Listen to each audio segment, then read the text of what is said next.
In this Hogwarts Without a Savior chapter 401, 399. Looking for Barrow. There are still more than 4 months before the start of the last project. Of course, John doesn't have to stay in the carriage every day. What and how the last item compares, even Dumbledore doesn't know. The contents of the first 2 games were formulated by him and Voldemort respectively, and the third game was jointly planned by the union of the 3 of Matthew. The content of this project will only be announced to them on the day of the game. Unless someone in the referee team hooks up with a certain party, there will be no one who can prepare in advance. John returned to Lyon with other students on the carriage the day after the second project ended. Winter is not over at this time. Lyon just had a heavy snowfall on Christmas Day, and the snow has not yet melted at this time. When John and the others returned to Hogwarts' temporary residence in Lyon, it was still covered in silver. "Look. I've been watching for the whole autumn. There were thunders a few times in the middle, but in the end it didn't rain. It was just a cloudy day, or there was heavy rain but there was no thunder. Now it's winter, and the chances of a thunderstorm are very low." Although this has been said in the letter to John, Neville still needs to explain the specific situation to him in detail. John didn't have many regrets about this. He just shook his head and said, "It's normal. I never thought that it would be so coincidental that I would meet in autumn. Besides, after the snow melts, spring will arrive. Waiting for the spring thunder at that time, the chance is quite good." After returning to Lyon, John didn't stay here for long. They shouldn't have made this special trip back to France, but because Slytherin asked John to help him with a special mission, Dumbledore simply returned with the students in the carriage. On the third day after returning, John set off with Nick and another ghost. "If you have enough trust in me and Hermione's words, please rest assured that after this match is over, the crown will naturally be retrieved, and it is useless even if you are anxious now. In the principal's office, Professor Dumbledore has also made it clear to you that the 4 relics have been integrated into the entire Hogwarts castle in a disguised form, and there is no way for them to be taken out of the headmaster's office." Before setting off, John cautiously explained the current situation to Ms. Grey, lest she still harbor some uncertain illusions and secretly do bad things behind her back. In this regard, this witch who has been dead for thousands of years is not as proud as when she first met John. Her temper seems to have been domesticated by Hermione. After hearing John's frank announcement, she opened her mouth. Said, "Dumbledore has already told me what you said, and I understand it all, and I won't be so persistent about retrieving the crown. Coming back from that castle with you is enough proof." This can indeed prove something in disguise, but John still feels that it is better to make it clear in advance no matter what. "Well, since you have already said so, and Professor Dumbledore has chosen to believe you and asked you to help lead the way, then of course I will also give you my trust." After the 2 parties made a candid announcement, John certainly would not return to Grey. What a vigil the lady maintains. "So according to what the professor said, do you have any clues about the whereabouts of the Barrow? When we separated from Hogwarts, he told me that if one day in the future I don't know where I want to go, I can go to the headquarters of the Headless Knights who have moved to Norway to find him." Hearing Ms. Grey's words, John couldn't help curling his lips inwardly. Although few people know about the secrets among the ghosts, John certainly cannot be ignorant. He knows that Ms. Grey and the Barrow are both wizards of the era of the Big Four, and one is Rowena Ravenclaw, his own daughter. One has a deep relationship with Salazar Slytherin. Of course, there is a love-hate relationship between the two, as well as a unilateral love-hate entanglement. Unchanged. At this time Nick couldn't help but interjected. "Why did he let you go to the Headless Knights to find him? He didn't have his head cut off. Will the Knights take him in? I wanted to apply to join but I was not eligible. They said my head was not complete cut off." And Ms. Grey obviously didn't have the slightest interest in Nick's question. "How do I know what those lunatics are thinking? You can ask them yourself when you get to the place." Hearing such an unceremonious answer, Nick couldn't help but looked at John and shrugged. Okay, let's talk about it when we get to the place. They used flip powder and soon came to the largest wizard street in the Norwegian magic world, but it is obviously much smaller than the shops in Britain or France. In fact, most of the wizard population in Europe is concentrated in England and France. Germany, these three main countries. Now, due to Voldemort's rule, the population of Britain is losing a lot, but the most destinations are France and Germany. In the past year, due to the war in France, the wizard population has begun to flow out again, but the main direction of inflow is also around France, because most people are still more optimistic that Dumbledore can regain France from Voldemort. John and the others didn't stay on this magical street in Norway for too long. After inquiring about the residence of the ghost of the Headless Knights in a tavern, they left here and came to Birkins, a city in the southeastern part of Norway. A not-so-famous town, and in an abandoned manor in the easternmost part of the town, the headquarters of the Headless Knights was relocated from Ireland. Although Voldemort's policies in Britain and Ireland will not affect ghosts, and ghosts can't be persecuted by blood at all, many ghosts are not pure blood. They couldn't get used to it and couldn't stop them, so they simply gathered a group of ghosts who could leave Ireland and England, and came to this small city in Norway together. The Headless Knights is one of the largest ghost organizations. John received a very good reception for their visit, and the highest person in charge here is the head of the Headless Knights, a ghost named Patrick. As soon as he saw Nick, he let out a wild laugh. "Nick!" he yelled. "How are you? Is your head still hanging there?" Nick didn't seem very happy about his warm greeting. He muttered, Okay, don't bother you, of course it's still hanging around my neck. Well. Hi. I told you a long time ago, this is not okay." Patrick grabbed his thick beard with one stroke, and then pulled his entire head off his neck.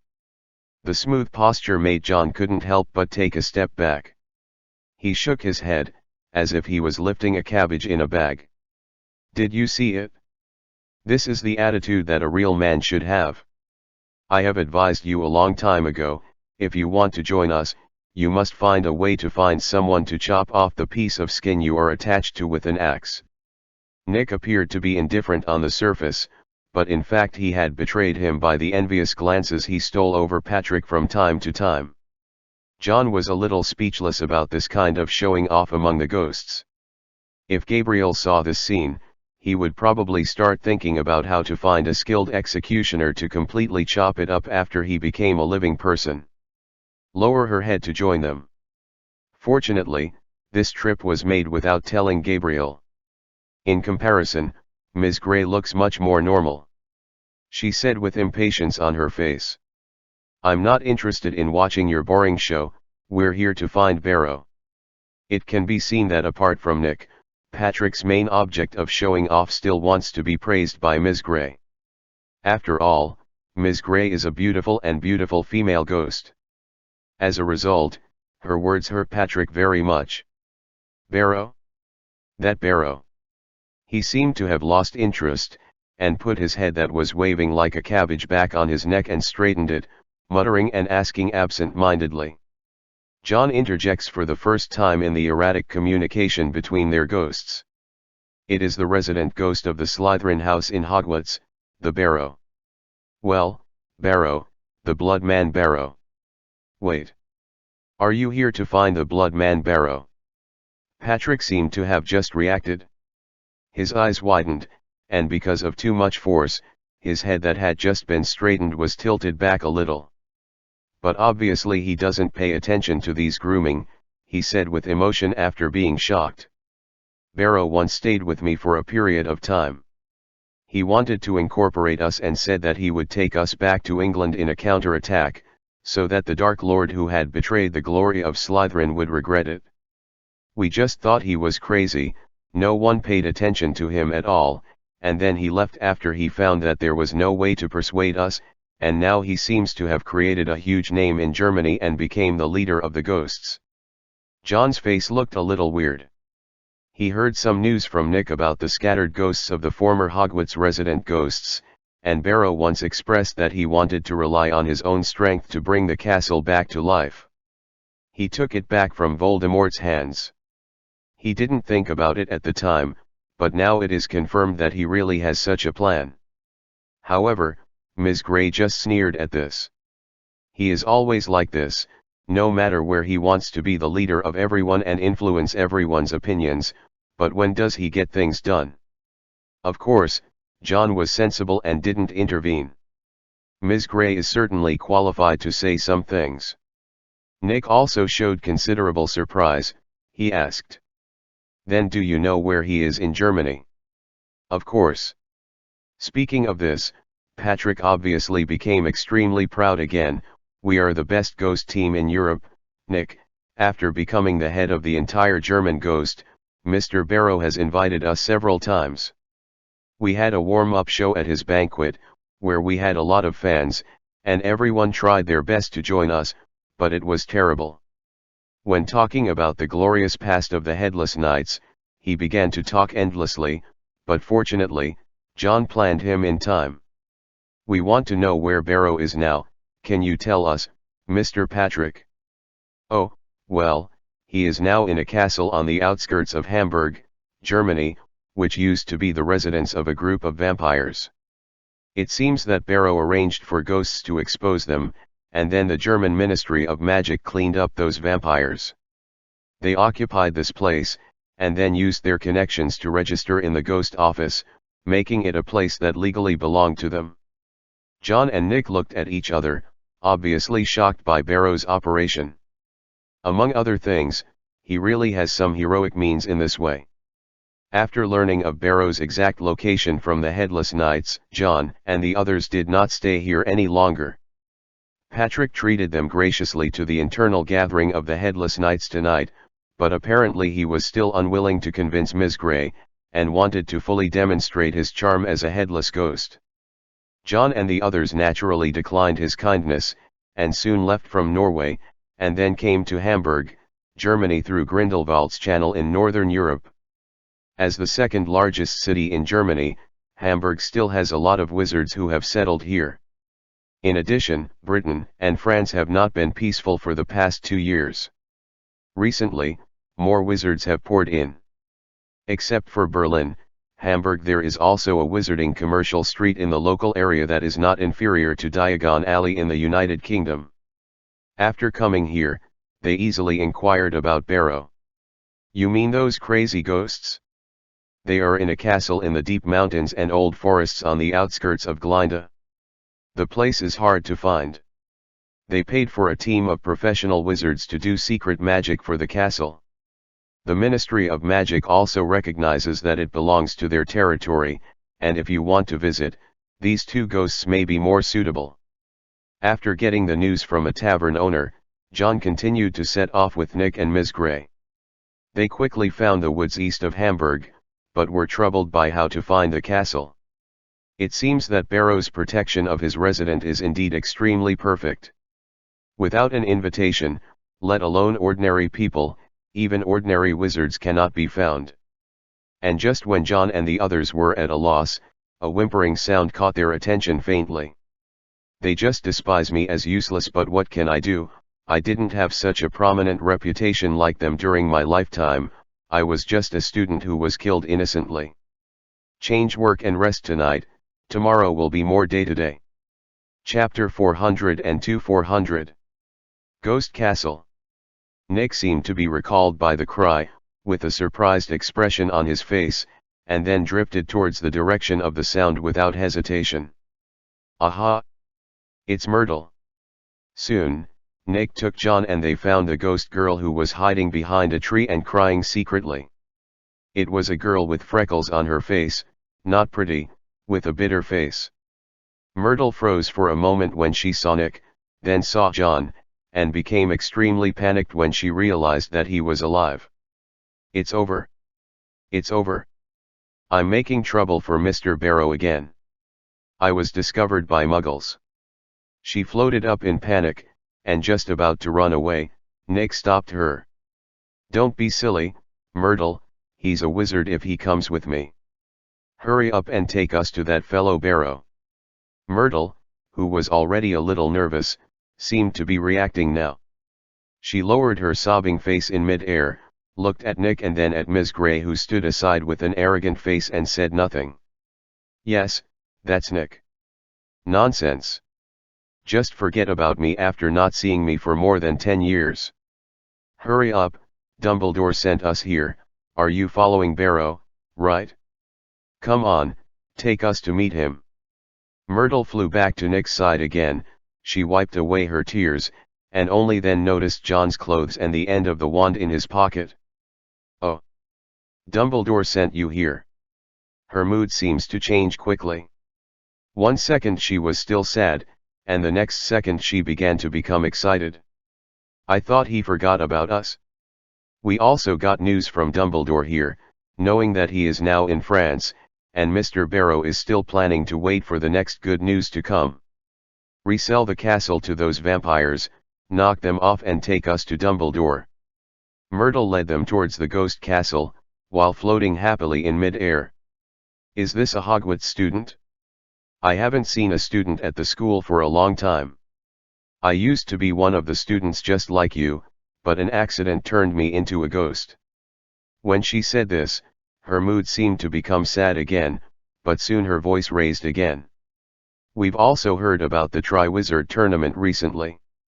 Barrow read us the newspaper and told us that Dumbledore will soon retake Hogwarts Castle. Everyone is overjoyed. Nick had a chance to interject at this time. Who was here with Barrow besides you? Professor Binns, who taught me the history of magic, and the fat monk who has been staying in Hufflepuff before, and more than a dozen other Mr. and Ms. Ghost are here in Barrow. Myrtle happily introduced their life here to Nick. Barrow pitted those vampires. He used the relationship of Professor Binns' family in Germany before he was alive to contact the Ministry of Magic. He also found a descendant of the fat monk and asked him to help dig out one of us treasures hidden by dead ghosts in the Goblin Rebellion. Half of the property was taken by the descendants of the fat monk. At the same time, he also helped us complete the negotiation with the German Ministry of Magic, and assigned this previously uninhabited castle to the Barrow.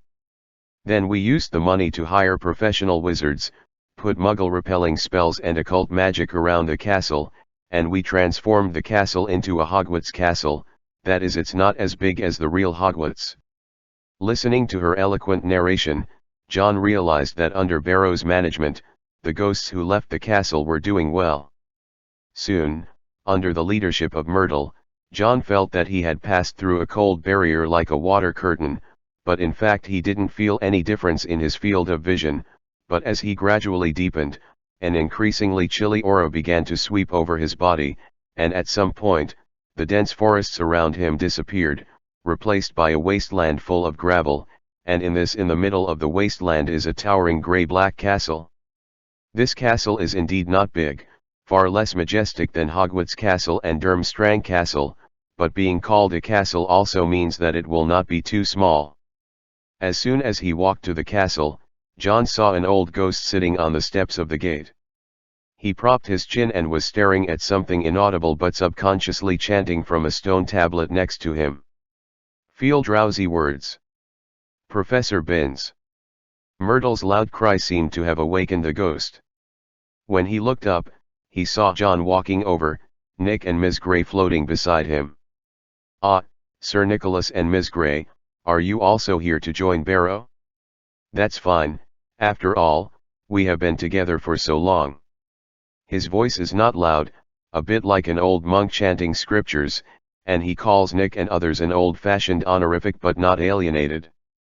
Then he looked at John again. There is still a living person, is it the child you rescued halfway? The place where ghosts gather is not suitable for living people to live in, but it doesn't matter.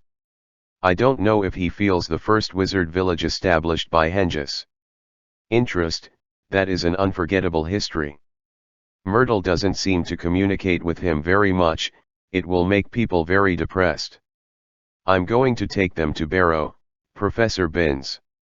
As she spoke, she took the lead, leading John and the others past the ghost professor who used to be in the castle, and floated into the castle. Just like what Myrtle said, although the whole castle is not big, it was deliberately dressed up by the ghosts to look like Hogwarts. Spiritual comfort. Nick met many acquaintances along the way.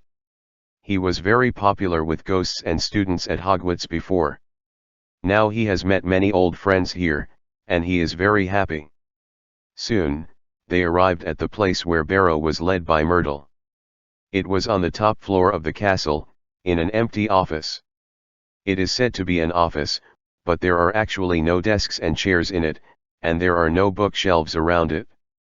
There are only some Hogwarts castles and portraits of the Big Four that have not been attached with visible potions.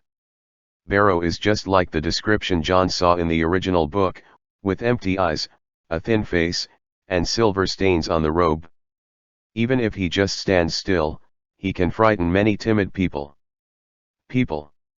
After seeing Nick brought in by Myrtle, a friendly smile appeared on Barrow's thin face, but that smile froze after seeing Ms. Gray.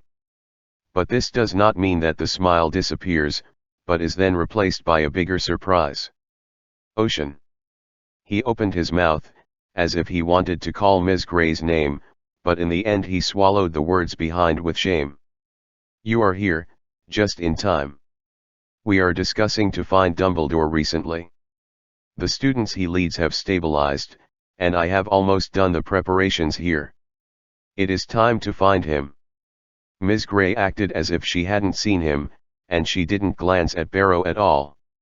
Nick is also very enthusiastic, but John can feel that even Nick himself is a little bit timid when facing Barrow. That's why we're here, Barrow. Let me introduce you.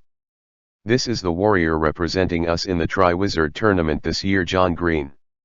Barrow's eyes were on John at this time, with scrutiny in his eyes, but John didn't avoid it. I've heard of your name. Your deeds have spread throughout Europe in the past few months. Did Dumbledore send you to find me?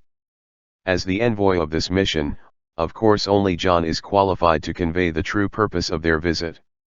To be precise, it was not Professor Dumbledore, Mr. Barrow, who asked me to find you, but one of the founders of Hogwarts, Salazar Slytherin. After hearing this name, John could tell that Barrow's transparent and empty eyes suddenly tightened. Master Salazar Slytherin.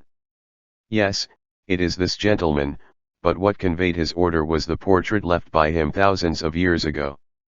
He asked me to find you because he wanted to ask you about the things he asked you to keep when you left Hogwarts. Did you save it?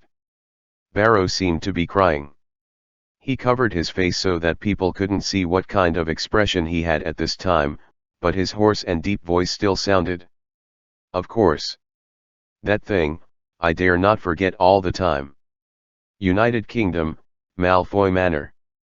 After the second project ended and Hogwarts Castle learned that Dumbledore himself had temporarily returned to France, Lucius had a rare period of vacation. Draco still has classes at school, so it's just him and his wife Narcissa at home now. Oh, yes, and Dobby the house elf. I told you to let the tea cool before serving it. What are you doing?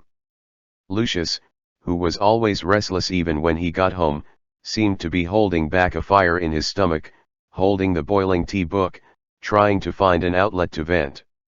Dobby is unlucky because he obviously has to do the punching bag every time. But master, I want to put it here to cool down according to your request. You can't wait to come over. So it was me who was wrong. Lucius said with a bad look on his face. Punish yourself. The next moment, Dobby rushed to the wall, kept hitting the wall with his big head, and screamed at the same time. Bad elf. Dobby is a bad elf. Lucius didn't let him roll out of the living room until his forehead was bleeding. Narcissa heard the movement and came down from the upstairs bedroom. She was pale and emaciated, looking like she hadn't had a good time since Draco was chosen as a champion. Why don't you keep watching your son at school? The first time she saw her husband, she couldn't help asking. Lucius walked up and down the living room irritably. There are still 3 or 4 months before the start of the next project. Dumbledore and his students have also temporarily left the school. There is no danger around Draco. Is there any danger? Not for us. Okay, I know.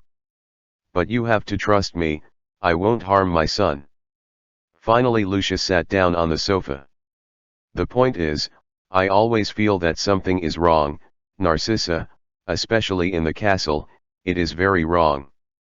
As long as Narcissa talked about what happened to Draco today, she couldn't help the red eye circles. She sat beside Lucius and grabbed his hand. Is it because of Dumbledore? They must have made small moves, everyone knows that, but what's wrong is not here. Lucius said the source of his irritability, it's Crouch and Snape, they seem to have something to hide others, I can feel that they thought they could pretend to be in the past, but who is a fool after being under the master for so long? What do you think? Is it related to this game? I feel that it is more troublesome than the game itself. Lucius said solemnly, I have already contacted that John Green, and he promised to ensure the safety of our son during the game. Hearing him say this, Narcissa let out a long sigh of relief, and her face looked better. She is not interested in the intrigue among the Death Eaters, the only thing she cares about is the safety of her son. And in the Triwizard Tournament, the most dangerous person is John. Even her own sister and brother-in-law's family died at the hands of that boy. How could her poor son survive? But they rejected my private plan to provide them with some help, and the reason was that they couldn't trust my character. When he said this, Lucius' face was obviously a little dark, and he was obviously still thinking about John's outspoken words at that time. Narcissa comforted her husband. Don't worry, the situation is still not clear, isn't it? Even if they really won this Triwizard Tournament, they only have France and Hogwarts Castle. The Master still controls the whole of England. We still have opportunities in the future. Lucius didn't say anything more. Narcissa was at home all day, or had afternoon tea with the pure-blood ladies, and she had no idea what was going on at the forefront of the conflict between Voldemort and Dumbledore. After the second match, especially after Draco survived from underwater and hugged him tremblingly, Lucius felt an uneasy premonition in his heart.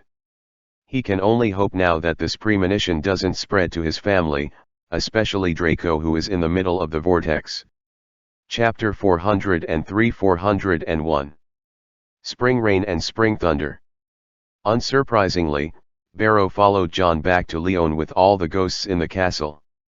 Their roots were originally in that castle, and now that Dumbledore's situation is very good, they naturally don't want to continue wandering outside. For the ghosts, coming back now can't be regarded as sharing wealth but not sharing adversity.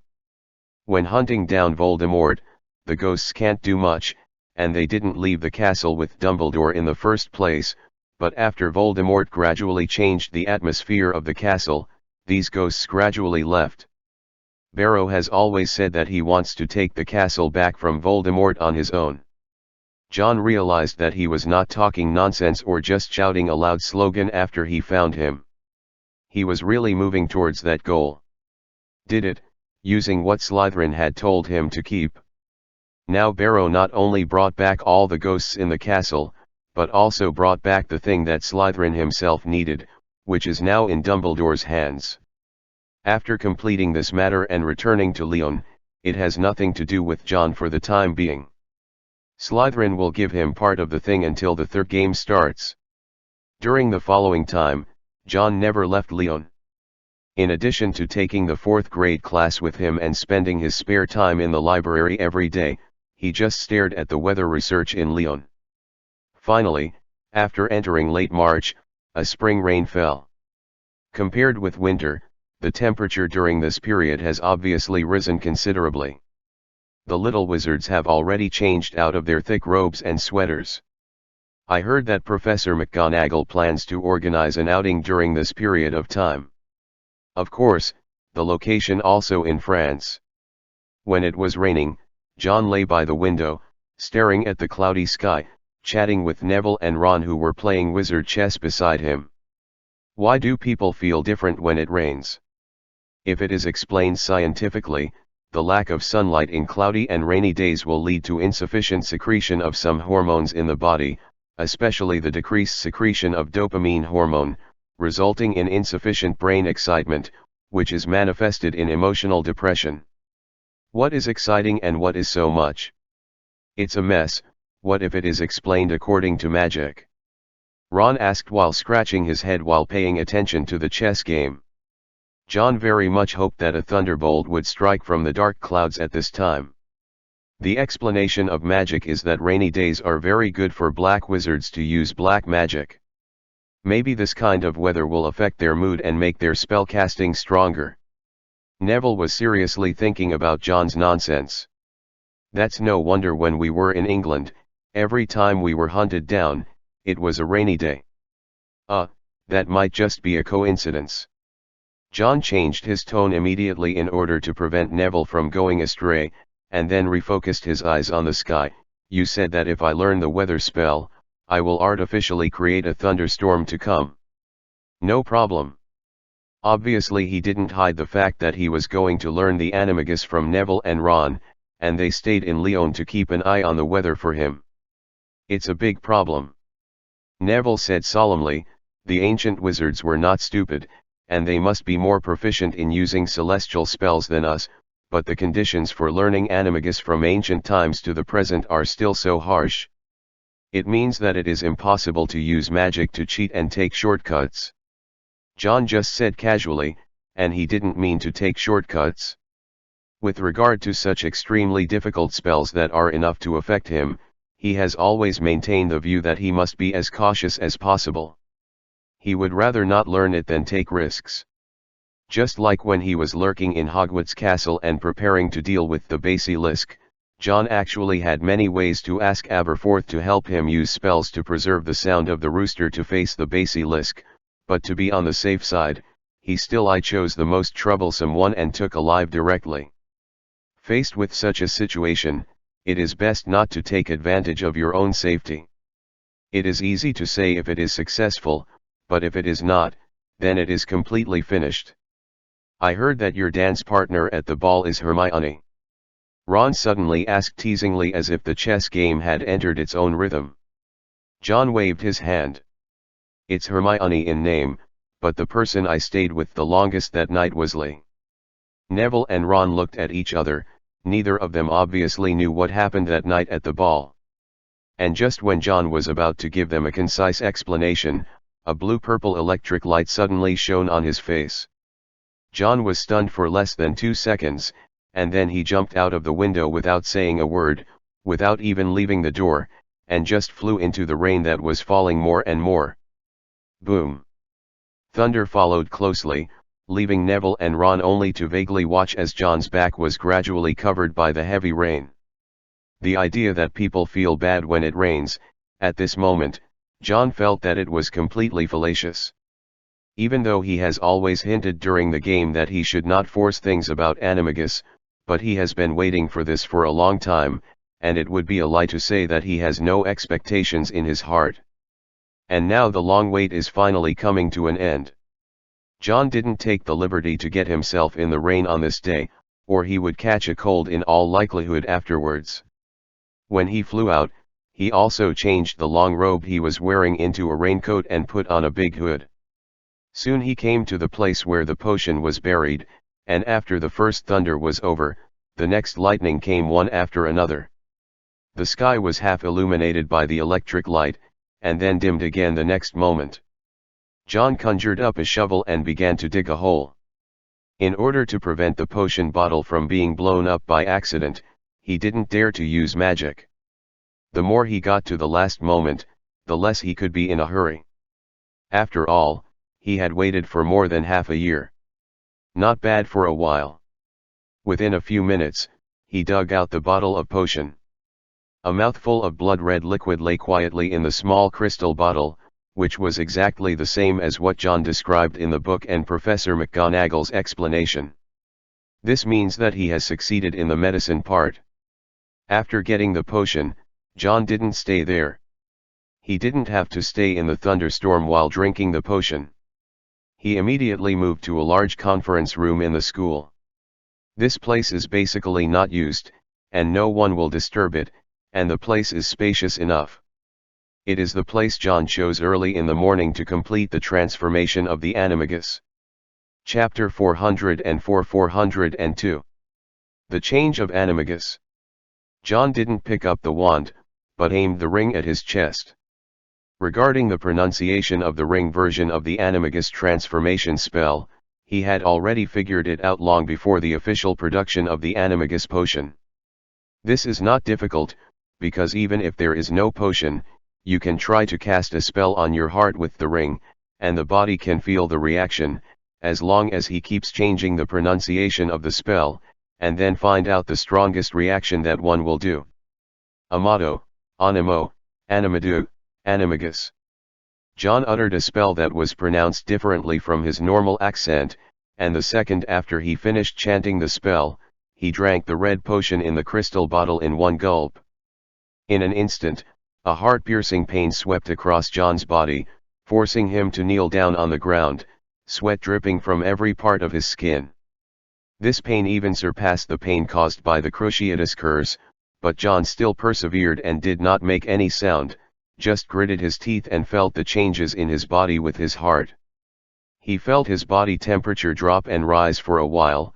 His body was covered with sweat 1 second, and was shivering from the cold in the next second, but soon this change in temperature gradually calmed down. Although it was obvious that John felt that he was different from before, he didn't feel any discomfort, but was very warm. Suddenly, a second heartbeat drummed John's eardrums. The sound of the newborn heartbeat was different from his original heartbeat. Even the first time it beat was so powerful, it made people feel full of power. Yes, John felt the power. I don't know if it's an illusion or real existence, but at the same time as the second heartbeat sounded, he inexplicably felt that his body became much lighter, his hands became stronger, and his whole body seemed to be reborn. Because he has reviewed many actual cases and gained relevant experience from Professor McGonagall, John can be sure that there is absolutely no such change in the normal animagus transformation.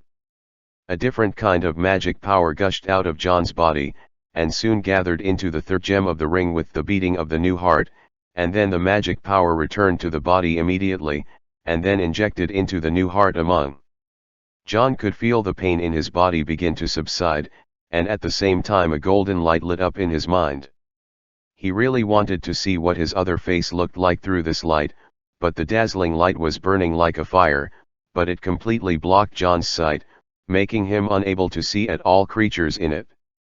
Gradually, when the slow-beating newborn heart began to beat for the 7th time, everything stopped at the next moment. John's perception returned to reality, the golden light that was clearly visible in his mind disappeared, and the newborn heart was no longer active, and fell silent again, leaving only the sound of his original heartbeat. The feeling that his body was wrapped in a hot spring also disappeared, as if his body hadn't changed in any way from the beginning. John stood up from the ground in a daze. His body was very dry, and he didn't feel the heaviness of his robe soaked in sweat at the beginning. He looked at his hands. His nails were neatly trimmed, and his fingers were white and slender. It felt a little more tender than what he had seen before, without any signs of claws or furry palms. But now, all the magical features on him seem to have stopped, and it is logical that the animagus has succeeded. It's just that John didn't turn into any animal, and his body didn't change any differently, at least John himself didn't notice any difference. If there is really anything abnormal, it is that he feels like he has become lighter, jumping on the spot is obviously higher than before, and his body is stronger. For example, John before, he felt that he was a normal 15-year-old who was approaching the normal level of high school body mass, but now he feels that he has fully reached the slightly higher strength of an adult. And vaguely, he still feels that this kind of physical strengthening is not over yet. His body is being nourished by another abnormal magic power, which is strange but makes him believe that it belongs to him. But how can an animagus not change the shape of a wizard? This kind of magic is essentially a kind of transformation technique, but John didn't show any characteristics of transformation. John felt his whole body in confusion. There was nothing missing or missing. He was sure that there was no change in his body surface. For further experiments, he picked up his wand and cast 2 spells at random. No matter the strength or effect is the same as before, there is no slight difference. He looked at the 3rd gemstone on the ring, which had already been marked by Animagus' special magic power, and there was no way to add other magic to it, which meant that he had actually succeeded. Yes, but is it successful without an Animagus turning into an animal? John was puzzled, and after a long time of fiddling, he couldn't figure it out by himself. Just to be on the safe side, he decided to go to Professor Dumbledore to have a look. In any case, Dumbledore is a top transfiguration master, and he must know more about some situations than John himself. John had just walked out of the conference room with a depressed expression on his face, when he happened to meet Hermione and Lavender, who were holding books and preparing to return them to the library. "Good evening, John." Lavender waved to him. John also woke up from his contemplation, and responded, "Good evening."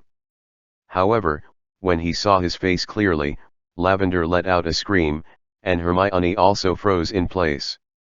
John noticed their strangeness, couldn't help touching his face, and asked with a frown, "Am I any different? It feels like you've become more handsome." Lavender exclaimed, and she could tell that this was not a compliment. Hermione blinked and said too, "And your eyes?" "Eyes?" John was about to raise his wand and turn it into a mirror to look at his eyes, when Hermione took out a small round mirror from her pocket and handed it to him. Through the mirror, John realized what kind of change he had. His skin looks more tender and fairer than before, so he looks more handsome, as Lavender said, and the most noticeable change is the change in his eyes. John's emerald green pupils turned pale gold at some point, and the dazzling gold is not just floating on the surface. If you look carefully, you can find that there is a golden fire in his eyes beating slightly. Same, just like the golden light that he saw in his mind after drinking the potion before. Such a change made John feel even more incredible. Even if the Animagus used is different from the normal one, these are not the only ones that will deform, right? It just made him a little more of a jerk. What's the point? Is it more conducive to picking up girls? I found that such a change not only did not make John's depressed mood better, but made him even more unhappy. He hurriedly said goodbye to Hermione, Lavender and the others, and came to Dumbledore's office. When John came, he seemed to be making something under the language of the Slytherin portrait, but when he looked up and saw John for the first time, the expression on his face was obviously a little stunned, and then he smiled and praised. "Very good transfiguration, John, you can already change your pupils in detail. If I were the professor of transfiguration at Hogwarts, I would definitely give your college a bonus because of your technique. 20 points. Don't be joking, Professor, I don't believe you can't see that the changes in me are not from ordinary transfiguration." John was certainly not in the mood to joke with Dumbledore at this time. He scratched his hair and sat opposite Dumbledore. "Professor McGonagall should have told you that I have planned to learn Animagus since last year. I should have succeeded in this thunderstorm day. I don't know why I didn't transform into any animal, but the surface of my body there have been some changes." Dumbledore folded his hands on the head of the office, and his face became serious. "I know you are learning to master the Animagus, but I also know that the Animagus you are going to school is very different from normal ones, right?" John only concealed the source of the ring magic as agreed between him and Slughorn at the beginning, and never thought about hiding what he was learning from Dumbledore. "Yes, according to my vision when I was studying, the Animagus I'm mastering can not only change the appearance of the wizard, but also change the magic power itself. That is to say, it can make the wizard become a wizard with unique abilities. A magical animal with magic power. But now I can feel that the magic power in my body has indeed changed, but the body has not only these changes on the outside, which makes me wonder if my animagus has succeeded. Dumbledore listened to John's statement. While carefully observing John's appearance at the moment, he gave his own guess. I have never seen the kind of animagus you are talking about in any magic book, and I have seen anyone who has successfully learned it. But there have been many cases of wizards trying to transform into magical animals throughout the ages, but they have failed. One exception is that not only did the magic power not change, but it made them become half-human, half-beast monsters. Since you have sensed that your own magic power has changed, I think you have succeeded. As for why the appearance is not the same as the magic power, such a change may be due to the lack of some kind of opportunity. John thought about it. Opportunity. At this moment, Fox flew onto his shoulder at some point, and pecked his face with his sharp beak. Sorry, I don't have time to play with you right now, Fox, I was thinking about something. Fox seemed to understand John's words, and it flew back to the golden branch, but it didn't look like John came in there to comb his feathers at the beginning, and just tilted his head, staring into John's eyes. Dumbledore's words this time did not have the kind of Riddleman's attitude that was incomprehensible, but John still didn't want to understand. Then what kind of opportunity is needed? Dumbledore shook his head bluntly. There has never been a successful case, so of course no one knows about it, but I think, just like the Thunderbird will be born in the thundercloud, the Phoenix will be reborn in the sea of fire, the newborn unicorn will definitely receive the grace of nature. Similarly, what kind of opportunity you need still depends on what kind of creature your animagus is. I can't help you with this, you need to study it yourself.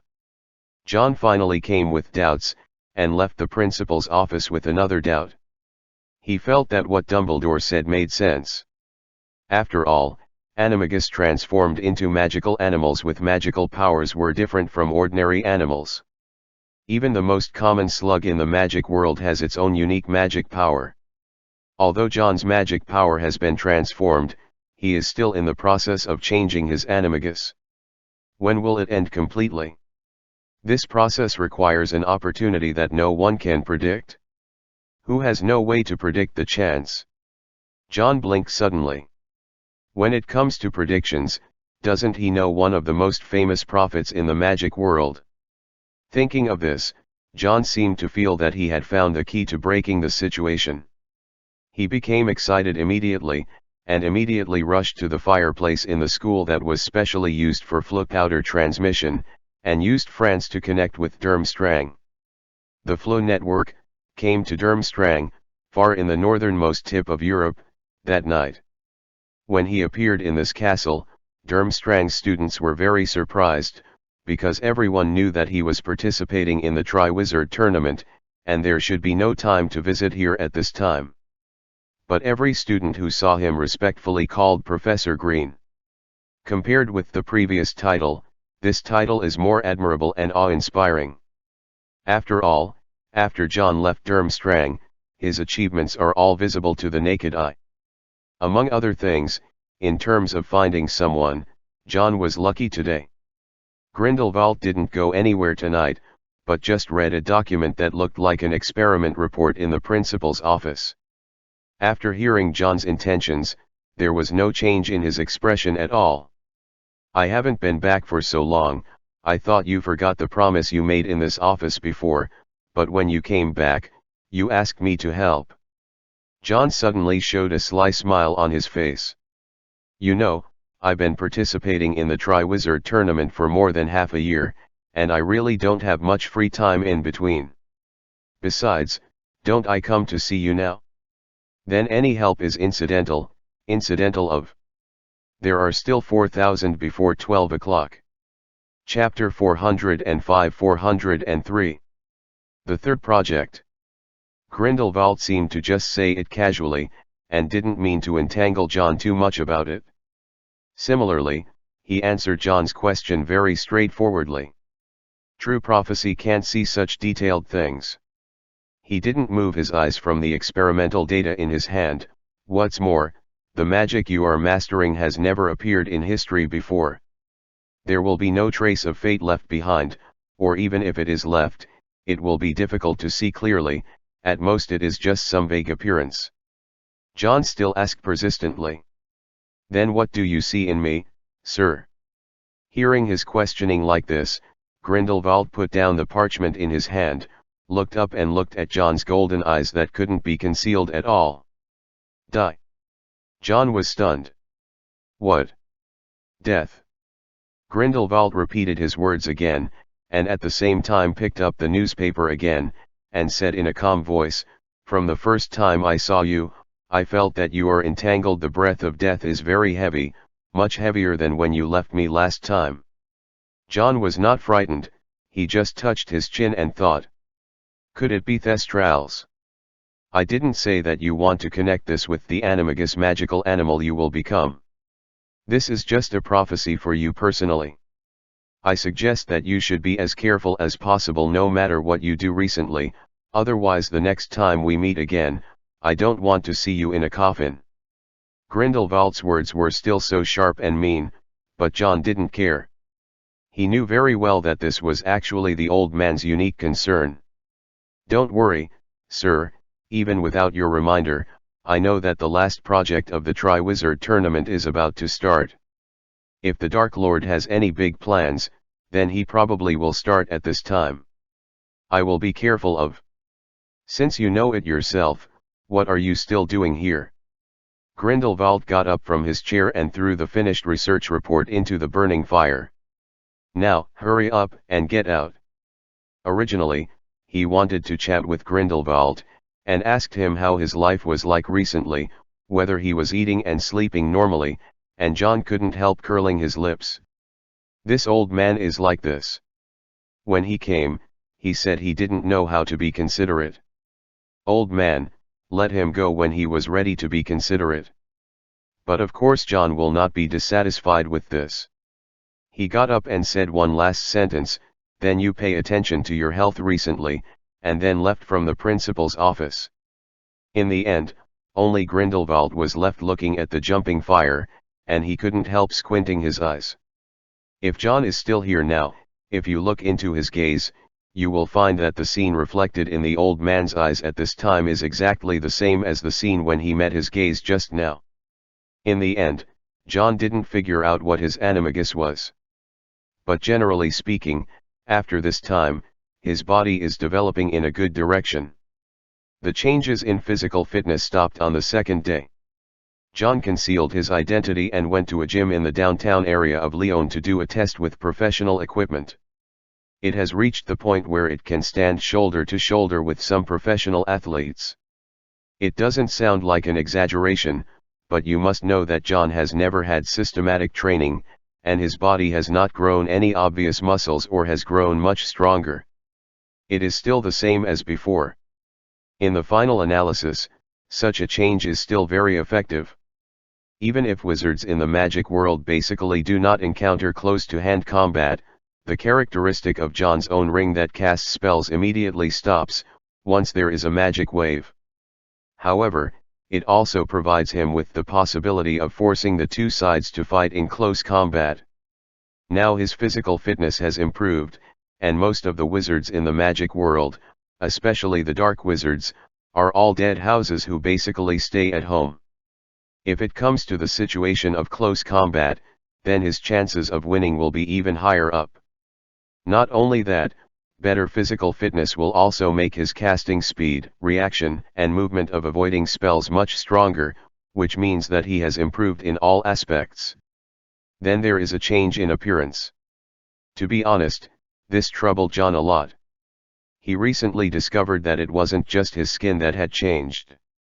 The new magic power even changed his temperament. According to the information that John asked Hermione to inquire among the girls privately, many little girls are secretly saying that just looking at John recently gives people a very warm feeling, just like spring flowers blooming. If John smiled again, it would melt people's hearts.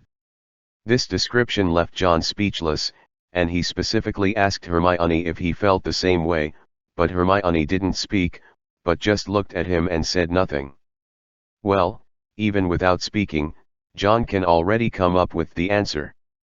There seems to be a different kind of charm on him, a bit similar to the effect of Vila, but it is obviously not that rude. It is just an invisible change, and it is only for the opposite sex, like Naviran, and they all feel John is the same as before, except that those eyes are very cool. In order to verify the charm effect, or the scope of the affinity, he went to Gabriel, who was playing with the ghosts who came to the school these days, to verify it.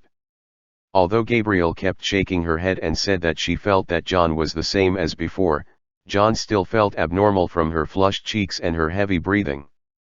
Even ghosts can be affected? John didn't dare to continue trying anymore. He began to concentrate on studying how to hide his conspicuous eyes. At the beginning, he went to the urban area of Lyon to buy a pair of colored contact lenses, but before he wanted to put them on his eyes, the pair of colored contact lenses were burned to ashes, and the dust was blown into his eyes, causing John to cry on the spot. It's a pity that there is only Neville next to him.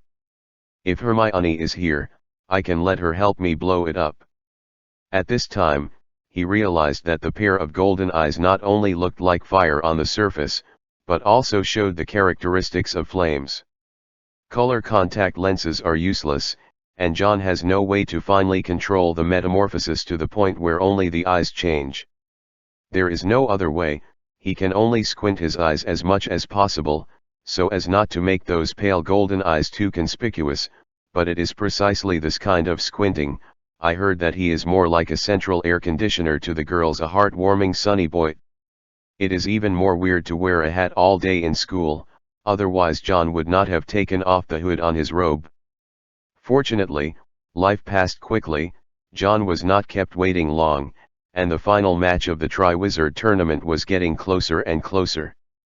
The day before the game officially started, Dumbledore took John and the others back to the territory of Hogwarts Castle, but what they didn't know was that during the time they were away, some unreasonable things happened in the castle.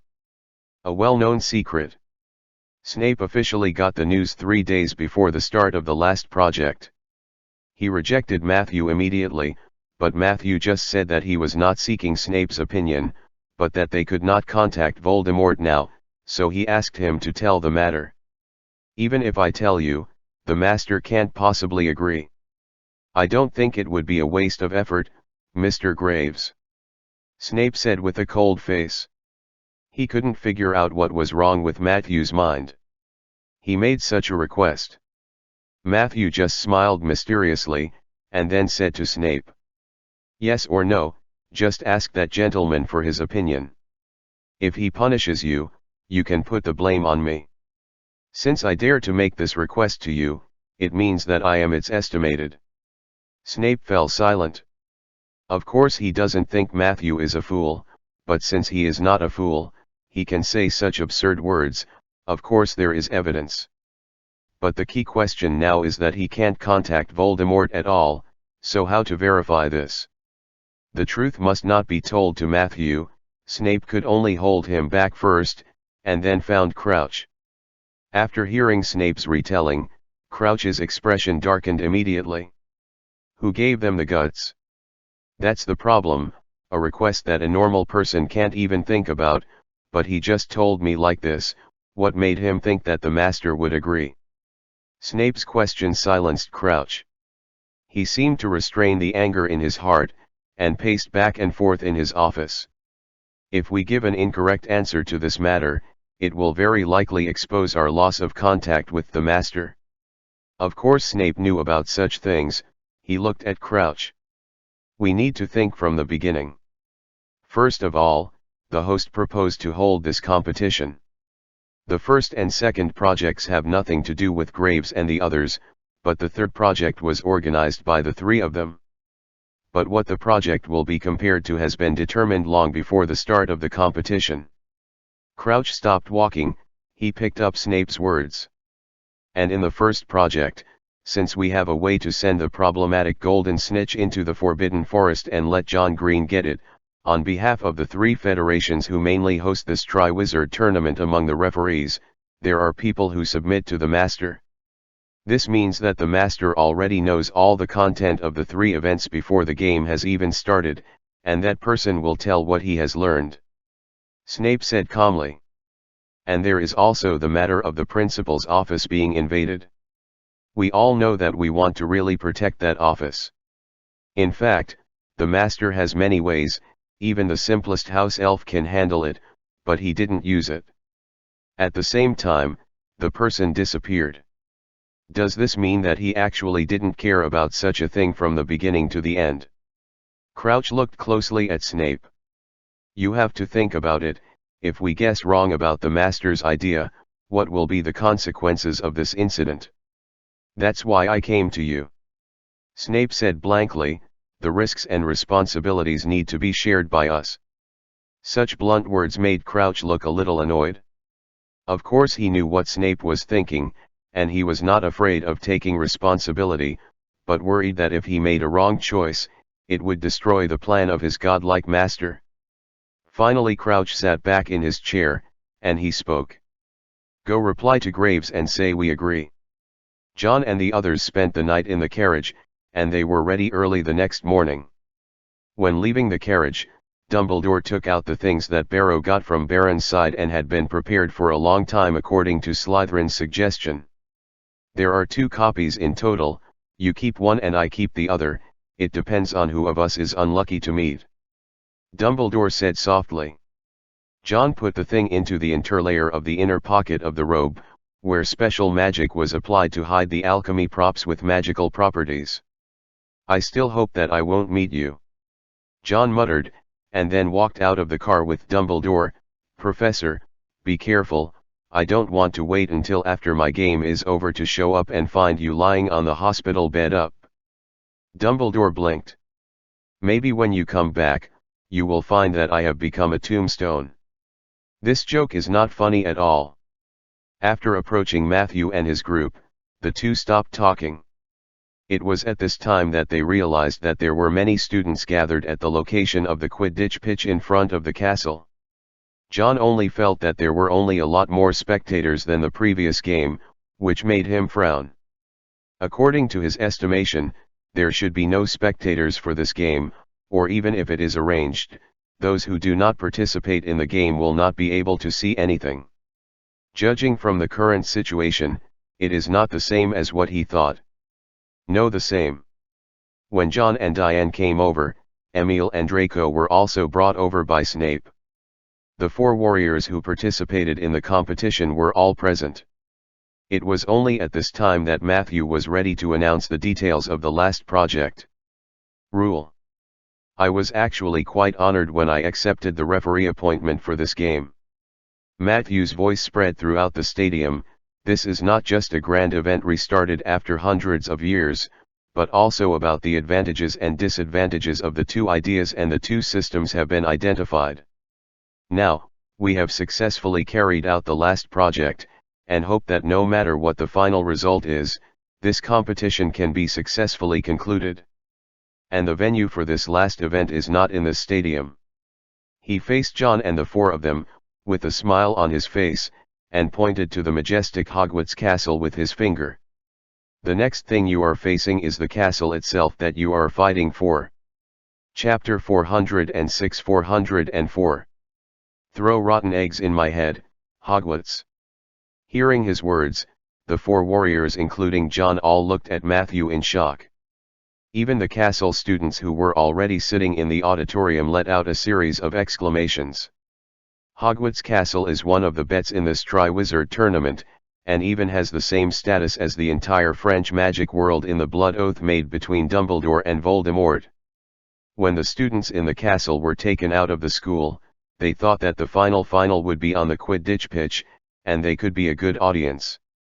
However, what they didn't expect was that the real purpose of letting them out was to make room for the 4 participating warriors and set aside the venue for the competition. John was of course also shocked. After hearing what Matthew announced, he turned his head to look at Dumbledore. Dumbledore looked at him and shook his head. This meant that the final match was something to be done in the castle, and even Dumbledore didn't know it, but then John looked at Snape, who was also sitting in the referee's seat. Dumbledore didn't know, but it was absolutely impossible for Snape and the others not to know. If you want to use Hogwarts Castle as a competition venue, you must get the approval of the current titular owner of the castle, Voldemort, otherwise Matthew and the others will not have the courage and ability to make a decision in private. In other words, Voldemort's side must have known about this matter earlier than they did, and it is unknown how much earlier. After thinking about this, what John immediately realized was not how many opportunities and advantages Draco and Emil had over him, but a question that he couldn't help but raise. Why would Voldemort agree? And just when John had this question, Matthew's voice, amplified by the amplifying charm, resounded throughout the Quidditch pitch. From the Forbidden Forest to the Black Lake, and then from the Black Lake to the castle, this Triwizard Tournament involves every corner of this school, and the final winner will be born in this castle. Triple Cup. The championship trophy that belongs to this game, the warrior who raised it at the last moment is the only winner, and the faction you belong to will also get everything in the oath you swore. This trophy is now hidden in this castle. You need to find clues from the inside and find this last glory.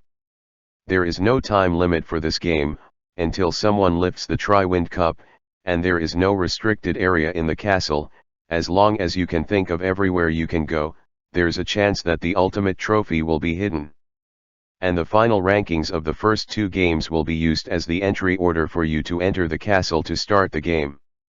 John Green with the highest score will be the first to enter the castle to start the game at 10 o'clock in the morning, but tied Emile Lestrange and Diane Rozier will enter the castle at 1 p.m. in second place, and Draco Malfoy, as the last, will enter the castle at 1 o'clock in the afternoon.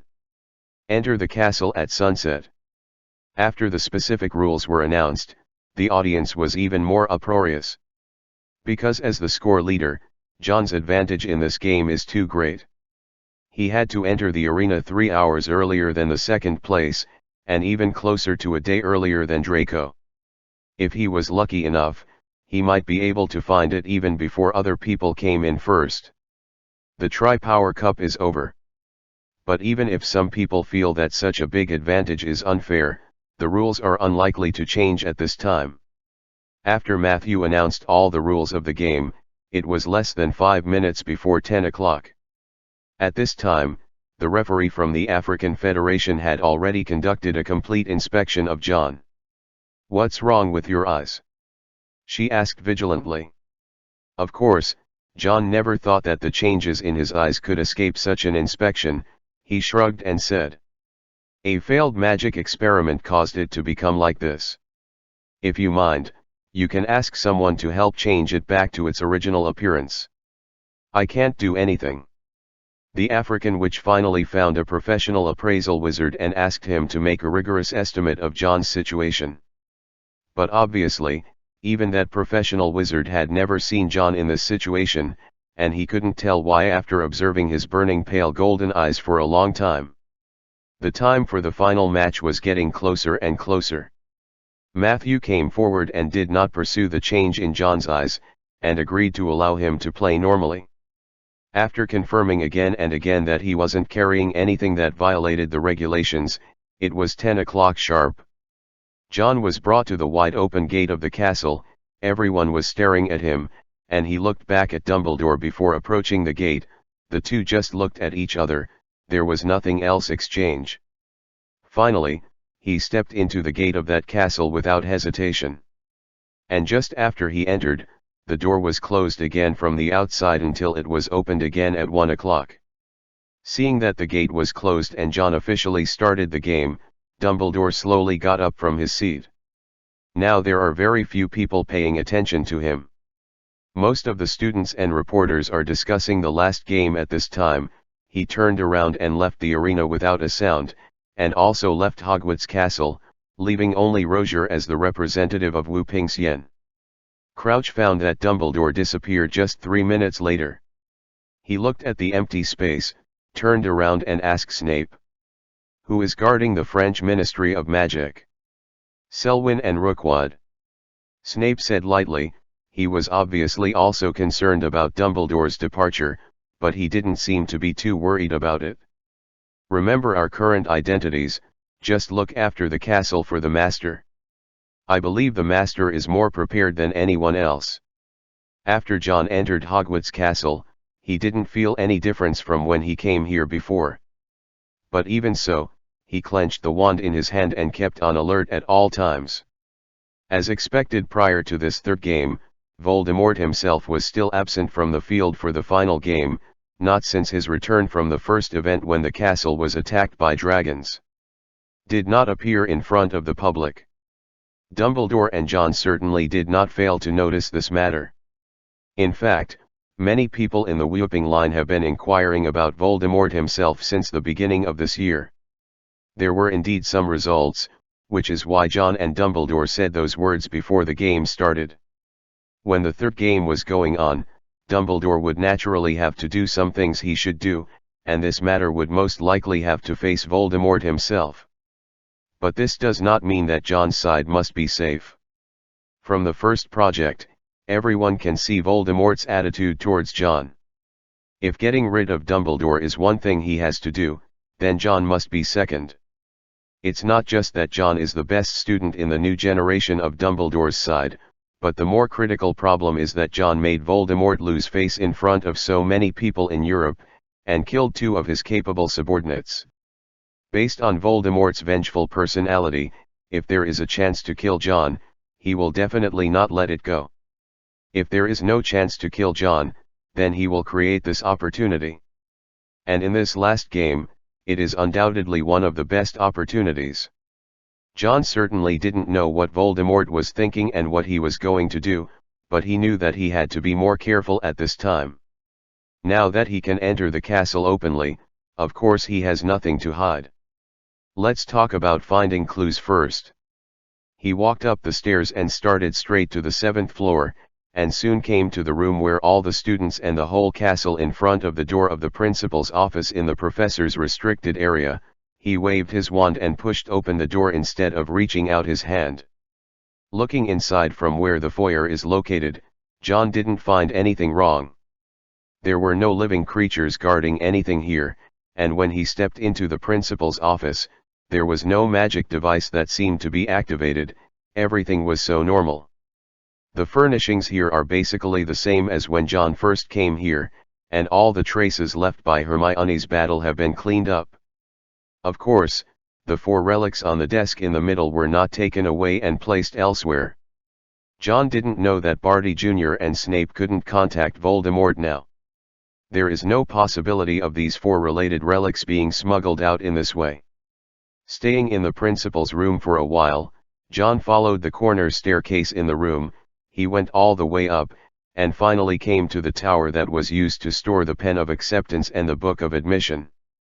At this time, the table in the middle of the tower was empty, without anything placed on it, and there were no magic portraits on the surrounding walls, as if the place had been emptied.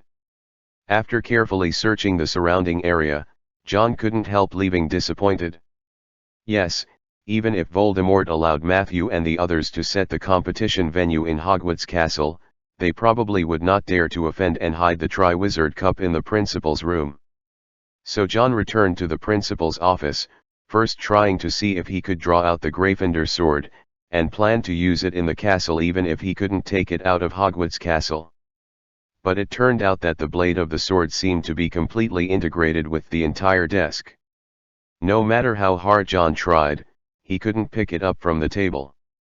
In the end, John had no choice but to give up, not even fulfilling his wish to become a Gryffindor sword master. And just when he was about to turn around and leave the principal's office, which could no longer bring him any gains, he suddenly seemed to think of something, and he stopped in his tracks. Enter the castle openly. He walked into the castle openly now, right?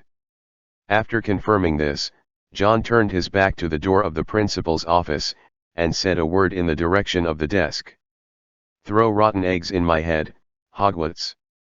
This sentence Dumbledore told him after the end of the second project, a strange secret order. It has been 4 months, and John's memory was rather vague. After all, when Dumbledore said this, he was not very serious, and it was more like a joke, so John didn't overdo it. Mind. But now he suddenly remembered this matter. Anyway, it came, and Dumbledore would not hurt him if he tried it. And just after John finished the secret order, the entire principal's room was extremely quiet, nothing changed, and no one or ghost jumped out and really threw rotten eggs on his head. Just when John waited for 3 or 4 seconds, spread his hands, thinking that this might just be a casual joke from Dumbledore, and was about to turn around and leave the principal's office again, a slightly weak, but extraordinarily jumpy and excited voice suddenly it sounded in his mind. Hi. Hi. Hi. It's been so long, it's been so long. Someone is still here. John stopped halfway in his steps. He turned to look at the still empty principal's office, but he couldn't find the source of the sound. Why don't you speak? Are you looking for me? If so, please move on. John didn't do what the voice that sounded in his head said, but asked softly. Who are you? Who am I? You don't know who I am? Then why did you say that to wake me up? Stop kidding, friend. Professor Dumbledore taught me this. Do you know him? Albus Dumbledore. The voice suddenly fell silent, and John couldn't figure out what was going on. Just when he was about to speak again, the voice let out a long sigh. Albus Dumbledore, Albus. Of course I know. You call him a professor? Are you his student? Yes, my name is John Green, and I am a 4th-year Hogwarts student under his leadership. After he left here, he built a new Hogwarts. The school was split. It's split, but it's not a new Hogwarts. We have always firmly believed that there is only one Hogwarts, and the current castle is not worthy of being called a school. Now we are preparing to take it back. After John finished speaking, he continued to ask tentatively. Who are you? Is it the castle? The voice seemed to be amused by John's question. Haha, castle. Me. If you really want to know who I am, why don't you come forward as I say? Hogwarts 4th-year student John Green. Chapter 407-405. The Sorting Hat. John didn't stay any longer this time. He stepped forward until he reached the wall directly behind the desk, only to be stopped by the voice in his head. It's the wall in front of you, reach out and push it, just push it lightly, you already have the qualification. According to its words, John's hand touched the cold wall, and when he put his hand on it, the whole surface began to tremble as soon as he exerted force. Then the bricks on the wall in front of John suddenly began to split, and soon opened an entrance for people to pass in front of him. The candlelight in the principal's room shone into the dark secret room, and John also saw that it was full of tattered picture frames, parchment, and notes thrown everywhere as if it was being treated as a garbage dump. A battered hat in a corner. When John first entered the secret room, his eyes were fixed on the broken hat. It was a dusty, patched, dusty-pointed hat. It's you? He asked. That voice sounded in his mind again. Aha, I can't imagine that after all these years, I can still see live Hogwarts students. The voice of the hat sounded a little emotional, and John certainly noticed the hidden meaning in its words. That is to say, you also saw Hogwarts students before, but they were all dead. About 7 or 8 years ago, that reckless young man entered by mistake and was swallowed alive by that big snake. At that time, I could still vaguely feel some things happening outside. As if the hat itself didn't want to talk about this topic, it quickly moved the conversation to other places. I think even if the Hogwarts you go to school is not this castle, you should have heard of my existence, right? The Sorting Hat was once used to make choices for freshmen to decide which college they should go to study in. Place. Of course, it was impossible for John not to recognize it. He walked to the Sorting Hat, picked it up from the ground, and patted the dust on it. When I first entered school, the senior students told me that there were 4 houses in Hogwarts, and you were the hat used for sorting houses, but the tradition of the school generally does not tell freshmen that they only need to wear a hat in the sorting house. It's such a simple thing. Of course, it's a good tradition. After all, when those little kids know that the sorting house is just wearing a broken hat like me, instead of fighting trolls or dragons, they usually just breathe a sigh of relief and don't go to the school anymore. Trying to put me on their head would mess up their hair, which was groomed last night. The sorting hat doesn't seem to have talked to anyone for a long time. It talks a lot, and it hasn't stopped talking since meeting John. But John obviously can't continue to waste time here. Although he has a 3-hour advantage over Emile, for a person to search the entire castle, let alone 3 hours, even 30 hours, it is not enough. You must be able to find every part of the entire Hogwarts castle. Mr. Sorting Hat, do you want to go out with me? I'm still in a game, and this game is about whether Hogwarts castle will continue to belong to the Dark Lord, or return to Deng Xiaoping. In the hands of Professor Bulido, no time should be wasted. Why not? The Sorting Hat replied simply, I've been thrown here for so long, and of course I wouldn't refuse the opportunity to go out to get some fresh air. Although I was thrown out for most of the year in the cupboard, but there will always be a day when I will come out to sing and chat, and now I haven't talked to anyone for a long time. Seeing that it agreed, John solemnly folded it, and finally stuffed it into his robe pocket. And this does not prevent the Sorting Hat from continuing to communicate with him in his mind. After leaving the principal's office, John went downstairs with a clear goal and started walking towards the auditorium on the first floor. According to normal reasoning, it is of course impossible for the Tri-Strong Cup to be placed in the auditorium in such a clear and straightforward manner, but it is the most concentrated place for students in the entire castle, and it is also the place that can be thought of immediately after entering the castle. Shiu, they must have left some clues in the auditorium. What kind of competition are you conducting? How can you still decide the ownership of Hogwarts? The voice of the Sorting Hat rang in John's mind. John replied as he went downstairs. The Triwizard Tournament. Before the start of the game, the Dark Lord and Professor Dumbledore made a blood oath together. 2 warriors from Hogwarts, Bows Batons and Durmstrang came to participate, which side winning is the only orthodox Hogwarts, and will also have the legal right to occupy the castle. Using the Triwizard Tournament to make this kind of bet. The voice of the Sorting Hat sounded a little weird. Do you know that the Dark Lord has never actually gained control of the castle, and he can't even stay here for more than 1 day, or the castle will either disintegrate itself or he will go out. John was the first to hear what would happen if Voldemort stayed in Hogwarts for a long time, but soon he asked again. But we also found that he is trying to wear down the original consciousness of this castle, and then impose his own consciousness. Of course he will do what he will do, and it has actually been considered a success, and now it is only the last step. The Sorting Hat said as it should. John stopped subconsciously, and he frowned. Just the last step? What do you mean? The Sorting Hat seemed to know everything about John's question, and it quickly answered. I have a deep connection with this castle, and I can intuitively feel what he is doing more than other things. He has actually succeeded. The only difference is that the original will of the castle has not been completely wiped out, so it's only the last step, which is the step of the Triwizard Tournament that you are currently going on. John couldn't help holding his breath.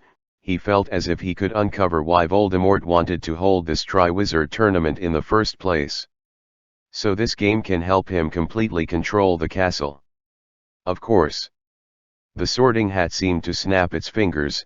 Don't think that the Triwizard Tournament started after the death of the Big Four and think that it will not have any impact on this school, just like this castle at the beginning. When they used it as the Hogwarts School of Witchcraft and Wizardry, it was just an ordinary magical castle with some magic applied at that time, far from having its own consciousness. For thousands of years, almost every wizard in the whole of Britain has graduated from this castle. They spent the whole 7 years from the age of 11 to 18 here, which is equivalent to the castle witnessing their entire youth. So when the students were studying magic at school, the lost magic power was constantly affecting the castle. Of course, the magic power of a single little wizard is limited, and it will not produce much effect at all. Change happens slowly over time. One day when this school was first established, Peeves appeared. At first, both the students and the professors thought it was a ghost that wandered into Hogwarts by accident, but it became more and more becoming extraordinary and showing amazing ability. Peeves? John was no stranger to this name, knowing that it used to be one of the ghosts of Hogwarts. Yes, Peeves. The Sorting Hat continued to John patiently. It is an elf that appears in front of people in the form of a ghost, or you can also call it a castle elf. It is this castle that generates consciousness. It's a real embodiment, but it represents the naughty and bad side of the castle students throughout the ages.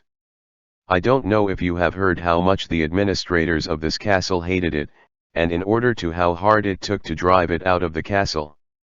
John shook his head. Well, that was actually in 1876, when the caretaker of the castle was Koros Kalp, and he laid traps carefully, using as bait all kinds of weapons that he thought Peeves couldn't resist, and then prepared a huge bell jar, with various containment spells, ready to cover Peeves when he steps onto the trap. The results of it? It turned out that Peeves not only escaped easily, but also sprinkled broken glass in the hallway, and even escaped a trap consisting of several machetes, crossbows, a musket, and a small cannon. Peeves, for his own amusement, self-joy, randomly shooting at the windows, putting everyone's lives in danger, the castle was evacuated, and the teachers and students of the whole castle had a 3-day confrontation with it, and finally the female headmistress Yuperthea Moore agrees to sign off on a contract that grants Peeves additional privileges. Privileges include allowing Peeves to swim once a week in the boys' bathroom on the first floor, giving priority to throwing stale bread in the kitchen, and getting a new hat made by the meticulous lady in Paris. From now on, no matter how annoying Peeves is, no administrator or headmaster will ever bring up the idea of expelling him. Think about it, how could a normal ghost do these things? That idiot Kalp couldn't have imagined. How could he drive the castle out of the castle by himself? Peeves is an elf created by the magic of the students, and at the same time represents this Hogwarts castle itself. But after the Dark Lord took over the castle, Peeves disappeared within a few days. There were many rumors at the time. Some people said that it offended the Dark Lord himself, and was used by the Dark Lord with the most powerful the death curse was killed, and some people said that it was because Hogwarts was no longer the original Hogwarts, so Pippi disappeared. But in fact, it was the Dark Lord who imprisoned it. A part of the students in this school let that repressed emotion and magic counteract the will of the castle itself, constantly erasing its ability and existence. John has come to the auditorium at this time. Then what does this have to do with the Triwizard Tournament? Don't worry, I'll talk about it next. Just like the magic and emotions of the students affected the castle, around the 13th century, that is, when the school was built less than 300 years ago, the three powers fought for hegemony. The competition, which is used for the exchange of young wizards from various countries in Europe, was proposed. The competition is held every 5 years, and the venue is taken by 3 magic schools in turn. Such competitions were not suspended until 1792, and this it has been 500 years. Do you know how many times Hogwarts has won the Triwizard Tournament during these 500 years? Without waiting for John to guess, the Sorting Hat has already given the answer. 63 times. It is the school that has won the most championships. The imprint of this game has been deeply engraved in the castle that was given the name of Hogwarts itself. No one can erase it. It is like magic. Will is the decision the key to everything. It is precisely because of this that the Triwizard Tournament has a very unique meaning for this castle, especially after the students participating in its name won the championship. And the most important thing is that the Dark Lord he made a bet with the will of the castle that the students of Hogwarts would never win the Triwizard Tournament. John suddenly seemed to think of something, and he asked immediately. What if the students representing Hogwarts won the championship? Then his plan is over, especially you, the student named John Green. You can wake me up, which means that the castle itself has a good impression of the castle. If you win the championship, then the Dark Lord and others, all the efforts made over the years will be in vain, the will of the castle that was consumed by him will be restored, and you will also become the new owner of the castle. Hearing such an answer, John didn't have the slightest surprise or any excited psychological fluctuations, but continued to ask. What if the other representative is that the Hogwarts students under his guidance won the championship? It's not a good thing for him. I don't know how the castle feels about that student, but as long as it wins the championship in the name of Hogwarts, it will be a huge boost to the castle's own will. Should be the word. But once Hogwarts is the home game, especially if the game is still held in the castle, the game ends with the victory of the other two schools, let alone the 3 schools that have been suspended for more than 200 years. The resumption of the tournament is a terrible consequence for the castle, because the block that the castle itself suppresses is itself. If the students of Hogwarts do not win, then it will disappear by itself and will not be seen again. Be a resistance to the Dark Lord. John finally understood at this time. I understood why Draco Malfoy was the one who represented Hogwarts Castle in the competition, and why Emile Lestrange was the one with high hopes. Chapter 408, 406. The first person out. It's not the main thing to understand these, because John still hasn't figured out the most critical issue. Do you know why the Dark Lord wants to take Hogwarts Castle into his own hands so much? Obviously, even the Sorting Hat cannot explain this problem. I'm not sure about that. It stands to reason that he shouldn't have cared so much about this castle, because even if the castle really belonged to him, it wouldn't bring him any benefit or improvement. He can stay in the castle for a long time. This question is not only bothering John, including Dumbledore and the principals, they are all wizards who once owned the castle, and everyone has not figured out what Voldemort's purpose in obtaining the castle is. But even if he can't figure it out clearly, it doesn't actually hinder what John is doing now. The more the enemy wants to do, the more he can't do it. As long as you can win the championship of this game, it doesn't matter whether you know the answer to this question or not. So John stopped thinking about Voldemort, but completely focused on how to find the Triwizard Cup. After he walked into the auditorium, he didn't notice any obvious difference from when he came here before. The flame on the candle is dancing, illuminating the dark place where the sun cannot reach. The surrounding tables and chairs are clean, and there is nothing on it. Only the ceiling that reflects the sky outside can feel the sunlight deflection.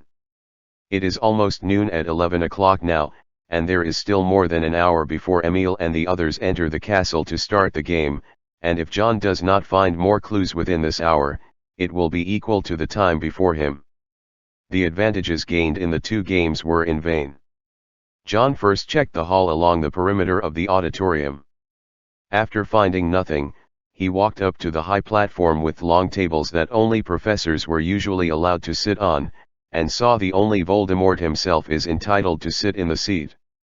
There seemed to be no problem here, but John keenly noticed that there was also a lit candle floating behind the long table. At first glance, there is nothing wrong with the candle here. There are many similar candles floating in other places in the auditorium, but John realizes that this candle is suspended in the sunlight. Other candles are used to illuminate places where the sun cannot reach, to enhance brightness. Of course, it is also possible that the candle flew in the wrong place, but John is more inclined, it is actually a clue left by Matthew and the others deliberately. Observing the candle, and not finding anything on the surface, John began to raise the wand in his hand, and lightly pointed at the wick of the candle. The next moment, the flame of the candle suddenly exploded, and the flame rose to a height of more than half a meter, but in the end the flame quickly declined, and the entire candle was directly shortened by half. It was at this time that he discovered the real strangeness of this candle. Although the wax on the surface of the candle was half burned, the wick inside didn't mean to be burned at all.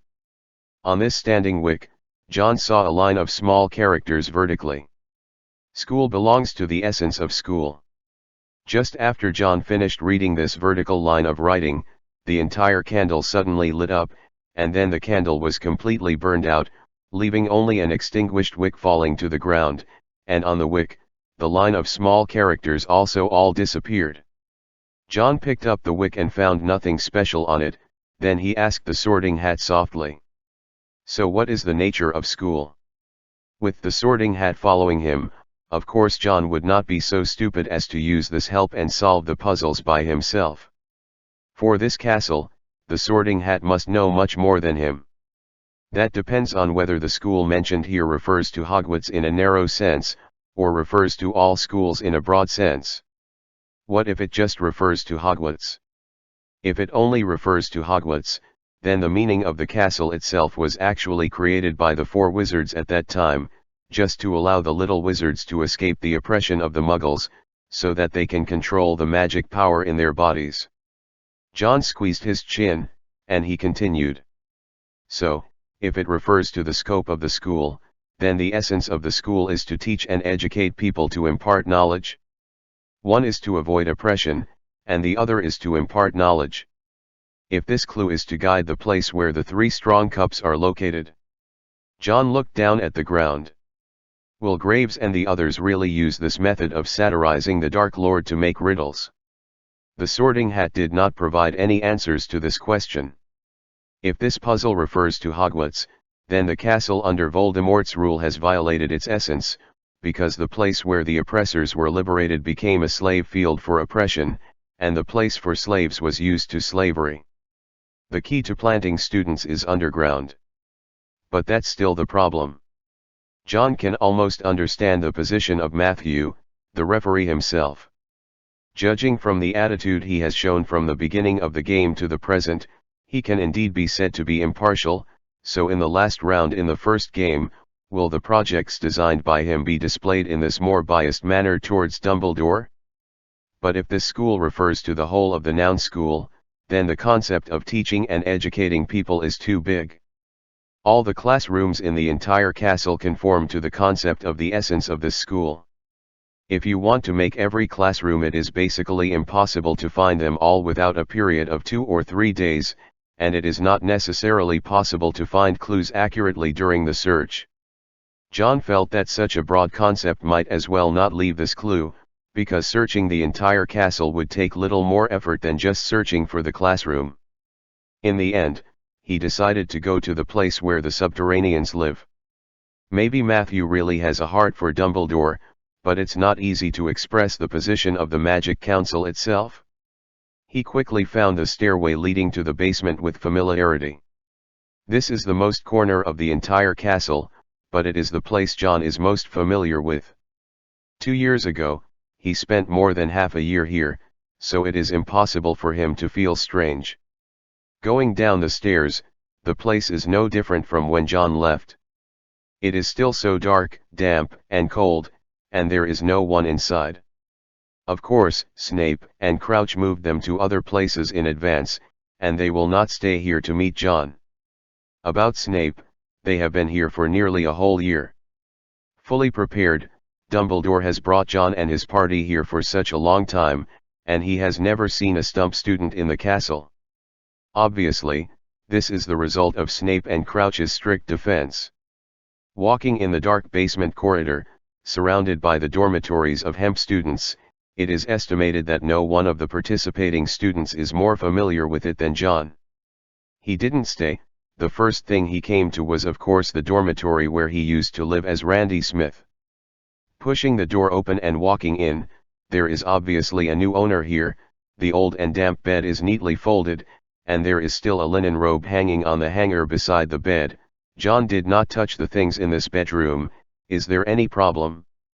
In fact, it can be seen just by standing and looking at it, because there are too few items in it, and there is no place to hide the trophy. It took John half an hour to quickly check the remaining dormitories.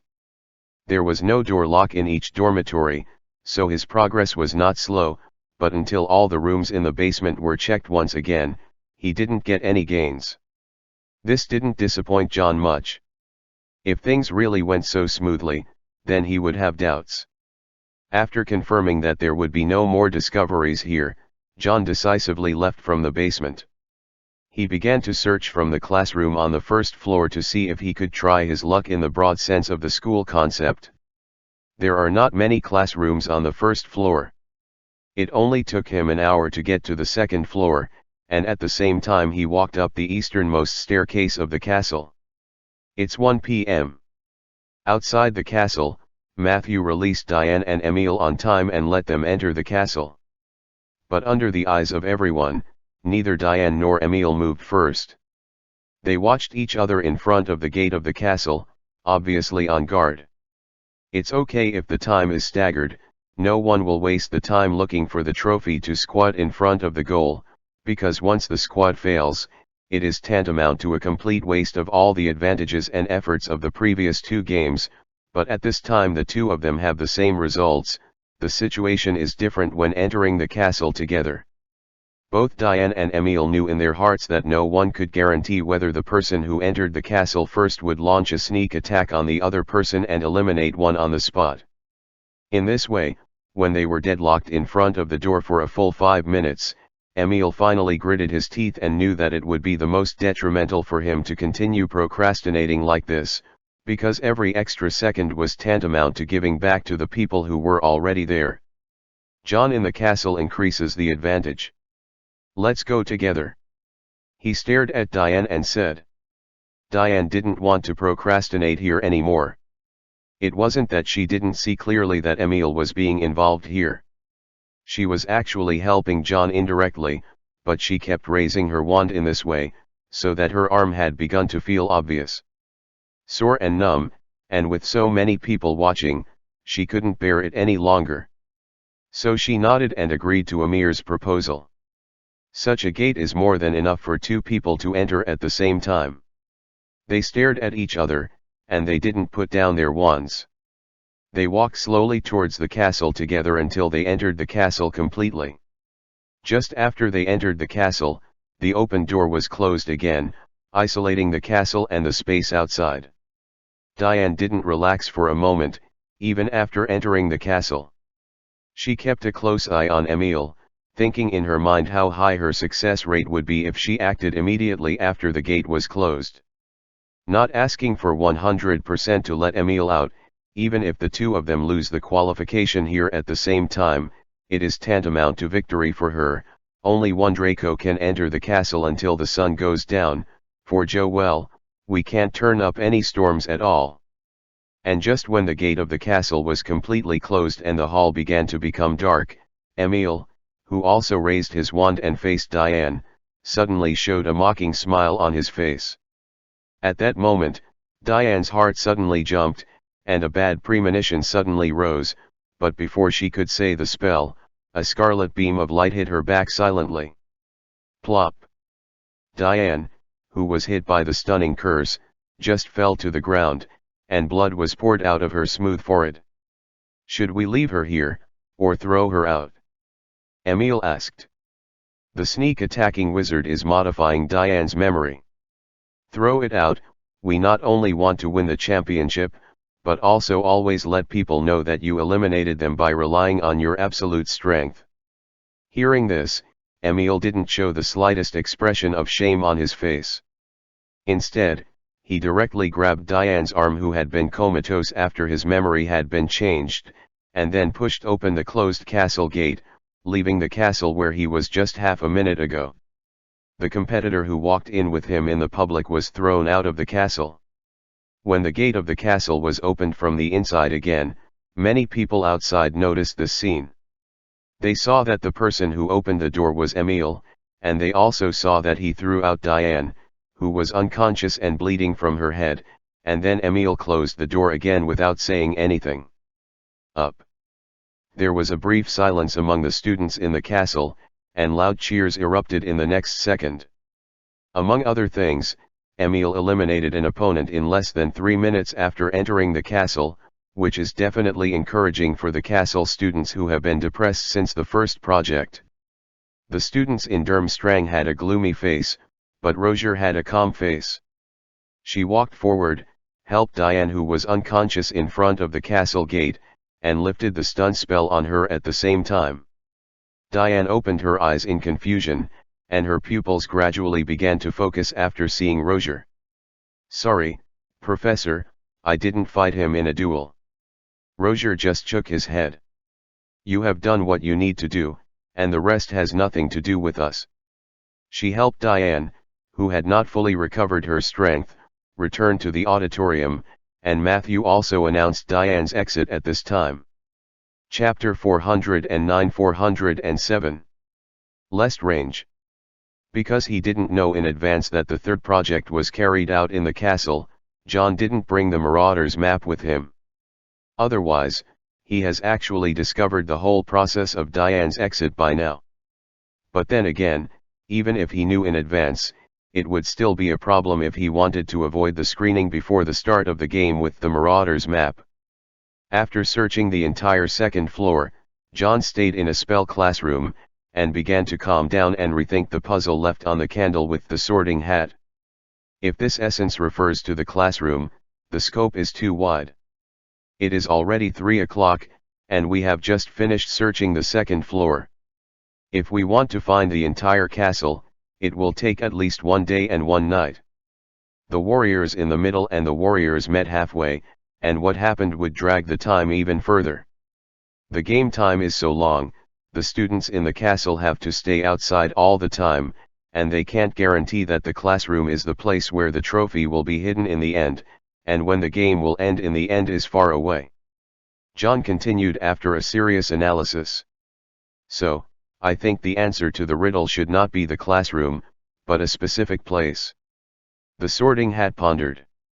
"The school belongs to the essence of the school.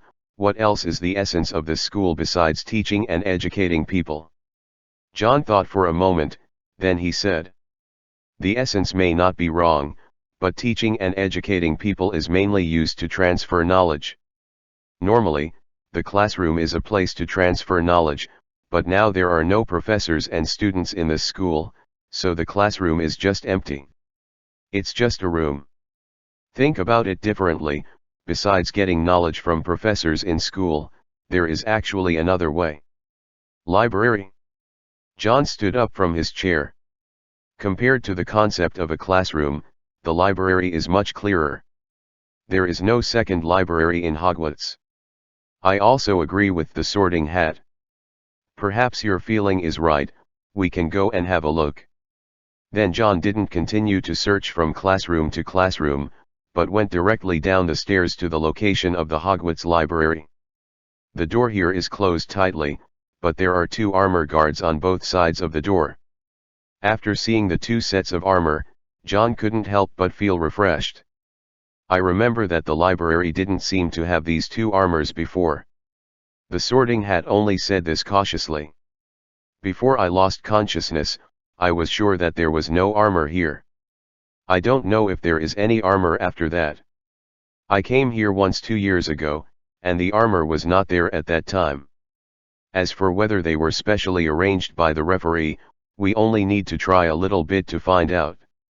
While talking, John stared at the 2 armors approaching the library door, and when he was less than 1 meter away from the door, the originally motionless armor suddenly raised the knight sword in his hand, stopped in front of John. John was not frightened by their sudden movements, but raised his wand with a smile on his face. "I remember that Mr. Graves said when he read out the rules that this castle has no restrictions as long as it can enter. In other words, these 2 things are actually a test. If you can pass it, you will prove it. The library is open, but this is a restricted area." After he finished speaking, he waved the magic wand in his hand, and at the same time, the sound of spells sounded from his mouth. Thunderbolt explosion. At the same time, on the 7th floor of the castle, Emil walked out of the principal's office with a gloomy face together with the wizard who had attacked Diane and knocked him out. "Why can't we get such crucial information as the position of the Tri-Winner Cup?" Emil couldn't help asking.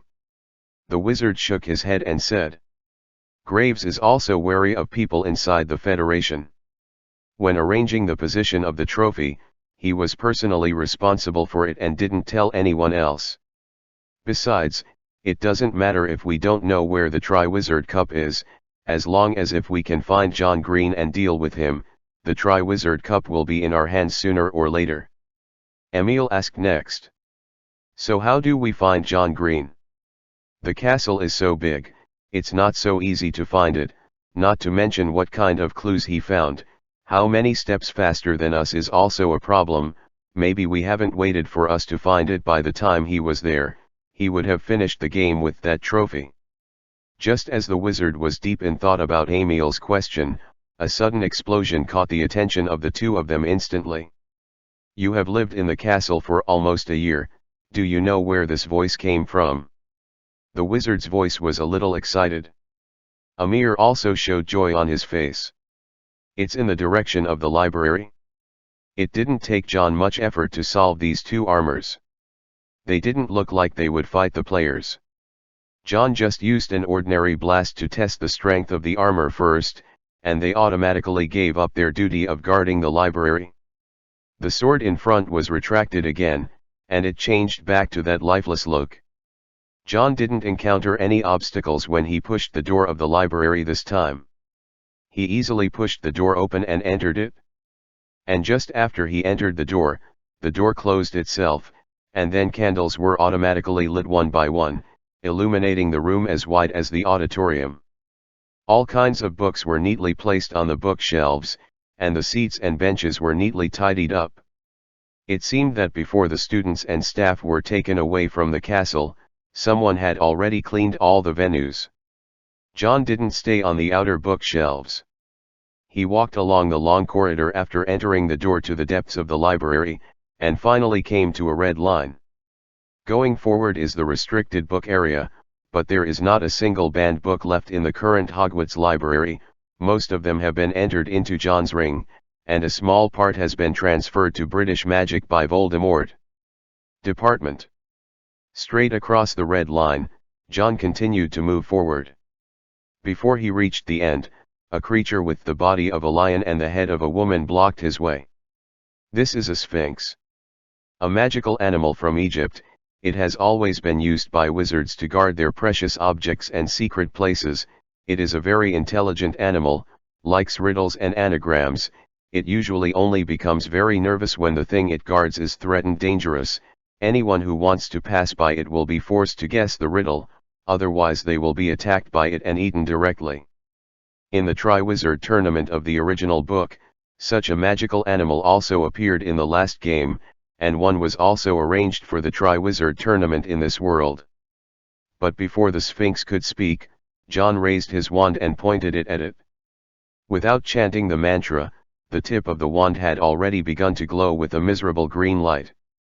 This Sphinx obviously felt the dead silence in the green light, and the mouth that was just about to open subconsciously closed again. John doesn't have any interest in guessing riddles here, and if he can solve the problem in the simplest and crudest way, he naturally doesn't need to use his brains. Get out of the way or die. To be honest, the library is a very disadvantageous place for the Sphinx. Its size is not small, and in this narrow space, it is simply impossible to dexterously avoid spells. And if it is ordinary spells such as stun spell and petrification spell, it doesn't have to be afraid of John's threat at all. All high-level magical animals generally have a thick skin with a strong magic immunity effect. But for the death curse, unless the skin is as thick as a fire dragon, no magical animal can be so forceful. Sphinx is very smart, otherwise he wouldn't like guessing riddles. When he saw the green light on the tip of John's staff, it stepped aside, stared at John and didn't make a sound. John didn't relax his vigilance. The wand in his hand was always aimed at the Sphinx, and at the same time slowly passed by it, and just when John was about to pass completely, a loud bang came from the library door. Pass it on. That's obviously also a blasting spell, and it's much stronger than John's previous spell with astringent effects. Even the door of the library was crumbling by the violent shockwave, and a lot of dust fell from the ceiling. Also taking advantage of this opportunity, the Sphinx jumped suddenly, from the narrow restricted area to the wide study area of the library, and the stern woman's face was staring at John. The door of the library was also opened at this time, and two figures of roughly the same height walked in from a cloud of smoke. John clenched the wand in his hand. Looking at the two figures, he couldn't help but narrow his eyes. Finally, the smoke cleared, and the people who walked into the library showed their true faces, and one of them was naturally Emile Lestrange. The other person standing beside him made the corner of John's mouth involuntarily reveal a sarcasm. "So in the end, your means are such blatant cheating." Emile's father, Brandon Lestrange, who became the new head of Lestrange after John killed Robistan, Rodolphus, and Bella, said so bluntly standing in front of John. Facing John's question, Brandon seemed very indifferent. He didn't put down the wand in his hand, and aimed at John together with his son. Cheating has never been shameful in the Triwizard Tournament, but it is a tradition. John looked at the father and son coldly. Neither of them made a move immediately. John was not afraid of anything. He always felt that things were not that simple. It can be said that the original Lestrange family was wiped out by John alone, and it is precisely because of this that Brandon now has the opportunity to take power with his son. The father and son should know better than anyone else what kind of threat he is, so how can they confirm that a person who can only be regarded as unknown among the Death Eaters and a 7th grade student are better than him? Bella and Rodolphus, the two long-established dark wizards in the magic world, are stronger? Of course Brandon had his own support. He stared at John closely, thinking that before the Triwizard Tournament had officially started, Voldemort personally visited Lestrange's house. In addition to Bella's funeral, he also personally explained to him the ultimate goal of the father and son in this game.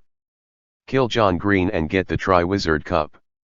As a participating warrior, of course Emile cannot use the death curse to kill people, so the only person who can do it is Brandon.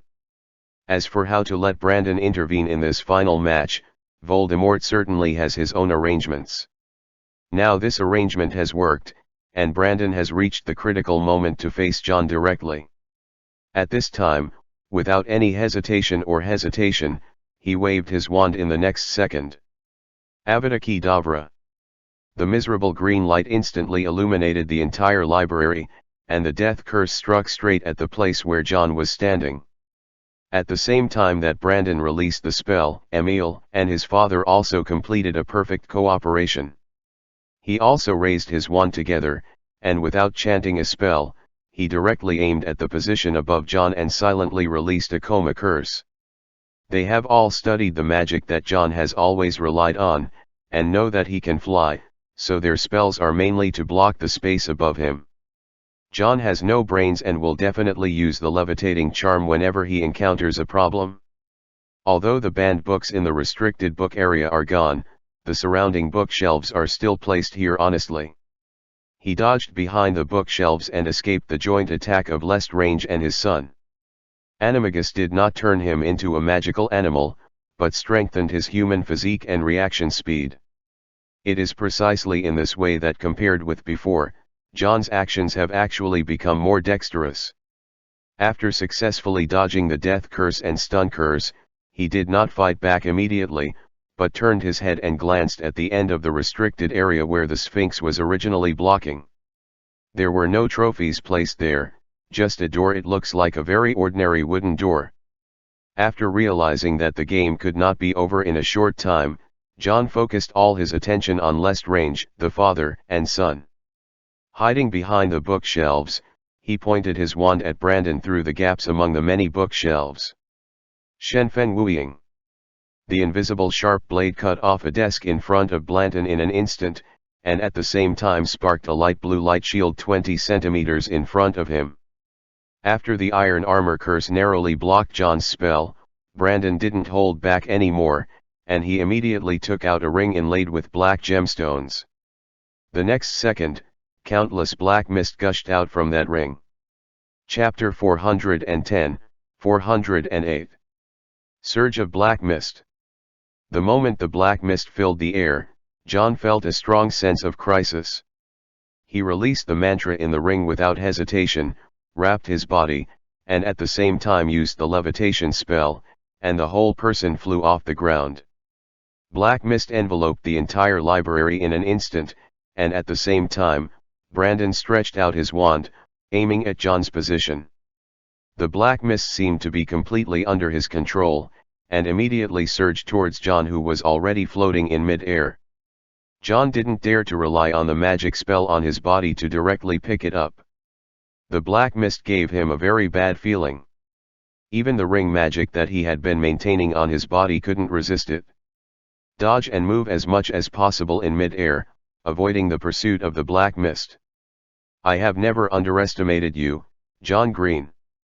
Being able to kill Bella and the others, no matter what method you use, is enough to prove your strength.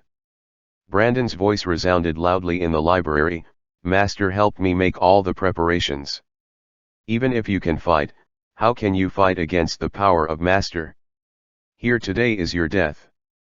While he was speaking, the tip of the wand also glowed with a miserable green light, and the death curse was suddenly shot from it in the next second.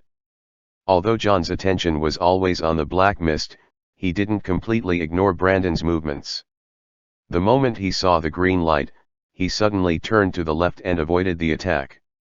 That is to say, his physical fitness and reaction can keep up now, otherwise even if the situation just now could not kill him, he would have to be forced to the point of embarrassment.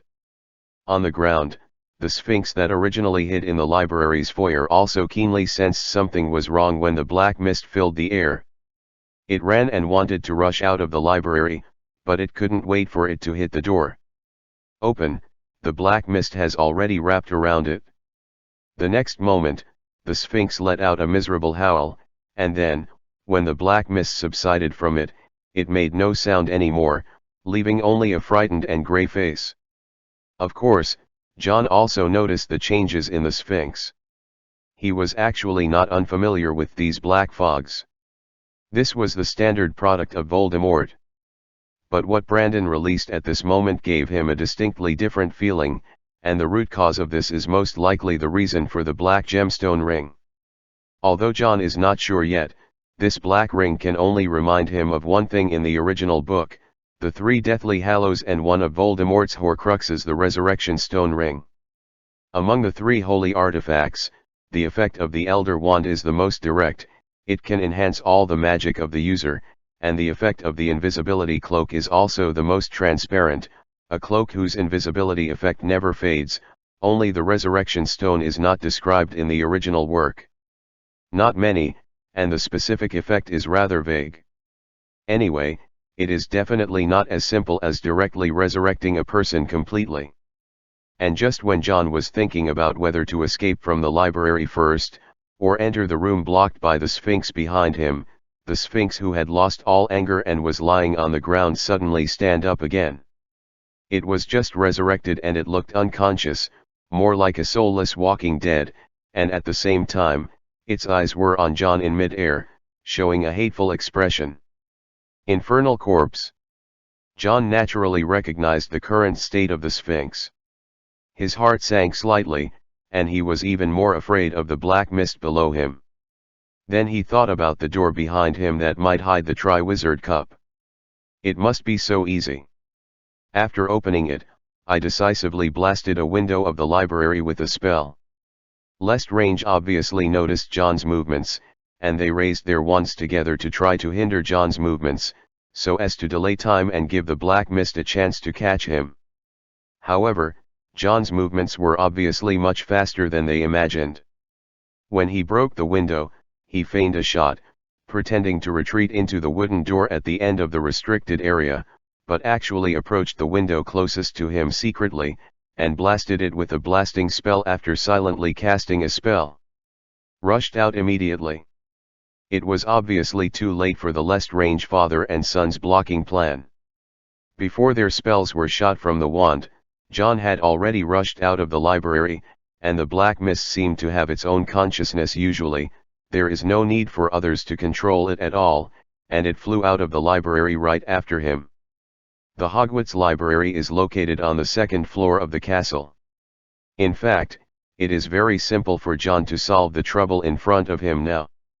As long as he can open the door of the castle with this cloud of black mist, So that everyone outside can see the existence of the black mist, at least those from Rozier and the Federation. The referees will not remain indifferent, and this is his chance. But obviously, the black mist didn't want to give John this opportunity.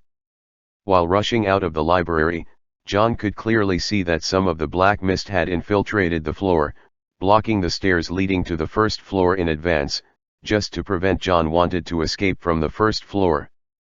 But John was naturally not dead-headed. After knowing that walking from the first floor was no longer feasible, he immediately began to fly along the stairs towards the high floors of the castle. Since the gate is impassable, it's a big deal not to go through the gate. If you can find a tower, entanglement with the black mist on it will have the same effect. John's flying speed was obviously not as fast as this cloud of black mist. He could only take advantage of the intricate terrain in the castle to keep pulling, and flew from the second floor to the fifth floor in this way. "Where's the nearest tower?" he was asking the Sorting Hat. Although he has also stayed in this castle for more than half a year, he is not as familiar as the Sorting Hat. "You have to go to the 8th floor first. The tower closest to the staircase you are in is the former Gryffindor Lounge. You can only reach the 8th floor through a long staircase over there." The second John heard this answer, he seemed to have a premonition in his heart, and his body suddenly jumped forward. At the moment he fell down, black mist filled the air from above his head, and if he finished reacting for half a second, he would be completely sucked into it. John, who escaped this time, didn't even have time to rejoice. He turned around and left from the staircase without saying a word. It is definitely not possible to move forward. The black mist has already surpassed him and flew to the front. He can only temporarily change the route. There are no stairs ahead. There are 7 classrooms running ahead, and there is still a staircase. The tower closest to the staircase is also the Gryffindor Tower. It seems that John can feel that the current situation is very dangerous, and the voice of the Sorting Hat has become more urgent. John is really under a lot of pressure now. He dare not let the black mist touch him, and there is no way to solve them for the time being. Fortunately, the speed of Lestrange and his son is not so fast, so there is no way to give this a piece of black mist to help with the above assists. As for the Triwizard Cup that may be hidden in the library, John can only rely on the fact that there is more than one Sphinx blocking the way to the Triwizard Cup. This time, John's rush to the 8th floor was much smoother than before. It seems that because a lot of bodies were separated to prevent blocking John's other possible escape routes, the speed of the black mist was obviously slowed down a lot, allowing John to successfully run to the 8th floor and find the road leading to Gryffindor. Stairs in the multi-lounge tower. I remember that the Gryffindor Lounge seemed to be sealed off like a tower. It used to be the Gryffindor Lounge, but after the Dark Lord ruled Hogwarts Castle, it was abandoned and turned into a utility room, and the protective magic inside was weakened. You can go to the lounge and go directly to the girls' dormitory, where there is a big stained glass. Break the glass, and you can see your situation outside the castle. John can only give the Sorting Hat full trust now. After all, he has no other options to make a decision. But on the way to the Gryffindor Lounge, John still felt something was wrong. The cloud of black mist chasing him was much thinner than when he was in the library just now, and because of this, his speed has slowed down. Now it seems that he can only hang him behind so that he will not be lost. A hidden worry rose in John's heart, but he really couldn't make other choices, not to mention that he had already flown up the stairs that could only lead to Gryffindor Tower, and he would not turn back even if he wanted to. Probably did. Soon John saw the entrance to the Gryffindor Lounge. In the original book, there should be a portrait of the fat lady guarding here, and only when the password is given will a passage for people to climb in be given up, but now, before he gets close to the entrance, he sees there is a huge hole in the wall, and it can be seen from the outside that it is full of various debris in a mess. John flew into the Gryffindor Lounge, which has indeed become a utility room, messy desks and chairs, all kinds of magic joke toys that seem to have been received, and old armor, broomsticks, and cauldrons. A series of things have been randomly messed up, discarded.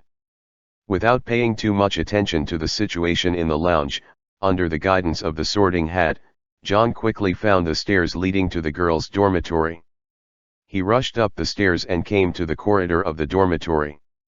He also saw the huge stained glass that the Sorting Hat told him.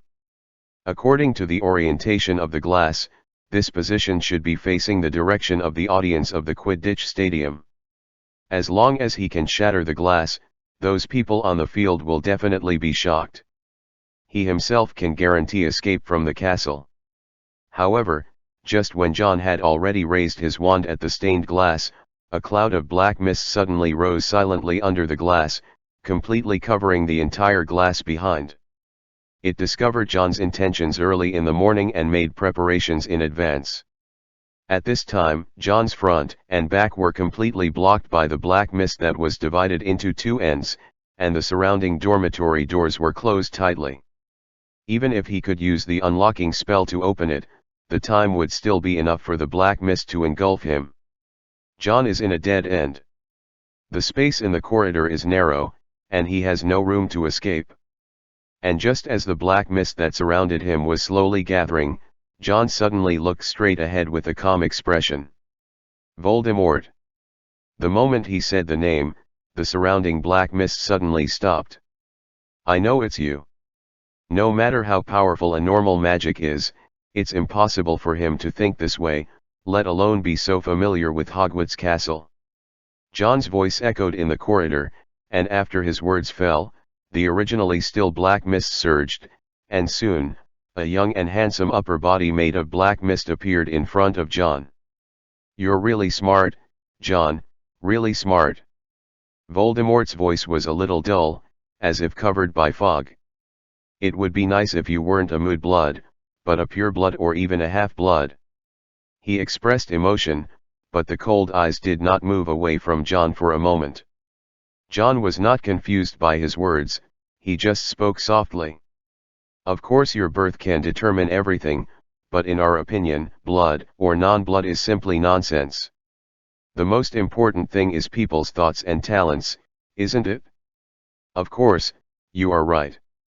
It is a truth that everyone agrees with. Voldemort wandered in the black mist while staring at John, but why do so many people believe in the bloodline I proposed from the bottom of their hearts? What about the theory? It's the benefits. The theory I can bring them enough benefits. With these, what does it matter if it's right or not? John appeared calm on the surface, but in fact his body was tense all the time, and at the same time, his hands hidden in his sleeves were approaching his inner body bit by bit according to what the Sorting Hat said in his mind. Pocket. It seemed that Voldemort didn't talk about these feelings with him much, so John directly raised another topic that would definitely attract his attention. You're not the real Voldemort himself, are you? You're just one of his split souls. Sure enough, Voldemort, who was approaching John, stopped his movement again. It seemed that he was a little puzzled that John knew so much. That old fellow Dumbledore told you. John took a deep breath. I still know a lot about you, Voldemort, or Mr. Tom Riddle. However, just when John thought he could delay time, the black mist around Voldemort suddenly boiled up, and at the same time, his mocking ridicule echoed throughout the corridor. You still want to play these little tricks in front of me? Who do you think I am? The black mist almost drowned John in the blink of an eye, but at the same moment, John's hand had already reached into the Sorting Hat. In this long corridor that was completely shrouded in darkness, John drew out a gleaming sword. The sword light pierced through the black mist. Chapter 411-409. Fate with the Lestrange family. John can be sure that what he holds in his hand is the sword of Gryffindor. Because this is the only thing that can be drawn out of the Sorting Hat. As for why there was no way to pick it up from the desk in the principal's office before, but he can now draw out the sword, he can only attribute it to Gryffindor. The magic cast on the hat was so powerful that even Voldemort's best efforts could not break the bond between the sword and the hat. The moment the blade reflecting the cold light came into contact with the black mist, it melted the black mist like a fire roasting butter. John didn't know much about swordsmanship, but after he discovered the restrained effect of the Gryffindor sword on these black mist, he waved it around without hesitation for a moment. In an instant, the half-meter radius around him became a vacuum zone, and no trace of black air remained. There is no way Gryffindor's sword has such an ability.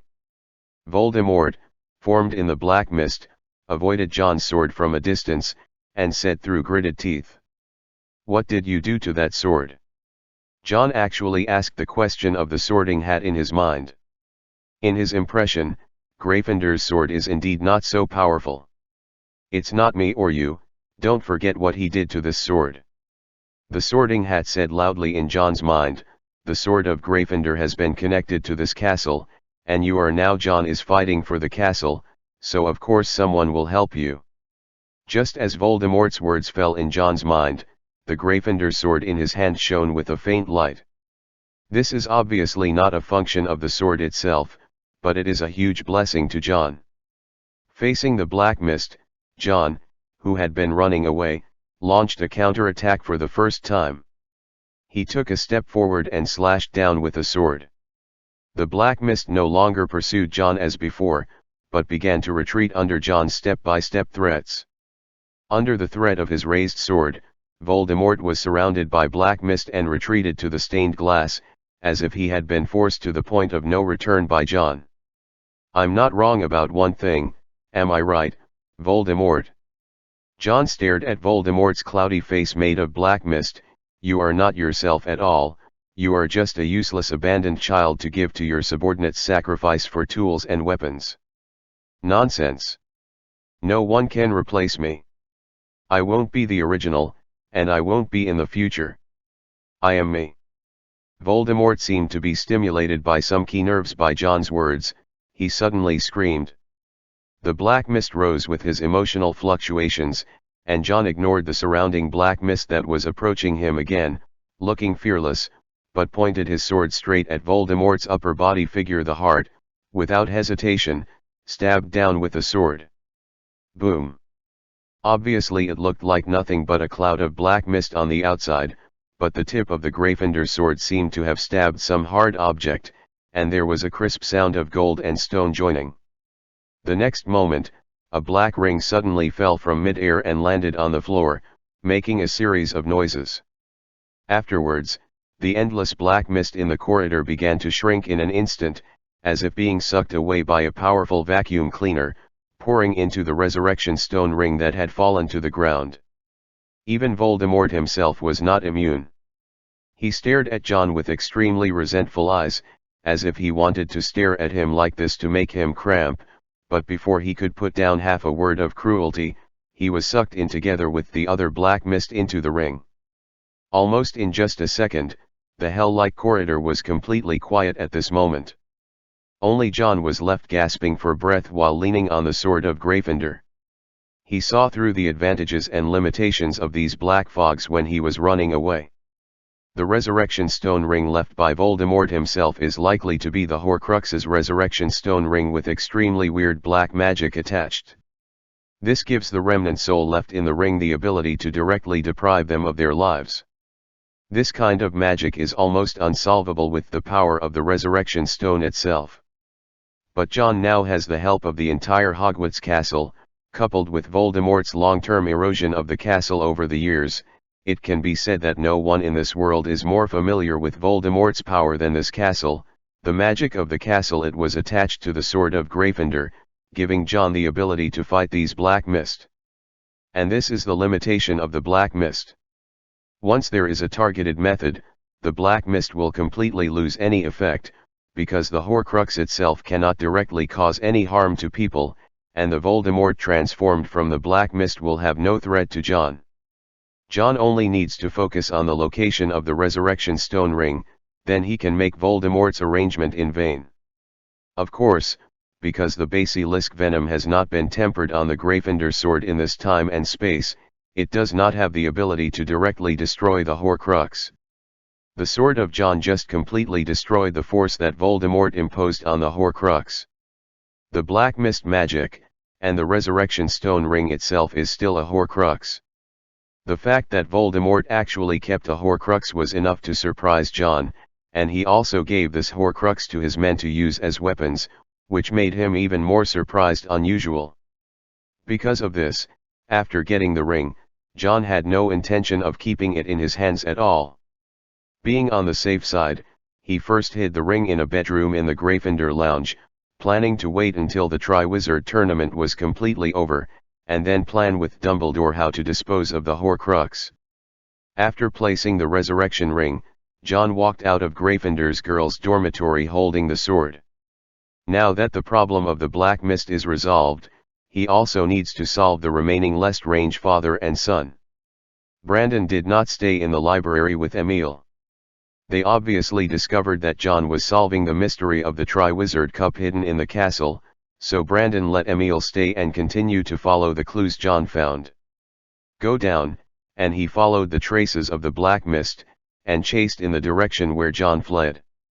The task Voldemort left for him was very clear. He had to kill John with his own hands, and Emil lifted the Triwizard Cup. Brandon may not have any outstanding abilities, otherwise he would not have shown such a resounding name when his brother and sister-in-law were still alive, but the most important thing about him is that he executed any orders issued by Voldemort to the letter. Buckle. So he also rushed up to the 8th floor of the castle and found the stairs leading to the Gryffindor lounge. Just when he came to the door of the Gryffindor rest room and was about to walk in carefully, suddenly a hand reached out from the wall and grabbed his wand. Blanton's face suddenly showed horror.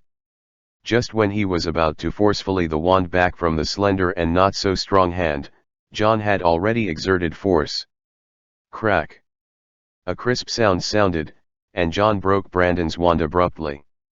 Fire Dragon Heartstrings wand core was glowing with a faint red light, and Brandon had already reacted quickly at this time, resolutely gave up the broken wand, and wanted to leave and retreat out of the Gryffindor lounge area.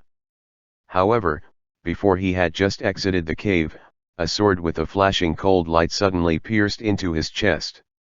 Under Brandon's incredulous gaze, John walked in from the Gryffindor lounge. He threw away the wand that had been broken in half in one hand, and held the hilt of the Gryffindor sword in the other, calmly looking at Brandon, whose eyes had gradually lost their spirit. Go downstairs and say hello to your brother and sister-in-law for me. After speaking, John pulled the sword out of Brandon's chest. The scarlet blood fell drop by drop along the shiny sword body to the ground, it was so obvious in front of the empty stairs. And then the sound of Brandon completely falling to the ground was even more abrupt. John shook the sword body without emotion, and soon, the Gryffindor sword became as clean and new as it was at the beginning. This is not the first time John has killed someone, of course he doesn't feel anything, and it's a coincidence. So far, all the people he killed were named Lestrange. A very interesting rule. Thunderbolt explosion. Looking at the wooden door in front of him, Emil angrily cast a blasting spell. But the explosion sounded on the wooden door that looked so fragile, but it didn't hurt a single bit. This made Emil even more irritable. Since he separated from Brandon, he has been studying this wooden door for half a day, but he still hasn't discovered the essentials. Of course, he is not as familiar with this castle as John or Draco, and he has no clue that this is probably the last level before the Triwizard Cup. Emil used all the violent methods he could use now, but none of them had the slightest effect on this door, which made him very anxious. Originally, he shouldn't have been so anxious. Brandon took the things left by Voldemort and chased in the direction of John's escape. No matter what, it was impossible for John to survive this time. That is to say, in the future, Emil can completely focus on finding the Triwind Cup, without worrying about who will become his threat. As for Draco, who should have entered the castle to participate in the competition at this time, Emil has never paid attention to this kid who is used to make up numbers, and before the start of the competition, they have already reached a consensus: the final championship must be won by Amir. But it was this situation that should have completely let Amir let go of his worries, but it still made him feel restless. And it was in this anxiety that the door of the library, which had begun to crumble, was suddenly opened from the outside. Emil was overjoyed when he heard the movement, thinking that his father had already solved John to help him solve the problem of winning the Triwizard Cup, but when he saw that against the background of the night, he walked into the library after the figure, a penetrating coldness swept over his whole body in an instant. "Why you? My dad?" Hearing Emil's almost irrational questioning, John just walked into the library slowly with a sword in one hand and a wand in the other. "I really have a good relationship with the Lestrange family, first your uncle named Robistan, then your aunt named Rodolphs and Bella, and now your own father Boulangton. This world is really amazing." I used to sneer at the so-called fate, but actually think about it carefully, maybe your fate may have been doomed long ago. Amir's eyes were bloodshot. When he saw John appearing here safe and sound, he must have thought of the terrible consequences. But he still didn't dare to believe it, and he didn't want to believe it. "You dumped him, right? You sneaked back and wanted to catch me to threaten him, right?" They seemed to be talking to each other. Emil didn't listen to what John was lamenting, and John didn't want to answer Emil's self-deceiving question. "To be honest, I have never looked at anything with a prejudiced eye before, but the experience of these years has made me wonder whether it is people with the surname Lestrange who are all bad." By the time John was talking to himself again, he had already reached the restricted area. "It's a pity that so far, no one has been able to prove that my impression is wrong, just like your family is destined to be a bunch of bad guys, isn't it, Emil Lestrange?" Avada Kedavra. Emil could no longer control his anger mixed with fear. He blushed and uttered the death curse at John in a voice almost roaring. But John just turned sideways indifferently, and the miserable green light just fell through, leaving a small crater that was emitting black smoke on the originally smooth ground. John, who has already had a deep knowledge of the three unforgivable curses, can naturally see that Emil has not learned the killing curse at all. Even if he hit himself with this spell in a rage at most, it just made him fall unconscious on the ground bleeding from his 7 orifices. Emil seemed to have lost his mind. He kept chanting the death curse, trying to kill John himself to avenge his father, but even these failed killing curses, none of them could hit the target. Instead, John had already arrived in front of him. Without swinging the sword, John just stretched out the hand holding the Gryffindor sword. When he was close to Emil's body, the spell stop came into play, instantly erasing the iron armor curse on his body, and at the same time he waved his wand lightly with one hand. The next moment, the last only child of the head of the Lestrange family fell to the ground with endless hatred and resentment. Chapter 412, 410. Let's talk about you, Voldemort. Paris, France. The wizards of Wupingzian surrounded the French Ministry of Magic again in less than a year. Compared with last year, this time they are more fully prepared and more powerful. After all, they have been operating in the French magic world for almost a whole year, and the social order has returned to the right track. After losing freedom and power and now regaining it, it is natural to cherish it more than before. Because of this, they have a deep obsession with completely liberating the entire territory of France and letting the so-called pure blood theory be completely cleared from the land of France. It was only because of the blood oath of the Triwizard tournament between Dumbledore and Voldemort that they were temporarily rested. But this time, Dumbledore returned from England in person, and once again announced the actions to be carried out today.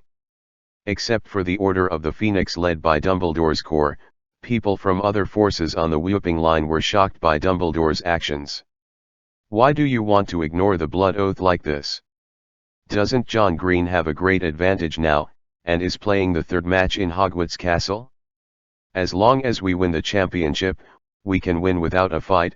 Is this also the reason why you were willing to make this blood oath with the Dark Lord? Or do you actually have no confidence in your student? You think he will lose today's match, so you want to break the blood oath in advance, occupy Paris completely.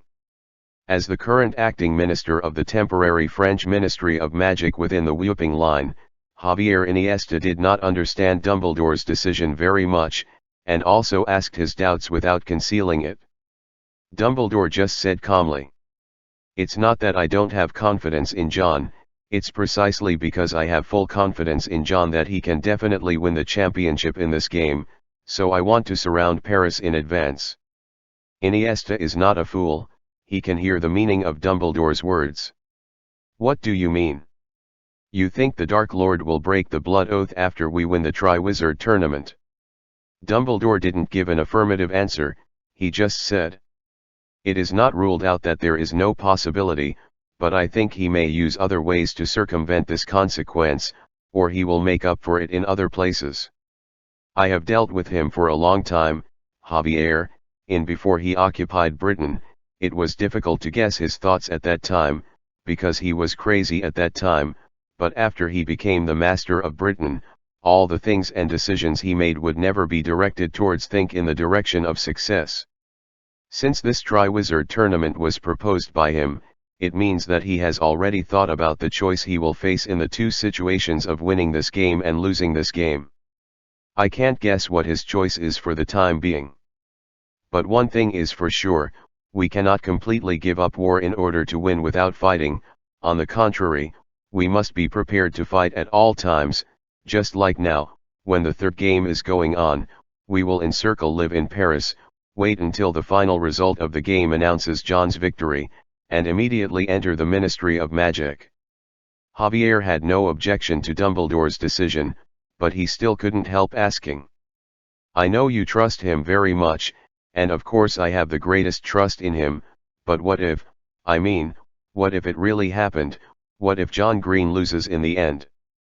Dumbledore's eyes were deep, he was silent for a long time, and finally answered Javier's question.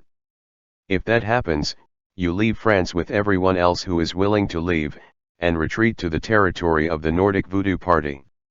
I will stay here." Javier seemed to have guessed what Dumbledore wanted to do if such a situation really happened. He didn't make a sound, but quietly signed his name on the mobilization order for all wizards in the Whooping Line. So, on the afternoon when the third game was in progress, the French Ministry of Magic in the center of Paris was surrounded again. The two Death Eaters who Voldemort stayed in Paris, Selwyn and Rookwood, led the people in front of the entrance hall of the Ministry of Magic with an ugly face. Dumbledore's people with the Whooping Line stopped in front of the tie of the French Ministry of Magic. Everyone held a wand in their hands, and everyone was blessed with the iron armor charm, so that the number of people staying here was less than 10% of them. One of the Death Eaters was extremely stressed. "What do you mean? The Triwizard Tournament is not over yet, and France is still under the protection of the Blood Oath. Are you trying to tear up the oath made with blood?" Selwyn's questioning was obviously a bit stern. He didn't dare to bet on whether Dumbledore had the courage to tear up the Blood Oath, and he was not sure what kind of changes had taken place at Hogwarts Castle. Was it John Green? He has already won the game, but Wu Pingxian blocked the news and wanted to wipe them all out. Dumbledore didn't make a sound, and didn't mean to answer Selwyn. He just looked towards the deepest part of the French Ministry of Magic, where a man in a black robe with a stand-up collar was holding a wand in his hand and was facing towards him. Slowly approaching where they were. Behind Dumbledore, the wizards of Wu Pingxian couldn't help but hold their breath after seeing the man's face, and Selwyn and his party also noticed Dumbledore's gaze. When it passed, everyone had an ecstatic expression on their faces. "Owner!"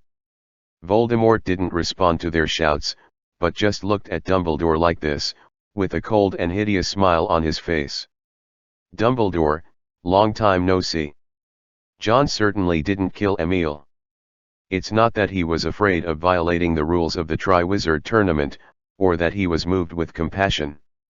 The competition has progressed to this point. The Lestrange father and son have made it clear that they will kill John in this castle. Even if John is found out to have used the death curse to kill the participating warriors, as long as he can in the final game, no one would dare to raise objections. It's just that John is not that murderous, and Emil can't escape. According to the rules in the Blood Oath, Voldemort will lose this castle in the end, let alone such an abandoned family whose family has been killed by John Child.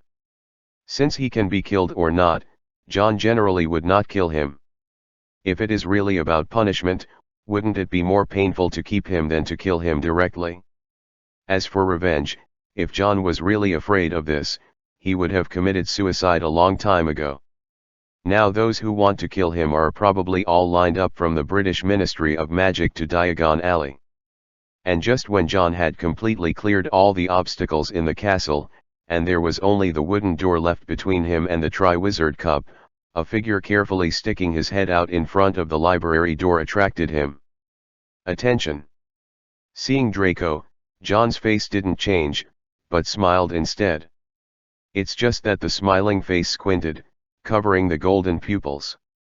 Those who are familiar with him will think that John is very friendly, but those who are not familiar with him will only feel chills all over his body. For example, Draco now. He hurriedly stood up from behind the door, raised his empty hands, and signaled that he had no intention of resisting John. I have no intention of dealing with you. Green, you know. I just heard the movement in the auditorium after entering the castle, so I came here to have a look. I will definitely not compete with you for the championship. What are you afraid of? John said indifferently. He didn't seem to be on guard against Draco, so he turned his back to him and walked to the innermost wooden door in the restricted area. From the outside, the door really doesn't make people have any clues. Compared with Emil, John is more familiar with the current Hogwarts castle. He saw the copper eagle knocker on the wooden door. Perhaps many people in this era have forgotten this thing, but John, who still remembers the original book, will not forget it. This door knocker is exactly the door knocker of the Ravenclaw Lounge when Hogwarts was still in the 4 colleges. Only those who can answer its questions can enter the door. Seeing that John had no intention of doing anything to him, Draco also walked into the auditorium tremblingly. He saw Emil lying on the ground, and he also saw a mess of bookshelves and broken bookshelves around him. The table and chairs finally came to the restricted area. At the same time, I don't know if it was to show that he didn't mean to compete for the Triwizard Cup, or because he was afraid. He didn't get too close to John, but stopped 5 meters away. I know, if you finally win this game, what will you do with students like me? John was looking down at the eagle-shaped door knocker, trying to trigger it to tell the puzzle. How to deal with you? Do you think you will fall into our hands? Even if there is no Hogwarts castle, your headmaster will not give up a pure-blood student like you. Your parents are both mainstay, so unless you get to a situation where you're already doomed, things like this won't happen recently. Draco gritted his teeth. He didn't know what he seemed to be hesitating, and then asked. Then if Mr. Principal loses, how will you treat pure-blood students? John finally figured out the principle of this eagle-shaped door knocker. It seems to have been modified by someone.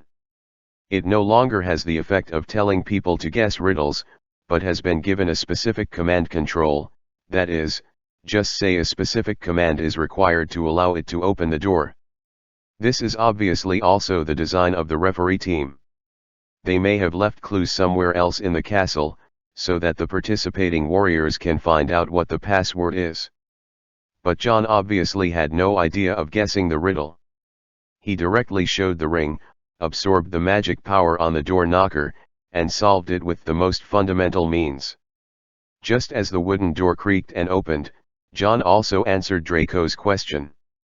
According to the more mature method we have studied in France, adult students, like normal pure-blood wizards, are responsible for their mistakes. Even if they do not make mistakes, they will be arranged for continuing education and labor compensation. What kind of standpoint, these people are equivalent to eating the bonus of pure-blood oppression. As for you, you also know what kind of role your father plays under the Dark Lord. Let me tell you the truth, your parents will definitely die, which is why I refused to cooperate with him at the time. If you make a mistake, you don't have to be responsible for the mistakes you made. Of course, you are not guilty of death, but you have to pay other prices. Behind the wooden door, there wasn't much space, but the Triwizard Cup was placed in such a room. John saw it, and of course Draco saw it too. It's just that neither John nor Draco paid attention to the trophy for the first time. John answered Draco's question seriously, and Draco trembled after hearing it, looking at John with red eyes. But my parents just want our family to live well. What's wrong with that? John looked at him calmly. So, you don't even have the most basic correct concepts. Of course there is nothing wrong with loving your own family, but why do your parents want to hurt other people's families? We are all human, you enjoy a rich life, enjoy warm family love, but have you ever thought about what a group of people of the same age as you are suffering under this castle? Then how can you blame us? This is not something our family can decide. Draco seemed to be stimulated by John's words. Duh. What's the difference between you and us? If that's the case, how many purebloods can survive? The flames in John's golden eyes were jumping. This is a choice you make yourself. The Weasley family and the Longbottom family could have stayed in the UK to enjoy the benefits and privileges of pure blood, but why are they still willing to take the whole family into exile with us? Because they know what's right and what's wrong, but your parents don't, and they haven't taught you what's right or wrong. You are talking nonsense. Who decides who is right and who is wrong? We are clearly not at fault. Not at fault. After venting, Draco fell to the ground, pulling his hair and making no sound. John looked at him, and didn't speak again. It was only after a long time that he suddenly said inexplicably, "Why don't you do it?" Draco raised his head, tears streaming down his face. "Do you want me to fight you? If that's the case, you can let me out now. I know I can't beat you at all." John was very serious. He had never shaken his head so seriously before. "No, I'm not talking to you, I'm talking about you, Voldemort." Chapter 413, 411. Voldemort, I am very happy. When he heard Voldemort's name from John's mouth, Draco's entire face froze. His frightened and panicked expression was not faked at all, his body was trembling, and his red eyes were staring at John. You, how dare you say this title?" John has completely lost interest in talking to him, but directly grabbed his collar with one hand, coercing Draco to come to the wooden door. "I'm not trying, Voldemort. If you really think I'm just cheating you, then we can give this championship to Draco Malfoy." Draco wanted to struggle subconsciously, but his body didn't have much strength, let alone break free from John's grasp now. And just when John took Draco and was about to walk into the room where the Triwizard Cup was stored, a black air burst out of Draco's body. John stopped what he was doing, as if Draco had turned into a piece of soldering iron, and threw him on the ground again. Draco was terrified. He obviously found something wrong with himself, but soon he found that he could no longer control his body. The mouth that was originally opened wide due to panic gradually closed, and then revealed a weird smile that was not a smile.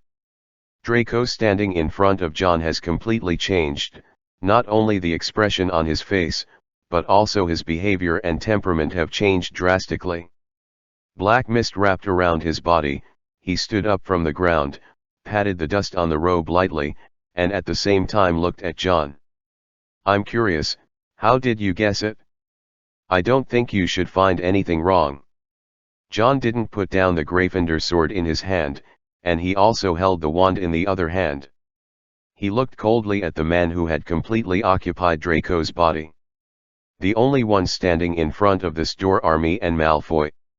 This is a bit too coincidental and smooth for us, isn't it? Voldemort shrugged, stroking Malfoy's hawthorn wand. "Can this still be called smooth? If you didn't find the sorting hat, and didn't pull the sword out of the hat, you were really going to die just now.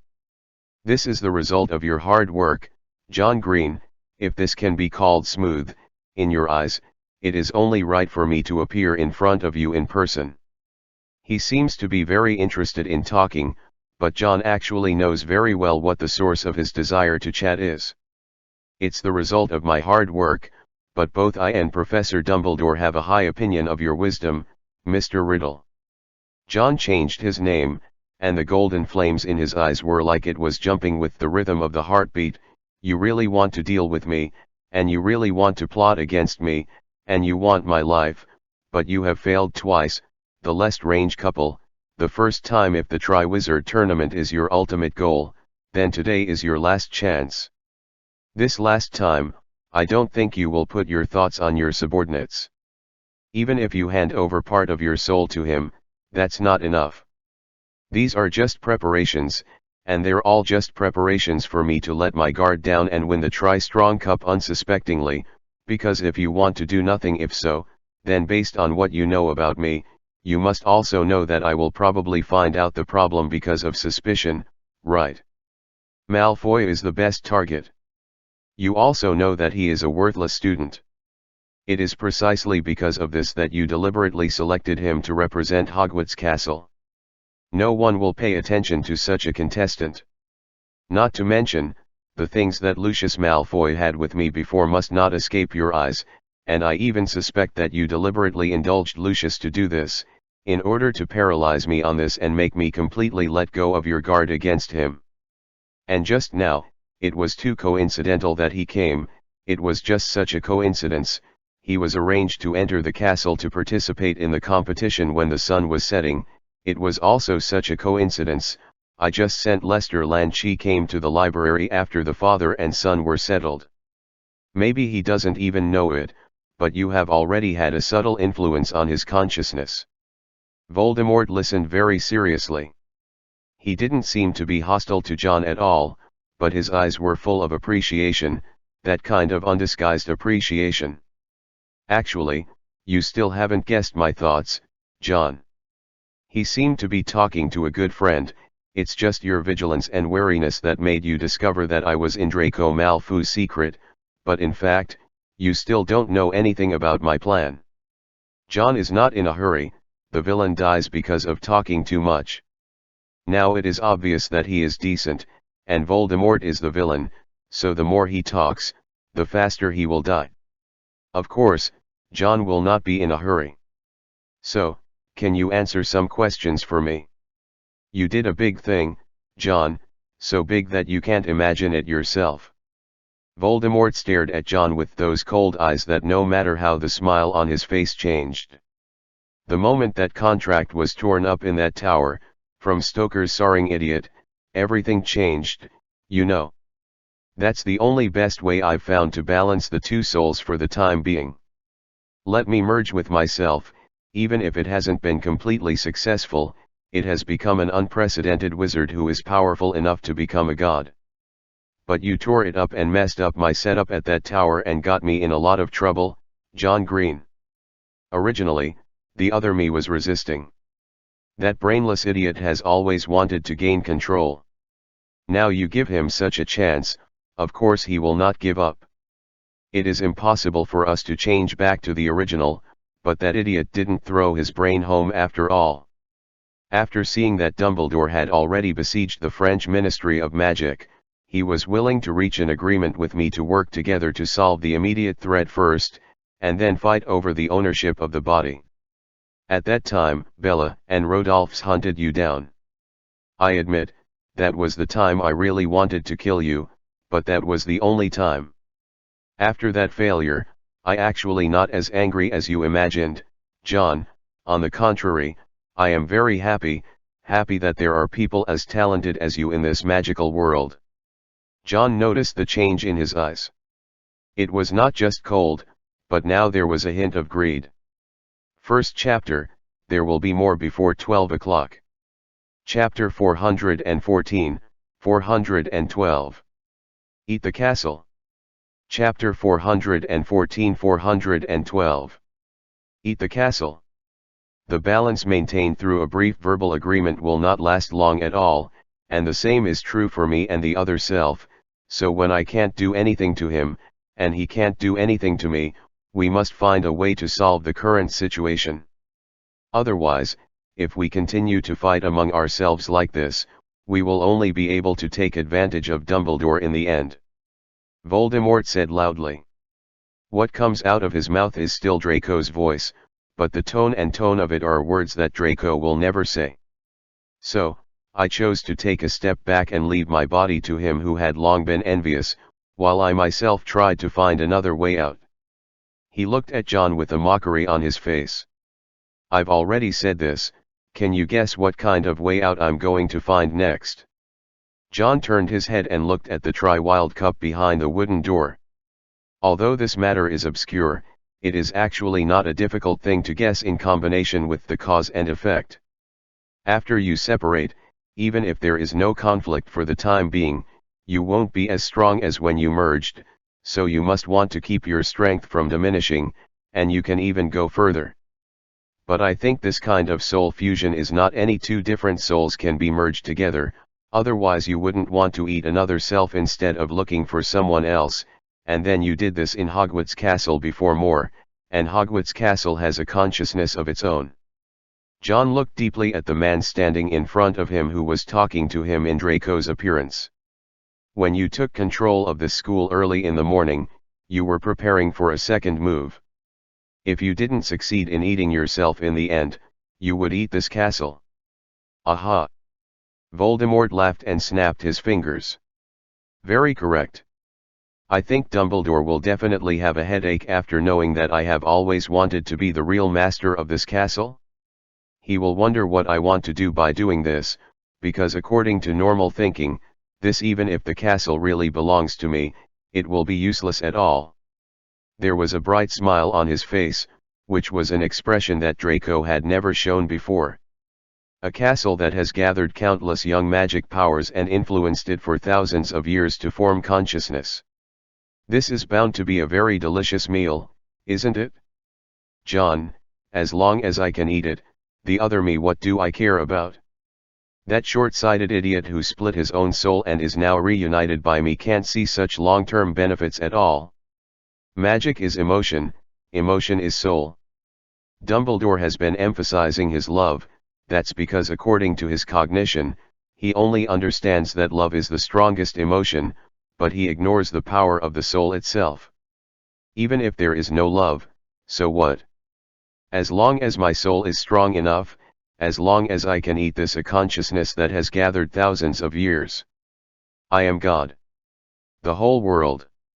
Whether it is wizard or muggle, whether it is earth or sea, the God of all things.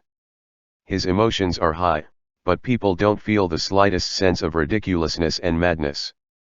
Because he expressed so earnestly, spoke neither fast nor slow, and spoke slowly. He told John everything he had done and prepared, so that John could understand how terrifying this Voldemort in front of him was. He had already prepared for his failure more than 10 years ago, and began to restrict the castle little by little, preparing for the failure of the fusion of the two himself in the future. At that time, Dumbledore had not even formed Wu Pingxian and John himself hadn't crossed over yet. At that time, he was in full swing in the UK and even in the whole of Europe. Now that all his arrangements have been used, and everything has come to the final step as he planned, even if John guessed that Draco was in Draco's body in advance for other reasons, he is still not concerned about the situation in front of him. The method will cause the slightest impact. But eating the consciousness of the castle is not that easy. If it were so simple, you would have done it directly, not as a backup. John took a deep breath. So you have taken a fancy to me. Apart from delaying time for you, the Triwizard Tournament also has another purpose, which is to pull me into the game you designed. You're absolutely right. The better John is now, the happier the expression on Voldemort's face. The reason why your name was chosen in the Goblet of Fire was because I had someone throw it in. After knowing that you tore up my contract and killed Robistan, I chose you, John. Law and Rodolph's are just a top-up, let them test your top-up. If they really kill you, it will prove that you are nothing more than that. I will choose another target again at worst, and if you succeed in counter-killing, it was a big surprise that I got them. It means that you are the most suitable choice, but also for you, the most suitable candidate, I also need more preparations. I want to make a series of false appearances, so that you and Dumbledore think that I really want to kill you, so that not only can I directly win this Triwizard Tournament, but also prevent future troubles. That's why that dragon riot, that's why I agreed to the beauty trap planned by Batty. I changed my mind about what you would think. Only in this way can I deceive you and that bad old man who has never been easy to deceive. Not only that, but I will guide you to discover my arrangement in the castle. Dumbledore cares more about this castle than anyone else, because he lost it at the beginning and became the biggest sinner among the principals of all generations. Therefore this point is actually easier. I just need to pretend that I have some omissions and let you discover the secrets in the castle, and you will think that I care about this castle very much, and then deduce that I care about the final result of this game, because the castle is also one of the bets. Only in this way you will try your best to win the championship of this competition, to complete this puppet show that I personally built a stage for you and directed myself. Voldemort opened his arms, looking extremely happy. So, smart and witty Mr. John Green, you can guess that I have spent so many means and efforts to set up this game just to make you think that you have gone through untold hardships and obtained it with your own efforts. What is the purpose of the championship in this game? There is still in the early morning, the time is uncertain, but it will definitely be sent out before 7 o'clock in the morning. Chapter 415-413. Now you can try it? Have heard this, if John can't figure it out, then there is a real problem. All the speculations he made before about Voldemort possessing Draco, in fact, there is not much reasoning at all, and it is more based on a feeling. The kind of intuition that has saved John many times in battle, and made Grindelwald praise the intuition with the gift of prophecy. Voldemort's arrangements for this match went deeper than anyone imagined, and also used some unknown information that John and Dumbledore would never have guessed. For example, although they guessed from the very beginning that holding this Triwizard Tournament might have something to do with him recovering his soul that was split because John tore up the contract, so as to restore his strength, they never thought that Voldemort actually planned to use another way to achieve the purpose. And the castle itself, precisely because they couldn't guess what kind of means Voldemort had, before he said it himself, even if John and Dumbledore were thinking about it, they would never have imagined that he had made so many preparations in the castle. In fact, they want to eat this ancient castle that has been passed down for thousands of years. But when these things have become public and the clues have become coherent, the trajectory of everything has become obvious. Using normal means, you can't eat the consciousness of this castle. John gripped the hilt of the Gryffindor sword. The Room of Secrets, the Headmaster's Room, and the Slytherin Lounge. You have tried all these arrangements, but you couldn't do it, so you thought of another way. Let someone who can be recognized by this castle come over. First he will inherit the castle, get the recognition of the castle's own consciousness, and then use his identity to completely obtain the consciousness of the castle. Voldemort turned his head to look at the Triwizard Cup. So, you should have already guessed what kind of ending you will face today? John Green, you should be grateful for the portrait of Salazar Slytherin that you brought out from the North Pole. I am what I am today because of the ancient magic he taught me about how to reintegrate Horcruxes. It is also because of these that I have studied more about the magic of the soul. He retracted his gaze and looked at John. Afterwards, the script I arranged was very simple. You get the Triwizard Cup and get this castle. I will kill you and become you. In the future, you will be stronger, smarter, and more respectable than you. John live on as Green. There are many ways to gain power in this world. Since the path of uniting the purebloods is different, it's a big deal to change the route. His smile is so chilling. Many people know very well that I actually don't care about the so-called pure blood mixed blood mood bloods. As long as I can become the master and the master of everyone, isn't it the same who leads me? After that, everything will go well. I will be the first successor after Dumbledore, and even because of my outstanding performance in defeating Voldemort and attacking Britain later, Dumbledore will lament his old age and let me take the position ahead of time. I will have with such a young and vigorous body, everyone is loyal to me from the bottom of their hearts. I will become the new master of the United Kingdom, and things will be easier after that. They have been so oppressed. One moment, they will explode with even stronger hatred and desire. Liquidation. I will lead them to liquidate the pure blood throughout Europe and the whole world. Even with their help, it will be easier for me to control the Muggle world. What a wonderful future. You will not leave, John, I will help you, let your name be recorded in the annals of history forever, and everyone will never forget the title of Lord of the World. His words carried a trembling horror. But the beating flames in John's eyes did not reveal the slightest fear. So now there are two you in this world. Since that idiot wants the original body so much, what's wrong with letting him serve as a target of my new identity to give me the last bit of residual value? Voldemort smiled contemptuously. He looked at me calling the wind and rain outside and thought he could do everything I could do, but now he only focuses on the immediate interests, and he is impatient when he sees that France is about to be completely occupied by Dumbledore. I did it on purpose, yes, the result of this match was destined to be Dumbledore's victory from the very beginning, so the French and Hogwarts castles that were cut out will bring him a huge loss, and it will also be the beginning of a new life for me. See, not only you, even the other me, you are all under my control. I was the one answering you. Now, I have one last question.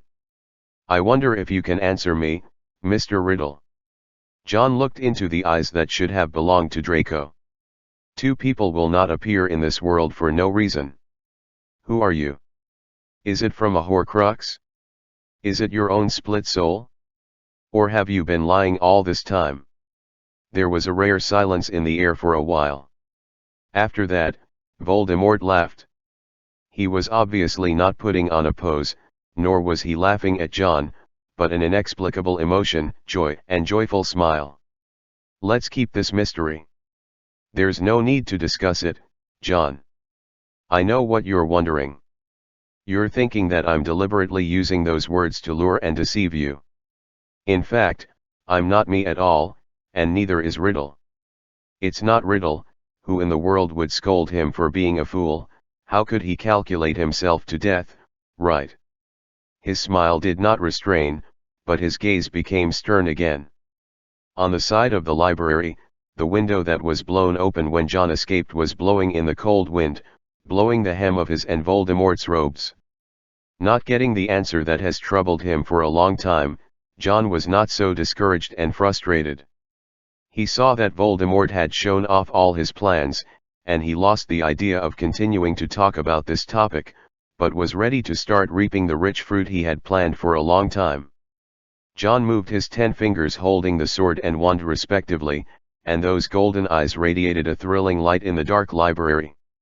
Aside from your personality, I admire your wisdom, Mr. Riddle, but if you really want to get my body and name, then I think you can give it a try now. Bad habit, what a bad habit. Once I set a time for myself, I like to press down and finish writing. After today, I will try my best to post as early as possible, so as not to delay it until it is too late. Chapter 416, 414. The Bloody Triwizard Cup. Haven't seen you for a long time. This word is very common, but it makes Dumbledore feel many different meanings. He looked at the Riddle who was approaching him surrounded by many Death Eaters. The person is still the same person, and the face is still the same face, but Dumbledore obviously feels different when nothing has changed. It's been a long time since I saw you. Dumbledore said softly. Probably, it's been almost 15 years. Voldemort looked into his eyes without any change in the expression on his face. It's really not easy, you can still recognize me. You're still very different from him, and it's not a surprise to be able to recognize it, is it? The dialogue between the two was like trying to guess riddles, so that other people present could not understand what was being said. But everyone held their breath. They all knew that when these two people appeared on the scene, whether there will be a fight or not, it has nothing to do with others. The outcome depends on the two at the top. No matter how unexpected the victory of the people below is, there is no way to have the slightest impact on the situation of the entire battlefield. After hearing Dumbledore's words, Voldemort laughed happily, and everyone felt his mood, relaxed, joyful, excited, happy. Yeah. That thing suppressed me for 15 years. 15 years. Now I'm finally back. It's time for me to regain control of this world, no one can stop me, no one. His cold eyes fixed on Dumbledore, and the distorted expression made everyone standing behind Dumbledore feel cold all over. Even the Death Eaters who clustered around Voldemort felt a different aura from their master. That was far crazier, twisted and cruel than before. Dumbledore looked at him calmly. Are you so sure that you can do better than him? Voldemort suddenly fell silent. No matter who heard it, after Dumbledore said this, the chill emanating from him. Do you think I will be inferior to him? Obviously his voice was calm and cold, but it still caused a deep sense of anxiety in the hearts of everyone present. From the comparison between you becoming him and before him, he may do better than you. Then let's take a look today. Voldemort's suddenly rough voice interrupted Dumbledore's words, and he raised his wand fiercely. Who the hell? Do better. Are you really going to fight me? Voldemort looked at John, who held the sword and wand in his hand. The smile on his face remained unchanged. John raised the wand in his hand. You were forced to come out of your own body, and now you are attached to Draco's body. You must not be able to exert your full strength, right? You're right, I can only mobilize the magical power in this boy's body. It's not very strong, it can even be said to be weak. Voldemort said lightly, but have you forgotten what I told you, John? The power of the soul is the real power, and now I may not dare to face that old man Dumbledore, but are you really as strong as Dumbledore? John pressed the ring in front of him with the hand holding the hilt of the sword, and the next moment, the floating spell took effect quietly. Is it possible? Let's try it. He rose into the air and waved his magic wand at the same time. The silent transfiguration was activated instantly, and the fragments of the surrounding desks and chairs turned into countless thick chains in the next second, winding towards the direction where Voldemort was standing. And John turned into a black shadow in the air, holding the Gryffindor sword in his hand and rushing towards Voldemort. He was well aware of the gap between himself and Voldemort. Even if Voldemort is temporarily borrowing Draco's body now, just relying on the black fog surrounding him, John knows that if it's just a magic competition, he will definitely not be able to defeat Voldemort. He had to make use of Voldemort's strengths that were definitely not as good as his now, and that was physical strength. How well Voldemort's body has been trained, John doesn't know if he has undergone any kind of magical transformation, but Draco, who was born with a golden spoon in his mouth, certainly does not have such a strong physical fitness. And no matter how powerful Voldemort is, he cannot break through the upper limit brought by Draco's body. As for whether killing Draco would violate the agreement between him and Lucius. If John is still thinking about such a problem at this time, then he shouldn't even resist. John's series of attacking actions were very fast, almost in just a second. The chains produced by those transfiguration techniques had already touched a position about 3 meters away from Voldemort. But before waiting for these chains, each of which was as thick as a baby's arm, to take effect, the black mist that had been surrounding Voldemort was dispersed. At the moment when the chains came into contact with the black mist, the deformation effect was applied, and the chains with the same quality as steel produced a series of violent cracking sounds. At this time, John had already rushed to Voldemort's face with his sword in his hand. The smile on Voldemort's face hasn't changed a bit, and he didn't even intend to hide. He just raised the wand in his hand. Without chanting or swinging the wand, a dazzling green light suddenly flashed. The moment John saw the tip of the wand light up, the hairs all over his body stood on end. Almost relying on his instinctive reaction, he cancelled the levitation curse on his body without hesitation, and at the same time as his body fell, he unscrewed Voldemort's death curse dangerously and dangerously. But just as his body fell to the ground, John was about to get up from the ground immediately. Voldemort stretched out his hand, and the dissipated black mist around him seemed to be an extension of his arm, and suddenly rushed into the room with the Triwizard Cup hidden by the wooden door. As the trophy certified as the final champion of this Triwizard tournament, it was wrapped in black mist like this, and smashed John, who had just stood up from the ground, with an incomparably huge force. Boom! Just like that, the hard trophy hit John's chest heavily. The terrifying impact caused him to roll over and over on the ground for several times, until he finally hit the wall in the deepest part of the restricted area. Down. Poof. Scarlet blood was sprayed on the trophy, and at the same time, as the certificate of the championship, John's name was also displayed on the surface of the cup. Sure enough, it's a little bit of pressure again, a bad habit that can't be changed. Chapter 417-415. Come with me. Dang dang dang. The sound of the 3 strong cups falling to the ground made a crisp sound unique to metal. At this moment, John clearly felt that the castle was a little different. Outside the library, the stairways that had been lifeless suddenly became alive again, and the statues and armor around the castle also began to have a lively atmosphere. Everything began to become special, and this change is like a recovery, and a new beginning. John himself didn't feel the slightest change in his body, but the Gryffindor sword in his hand was obviously different. The slender sword was shining with a faint light, as if it had been endowed with some strange magical power.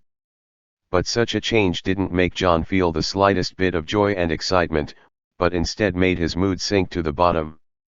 He could feel the connection between himself and Hogwarts Castle, and this Voldemort in front of him has been designing for so long, and what he needs is this connection. Do you feel it? You are the person this castle has been thinking about for more than 10 years, John. Voldemort flicked Draco's wand, smiled and walked slowly towards John, who was leaning against the wall. The black mist around him rose, like the countless unshakable souls who had died under his hands over the years. Both you and Dumbledore should thank me. I have helped you a lot, right? This is the championship you have always wanted, and it is also the castle you have always wanted to take back. Now your requirements have been obtained. If you are satisfied, then in return, should you also satisfy me? John wiped the blood from the corner of his mouth with his sleeve. He stared closely at Voldemort, who was approaching, inserted the Gryffindor sword into the ground, and stood up from the ground with great effort. And at this moment, the black mist that attacked John with the trophy just now suddenly dissipated, and then a crimson feather inside was revealed as if claiming credit. It was snatched from the interlayer of John's robe pocket. Dumbledore left John as a backup just in case, but Voldemort had seen through everything early on. That damned phoenix, sooner or later I will make its life worse than death. Voldemort said such harsh words, but his face was still smiling. At the same time, he tapped the wand in his hand on Fox's feather, and in the next second, the feather turned into a handful of fly ash. Dumbledore himself used this method to escape from me. Do you think I will give you this chance? John watched the dust from the destroyed feathers fall to the ground, without much fluctuation in his eyes. In other words, since his pupils turned into that ball of golden fire, no one can accurately read his mood at the moment from his gaze. The feather was actually carried by John from the very beginning of the game. It was indeed Dumbledore's backhand for him. Once he encountered an extremely dangerous situation, he could immediately summon Fawkes and let him take the feather with him. John runs away. But now that such an insurance method was discovered and destroyed by Voldemort at the very beginning, it meant that John's only escape route was completely blocked, and there was no possibility of escaping from the castle at all. John leaned on his sword and looked at Voldemort, who had already walked 3 meters away. The sword light emanating from Gryffindor's sword protected him from being attacked by the black mist. The person who defeated Professor Dumbledore that year, and then occupied the entire UK and planned to annex France, has always been you, right? Voldemort did not deny this. Do you think if that idiot did these things, he could do what I do? John was breathing heavily, his lungs had been seriously injured in that blow just now, but when he looked at Voldemort, he narrowed his eyes. Yes, of course he can't compare with you. All the changes in this world actually started from you. If it were the original Voldemort, even if Professor Dumbledore couldn't help him, he would not be able to beat Dumbledore. Professor, there is no way to have that kind of ability and means to control Britain for more than 10 years without any major accidents, and it has been stable until now. His words froze the smile on Voldemort's face slightly.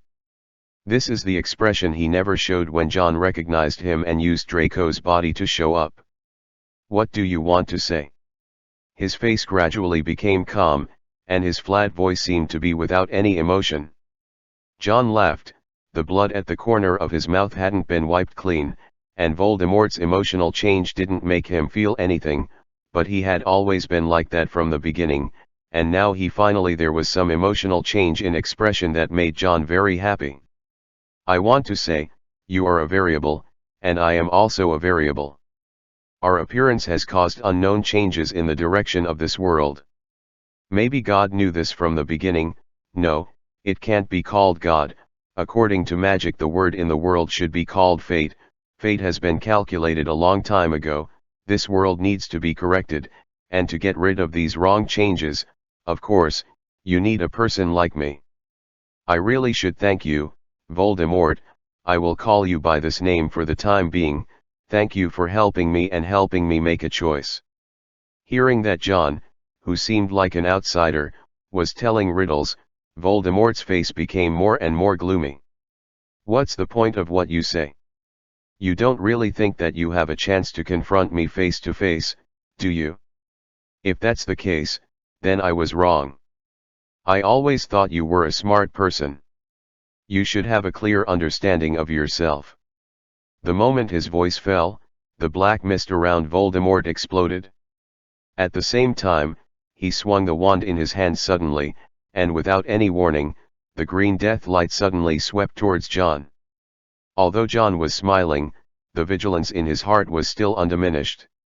At the same time as Voldemort's movements unfolded, his whole body was also under the instant levitation spell, which was almost equivalent to the speed of teleportation, and he dodged away. This is a death curse. As the black mist filled John, the sword light of the Gryffindor sword soared, like a real iron armor curse, blocking all the black mist 1 meter away. After dodging Voldemort's attack, John's body didn't relax at all. His feet that had been pressed against the wall suddenly exerted force, making his body floating in mid-air fly towards Voldemort like an arrow being shot out. The silent spellcasting brought Voldemort an extremely fast response speed. Facing John's counterattack, he raised the wand in his hand without chanting or waving the spell, and the air around him began to become sticky the next moment. The surrounding obstacles seemed to be full of obstacles, which slowed down John's speed, which was originally impossible for people to react. But before such a dull feeling was produced for a second, John activated the magic of the second gemstone on the ring. The stop spell took effect immediately, and all the magical effects attached to John were erased, and the Gryffindor sword that John held in his hand had already pierced Voldemort's face. The wand that had been upright in Voldemort's hand suddenly changed at this moment. The whole wand began to stretch and widen, and when the sword tip was pierced, the wand body had already turned into a strong iron shield. Boom. A trembling sound echoed throughout the library. John's arm was numb from the shock, but he still insisted on not letting go of the sword hilt. Then, the wand that was turned into a shield turned back into a normal wand after blocking John's sword, and Voldemort looked at John with cold eyes. The green light lit up again, and Voldemort had obviously figured out the weirdness of John. Not only the flying magic without any magic fluctuations, but also the strange defense that can erase the magic effect. Any other spell will definitely be absorbed by John's spell stop before it hits John to take effect, because no matter how powerful and subtle Voldemort's spellcasting is, he can only mobilize Draco's magic. This is where John's biggest advantage lies. Draco's magic power is of course not as good as John's, so after using the ring magic spell, John doesn't have to worry about Voldemort's other spells at all. The only thing he needs to pay attention to is a dead curse without any cure. And Voldemort naturally discovered this, so the only two ways he wanted to kill John were either the death curse hit him head on, or the cloud of black mist broke through the Gryffindor sword with the help of the castle. The defense engulfed John. John can only be thankful that Voldemort has a powerful soul and means, but his magic power can't keep up. He also clearly understands that the most important purpose of this death curse is not to kill him, but to kill him. Forced away from the side. The Voldemort in front of him is definitely a person who is willing to use his brain no matter what he does or when he is fighting. He clearly knows what John's current strengths and weaknesses are. Human physical strength is limited, and in the case of casting spells, as long as the wizard does not cast spells at a fast pace for more than 3 hours in a row, he will not feel much fatigue at all. As long as Voldemort doesn't give John a chance to get close now, like a wolf biting a herd of cows, when John, the cow that is already covered in scars, is exhausted, it's time for him to really kill him. But such a short distance is exactly the opportunity that John has prepared for a long time ago. Facing the green light that had been lit by the tip of Voldemort's wand, John showed no fear on his face, instead he smiled and threw away the Gryffindor sword in his hand. Without the protection of the sword light, the surrounding black mist instantly engulfed John like a swarm of bees. At this moment, Voldemort suddenly felt a great fear and anxiety in his heart. The death curse in his hand has already lit up and shot out from the tip of the wand, but even if he has urged the casting speed to the extreme, there is no way to stop John's next move. John opened his arms, embracing the body controlled by Voldemort but belonging to Draco Malfoy. At the moment when he hugged him, Voldemort felt a pain like being pricked by a needle behind him, where John's hand that held the sword was originally located. The distance is too close, so close that the iron armor curse can't take effect and has normal defense methods. At the moment when the mild pain came from behind him, Voldemort felt a violent tremor in his soul. And John's eyes were completely filled with the dead green at this time. He couldn't avoid such a short distance, and he had no intention of avoiding it from the beginning.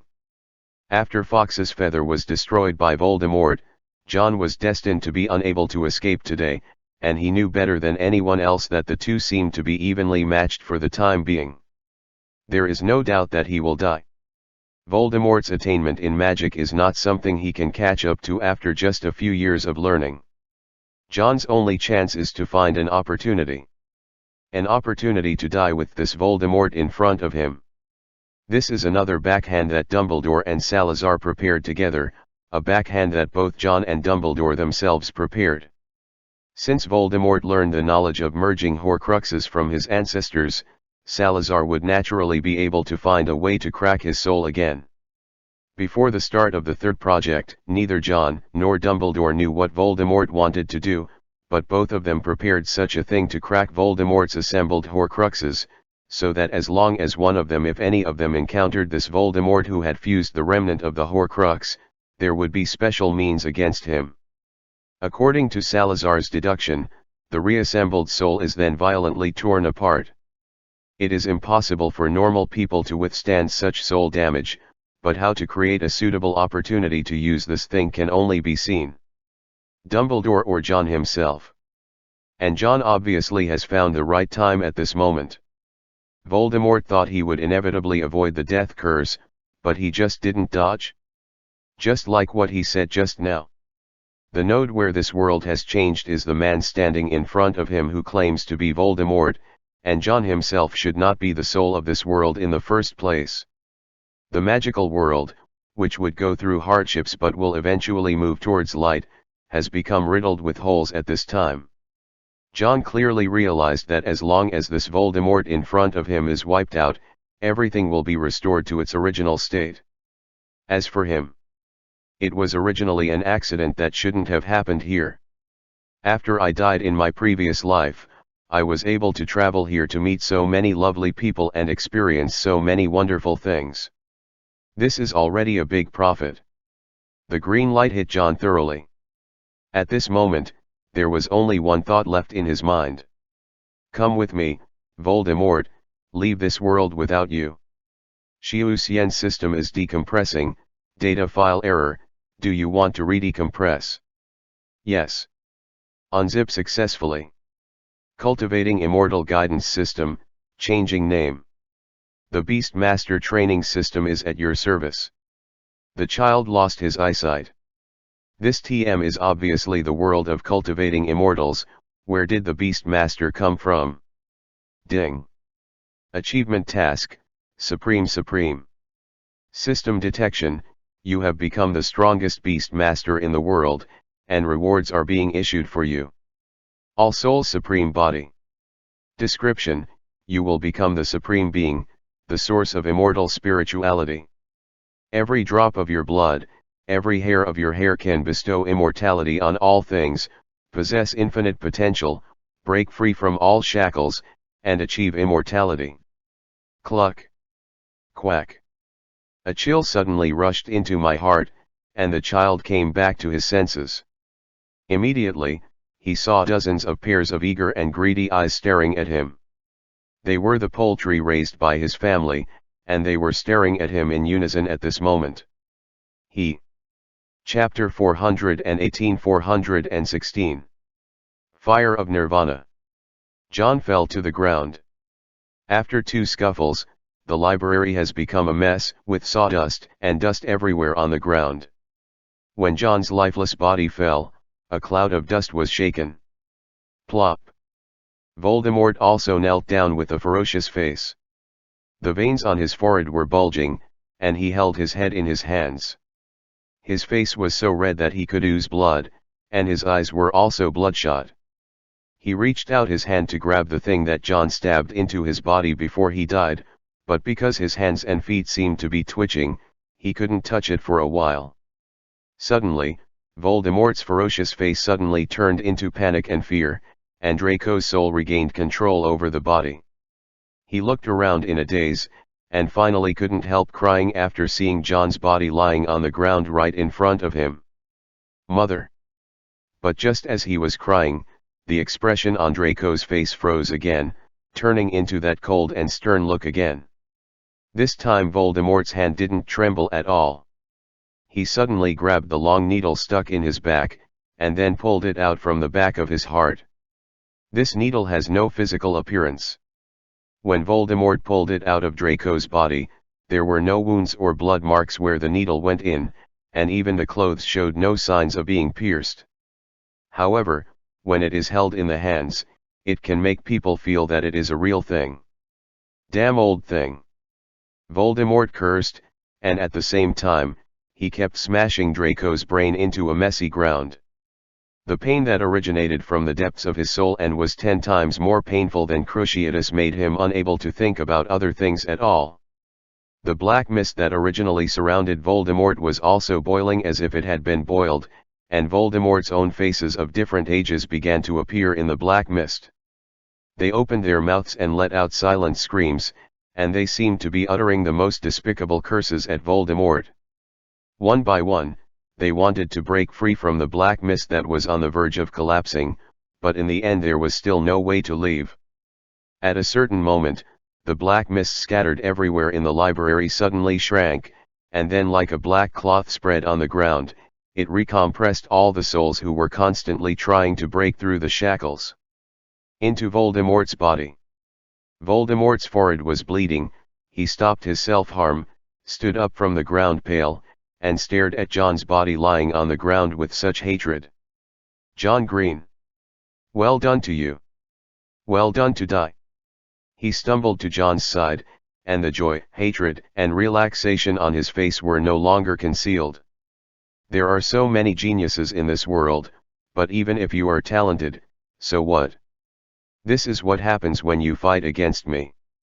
Voldemort held back the pain from the depths of his soul, let the excitement occupy his entire mood, and he stretched out his hand to John's head. Wait, when I become you, I will make the people around you pay the price. Of course, they still have a good life, but there will always be someone who will bear my anger and revenge, but unfortunately you have seen you can't see John anymore. Just when his hand was less than a centimeter away from touching John's body, Voldemort suddenly raised his head vigilantly. The surrounding temperature seems to have risen a bit. This temperature change is not obvious, maybe only 2 or 3 degrees, but it still made Voldemort notice it. He squinted his eyes and looked around, and finally turned his gaze back to John, as if suspecting that the source of such anomalies was John's body itself. Voldemort didn't want to wait any longer. No matter what was wrong with the corpse in front of him, John was dead after all. The wizarding world has the means to make people live longer, the potion to cure all diseases, and the way to kill all life. Spells, but there is no magic that can bring the dead back to life. Not even the Resurrection Stone Ring. As the current owner of the Resurrection Stone Ring, Voldemort knows better than anyone how ridiculous the so-called resurrection is. Compared with the treasure that can save people, the ring is more likely to be a murder ring with a curse. So Voldemort had let go of all his guard against John's body, and he put his hand on John's head without hesitation, intending to complete his plan and occupy this body. However, at the moment his hand touched John's forehead, a golden fire suddenly burned around John's body. The flame seemed to make people feel no heat at all, but Voldemort's hand that had just touched John's body shrank back as if it had been electrocuted. And the moment he withdrew his hand, the golden flame began to spread around like a tide.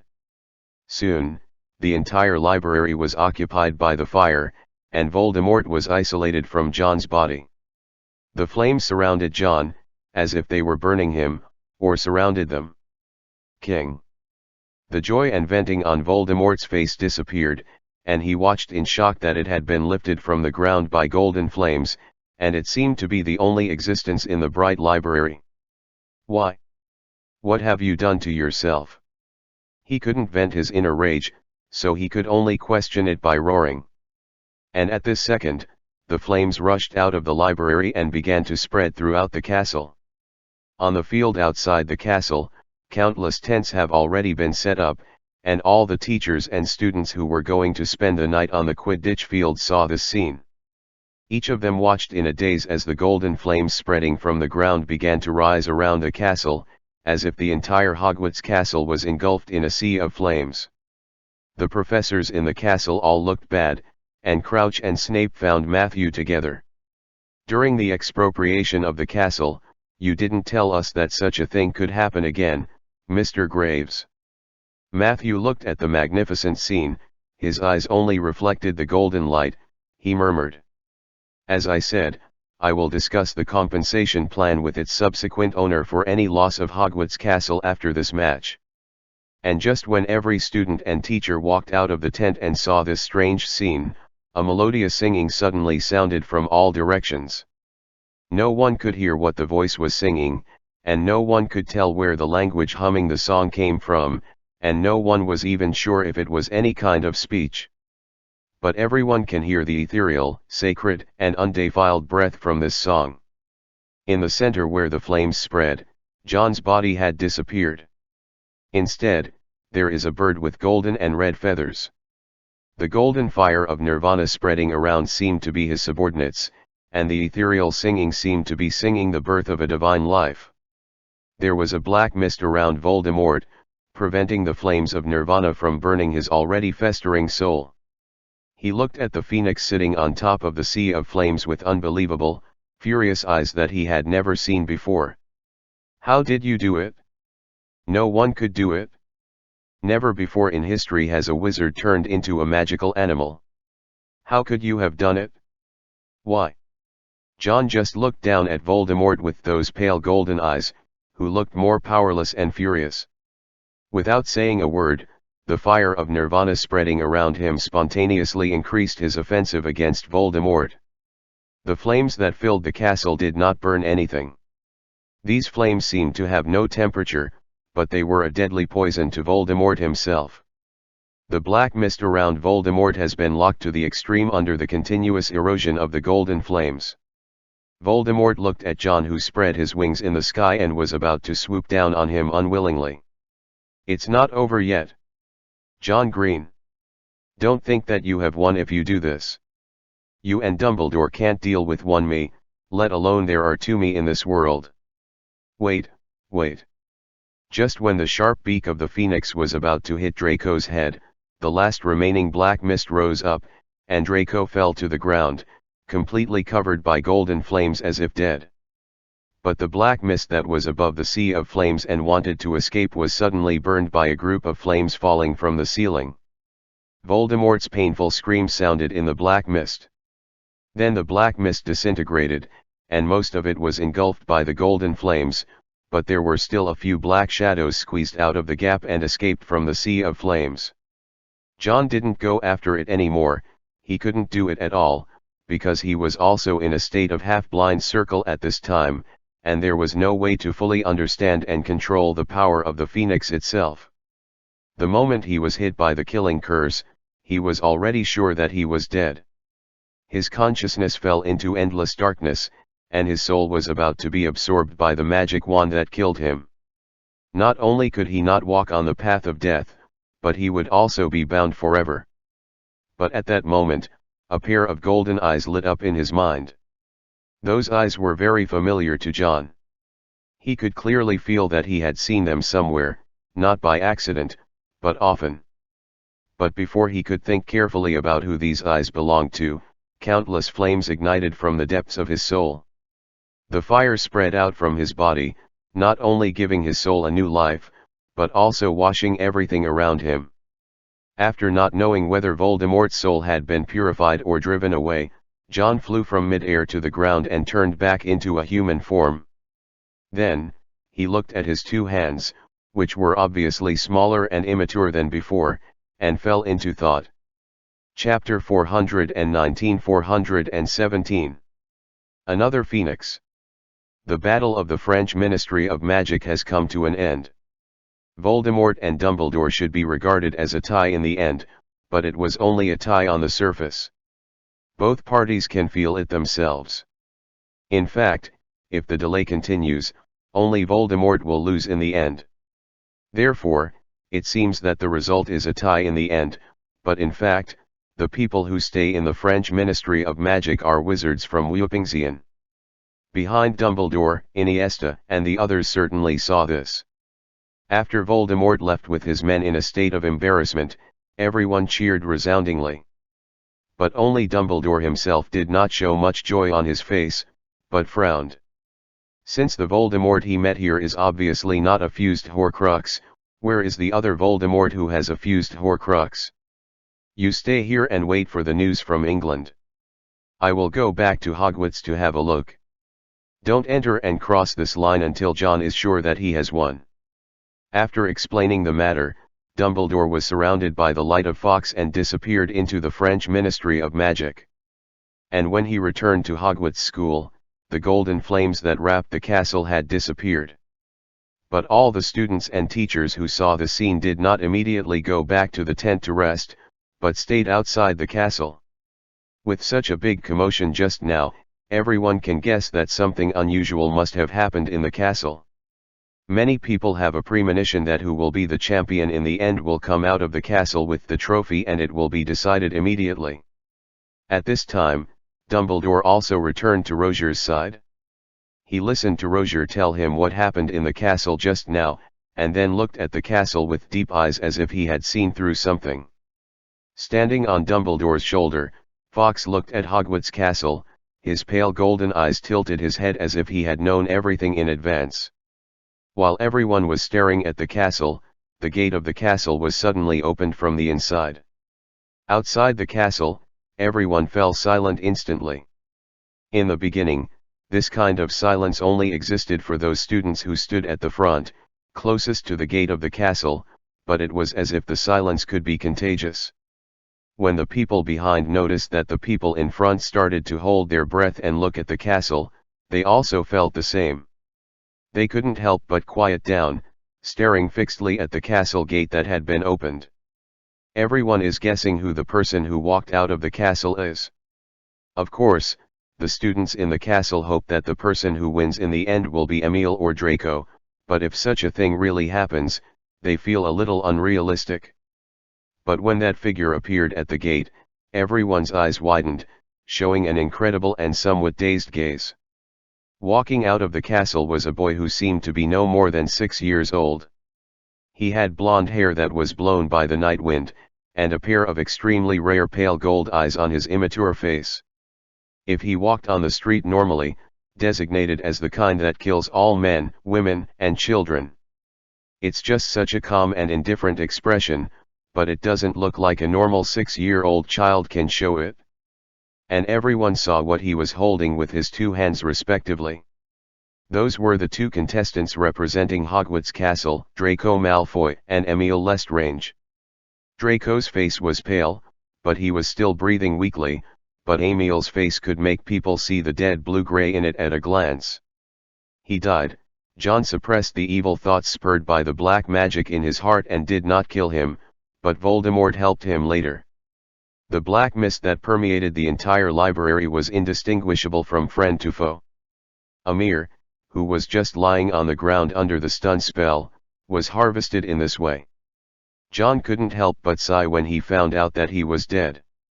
The Lestrange family was considered loyal to Voldemort, and now the last seed was actually killed by Voldemort himself, which is really ironic.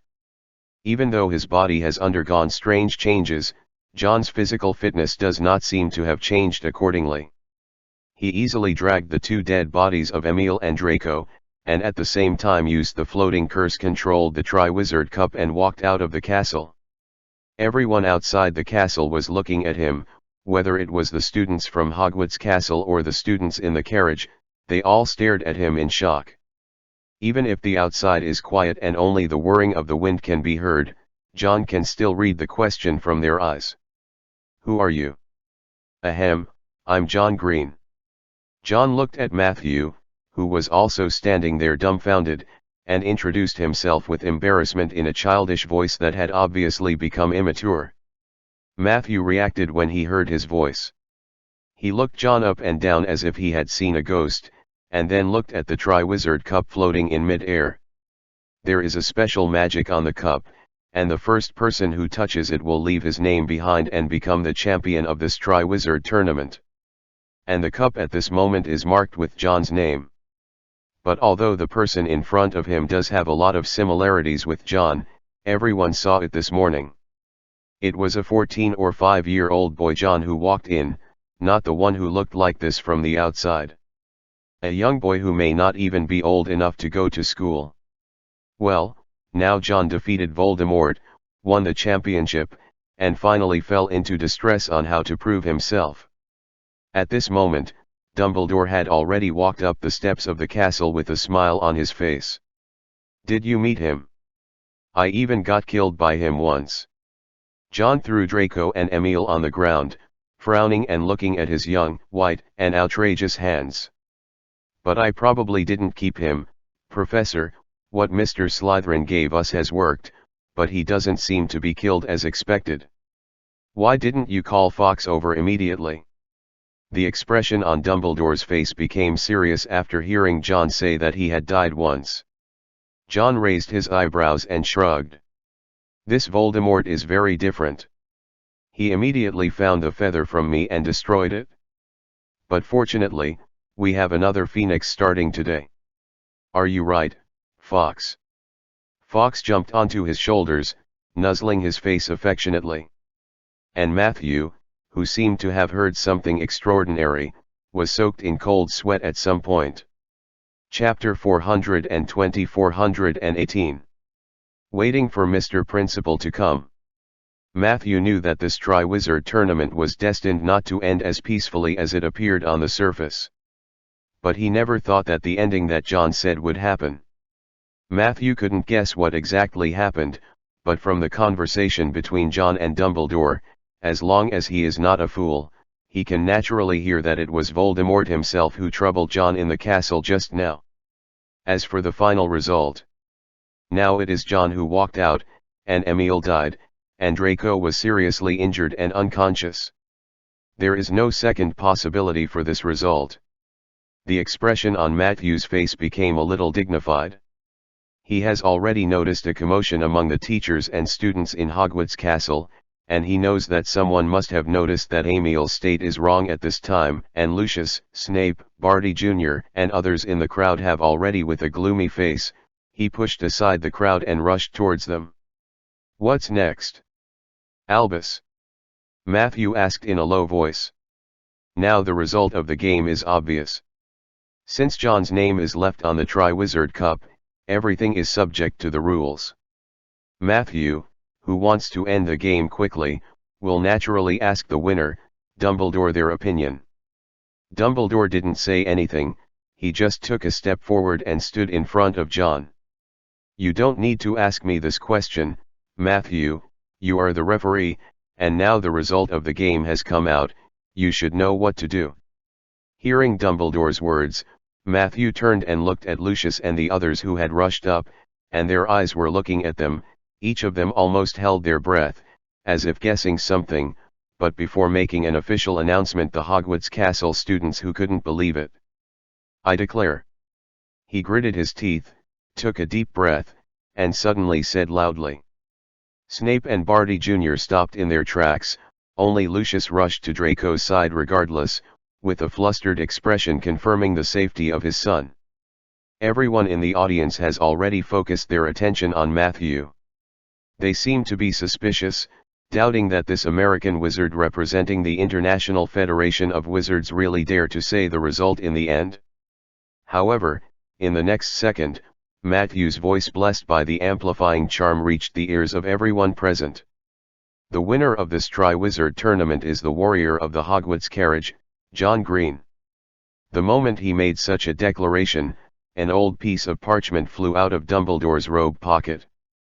The blood oath made by him and Voldemort regarding the outcome of this Triwizard Tournament was completely written in black and white. Now, after Matthew, the referee they both recognized, announced the final result, the bets and promises they made on the blood oath will naturally take effect immediately. The parchment ignited spontaneously under the witness of everyone, and soon burned into a fine piece of dust, which disappeared in the night wind. Barty Jr. and Snape had already drawn out their wands at this time, and the teachers and students of Hogwarts Castle behind them were in an uproar. The only people who cheered were the few students in Durmstrang and Hogwarts carriage who had been guarding Roger. Roger also showed relief on his face, but this relief didn't last even a second, and she met Dumbledore's blue eyes. Afterwards, she immediately nodded understandingly, and dragged only a dozen or so students from the two schools beside her to quickly leave the grassland, and headed towards the edge of the Forbidden Forest, where the Hogwarts carriage was parked. Winning the game does not mean that everything is fine, and the next Hogwarts castle is likely to become even more unsafe. Therefore, Roger must take the students away first, and at the same time pass the news to the inside of the whooping line as soon as possible, so that Inista, who are already guarding the French magic department, will immediately occupy the entire territory of France. As for Hogwarts Castle, Dumbledore is naturally there. As long as Dumbledore is there, unless Voldemort will come in person, no accident will happen no matter how many Death Eaters are here. As for whether Voldemort will come, Roger doesn't know the inside story for the time being, but she knows that if all the plans are as successful as Voldemort expected, the things in front of her will not happen, let alone the castle and the whole of France. In the case of nominal change of owner, he didn't even bring a word. Of course, their departure did not disturb the castle students who were about to fall into turmoil and noise after hearing the results announced by Matthew, not only them, but also the reporters from all over Europe who originally stood with the castle team. They also quietly left the big group. The smell of danger here is very strong. Of course, with the keen sense of smell of these reporters, it is impossible for them not to smell it. But with the big news today, none of the newspaper reporters who are still here and want to continue reporting the entire Triwizard tournament are willing to leave at this moment. They all understood that tonight must be an extremely important note in the history of European magic circles. Now that John is declared to have won the competition, if Voldemort finally agrees with this result, then Wupingzian will completely occupy France, and at the same time have the sole inheritance right to Hogwarts School of Witchcraft and Witchcraft, which will completely get rid of the previous equivalent. As a lost dog, he has become a force comparable to the British Ministry of Magic under the control of Voldemort. And if Voldemort chooses to tear up the Blood Oath, or if he finds some other way to bypass the Blood Oath, abandon the original agreement, and intends to forcibly keep Hogwarts Castle, he will continue to talk about the French with Wupingzian. If there is a dispute in the magic world, the whole of Europe will fall into huge chaos again. At that time, with the current situation in Britain and France, and the voodoo party that has been mysteriously entrenched in Northern Europe and has not been ignored by anyone, it will definitely force everyone to take a stand. That would be an war even more intense than the war before the Triwizard tournament began. The reporters who stayed here, basically everyone thinks that the probability of the second possibility will be greater. Because they don't know what happened in the castle at all, and they don't know that Dumbledore just had a duel with one of Voldemort just over 10 minutes ago in the French Ministry of Magic. Before the start or after the start of the game, none of them appeared. If he comes back, will he really accept such a result willingly? As for the teachers and students of Hogwarts, they all had the same thoughts in their hearts as the reporters around them who hadn't left yet. The result of the game may have been irreversible. John, who didn't know what happened in the castle and what changed, won the final championship. But their principal, Mr., hasn't appeared yet. This is the Hogwarts castle where they live in class and have always been regarded as private property by their headmaster. So what if you make a blood oath? As long as Mr. Principal unilaterally breaks the promise and turns against Dumbledore, what can they do? The Hogwarts castle students who don't know the inside story at all, know, they can now become the students of the former Hogwarts castle, and they have blind confidence in the headmaster they always thought was waiting for the finale. Whether it is education in school or teaching at home, professors and parents have all instilled in them the idea that Voldemort is equal to invincibility. Coupled with the fact that Dumbledore had indeed brought the Order of the Phoenix and other unrecognized students into exile in England for a long time, no one thought that even if John had won the game, they would abide by the rules and hand over the interests of the castle and France. Compared to them, Barty Jr. and Snape obviously need to know more inside information. They were still holding wands in their hands. After hearing the result declared by Matthew, the two looked at each other, and then stared at Dumbledore and John, who was one position behind Dumbledore. What happened in the castle? Little Barty's voice was very cold. He seemed to have guessed something, if, as he and Snape thought at the beginning, their master had a different arrangement for the third event in the castle. Now Emil's death, Draco's coma, and John's success in walking out with the trophy, it means that Voldemort's plan has failed. I don't know why, but Barty Jr. felt a little flustered in his heart, as if something horrible happened that he didn't know about, but he couldn't find the source of this panic. He is constantly asking himself in his heart, what if we lose this Triwizard tournament? As long as his master is still alive, with invincible mana and wisdom beyond ordinary people, what if he loses the game? The expression on Snape's face was a bit deep. He didn't have the inexplicable feeling of Barty Jr., he was just thinking, what should we do after such a scene? It's okay if Voldemort himself shows up, but if Voldemort never shows up, will they really have to do something to Dumbledore and John Green in front of them? If they really fight, they seem to be a large group of people, but who can beat who? Standing beside Dumbledore, John, who was still standing on Fawkes on his shoulder, saw all the changes in the faces of everyone on the lawn. He didn't find it ridiculous that the students below were still having fantasies about their principal. John was just thinking, if he really died at that time, and did not completely complete the transformation and resurrection of Animagus because of his death, Voldemort's plan was completely successful, occupying his body, fusing the castle, and replacing he ended his life and walked out of the castle like now. Then he will definitely face the exact same scene in front of him.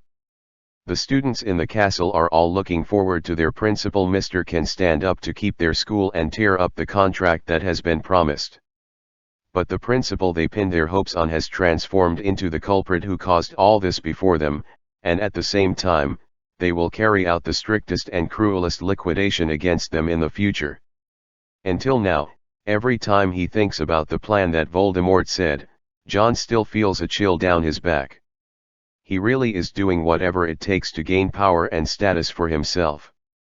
He doesn't care which class or thought he is fighting for, and he has no emotion at all. The most loyal servants are treated as new enemies, including the loyal Barty Crouch Jr. who once killed his father and mother for his own sake under the steps. And at that time, can Dumbledore find that John is no longer the John before? Fortunately, these have become Eve, and it is John himself who stands here in the end. The master hasn't come yet. You announce the result like this, do you think we would agree if the master is not here? Snape spoke first, suppressing the voices of other students on the lawn who were getting louder and louder, and issued the result announced by Matthew, and John, who had already won, was the first to question. Hearing this question, Matthew only frowned slightly. Mr. Snape, this is not something anyone agrees with or disagrees with. Since John Green's name appears on the Triwizard Cup, according to the rules, he is the final champion of this competition. But the Emir is dead. Crouch's face was gloomy and cold, his eyes gradually changed to crazy direction. He knew very clearly that what he had to do now was to first determine what happened in today's game castle, and for this he had found a breakthrough. According to the rules of the Triwizard Tournament, contestants cannot kill each other. But now Emile Lestrange is dead.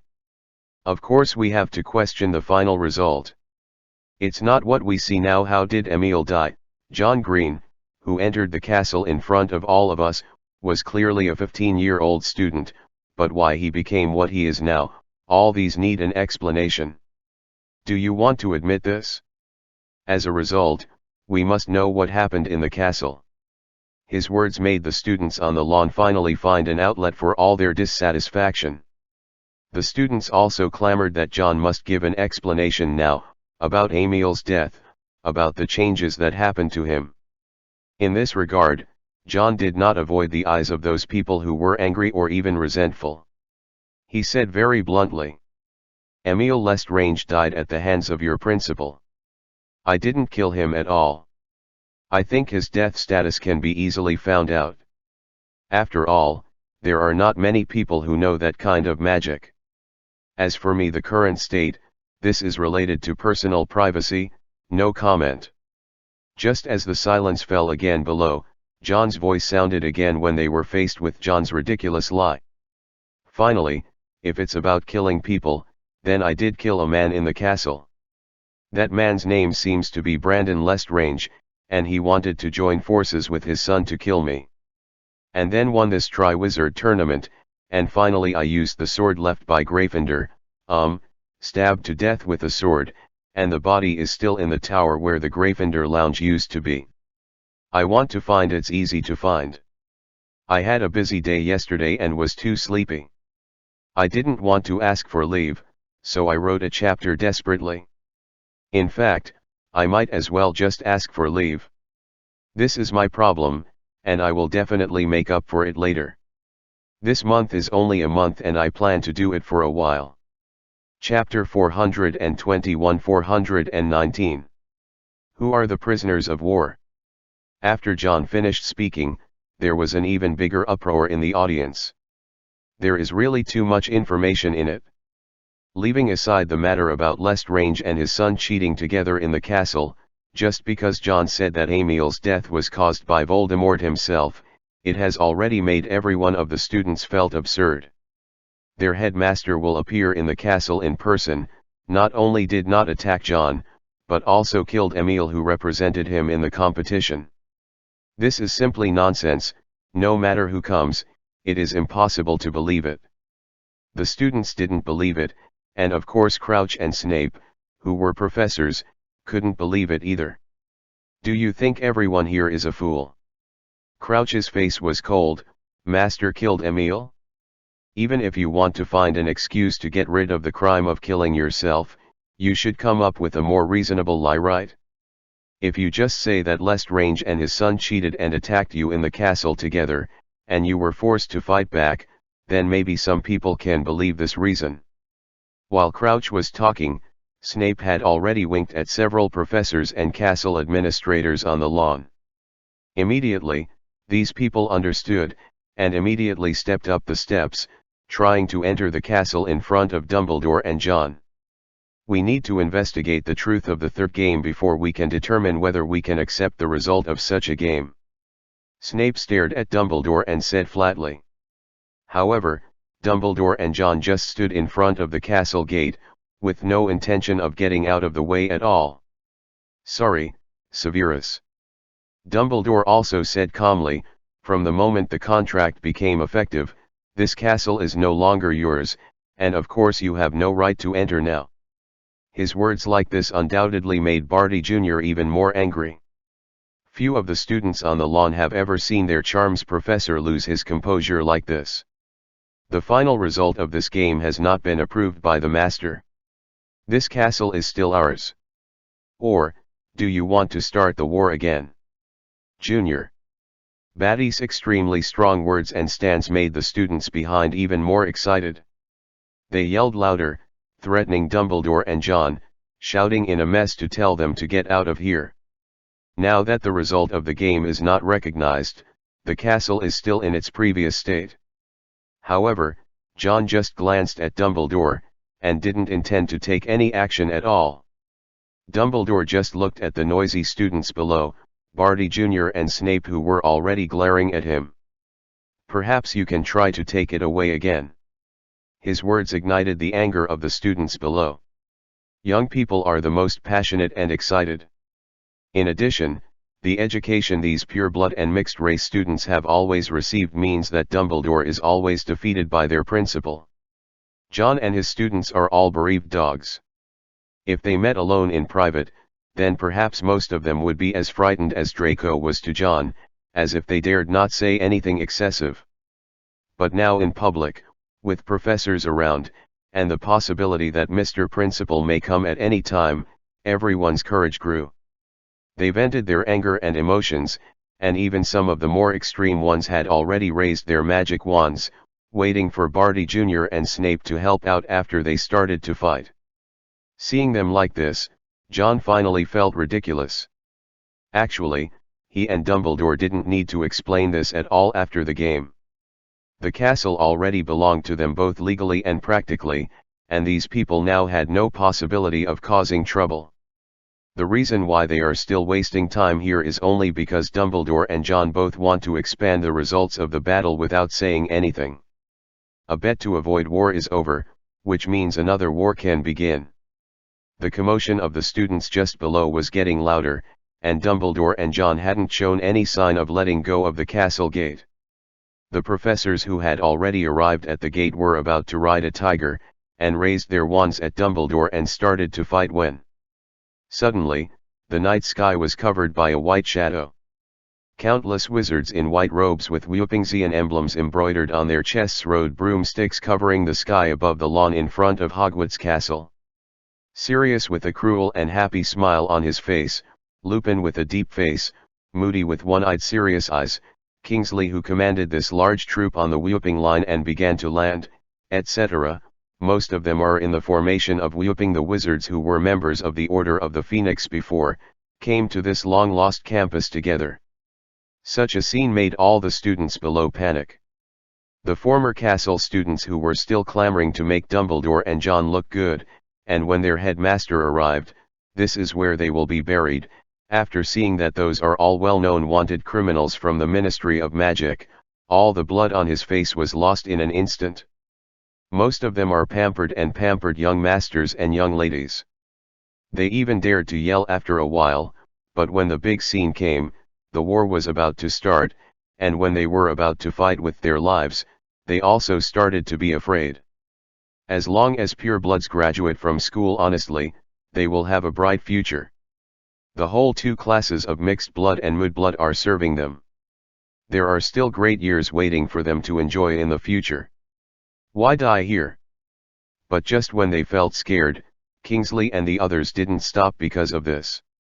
Soon they were well trained to surround all the students gathered on the lawn and the professors of the castle. Although this kind of encirclement did not look thick, their number was obviously not as large as that of the students, but among the wizards in a war, the side with the most numbers never wins. Even without these people, as long as Dumbledore is here alone, it is impossible for them to win. It's just that now that Kingsley and the others have led people to form an encirclement circle, and Hogwarts itself has been given extremely strong anti-apparition magic, it is impossible for anyone to get out of here. Little Barty's face was completely ugly. He never thought that Dumbledore would really dare to tear his face like this, and directly called his people over like this. But he is also not a fool. He knows that as long as Dumbledore is not demented, he will never do such unsure things, unless he is sure that Voldemort will not appear tonight. In today's game, what happened to the castle? The uneasiness inside Barty Jr. became more and more intense, and Kingsley, Sirius, and Lupin had already raised their wands together, aiming at Barty Jr. and Snape who were standing at the front. People. The highest level here is them. As long as they can be killed in the first time, the remaining students and teachers will be like grasshoppers after autumn. The situation on the scene almost changed the direction of the wind in just 1 minute. The newspaper reporters who stayed behind also panicked. They had a premonition that something dangerous would happen. Now that such a confrontation really happened, it made them both scared and excited. Matthew has become very religious about such a situation. Regardless of whether Snape and the others admit the result he announced, the work of their entire Federation referee team has been completely over for this Triwizard tournament. If there is any dispute between Dumbledore and Voldemort later, then there is no relationship with them at all, and Matthew has no intention of participating in it. This time he came to Europe. In addition to organizing this competition, he will also go to Northern Europe. As a member of the Federation, he has completed his work. As a member of the Magical Congress of America, he will of course have this status task. Just when the atmosphere dropped to freezing point, and after Kingsley and Dumbledore looked into each other's eyes, he raised his wand and was about to take the lead in targeting all the adult wizards in the encirclement, a black mist suddenly approached. The sky everywhere is sweeping. His complexion was obviously a little pale, his expression was cold and fierce, and Voldemort, who was not at all as calm and relaxed as usual, appeared in front of the castle. Behind him was a group of wizards in black robes riding broomsticks. These Death Eaters also followed their masters to descend from the sky. After seeing Voldemort's still handsome and young face, the students who were still worried and scared burst into loud cheers instantly. They decided that the reason why Dumbledore dared to be so arrogant was just betting that their headmaster was involved in other things and could not show up, and once he came, Dumbledore would not have any chance to be rampant. All the pureblood and half-blood wizards in the UK know that more than 10 years ago, it was their great gentleman who defeated the dark wizard Dumbledore in the astronomy tower of Hogwarts. It has been so long, Dumbledore is getting older, but their husband is still young. You can tell who is strong and who is weak at a glance. As for the previous defeat in France, everyone knows that Dumbledore used some disgraceful methods to carry out the plot and sneak attack. This further proves that Dumbledore can't beat Mr. Great at all. The means of subordination. Seeing Voldemort's appearance, little Barty's already extremely ugly expression finally calmed down completely at this moment. For him, whether he wins or loses the game, Hogwarts affiliation is not important at all. The important thing is that his spiritual pillar can't have any accidents. Like him, the expressions of the other professors around him also softened. Voldemort's name had an excellent morale-boosting effect. Over the years, his name was synonymous with invincibility, otherwise he would not have occupied France and England so smoothly and logically. Voldemort led a group of Death Eaters behind him, and among the Death Eaters, surrounded by a group of people who could not be seen from the outside, they arrived outside Kingsley's encirclement of the castle's students and professors. He looked at Dumbledore, who was still standing in front of the castle, but his gaze lasted only a few seconds before turning to John. John didn't mean to avoid it at all. He knew what Voldemort was doing with such a gaze in front of him at this moment. He was checking to see if there were any strange changes in John at this moment. The other Voldemort will definitely not tell his plan to the current self who controls the body, but the two souls have lived together for so long, and even if they want to hide some things, they will definitely reveal many clues. The current Voldemort must know that his other self has prepared so much, hoping to bet on this Triwizard Tournament and this Hogwarts castle, and now that John has come out and won the game like this, then what kind of plan did the other self prepare, and whether it was successful, made Voldemort even more suspicious at the moment. His scrutiny made other people present wrong. The students in the former castle thought it was their headmaster who was putting pressure on Dumbledore, using their eyes to put pressure. Soon he will open his mouth to force Dumbledore to release them all, otherwise he will make everyone here today look good. While they were thinking like this, Voldemort did indeed speak the next moment, but what he said was slightly different from what the students thought. "I admit that you won this game, Dumbledore." Voldemort's face was still so cold and stern, but he simply admitted his failure in this way, making the students who were still surrounded look at each other in blank amazement. "How can you admit defeat like this? If you lose the castle, you will lose the castle, and the name of Hogwarts can only be used by Dumbledore, a wanted criminal, so what should they do in the future? Where do you go to school, and what is the name of the school?" Dumbledore stood on the steps, looking down at Voldemort. "Of course you lost the bet, but it also means that the short-term peace is over. The liberation of France is just the beginning, and now is the time for us to retake Britain." His voice was not loud, but it was loud enough for everyone present to hear. Except for the wizards at Whoopingsian, everyone else looked at Dumbledore in shock, whether it was the former students and teachers of the castle, or even the reporters who were still daring to leave. They all stared at Dumbledore with wide eyes. Then, they immediately shifted their gazes to Voldemort. Dumbledore started to declare war in such a fair way, and launched a war against Voldemort's lair in his original base camp. How would he respond? Those students desperately hope that their Mr. Principal can immediately wake up the crazy old man Dumbledore with unparalleled strength, and let him know what nonsense he is talking about now, and what stupidity he wants to do. But Voldemort just spoke again, and this time, almost all the students almost collapsed. "Then before the war starts, should we talk about exchanging prisoners of war?" Pow!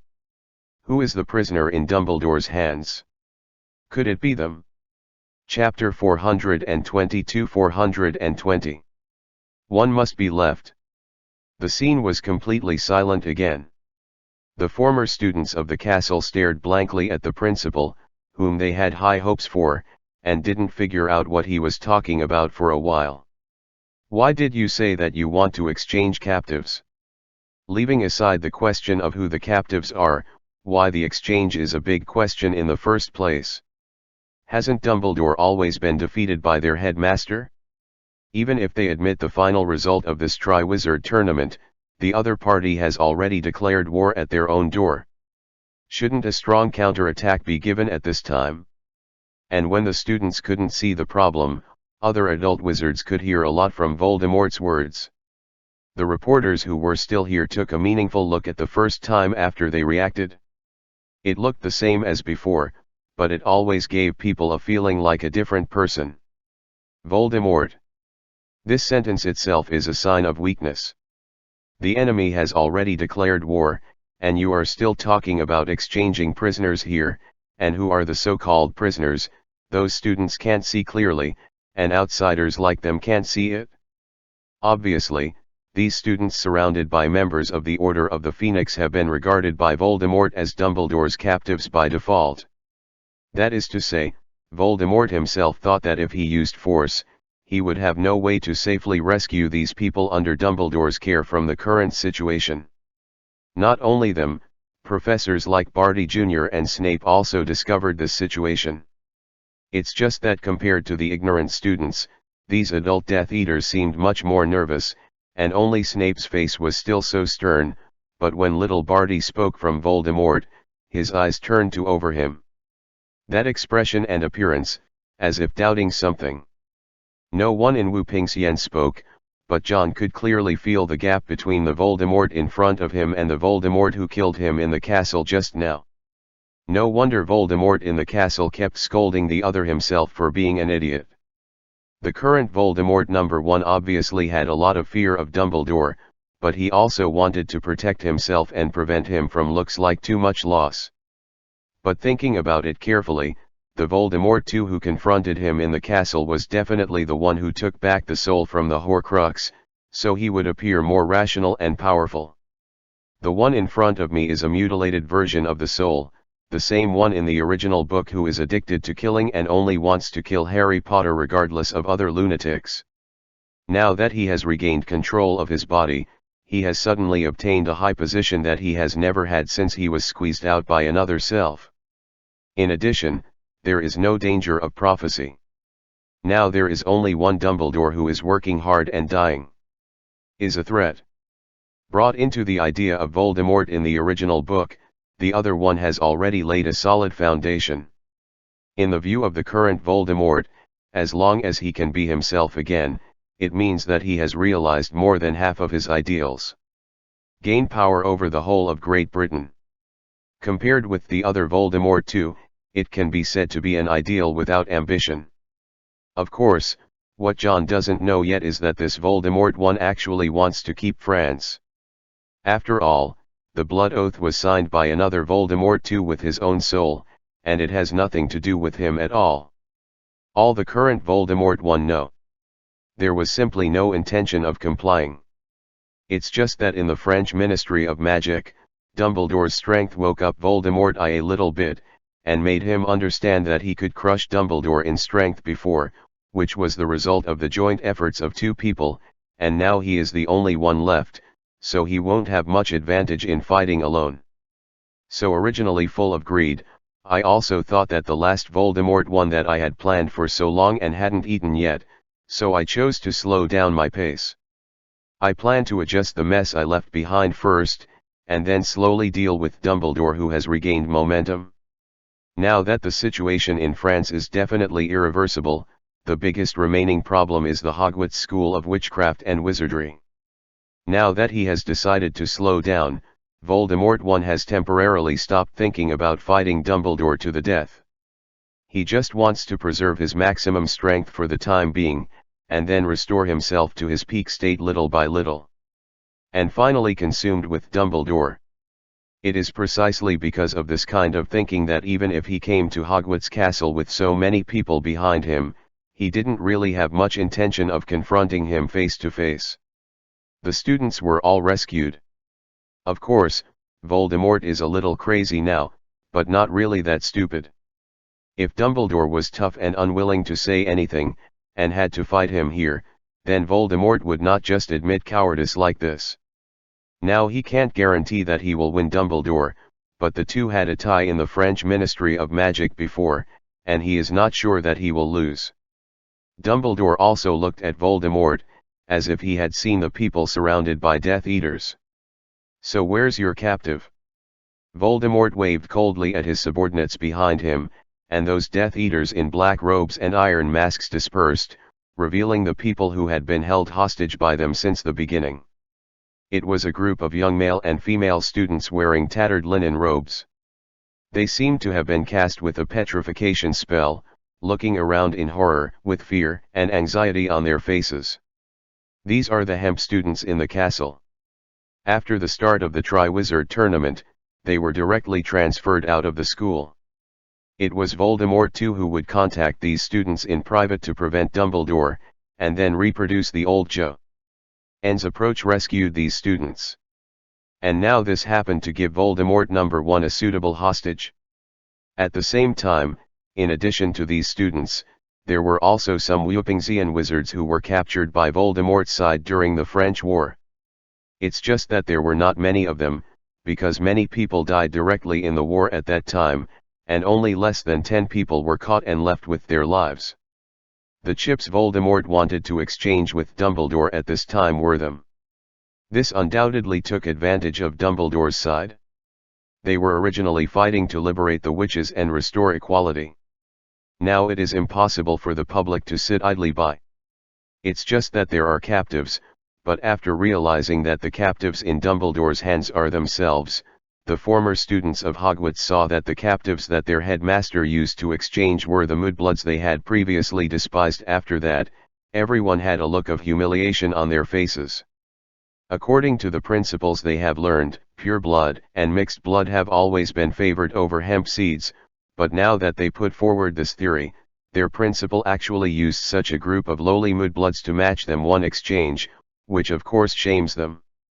But even if they all felt humiliated, seeing the captives shown by Voldemort, Dumbledore's men, Sirius, Lupin, and Kingsley, they all disapproved of this exchange. If these people are put back, then in future wars, we will definitely sacrifice more people for it. Moody looked at Dumbledore seriously. We can't give up more lives because of the benevolence of some women. Kingsley, who has always been known for his gentleness and kindness, also disagrees. These pure-blood students don't care, but Barty Crouch Jr. Both Severus Snape and Severus must stay. Their voices were not loud, but Voldemort in the distance could still guess what they were talking about now. He just said in a cold voice, "I hope you will consider it carefully, Dumbledore. If you are not willing to accept my proposal, then these people are of course useless. For me, the greatest value of a useless mudblood is death. And you will kill these students of mine? And kill them all." This kind of despicable speech was just said out of his mouth, which formed a great contrast with Voldemort too, who had always shown himself a glorious and upright character in England before. Such words not only embarrass the already extremely humiliated students of the castle, but even the group of Death Eaters behind Voldemort are a little agitated. They all wear iron masks on their faces. What kind of expression is there under the mask? But it is obvious that Voldemort's words have also caused some problems among them. John saw the performance of Voldemort 1, and then looked at Barty Crouch Jr., whose expression was vaguely wrong after Voldemort spoke, and suddenly turned his head to Dumbledore and said, "Professor, how sure are you of defeating this Voldemort? Dumbledore only fought against this Voldemort just an hour ago, so he is well aware of the strength gap between the two now. If we really want to fight, I'm 60% sure that I can kill him, but I remember you also said that there is still one of his Horcruxes left in Hogwarts Castle." Of course, John has communicated with Dumbledore about the Resurrection Stone ring. Yes, if one is left behind, we can't guarantee that he will have a second one left, which means we have no way to end the chaos tonight anyway. It looks like this. Then agree to his request, Professor. John said decisively, but he obviously hadn't finished his sentence, but he can only agree to exchange some people. It is obvious that the value of the captives in their hands is not equal to ours. So of course we can't let everyone go. Beside Kingsley and Moody, they also heard what John said, and Moody asked, "We only promise to exchange students for students. Should we insist on keeping Death Eaters like Crouch and Snape?" In this regard, John just shook his head. Voldemort is not stupid, he certainly would not agree to such a condition. What I want to say is, on the contrary, we will keep these students, and only use these Death Eaters like Crouch, Malfoy, and Snape to fight. They make an exchange.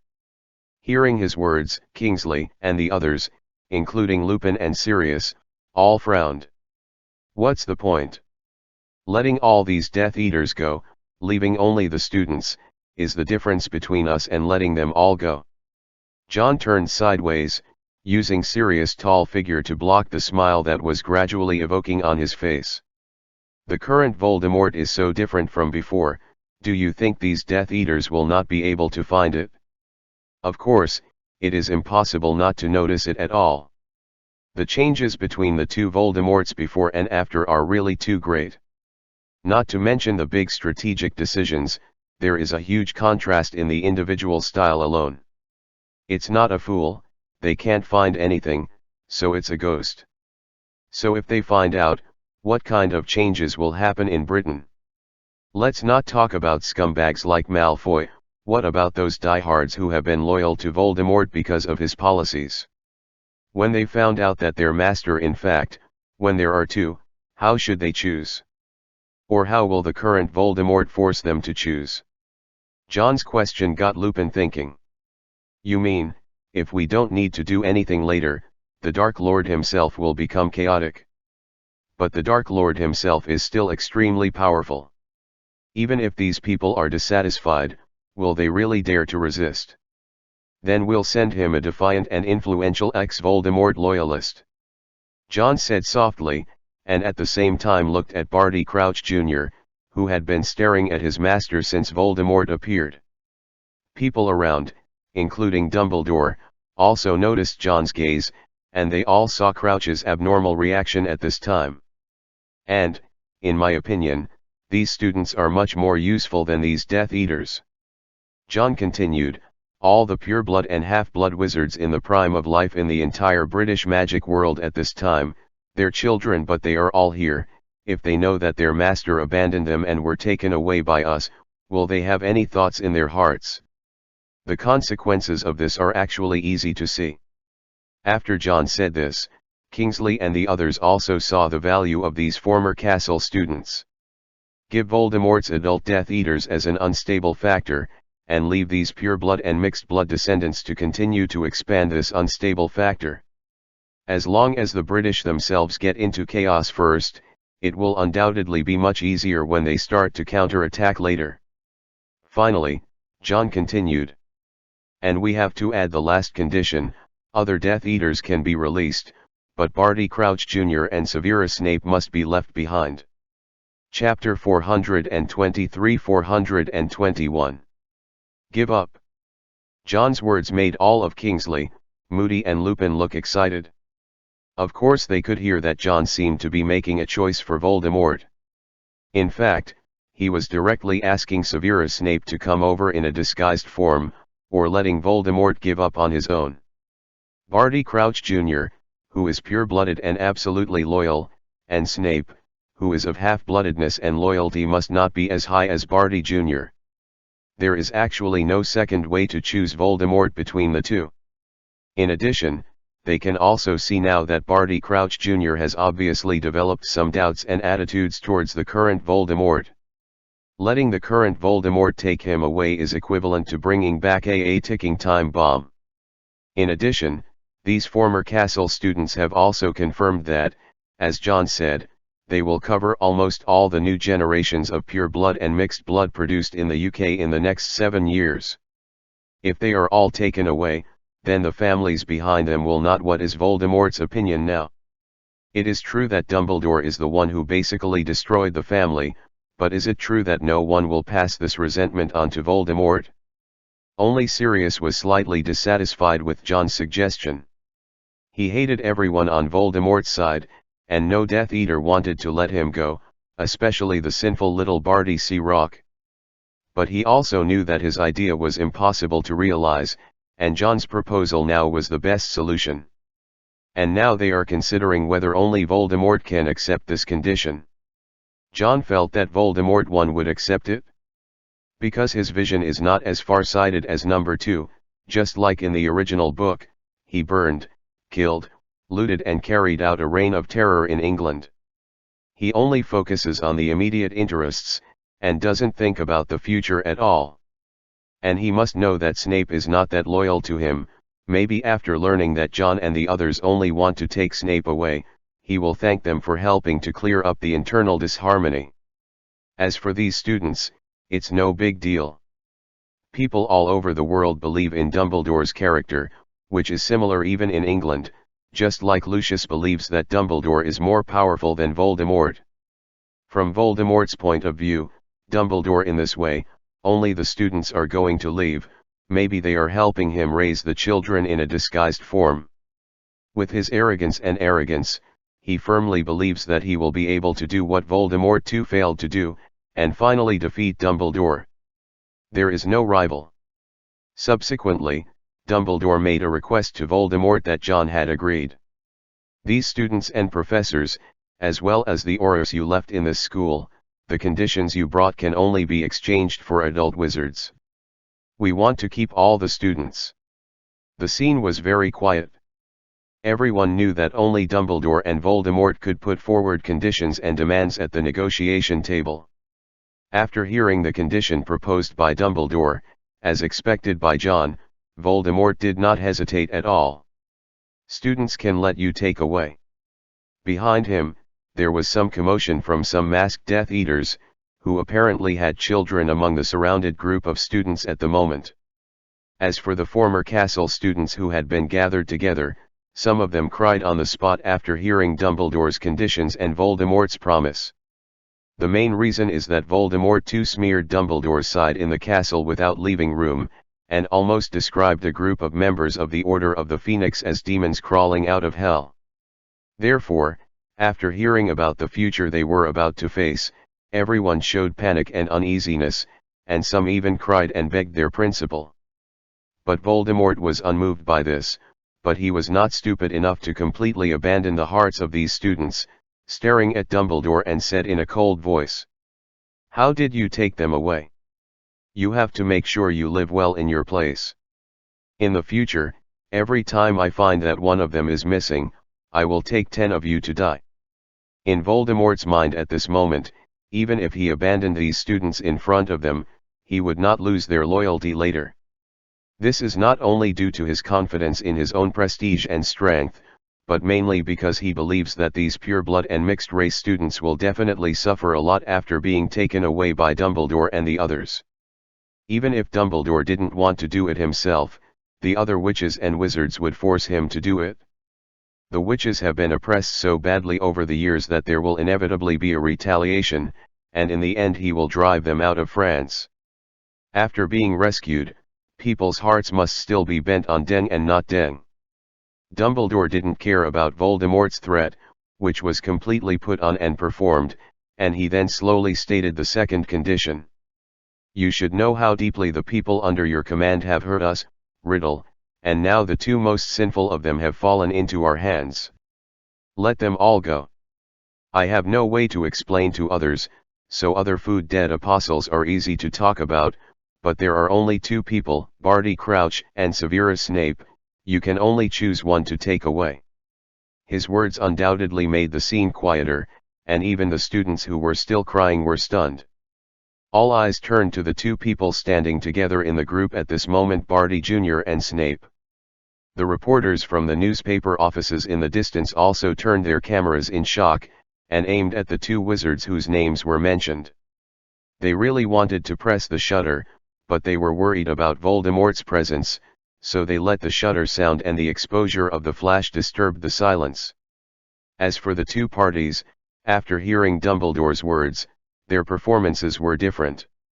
Snape's face was still like a dead zombie, cold, pale and stiff, without the slightest change. He didn't even intend to change his gaze, even when everyone was looking at them, she still stared straight ahead with those empty eyes, but there was no emotion in those eyes. Contrary to him, Barty Jr. looked at Voldemort after hearing Dumbledore's request. In other people's feelings, he seemed to be begging for mercy from his master at the first time, but when someone really looked into the eyes of little Batty now, he realized that there was no trace of sympathy in his eyes at all. "Plead. Chapter 424-422. Voldemort's Choice. Little Barty's eyes instead carried a kind of scrutiny, as if he was patiently waiting for what choice Voldemort would make regarding this condition. Voldemort's face was obviously stunned the moment he heard Dumbledore's words. He obviously didn't expect him to raise such a condition. But soon the astonishment disappeared, and he became cold and gloomy again. "Do you think I will only compromise again and again? Dumbledore." Dumbledore looked at him quietly. The former Voldemort would never say such a thing if he encountered such a situation. If he has more than 50% strength to beat Dumbledore, he will turn the table without hesitation, and talk about it after the fight. If he feels that he has no 50% chance of winning, he will use some more clever means to propose other more tempting conditions, force Dumbledore to give up this request.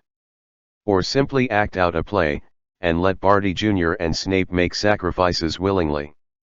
Faced with such conditions, Voldemort had many options to choose from, but anyone with a discerning eye can see that he is actually threatening Dumbledore.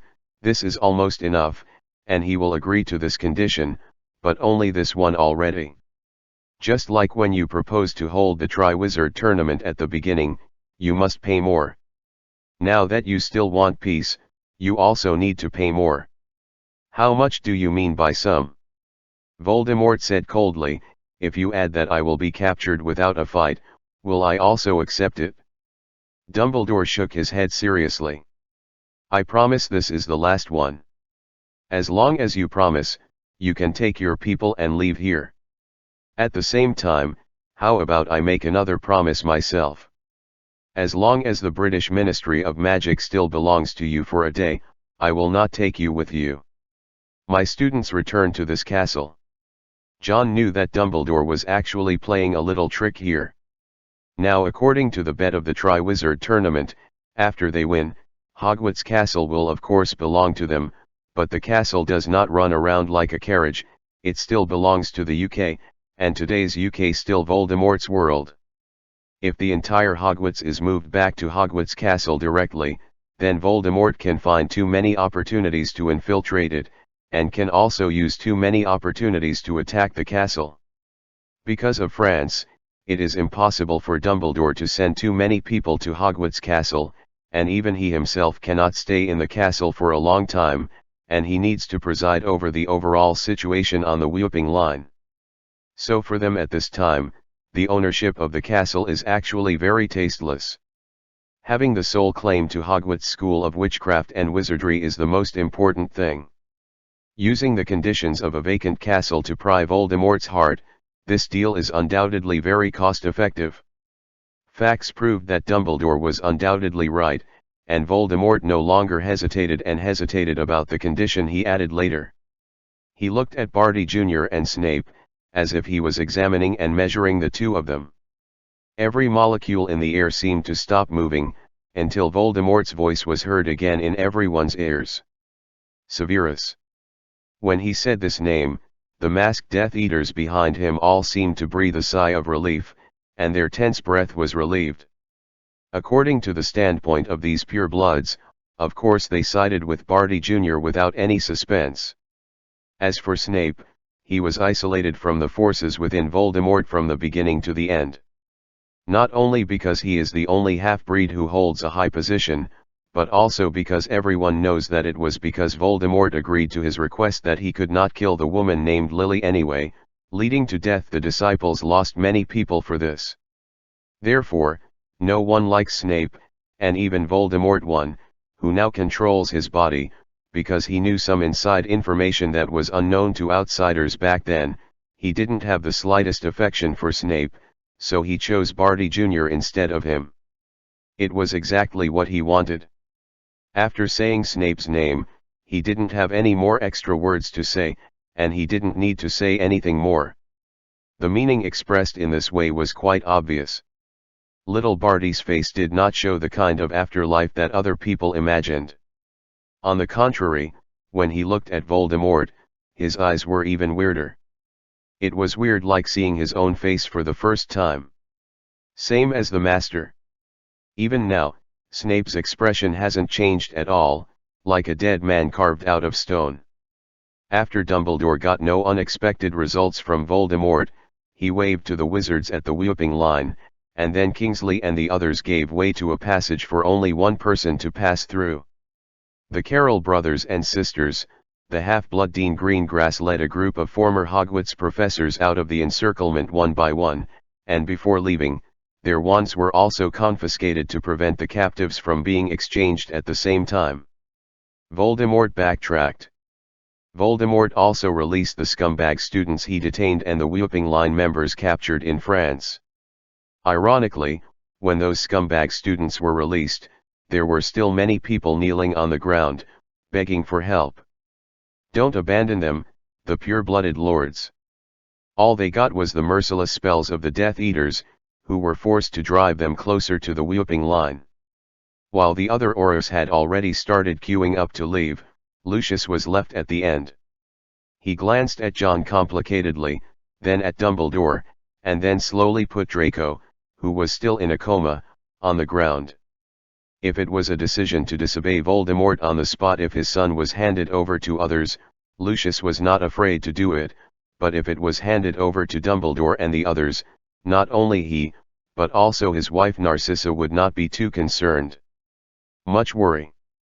Staying in the UK, if the battle between Voldemort and Dumbledore does not go well, it is not impossible for Voldemort to go crazy, and it is possible to force students who have not yet graduated to go to the battlefield, but if it is Dumbledore's side, it is considered whoopingzy, and even if they are dead, they will not harm these students. He's just a child, he hasn't done anything evil, I hope you don't blame him for me. Lucius whispered these words, and then followed the Auror army, taking one last look at Draco before leaving. It's just that one chapter is divided into 2 chapters, which is not counted as supplementary updates. I will make up later after I asked for leave yesterday. Chapter 425-423. It chose you, and you saved it. The final ending of this Triwizard tournament was bleak. Of course, it was pretty bleak for the students and teachers of the original Hogwarts castle. For the teachers, the school was gone immediately, and they also lost their original superior status as professors, but fortunately, their normal life has not been affected. It is very different for the students. Not only do they lose the school, but they also have to go in and be taken away by Dumbledore. This is something they never thought of before tonight. Voldemort finally took his men away. There was no sneak attack later, and there was no intention of starting a war today. Just as John guessed, he thought that he had just regained control of his body, and his strength had not yet fully recovered. He planned to fight Dumbledore again after everything was restored. It's time for a decisive battle. And everything he does today is to stabilize the existing forces, so as to gain time for development. As long as this period of time is passed temporarily, he can restart the unfinished plan of the idiot who wanted to eat him, and let him see who is the real Tom Riddle. Voldemort led his men away from the campus of Hogwarts Castle, leaving behind those students whose faces were full of uneasiness, and uneasiness turned to look at Dumbledore. Dumbledore didn't say anything to them, nor did he express anything else, but directly asked Kingsley and the others to bring these pure-blood and mixed-race students back to Lyon in batches. The same goes for those who were exchanged for the Hempseed students and Whoopingsian prisoners, but only Snape was left in front of the castle. After Snape was selected, he was directly trapped by Sirius with a binding spell, the wand in his hand was confiscated, and all magic-related things he was carrying were confiscated. During this period, from the beginning to the end, he did not resist or beg for mercy, and just accepted everything calmly and indifferently. Until now only Dumbledore, John, and him were left in front of the castle's foyer. Snape looked at Dumbledore. Finally, one day, I fell into your hands. His voice was very soft, but it could be clearly heard by everyone present. Dumbledore didn't show much smile on his face, but looked at Snape complicatedly. When you came to beg me that night, do you still remember how you promised me? Hearing Dumbledore's question, Snape suddenly laughed. So you always wanted to ask me this? I thought you had already figured out Dumbledore. Facing his smile, Dumbledore just said seriously. Then can I get an answer now? Why do you later betray what we agreed at the beginning? The smile on Snape's face retracted, and instead he revealed a slightly sarcastic expression. Because the mysterious man at that time was just like Mr. Great just now. He was a fool who only thought about himself and didn't care about other hopeless people. His promises were simply unbelievable. That's why I found you, Dumbledore. I need your help. But later he exceeded your expectations. It's not only beyond my expectations, but also beyond your expectations, isn't it? Snape said calmly, did you think at that time that he might have what he would achieve later? No, because at that time he didn't show that kind of talent at all. Moreover, he really fulfilled my request. Why doesn't such a person deserve my allegiance? Dumbledore was non-committal about this, and no one could deny Voldemort's various decisions and achievements over the past 10 years. And now, he has changed, right?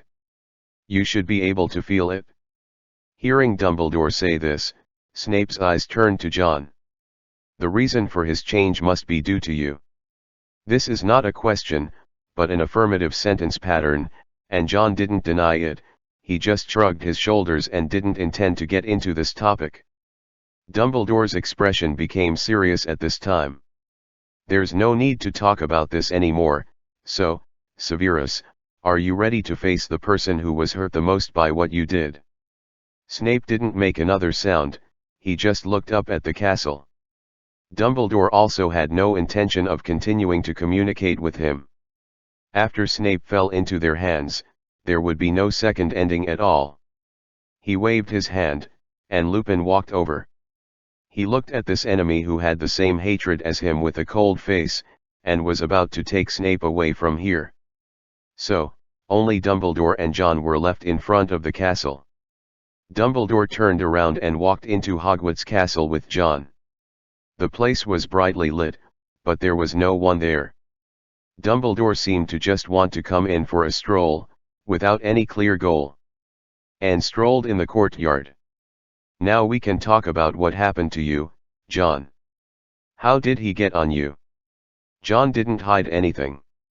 He told all the conspiracies planned by Voldemort II in the library, including the preparations he had to make after his plan succeeded. After hearing this, even Dumbledore couldn't help being moved.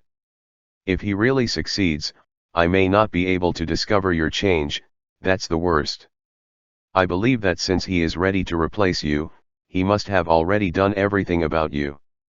Otherwise, he would not have the confidence to deceive me. John nodded. Actually he has succeeded, and I'm not kidding you, Professor. I've actually died once, but the different animagus I've been at school before played a role. You were right, after I drank that bottle of potion, there were only some insignificant changes. It was not that my magic failed, but that it was only half successful. Some specific conditions are required to complete it completely. I don't know whether I should feel unfortunate or not. Be thankful that my animagus is a phoenix. While John was talking, he reached out to touch the bright and smooth feathers on Fawkes. Dumbledore blinked. Of course he heard what John meant. That is to say, if there is no experience of Riddle killing you in the library today, it is very likely that you will not be able to complete the transformation of the animagus until you are old and dead. No one will go to a bold attempt to die, and Riddle's behavior, in disguise, still helped you. John looked at his hands that looked like a little boy with some annoyance. By the way, Professor, can I change back to my appearance? Or do I have to wait another 8 or 9 years before I can grow back again? Hearing John's question, Dumbledore suddenly laughed. You are still troubled by this. Do you know how much effort Riddle has spent and how many ways he has found to achieve immortality by relying on his own strength? And the phoenix is a kind of magical animal that is almost impossible to die. When you are old or your life is in danger, you only need to go through nirvana once to start a new cycle of life, And this is the real eternal life. John didn't feel anything about it. Maybe he was young enough not to feel the fear of all the functions of the body being aging and coming to an end after old age, and he wasn't particularly cold about the word eternal life. Anyway, I can't use this appearance to meet people in the future, can I? He rubbed his forehead with a headache. Dumbledore helped him think about this question seriously. Based on my judgment of Fox's multiple nirvana, your young state will not last forever. It will take about a week for your body to quickly return to the state of nirvana. But the first nirvana is actually it is the fire of the phoenix that forms a permanent memory of your body, that is to say, no matter what you become in the future, when you go to nirvana once, you will return to the previous 15-year-old state. Compared with the image of a child, the image of the 15-year-old John before was barely acceptable. Besides, he is not a person who likes to die. In the future, the big deal is not to die once, so there will be no such troubles. After finishing the question about John himself, Dumbledore asked about the status of Voldemort too. How did he escape? The fire of the Phoenix obviously has a strong restraint effect on his black mist magic. He had no way to break free and leave, but it seems that he himself gave up the means of maintaining what was originally left by Mr. Slytherin. His soul probably divided into three and escaped from here. Dumbledore's eyes became deep. He won't just let his soul separate like this. Unlike the Voldemort who compromised with us today, he will definitely regain what he lost. But no matter what, he doesn't even have a body anymore. There is no way to pose any threat to us, and now what we have to face is today's riddle. John is actually a little curious about Dumbledore's plan for Britain. So Professor, how do you plan to take Britain back? Dumbledore had a smile on his face. From today's contact, I can confirm that the current riddle is the same him 15 years ago, who has not changed. He is crazy and cruel, but this incident is both bad and good for us. The disadvantages are obvious. A lunatic can produce great destructive power. He is willing to compromise today because he thinks he can control what the other left behind, and wants to prove that he will not be inferior to himself. But if later, he discovered that the situation in the UK was not as easy to control as he imagined, and according to my understanding of him, he would definitely turn everyone's tables over. Including pure blood? John asked. Dumbledore nodded affirmatively. Including pure blood, no matter which riddle it is, he doesn't really care whether the pure blood is noble or not, he just wants to use the contradiction between the blood to stabilize his power. Therefore, when he found that the pure blood also disobeyed his authority when possible, he smashed all the original order, and then used his own terror to rule. Isn't this going to last long? Normal people know that it won't last long, but a lunatic doesn't think so. He even enjoys the fear of others, thinking that this is his greatest masterpiece. In this way, everyone in the UK will be in danger in a short period of time. It's very difficult for us to penetrate, especially when I can't guarantee that I can win him. What about the benefits? The benefits also come from this, because he will launch a reign of terror. Although it is difficult for us to infiltrate at the beginning, as long as it takes a little longer, even if we don't take the initiative to do it, there will be wizards in the UK to contact us. Do you know why Riddle also showed such unprecedented strength at the beginning, but he has launched an annexation plan in the UK for nearly 10 years, and he has not succeeded? Because his theory was not perfect at that time. Because at that time everyone, including many pure-blood wizards, knew that he was a lunatic. Under the leadership of a lunatic, no matter how many attractive benefits he verbally offered, the purebloods would also consider their future. Can he enjoy this benefit alive? Until that night 15 years ago, Riddle suddenly told everyone that he was not crazy, he would not kill people casually to disrupt order, but wanted to establish a new one that only maintained purity. The blood order came, and even he himself would not violate this order. Only at this time, more people joined him, and Britain also changed its master in just 2 years. Dumbledore looked at the chair placed in the center on the high platform at the front of the auditorium. The tension of precariousness is terrible, the feeling of mental tension every moment is not good. As soon as the Wizards of England realize that their great master is no longer great, but has become the same again. After the lunatic, at that time, it is our best time to counterattack. John also looked at the chair. In this castle, even if Voldemort himself is not here, no one dares to put his on it. It is like a throne in the castle, showing the authority of the king. But at this time the king was gone, abandoned his soldiers, lost his castle, and only John and Dumbledore stood here. You went to the principal's office and said the words I told you to that room, right? Dumbledore asked suddenly. John only remembered at this time that he was still wearing a sorting hat. A talking hat answered me that Hogwarts chose me. Dumbledore looked up at the starry sky on the ceiling of the auditorium with emotion. That's right, John, the owner of this castle is neither I nor Riddle, but you. It chose you, and you saved it. Chapter 426, 424. Will you come to me? Frank, who lives in Devon, thinks he has found love. That is Miss Marita Cowley who lives at the foot of the mountain in the town. She has only moved to this small town of Bliss in the last 3 years. Everyone else in the town thinks she is a strange woman. I just stay in my own house all day, either studying those strange and untouchable flowers and plants, or hiding on the second floor where no one is allowed to go up, not knowing what I am doing. But Frank felt that Miss Cowley was a very attractive woman. It is a mysterious and intellectual beauty that normal people can't understand. He likes to see this lady wearing an old-fashioned robe that normal people would never wear. He also secretly saw her wearing it in private. A pointed hat that only naughty girls would wear. When Frank bumped into her little secret, Miss Cowley was still nervous. She held a small wooden stick in her hand and kept asking Frank if he saw anything else. She acted like a witch.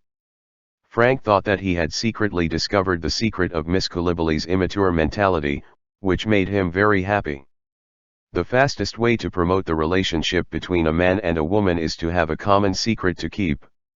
Of course he said that he didn't see anything, and told Miss Cowley in relief that he would rest assured that he would never tell about her role-playing at home alone. When he left that day, he could clearly feel that Miss Cowley was holding the small wooden stick with a tangled expression, as if he was really hesitating whether to cast a spell on Frank. Frank felt even more ridiculous after feeling this way. Miss Cowley is such an interesting lady. It's just that something has happened these 2 days. Miss Cowley seems to be sick, and she has been hiding at home, not even taking care of the flowers outside the door, but Frank has been paying attention to them all the time. From time to time, I stopped by to water them. However, yesterday, when he stood hesitantly at the door and wanted to visit, he vaguely saw the charming lady from the window drawing a chilling snake protruding from the skull for some reason. Come out the pattern of the body. Frank didn't know why when he saw the pattern, he just felt his body was cold, his brain was blank, and his body seemed to have inspired the consciousness of self-protection. Barry walked away in the yard. But after returning home, Frank's uneasiness did not dissipate. He was restless at home all day today, and finally felt that he wanted to take the cookies his mother had just made to visit the lady. He brought the gift to the foot of the mountain at the edge of the town, where there was only a yard surrounded by fences, which looked so out of place with other houses in the town. Frank watched from outside the fence, but before he could make a sound, the small gate of the yard suddenly opened by itself, whether it was blown by the wind or something. He didn't hesitate for a few seconds before walking into Miss Cowley's yard with a basket of cookies.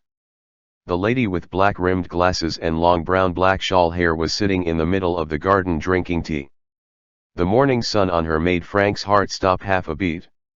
"What's the matter, Mr. Frank?" The beautiful and dignified lady was holding a teacup, but she didn't look up. Her gaze was always on a piece of parchment, which looked like a letter written to her by someone. Um, I'm here to apologize for what happened yesterday, Miss Coulibaly. Frank swallowed. I didn't mean to peek at you, I wanted to explain it at the time, but my brain didn't know how now, just control your body and go home. Don't worry, it's not your fault, it's because of some accidents with my muggle banishing spell. Muggle. Repelling spell. Frank stammered and repeated the phrase he had never heard before. What did you bring me? Coulibaly asked casually, but it didn't seem like she was deliberately breaking the topic, but she was interested in what Frank was holding. Pie, biscuit, my mother made it herself, and I always think that no one in Devon can do it better than her. Frank walked into the garden and put the basket on the table while talking. Coulibaly looked very interested, and Frank also glanced at the contents of the parchment at this time. The only master we really need is you, not that lunatic. Without you to preside over the overall situation, Britain can't resist Dumbledore's attack at all. This sentence just flashed through Frank's mind, and before he even had time to fully understand the meaning, he politely looked away from the parchment. Strange, isn't it? Now who calls another person master? And Coulibaly seems to be so focused on the basket of cookies that he doesn't care what Frank is looking at. At this time, an owl suddenly flew over from the sky, and began to glide at a low altitude with a clear goal, passing towards the center of the garden. When it reached the sky above Coulibaly, a roll of newspaper-like things was thrown away, come down, and finally land on the wooden table with precision. Frank watched the scene dumbfounded, while Coulibaly unfolded the roll of newspaper as if he was used to it. On the big front page, there was a moving black and white photo of two men standing together. One of them had a straight aquiline nose, long greasy hair hanging down to his shoulders like kelp, and empty eyes. His face was pale and gloomy. The other has short blonde hair. His appearance looks much younger, but the expression on his face also seems to be very ugly, just staring at the camera indifferently and suspiciously. And the background where these two people are standing seems to be many children wearing robes, and you can even vaguely see a little boy who looks to be only 6 or 7 years old standing directly behind them, and a boy with a strange crescent moon old man in shaped glasses. The headline on the front page was also seen by Frank. 1 week after the end of the Triwizard Tournament, the ending of failure was not as bad as we imagined. Why this newspaper? That idiot dared to choose Barty Crouch under such circumstances but discarded Severus Snape. Does he even know what he's doing? Coulibaly showed a stern smile that Frank had never seen before. The raised corner of the mouth reminded him of a poisonous snake, cold and deadly. Miss Coulibaly, what does this mean? Frank swallowed subconsciously. What happened to that owl just now? And this newspaper, why did the photo on it move? Thank you for the biscuits, Frank, and thank you for coming to find me today, and saving me the trouble of finding you. Frank's words were interrupted again. The hand painted with bright red nail polish did not know when to hold the small wooden stick that Miss Coulibaly never left her body, and the tip of the small wooden stick was aimed at him. The next moment, Frank only saw a green light light up, and then he was completely plunged into darkness. Plop! A young body fell to the ground, but Miss Coulibaly seemed to have done an insignificant thing. The smile on her face remained unchanged, and she refocused on the Daily Prophet, while savoring the morning tea given to her by the life she just killed. She fixed her eyes on the empty eyes of the greasy kelp-headed man on the front page of the photo, as if two people were really looking at each other face to face in reality. Miss Coulibaly licked the scarlet lips. It's been so long. When you know how stupid that idiot is, you should come to me, Severus. France is completely restored. After the French Ministry of Magic, the last isolated island in Paris, is completely occupied by the Whooping Line. It means that the whole of France has fallen into the hands of Dumbledore, including the Beauxbaton School of Magic that has been sticking to it for a long time. After learning the result of the Triwizard Tournament, the headmaster of this school, Karkaroff, who has only been in office for more than a year, directly gave up on everyone else in the school and used the school to the Flufan who had been connected to the UK fled back to the UK. And other professors who supported Voldemort's rule in France, as well as students who had been divided into blood classes during this year, were all accepted by Wu Pingxian. This means that the three magic schools in Europe are all under the control of the Wuping line. At least in terms of education, Dumbledore and the others have won a complete victory. And after completely occupying France, Dumbledore also became more and more busy. Not only did the students brought back from Hogwarts Castle have to be dealt with, but also those who had been brainwashed and changed their minds had to find ways to get them transformed back into a normal, dignified human being. As for the current rule and governance in the French magic world, Dumbledore has no intention of intervening, and has given Iniesta full authority to organize and establish the new French Ministry of Magic. Ines didn't have the slightest idea of making trouble. He frankly assured Dumbledore in front of all the senior officials of the newly formed Ministry of Magic that as long as the Death Eaters represented by Voldemort were not completely defeated for a day, then the French Ministry of Magic still belongs to the Wuping line formed by Dumbledore. And as long as there is a French hemp alive, they will never forget the sacrifices and efforts made by a group of British wizards like the Order of the Phoenix for the equality of France today. This is of course a welcome thing. Iniesta's clear statement not only suppressed the newly established French Ministry of Magic, but also some negative, lazy, and discordant voices that appeared after the complete recovery of France, and even the original Order of the Phoenix. Some doubts and mistrust of the French also dissipated. Similarly, as Bose Baton has been completely liberated, Gabrielle can finally return to her normal identity, and will no longer have to live as a ghost. When John took her to find her body that Madame Maxime had hidden in Bose Baton's, Gabrielle seemed a little reluctant to turn back into a human being, and the ghost life made her a little addicted. But in the end she allowed her soul to return to her body. The days of being a ghost are very happy, but Gabrielle also knows that if her parents and sister can only be ghosts after seeing her, they will definitely sad to die. A body without a soul is still alive and breathing, but Madame Maxime was fully prepared when dealing with Gabrielle's body, knowing that when she escaped from Bose Baton's, no one could maintain Gabrielle's body the energy consumed by natural growth, so her body was soaked in a special potion, which suppressed her growth. This led to the fact that although Gabrielle had been with John and the others for 2 years in the form of a ghost, her physical age had only grown for a few months, which made her, who should have been 10 years old, now look still only 7 or 8 years old. But even so, she still looks older than John, who still maintains a 6-year-old appearance. John, please, John, can you call me sister, please? You see, this is just in line with our current age. Even after returning to Lyon, Gabrielle still clings to John, and she seems to be eager to hear the pleasure brought by John calling her sister. However, John didn't let go from the beginning to the end. No matter how soft and stubborn Gabrielle was, he refused to agree. Stop daydreaming. John, who had no threatening appearance, rolled his eyes. Instead of annoying me here now, why not think about how to write to your parents? Now the situation has stabilized and you can reunite with them. John's choice of changing the subject was very clever, and sure enough, Gabrielle stopped pestering him. Then you can't grow up suddenly.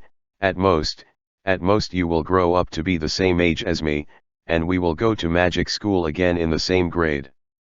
What was going on in the little girl's mind, John probably would never be able to figure it out. He just nodded and agreed, but he was already muttering in his heart that he would probably be able to turn back to the previous 15 years old in 2 months. Look. Just when John was preparing to go back to the dormitory in the temporary teaching site of Hogwarts in Lyon, he suddenly met Lupin, who was hurrying out of the office and seemed to be going to the Flowpowder fireplace use room. Did something happen? Professor Lupin? John couldn't help asking after seeing his ugly face. Facing John, Lupin had nothing to hide. Today was supposed to be the day when the group of Death Eater prisoners were executed, but when they brought the prisoners there, they found that Snape was missing. John was also stunned. Snape is missing. Chapter 427-425. I go with Professor Porter? John and Lupin came to Paris together. Unlike Azkaban in the UK, the wizarding prison in France is not that scary. After Voldemort became the Minister of Magic of France, the British and French prisons were completely merged, and all serious criminals were sent to Azkaban. Now that the Whooping Line has reoccupied France, a new wizard prison has been built near the outskirts of Paris, and those criminals who have committed serious crimes have been arranged in the center of the Whooping Line's core combat members. Of course, Snape is the most important among people. It can be said that Snape is equal to the highest level Death Eaters captured by Wu Pingxian except for the Lestrange couple killed by John himself. So after being brought back to France, he was guarded with the highest level of guards. Not only were all the magic items confiscated, but the clothes on his body were also changed into simple prison uniforms, and his hands and feet were shackled. The cell where he was held had no windows except for one door, and more, not to mention things like vents and sewers. It would have seemed like a crime Snape committed, and after pulling all the useful information out of his mind, he could be sent directly on his way. But Dumbledore postponed Snape's sentence because he took care of Lily, who was still far away in Finland at this time, handing over supplies from several Nordic Ministry of Magic, as if he wanted Lily to avenge herself. But on the morning when Lily was coming back, Snape disappeared in the cell. At this time, many people had arrived in this empty cell. Not only Dumbledore arrived in person, Sirius, Moody, McGonagall, and Lupin also rushed over. John also followed, and of course no one raised any objections. Given his contribution to the Order of the Phoenix today, no one would treat him as an ordinary student. We only found this crunched denture in this cell, and these two pairs of handcuffs and shackles intact. In Moody's gruff hands was a denture that had been broken in two, and the shackles were not much to look at. The only thing of note was that Snape didn't use any violence to break them, just like it is the same as taking out the hands and feet from the human being directly reduced. This denture is hollow. Our people found the residue of the potion from its inner wall. The initial judgment should be that he has always left a backhand in his mouth. When encountering the current situation, you can directly crush the dentures in your mouth, drink the potion in it, and escape from the prison cell by the effect of this potion that we haven't checked yet. Looking at this cell, Sirius was more irritable than anyone else here. It's impossible. When he first fell into our hands, we checked his whole body. Our Aurors are all professional, and there will never be such obvious omissions. But Snape is also a more professional master of potions than anyone else. Lupin said in a deep voice, his talent in potions is unquestionable, plus what he has enjoyed in England all these years. Various resources must have mastered many unknown potion formulas. Some potions have more magical effects than magic. Is it possible that our people were confused by some kind of potion he drank? They made various guesses. Only Dumbledore observed the cell calmly, and finally his eyes fixed on the wall near the door. He walked over, and such a move certainly attracted the attention of others. Dumbledore touched the gap between the wall and the door, which was slightly damp compared to other places. He escaped from here. Moody, who has decades of Auror experience, also noticed something wrong with this place, and his magic eye rolled around. Is it a potion that can temporarily deform the human body? Yes, compound decoctions can change people's appearance, and there are many other potions in the magic world that can turn the human body into some dead things, so as to replace the effects of certain transfiguration techniques. Dumbledore said softly. Sirius has already walked out of the cell. He followed the damp extending from the crack of the door to the outside, and soon found a very shallow trace. He hasn't been away for long, and he doesn't have a wand in his hand yet. We still have a chance to find it. After discovering this, Sirius didn't stop, and chased out of the prison along the trail impatiently, followed by Lupin and Moody. Only Dumbledore and John took their time, followed at the end. After Sirius and the others had disappeared from sight, John looked at Dumbledore suspiciously. Dumbledore also noticed his eyes, turned his head and asked with a smile. "Why are you looking at me like that? A prisoner like Snape, especially with so many people involved in his life and death, Professor, I don't think you would make such a low-level mistake and let him escape from here." John looked straight at said Dumbledore. Dumbledore blinked. "This is just your guess, John. Once people get older, they will always make mistakes, and I am no exception. No one will always make mistakes." But John didn't take his gaze back, he was still staring at Dumbledore's eyes. "But Principal Grindelwald has always said that I have a talent for prophecy. I don't know why, Professor. I just feel that this matter has something to do with you." Hearing his almost unreasonable determination, Dumbledore seemed to have no choice, and he suddenly asked John softly, "Have you mastered your animagus ability now?" John felt that Dumbledore was asking seriously, not an act of breaking the topic. "Most of them are ready to use. Where is the apparition that belongs exclusively to Phoenix? This is the focus of my practice. Up to now, I have basically made no mistakes." Dumbledore lowered his voice. "When Lily comes back and finds that Snape has escaped from prison, she will definitely have to investigate by herself. You take the initiative, say to go with her, and then follow her all the time. Be careful to protect her during this time. If something happens, don't hesitate to turn into a phoenix and bring her back if there is any accident." John twitched his eyes. Dumbledore obviously used him as fox. "No problem is no problem, but Professor, you can't keep from telling me the inside story, can you? Why did you let Snape go?" "I told you, John, Snape is actually very pure, and this kind of purity has made him the Death Eater and executioner he is today, but it is also this kind of purity that makes him hateful at the same time.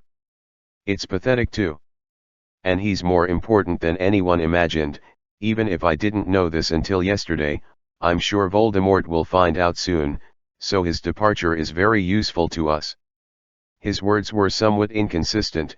Since Snape was important, why would it be useful for him to leave? But John seemed to have thought of some of the questions, with a thoughtful look on his face, and didn't continue to ask further questions. At this time, they had also walked out of this prison and came to an Auror camp outside the prison. At this time, because of Snape's escape, the place was brightly lit. Every Auror was searching every corner of the station, and soon they found more. Someone lost their wand. This is not a trivial matter, but it is not the Auror in this resident who threw the wand, but the French wizard in charge of the logistics. This chef was in charge of preparing food for the Aurors who were patrolling the night shift. He had just fallen asleep in the morning, but before he had rested for an hour, he was woken up by the noise of the search in the station, and then found that his wand was missing. When John and Dumbledore came over, Sirius and the others had already arrived in this room, and there were obvious traces of damp on the ground. This garrison is equipped with anti-apparition magic. Even if he got the wand, he can't just leave like this," Moody said with a gloomy face. "He is the main person in charge of guarding Snape, and now the prisoner has escaped responsibility. The biggest is of course him. Sirius rushed out first, and the traces left by Snape are still there, but today's air is very dry. If they don't hurry up, it won't be long before these clues will be cut off eventually." A group of people followed the traces left on the ground to the outside of the station, and when they completely left the range covered by the anti-apparition magic, Sirius and the others became increasingly ugly. And at this time, Lily, who had rushed all the way back from Finland through Flipowder, finally came to the Auror station in whooping line. She couldn't see any emotion on her face, she just followed them out of the station blankly. What's the result? Seeing her like this, Sirius became a little nervous instead. He stole a magic wand, and now according to the traces left behind, he has left the forbidden apparition range. The professionals among us are conducting flashback spell reconnaissance around the surroundings, looking for any remaining apparition records. Lily didn't make another sound, she just looked up at Dumbledore. Why didn't you tell me about catching him in advance? Now 5 days have passed since the end of the Triwizard Tournament, and Lily was busy with work in Finland, so she didn't have time to pay attention to the information from the UK. Since Finland is in the northernmost part of Europe, Finland does not pay close attention to the situation in Britain and France. At the beginning of the Triwizard Tournament, the reporters of the Finnish Magic newspaper ran back because they were afraid of death, so now they are based on news from other newspapers and then re-reported in China. Therefore, without anyone's notice, Lily only got the news from Wu Pingxian that Snape had been captured alive yesterday, but when she rushed back today, he had already escaped. Dumbledore said with a sigh. I wanted to give you some buffer time. John squinted at the old man. If he didn't know the inside story, he really thought that Dumbledore didn't know how Snape ran away.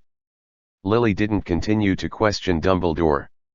Hate took hold of her heart, but it didn't go to her head. She wasn't the one who brought Snape back, so she had no reason to blame. It's fine to escape, she said coldly, as if she was already facing that empty gaze. I caught him with my own hands, and then killed him, so that I can be worthy of my husband and my son.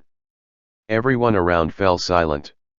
Everyone knew what kind of deep hatred existed between Lily and Snape. If Snape hadn't overheard the most ridiculous prophecy in history and then reported it to his master, then James and Harry never die later on. After such silence lasted for a long time, Dumbledore nodded slightly and said, let's wait for the result later. If he really uses apparition to leave, he won't leave the station too far, because there will be more traces left, so we don't think we will have to wait too long.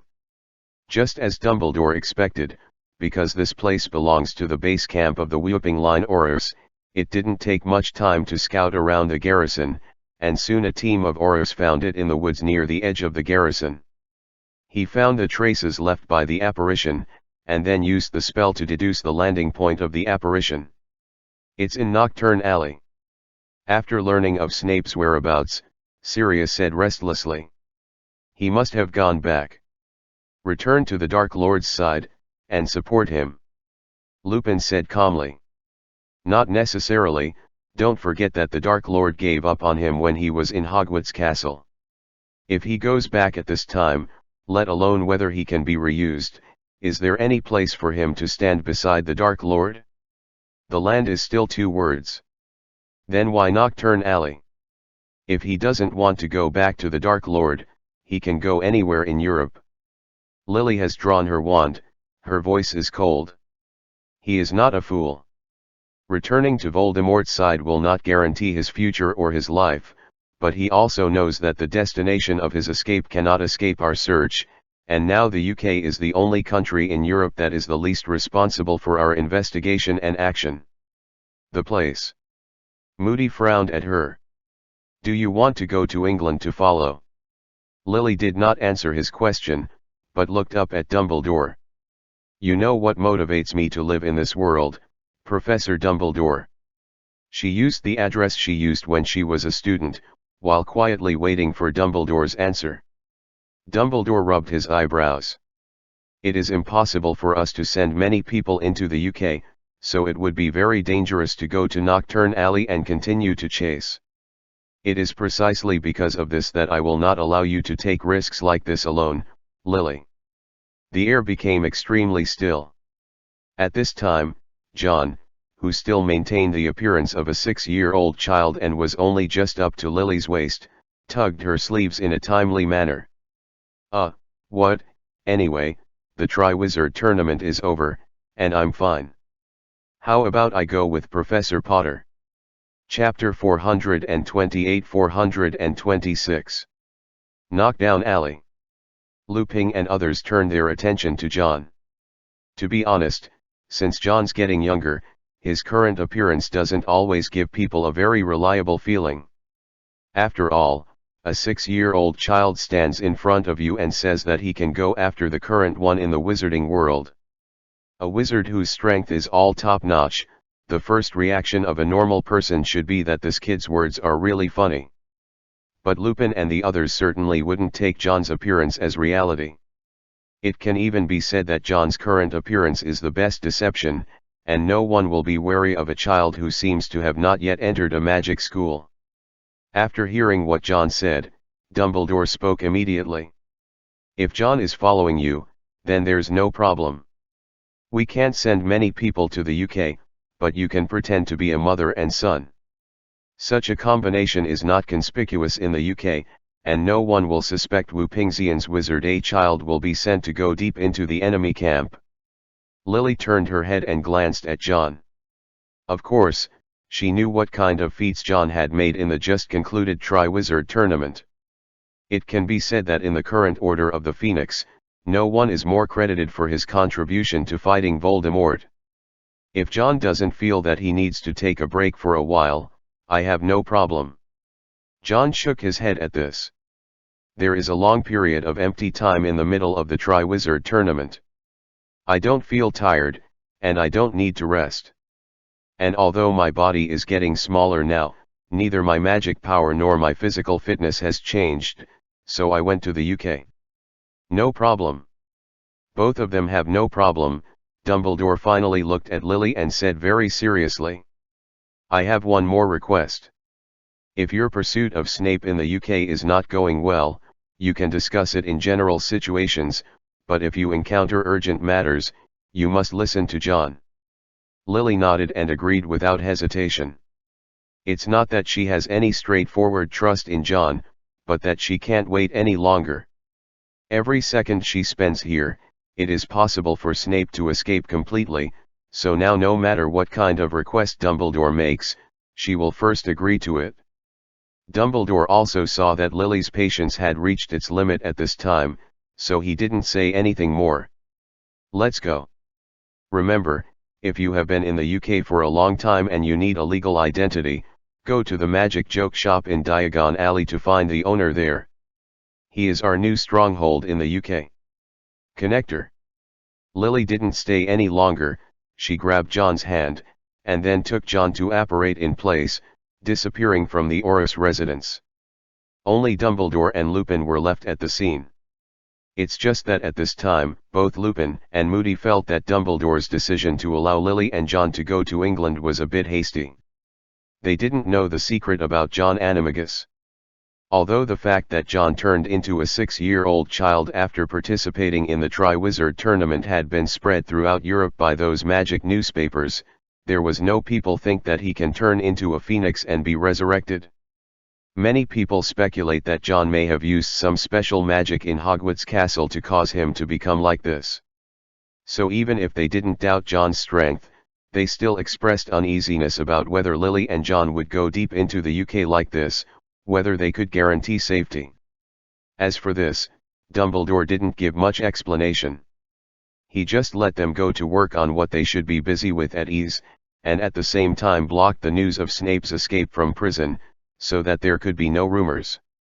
Fortunately, this place belongs to the core resident of the Whooping Line, and all the wizards who stay here are trustworthy wizards, so there is no need to worry about the information leaking so quickly. After Lupin and the others had left, Dumbledore looked to the west, not knowing whether he was talking to himself or whispering to someone. What a hateful and pathetic love. Lily's hands are cold, which John has felt since he was 11 years old. At that time, he had to choose between Barty Jr. and Lily. Although he hadn't fully verified Lily's identity, he chose Hog without hesitation after learning Barty Jr.'s name. What's carriage? From that moment on, his fate was deeply tied to Dumbledore and his group. So even if he never showed it on the surface, John has always been deeply grateful to Lily in his heart. At that time, they took the risk to the students from Voldemort. For them, they might just consider this behavior as a duty, but it was such a completely selfless move that pulled John from the bottomless abyss out. Otherwise, even if John finds out that little Barty is a dangerous person, he will not be able to break free from that fate. So even if Dumbledore didn't ask him for help in advance, as long as Lily needed it, John would not refuse to accompany her to England for this trip. After the apparition landed, they came to a dark and closed cabin. Lily seemed really eager to capture Snape with her own hands, but such eagerness did not make her lose her mind. Your current appearance has already appeared in newspapers. Even if the child's appearance is not very recognizable, you must change your appearance a little. As she spoke, she took out a bunch of bottles and jars from the pocket of her robe, and quickly found a bottle of transparent ointment. Lily poured all the ointment on her hand, and then poured it on John's head. Wipe half of it, and paste the rest directly on his head. Smear all these hair dyes evenly, it will change your hair color to chestnut, which will look more real than transfiguration, and it will last for a long time, and there is no way to wash it off with ordinary water.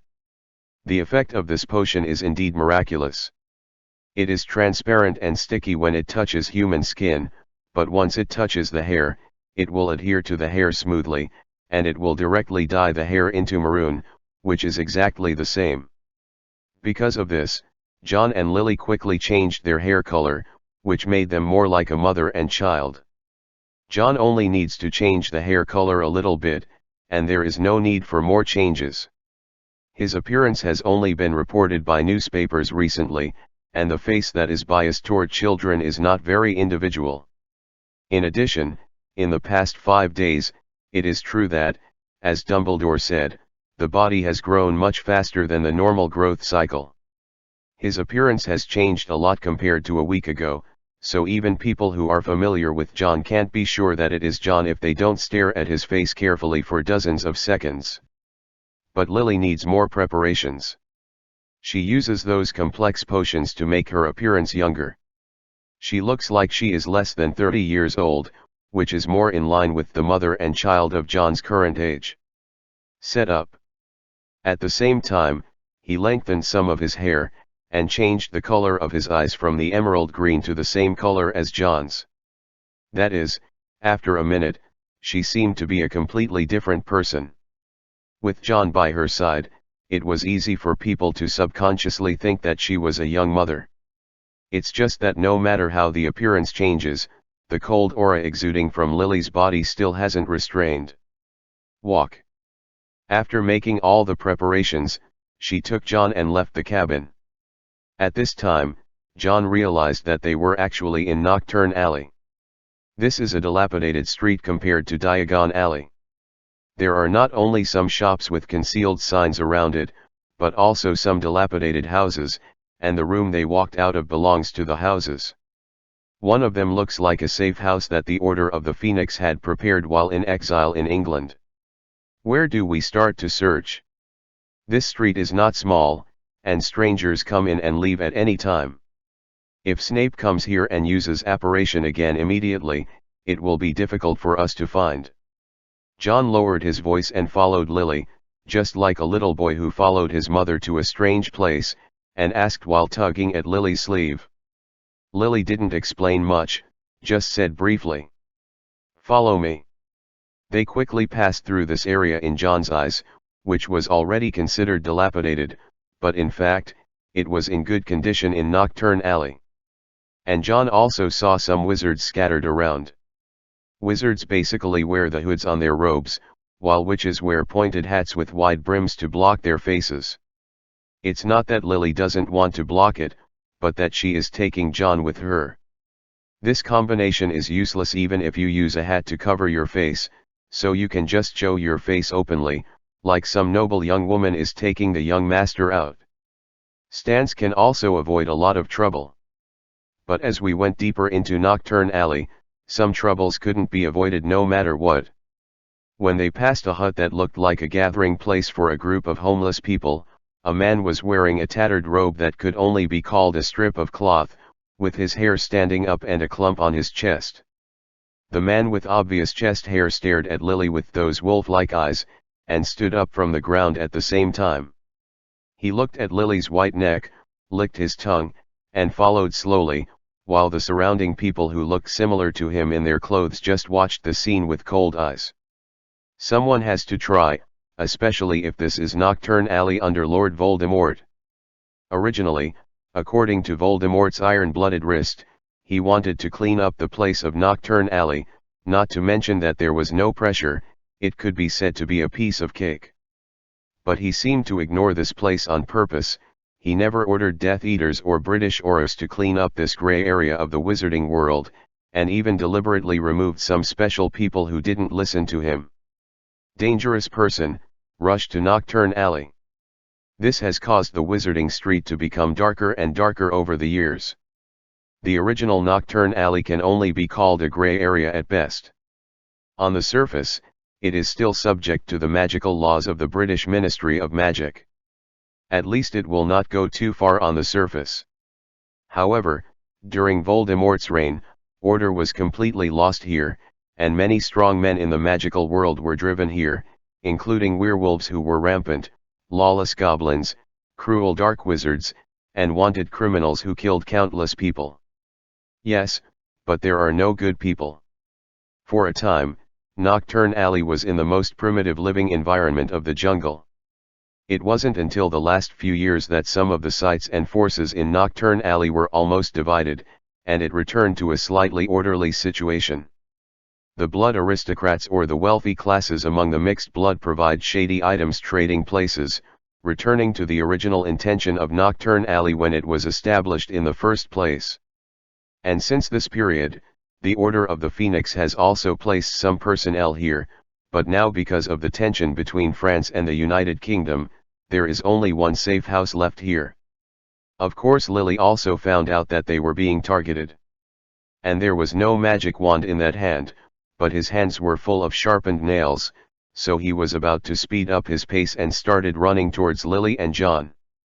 Lily looked indifferently, turned around and chanted the curse without hesitation. Cruciatus. The Cruciatus curse hit the man who had just started running in an instant.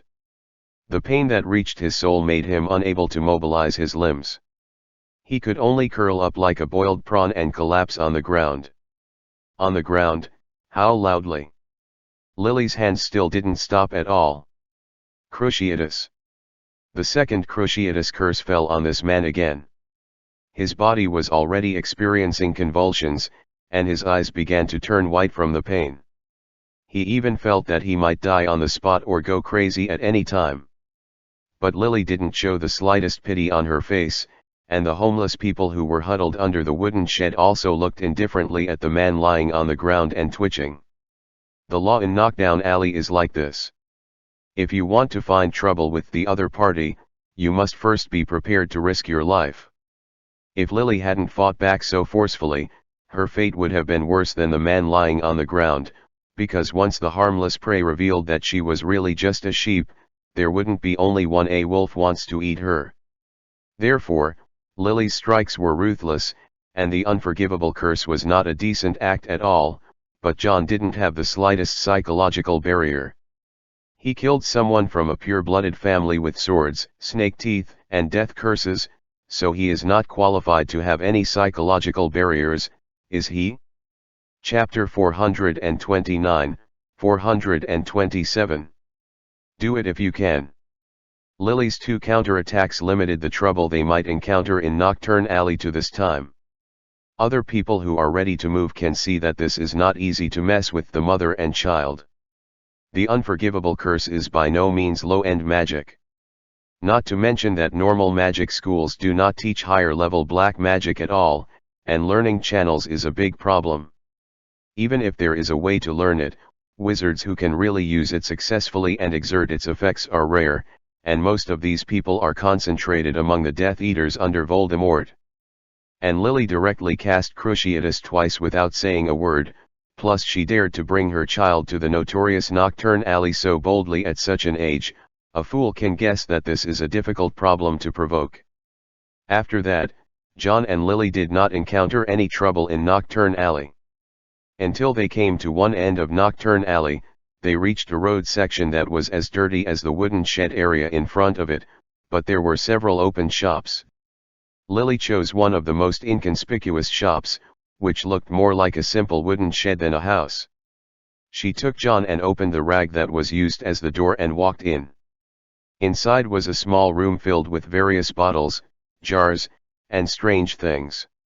During John's time in Durmstrang, in addition to the 3 unforgivable curses, he also studied a lot of other knowledge related to black magic, coupled with the influence of many forbidden books in the ring, so after he entered the door, it can be seen at a glance that 80% of these things displayed in this shop are related to black magic.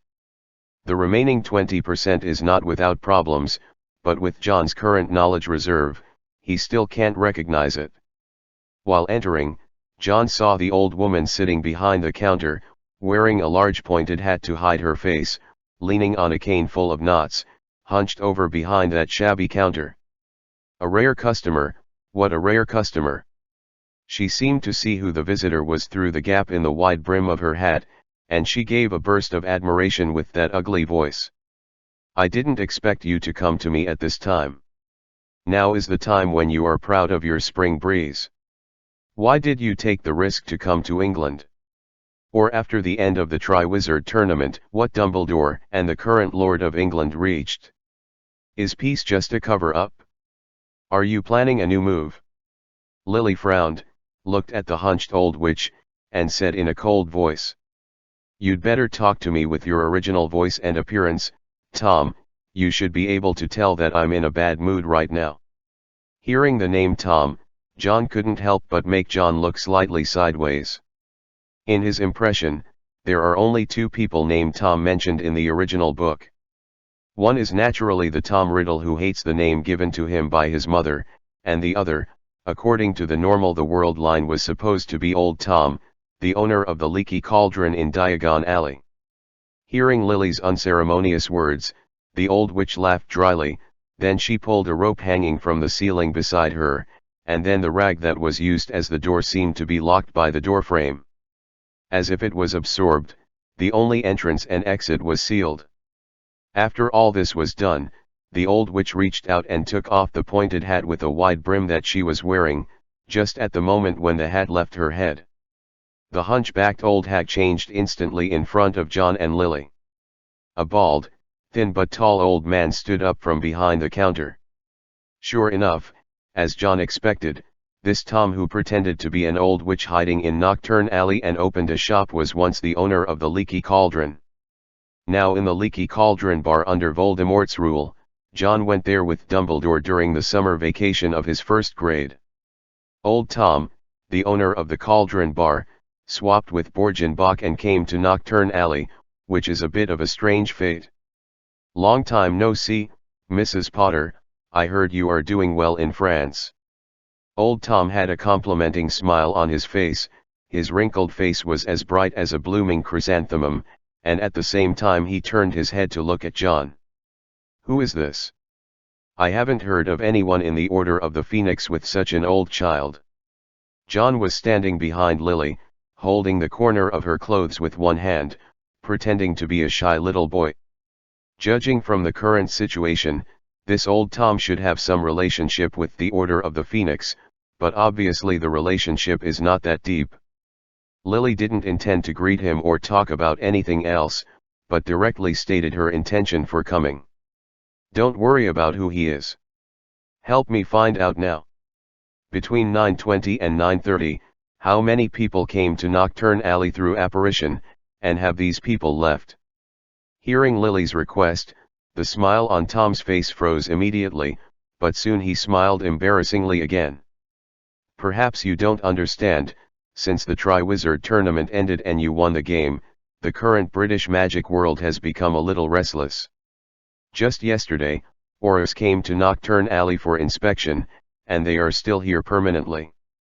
A group of people, if I help you check, then. Lily just looked at him indifferently, and interrupted him.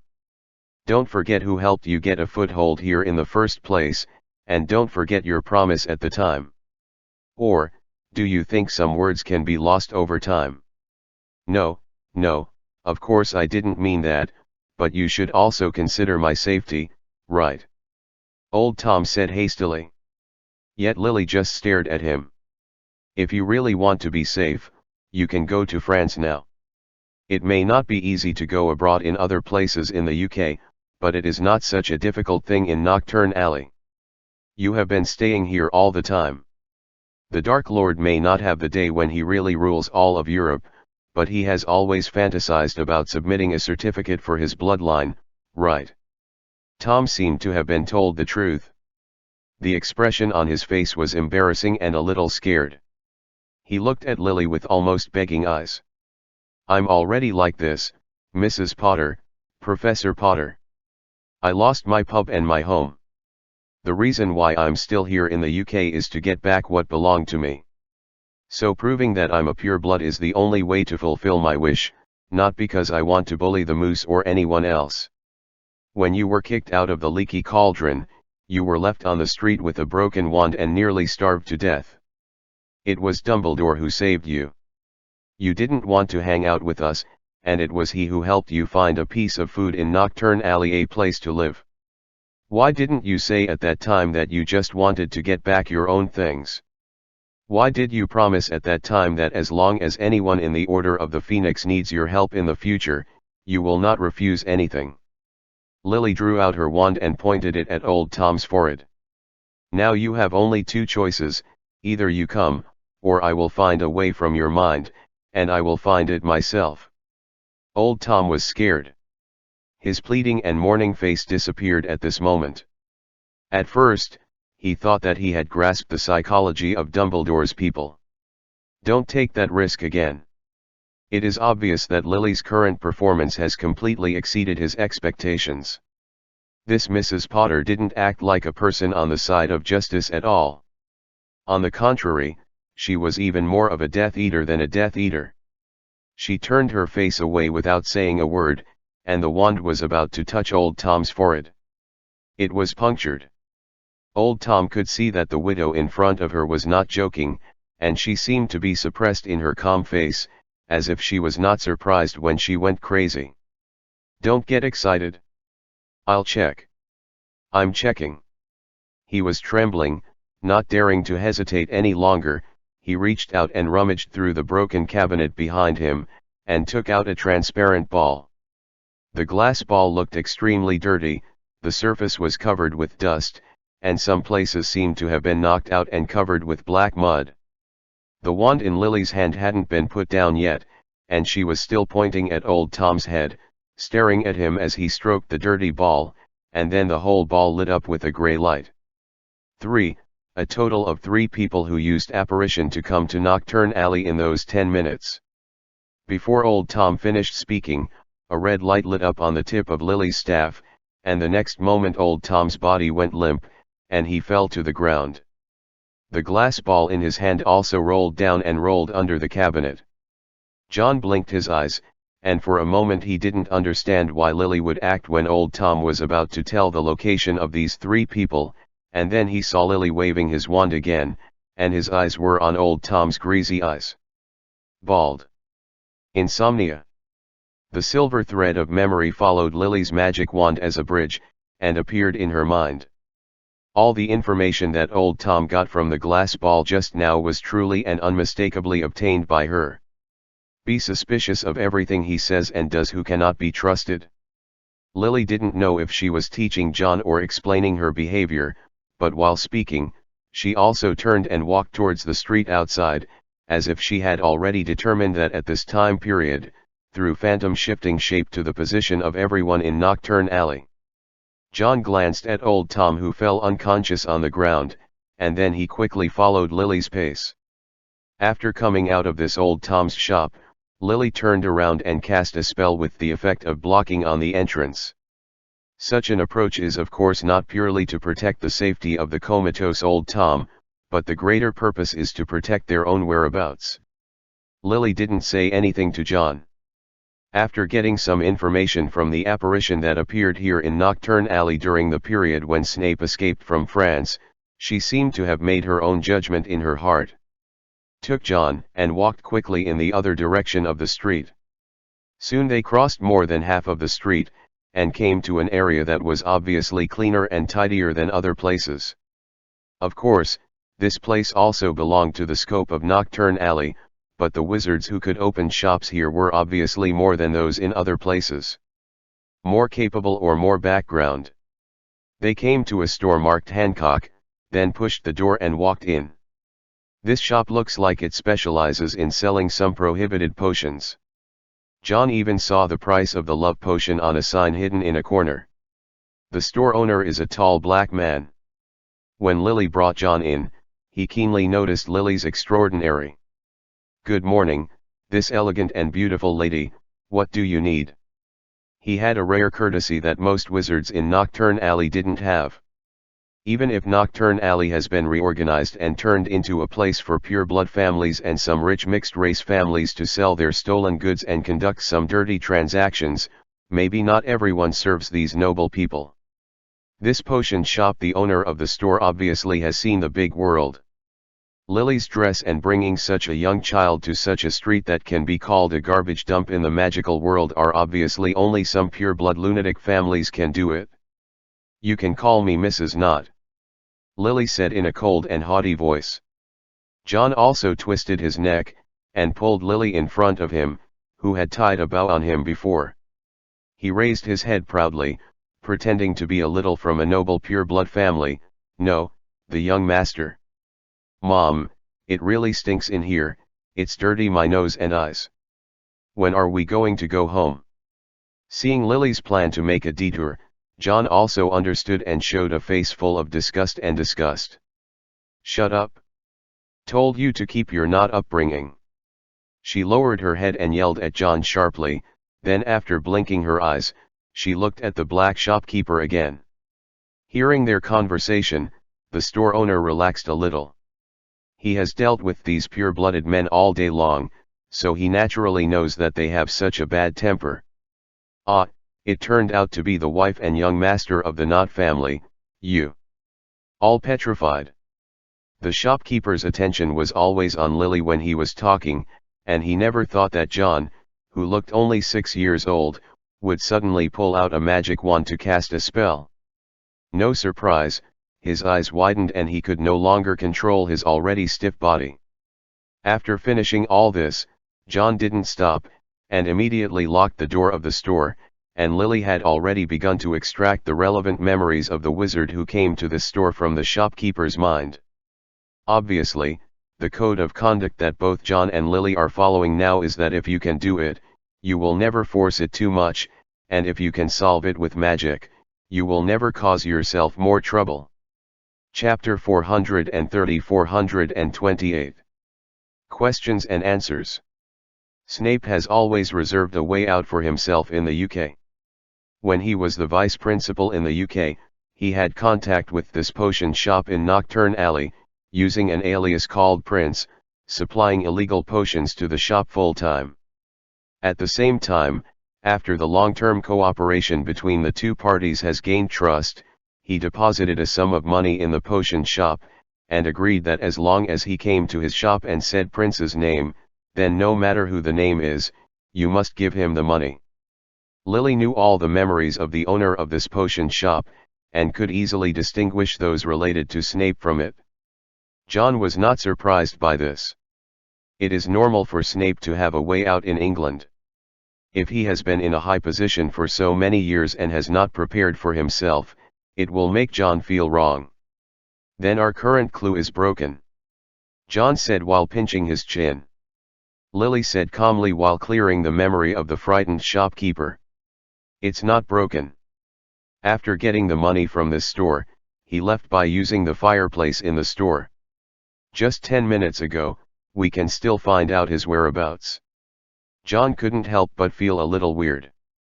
He couldn't help but think of the private conversation Dumbledore had with him before he set off, telling him that he didn't need to worry too much about Snape as long as he protected Lily. In such a situation, they can still leave clues. No matter how you look at it, there is a feeling of deliberately attracting people. He blinked his eyes.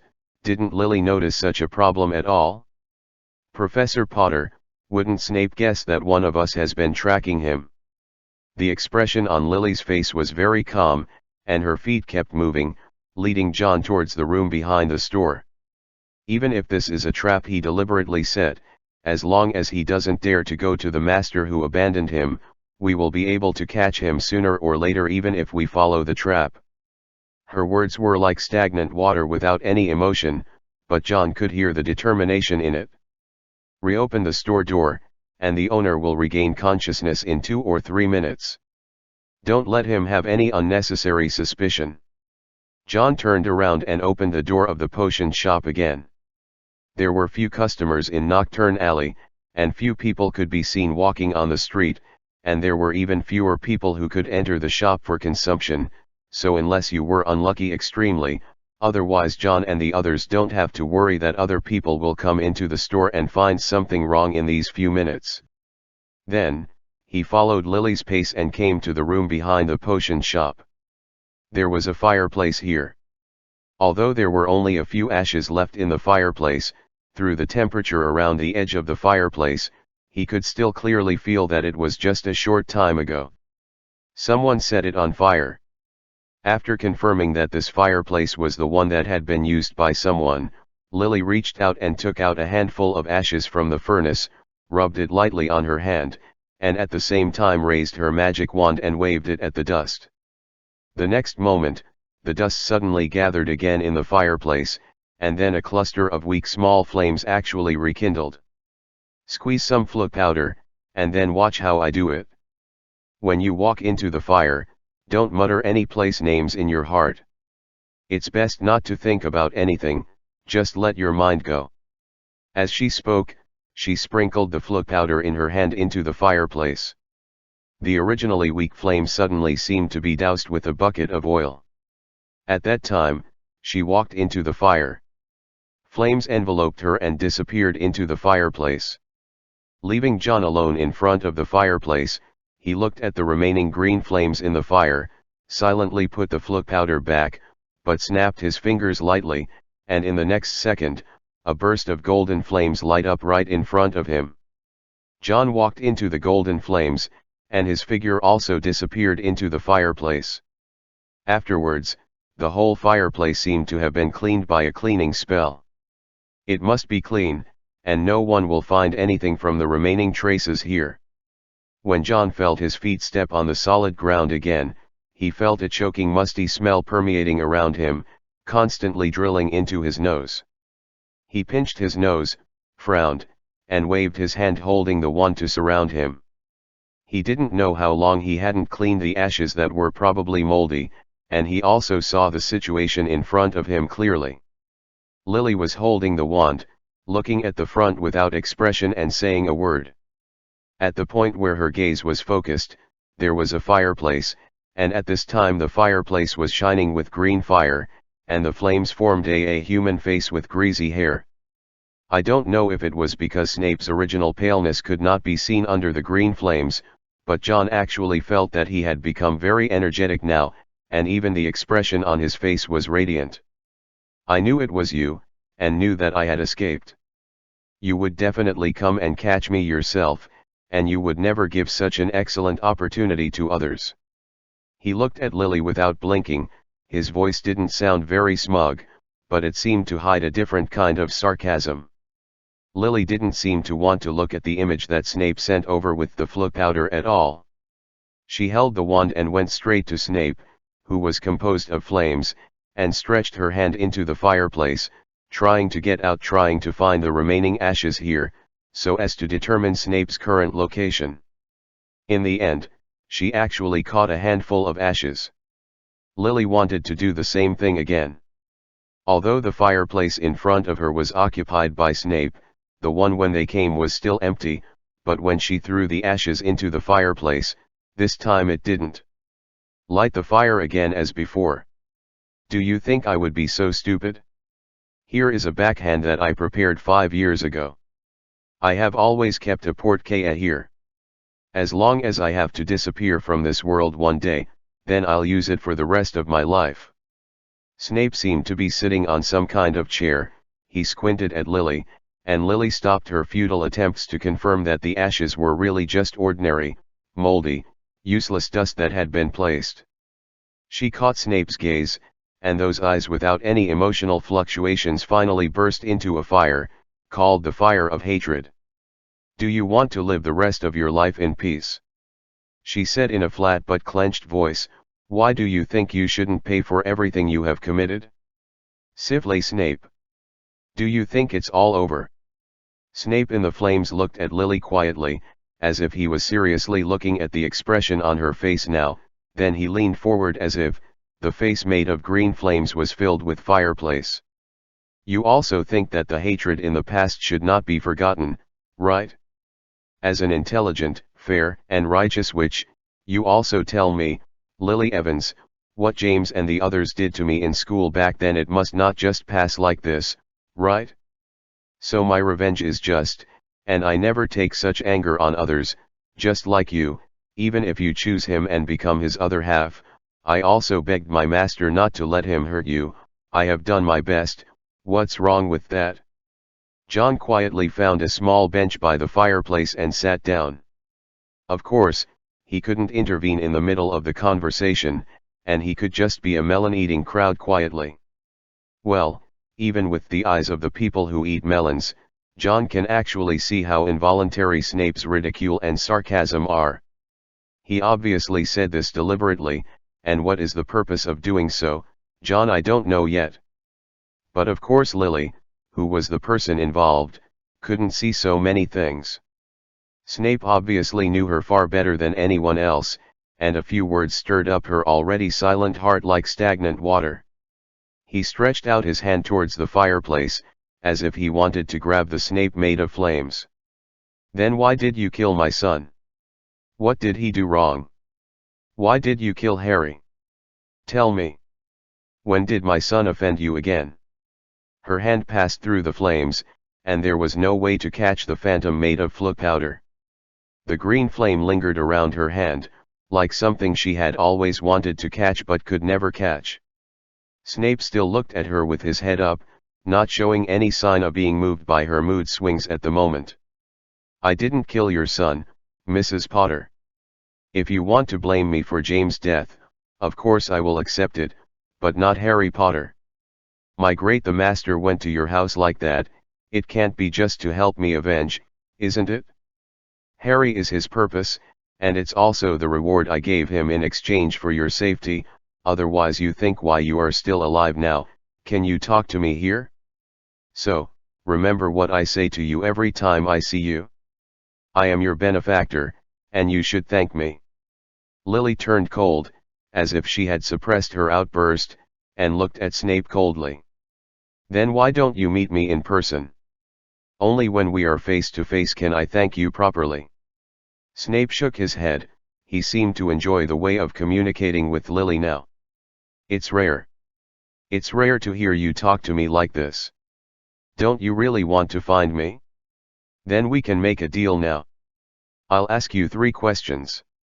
You have to make sure what you are telling the truth. At the same time, I will also come to tell you my location information, and I also guarantee that this information is absolutely valid and there is no falsehood. How about it? John, who was sitting on the sidelines watching the play, raised his eyebrows. He really didn't expect that when Snape was in Hogwarts Castle, he looked like a dull gourd, and he couldn't make a sound for a long time. Can come up with such a deal. Lily has completely calmed down, and she has returned to her original expressionless face. She has lived through it for so many years, and now even if Snape's words provoked the still suppressed hatred, it is not so easy to let go. Irrational. What do you want to know? Snape just looked at her like this. From the moment Lily appeared in this room, his gaze never shifted once, even if he noticed John was there from the very beginning. If that time I didn't call you a mudblood, would you still break up with me? Hearing this question, Lily's face didn't change at all, and even a sneer appeared on the corner of her mouth. What do you think, Snape?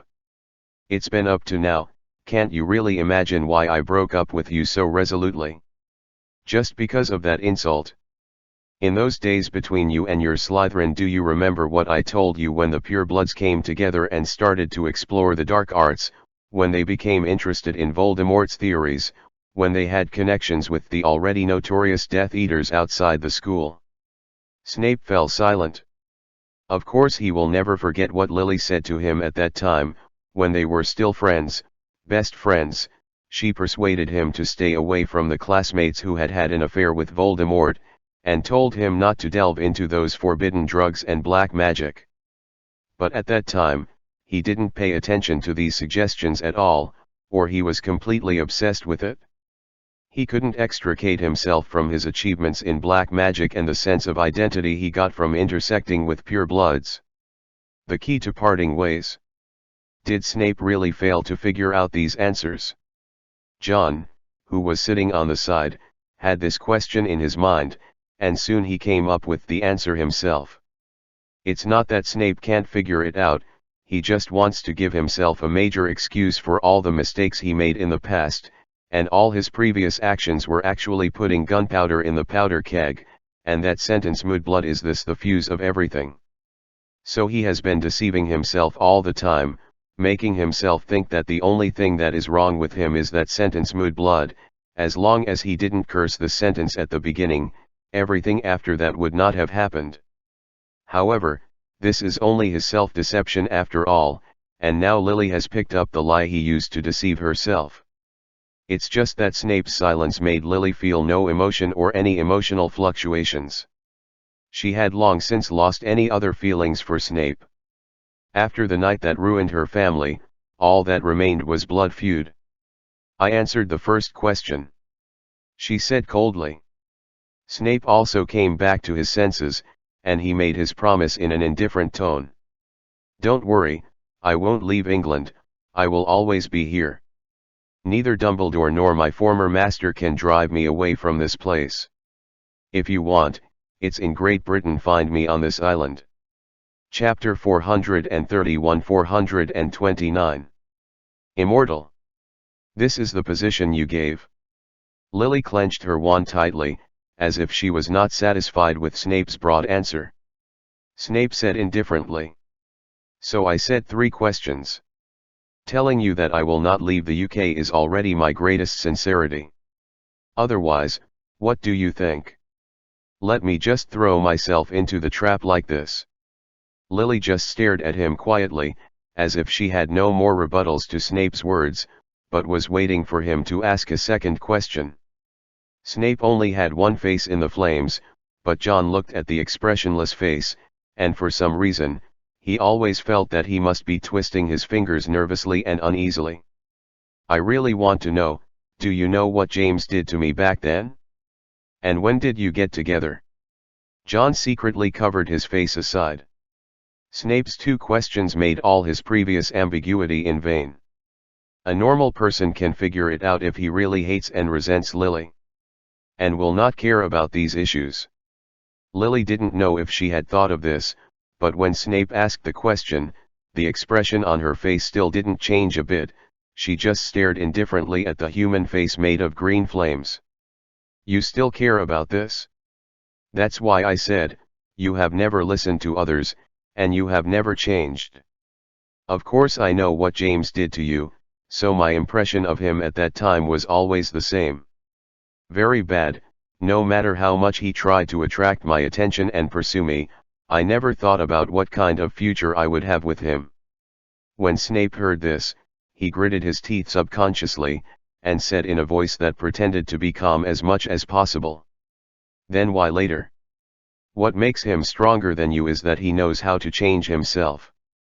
No one can make mistakes, but if you make a mistake, you must know how to change it, especially after it is pointed out by others. James changed it, not only because he knew that I didn't like it, but because he recognized that what he did before was wrong. He sincerely apologized, and was willing to correct it, and it was precisely because of this that I accepted him at that time. Is my answer clear enough?" Snape lowered his head. The flames formed by the Floo powder became somewhat blurred, making it impossible to see the expression on his face at this moment. But what John can be sure of is that the Hogwarts vice principal, who was once under 1 person and above 10,000 people in the UK, will definitely not have a very good-looking expression. After his sweetheart exposed the gap between him and his enemy so decisively and directly, no one would show a good face. After a long time, he raised his head again. There was no special emotion on that face, but he just completed the second transaction he promised. If you want to find me, I suggest you go faster, because my previous master hasn't discovered my importance yet. If you wait for him to find out, you won't be the only ones who want to find me. After Lily heard the news, her face darkened. Is this a piece of information? Snape held his head up. Why not? How long do you think you guys can keep my escape from prison hidden? As long as this story gets out, you are not the only ones who want to find me.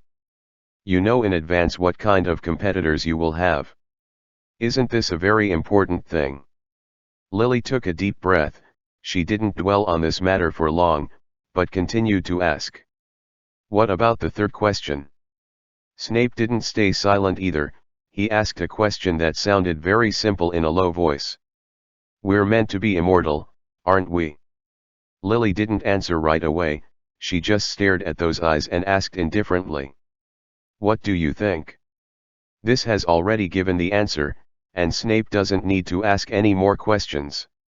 He closed his eyes, then opened them again 2 seconds later. Come on then. He seemed to stand up from the chair, and did not give Lily the location information of the third transaction as agreed. But the picture presented by the Flukfan is constantly expanding, not only Snape's face, but also several things around him and the background.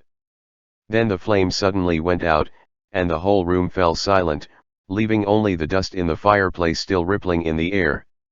John stood up from his chair consciously. He knew that the melon eating time was over, and he was going to continue with his business. It's disgusting, he didn't keep his promise, agreed 3 questions and 3 location information, but the last one just left without saying anything. He said this on purpose. He just wanted to test how Lily's mood is now, and whether he needs to ease it up. Lily just walked back toward the fireplace. He did not breach the contract. The last message has been given to us. I know where he is now. John blinked and followed Lily's pace. This time they disappeared into the fire of the fireplace again, and when they reappeared, they had already arrived at a magic joke shop on a bustling magic street. Diagon Alley, the busiest street in the British wizarding world. Even in the era when Voldemort ruled Britain, there was no way to change its status among wizards. After John and Lily walked out of the fireplace, they discovered that this was the storage room of the store, and the fireplace used to receive it was hidden behind a pile of wooden barrels and wooden boxes. This is the place where Dumbledore entrusted Lily before she left, and where she can obtain a legal identity in England. If we waste time here, then go find Snape, won't he definitely run away? John asked in a low voice. Lily did not disturb the shop assistants and shop owners who were busy outside, but searched in this storage room, and soon opened a hidden compartment under a small phoenix imprint, in which were hidden several simple parchment. As he himself said, it is impossible for him to throw himself into the trap after escaping from prison. Since he dared to disclose his location to us so safely, it means that he is not afraid that we will find him next time. Lily handed one of the parchments to John, which was a legal and traceable half-blood wizard identity information in the British wizarding world. Dumbledore was very well prepared, and John even wondered if he had already planned to let him come to England with Lily, and even the identity information they got now was a pair of mother and child. John memorized the contents of the parchment, and then asked, "So we have to prepare for a long war?" He told us that his former master would soon discover his importance and come to him, so it's best not to expose our next actions, otherwise we will only have more troubles in the future. Her words completely reassured John. Now Lily's state is at least not overwhelmed by hatred. She has always been very clear about what she wants to do, and at the same time, she has a clear judgment on how to do it. In this way, John doesn't have to interfere with her decision. As long as Dumbledore said, in an absolutely dangerous situation, he can save Lily. At other times, he can just follow an Xian as a person. The people who eat melons act as thugs at most. After the Magic Joke Shop obtained a legal certificate that they could operate in the UK, they didn't stay, and then they left Diagon Alley and came to a grey city through apparition. No matter where you are in the city, you can see several big chimneys, which makes people feel that black smoke is constantly billowing out all the time. The city is located on the edge of a dirty river.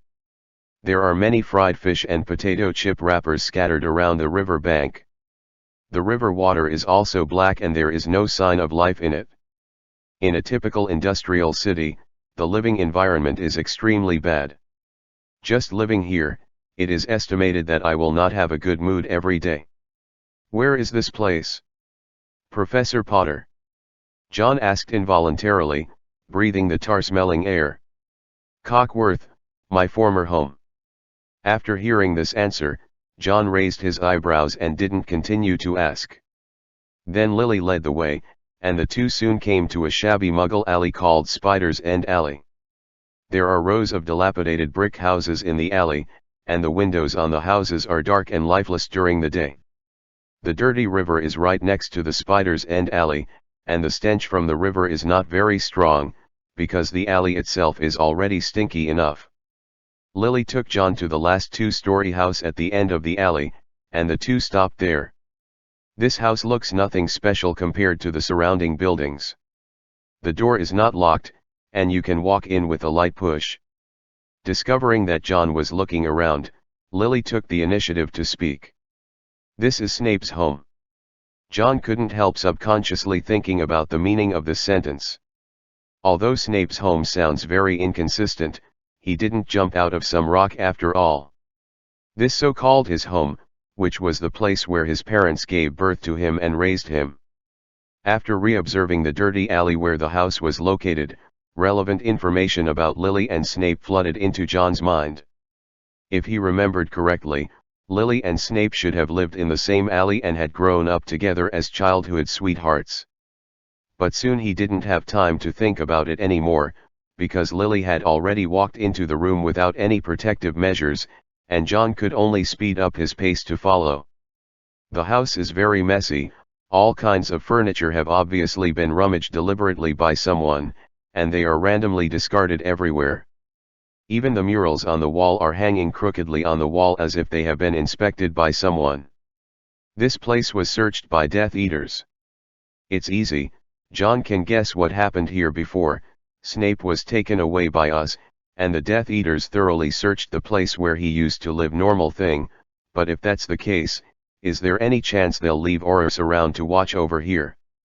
Just as John was looking at some hidden places in the alley that were suitable for hiding and observing, Lily had already checked the fireplace full of half-burned firewood. He met us here before. Lily looked towards the direction facing the fireplace, which was the background where Snape was finally revealed before ending the flow powder transmission screen. If he dares to come back here, and doesn't return to the side of the master who abandoned him, it means that there are no Aurors around to watch. As she spoke, Lily picked up and threw it by the fireplace, a copy of the Daily Prophet with a new date. The front page of the news has long stopped reporting on the Triwizard Tournament. As the ultimate loser, the British side naturally wants to minimize the impact of the lost Triwizard Tournament on the British Wizards. The easiest thing to do is to try to don't mention it, then one day, people will be attracted by other things and take the initiative to turn it. The recent news is basically about changes in positions within the Ministry of Magic. First of all, the head of the Office of the Auror Command has changed. Everyone is guessing that Draco's terrible performance in the Triwizard Tournament must have angered that gentleman. Lucius was also angered by this, and he lost the position in the Ministry of Magic, is now idle at home all day long. Then there are other important departments, basically they have been changed all over again. Even Slughorn, who has been conscientious as the director of the International Magic Cooperation Department for the past 2 years, has been leveled from the position of director to the Secretary's Department in the Office of the Minister for Magic. These revealed very unusual signals, and even more extraordinary, in the second edition of the Prophet's Daily Edition, it was vaguely revealed that the great gentleman seemed to want to establish a brand new magic school in England. Recently rumors. The story in the newspapers was so convincing, it was as if the reporter who wrote the article had seen the new wizarding school being established with his own eyes. But John, who saw the news, didn't believe half of the letters written on it. The fact that Voldemort wants to establish a new magic school is simply nonsense. At most it is just an excuse to appease the emotions of wizards in Britain. Leaving aside whether he still has the energy to build a magic school, even if he does build it, what about the students? The pureblood and half-blood little wizards who were suitable for admission before were all brought to France by Dumbledore. Now Voldemort's newly established magic school is going to start teaching again from recruiting first-year students. This is obviously impossible, but the so-called establishment of a new magic school sounds very exciting for a while, but wizards are not fools, and they will quickly realize that this rumor is simply a joke. Chapter 432-430 The Dursleys. John stared at the Daily Prophet, thinking about it. Did Snape deliberately leave this for us to see? Lily had already put away the newspaper, and she continued to search the room. Whether he did it on purpose or not, it doesn't matter. John nodded. These things in the newspapers are really not a big problem. They are just some clumsy political means by Voldemort to appease the British wizarding world after the failure of the Triwizard Tournament. Compared with the other him before, this is not a star and a half. But Voldemort's own prestige is still there, so even if he does nothing, Britain will not be in chaos, unless he is unwilling to be lonely and insists on some bloodbath. They took a quick enough time to check every room in Snape's house, but they found nothing weird anywhere. Just as Lily began to apparate all over the room from the bedroom, a series of air sonic booms suddenly sounded from the living room. Both John and Lily reacted quickly. The invisibility cloak was in John's hands. Without hesitation, they immediately put the invisibility cloak on the two of them, and hid together in a secluded corner. Just as their figures were hidden, a series of footsteps came from the living room. It was a wizard with a face as long as a horse. He pushed open the door that was originally hidden, glanced at the empty bedroom, and after finding nothing, he turned around and complained to someone in the living room. So what did the higher UPS ask us to come here to look for? Didn't Aurors come over and search 3 days ago? Except for some useless potions, there is nothing here, and now we are asked to come here on a special trip. What are we going to do?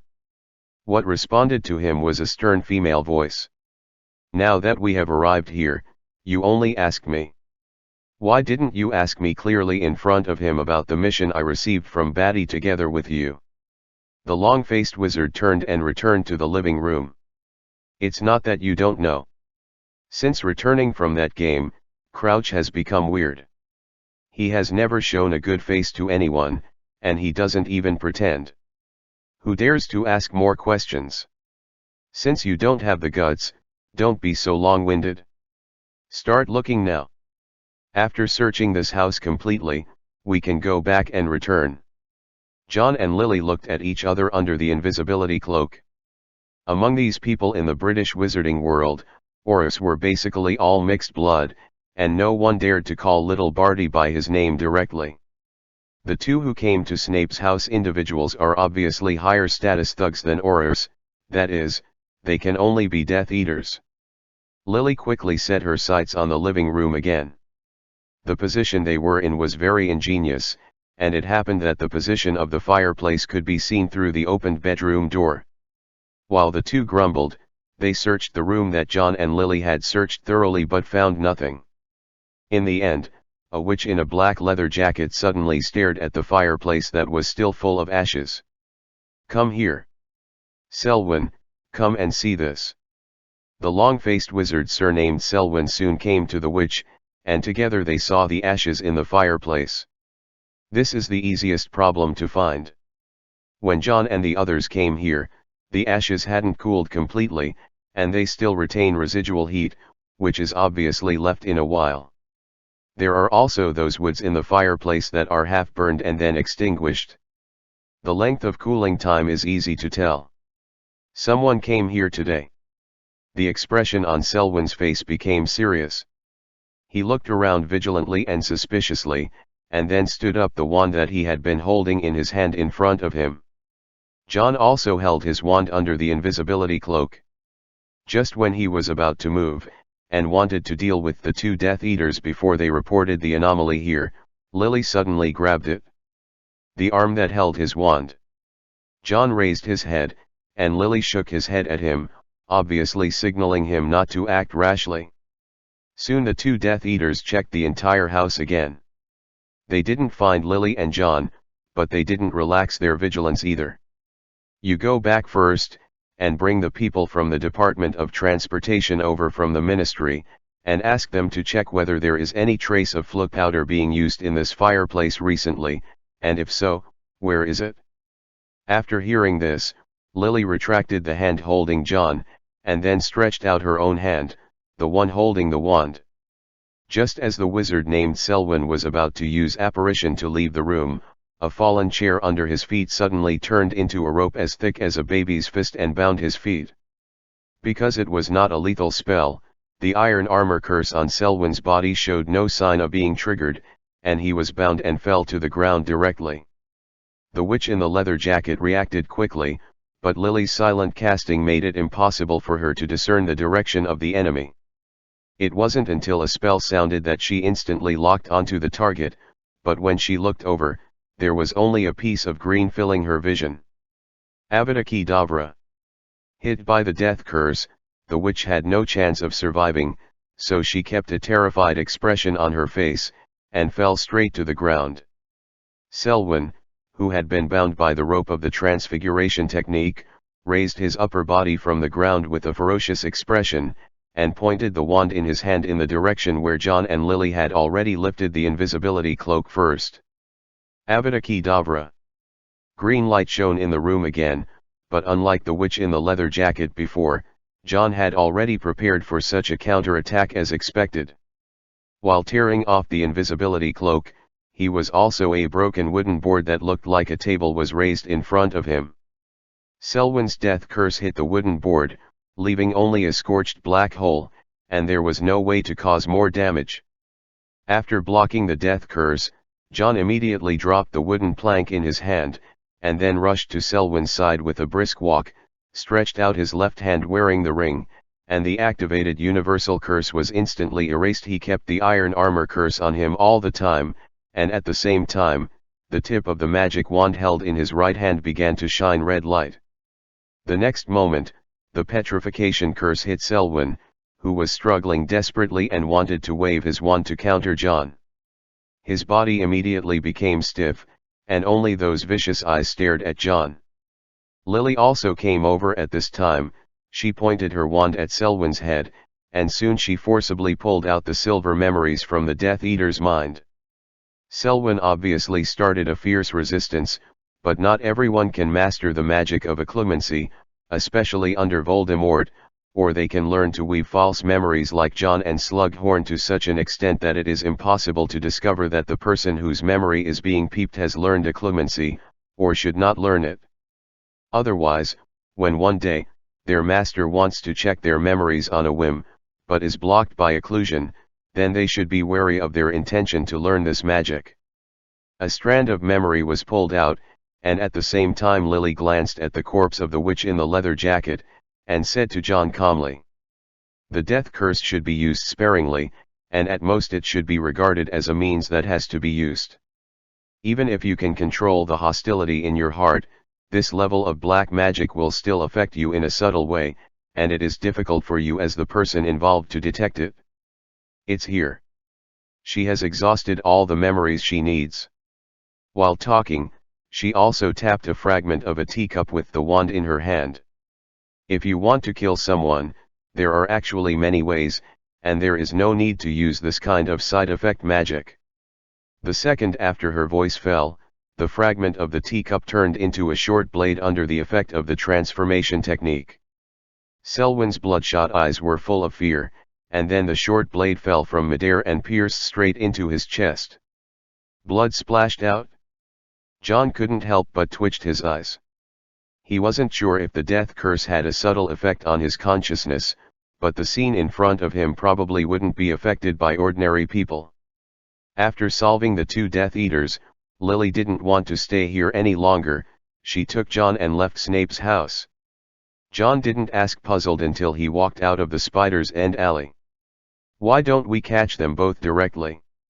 If the British Ministry of Magic reacts quickly, it is estimated that they will be aware of their deaths within 2 hours at most.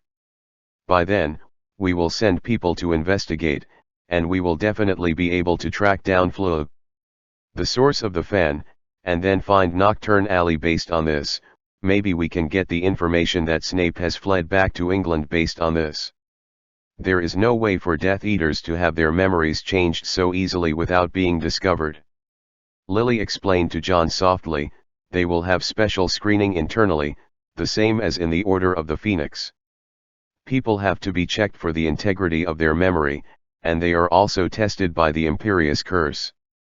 This kind of test is not necessarily 100% accurate, but if a problem is found, it will not go wrong. So it is useless for us to catch them. When they came to Snape's house, it was already doomed that the British Ministry of Magic would find out where Snape was. John touched his chin and nodded. Doesn't that mean that if they keep following the clues to Wonquandane Lane, as long as they find that the owner of the potion shop has a memory problem, we will also be discovered? Lily said flatly. So since they will be discovered sooner or later, it is better to kill these two people here. At least we have earned 2 lives. John continued to nod approvingly. Lily was more decisive than he imagined. They did not leave the city directly with Apparition, but followed the dirty, stinking river to analyze the situation in front of them. These two Death Eaters suddenly came to search at this time. Could this coincidence be related to Snape? Did he deliberately disclose some information to the British Ministry of Magic, and then let them block us here? Lily shook her head. From the conversation between the two Death Eaters, it can be heard that the person who gave them the order was Barty Crouch. If Snape really revealed the information to the Ministry of Magic, then it is unlikely that we will look for this person. The second location information he told us, he said that Voldemort would discover his importance sooner or later, and the purpose of the two Death Eaters coming here just now is not without such a coincidence. John turned his head and glanced at Lily. Then what do we do now? Professor, do you have any clues about Snape? Lily didn't make a sound immediately. She just quietly looked at the gray building where she was, not knowing what she was thinking. It was not until a long time later that she spoke again. Since we have all returned to England, then John, would you like to do me a favor? Dudley. Hurry up, your mom has delicious sausage and steak ready. Vernon, whose neck was almost drowning his jaw, shouted loudly towards the direction of the stairs. Soon there was a violent dong-dong sound from the second floor, as if something heavy was rolling on the wooden floor. A boy who looked very similar to Vernon and was also obese was staring at the dining table while going downstairs with small eyes. I told you, I need physical strength. He yelled, dissatisfied. Roasted elbow. I told my mother, I have to eat it in order to beat my opponent with the most heroic posture in the boxing match. Not these, the usual steak and sausage.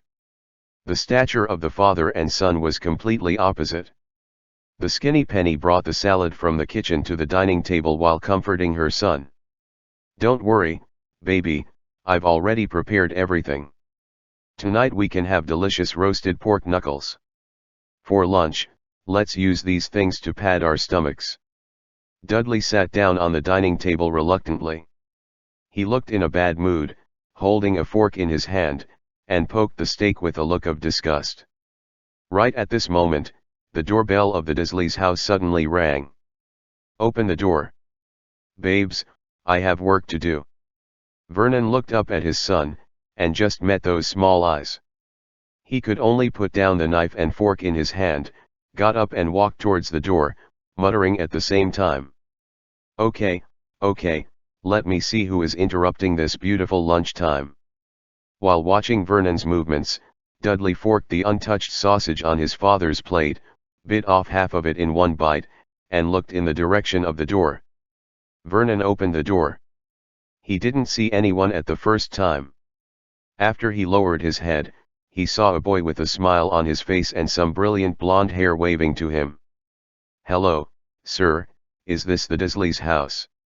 Chapter 433-431. Control the situation. Vernon looked at the boy in front of him, who looked to be 7 or 8 years old at most, and couldn't help pulling up his fat face. "If you're playing a prank, I promise I'll get you to your mom and dad." John pulled out his wand helplessly. Sometimes his appearance is the best cover-up, but there are also many inconveniences at certain times. In Vernon's eyes, he just saw the boy in front of him take out a small wooden stick from his cuff, and then he slid to the side as if he was out of control, and let the position in front of the door open. John walked into the living room of the Disleys' house, and at the same time saw that the sausage was half-eaten, staring at John in shock with his small eyes. He didn't know what kind of witchcraft he used, and took his nearly 300 caddies. Father was moved aside. After being stunned for 2 seconds, Vernon blushed and yelled, "What did you just do? Who let you into my house? Get out!" John ignored him. The current situation of the Disley family is different from that in the original book. Harry was not adopted because of a change in the middle, so Vernon and Dudley and his son did not know magic or the existence of wizards at all. Even the memories of meeting the Potter family before were basically tampered with and erased for protection. And the only person in this family who knows about magic is Petunia. So, after John entered the living room, he shouted directly, "Excuse me, is Penny there?" Penny, who was busy in the kitchen, of course also heard the movement outside. She was still wearing an apron, and while wiping her wet hands on the apron, she hurried out of the kitchen. "What's wrong? What happened?"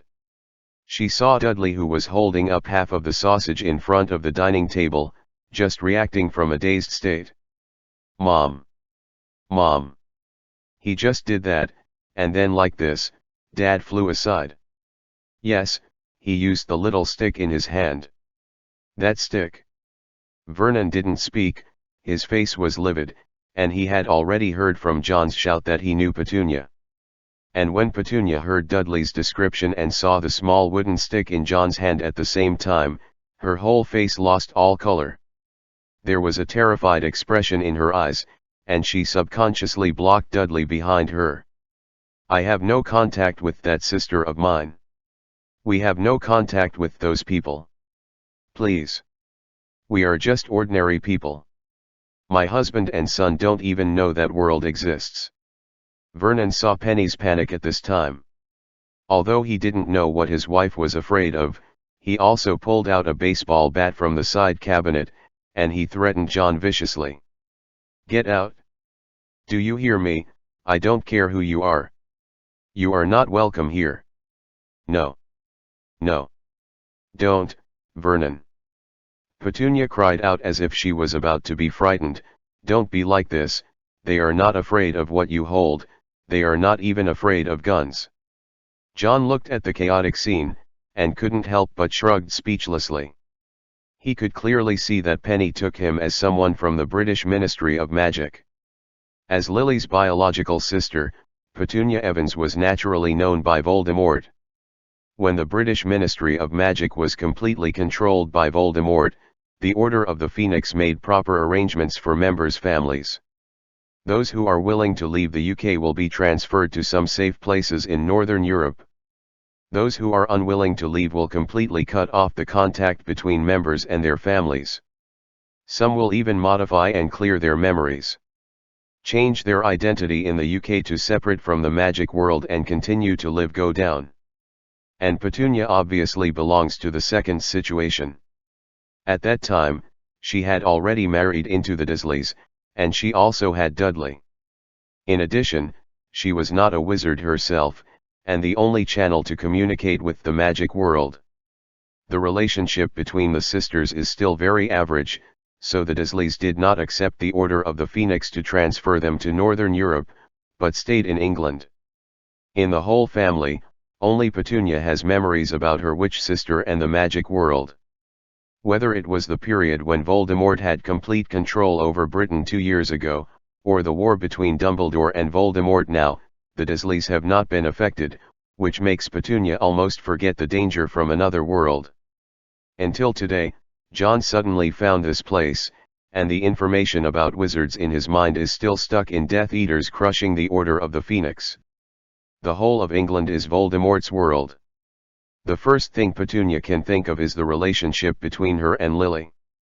The relationship is exposed, and John is naturally Voldemort's man. Calm down, Mrs. Dursley. If I were really the group you imagined, I wouldn't need to talk nonsense when I walked in the door. They are all superior monsters who would feel insulted when they heard your voice. John pulled out a chair from the side and sat down. He came here instead of Lily, and also to help her confirm some guesses about what Snape will do next, so he may be here next. Been in the living room for a while.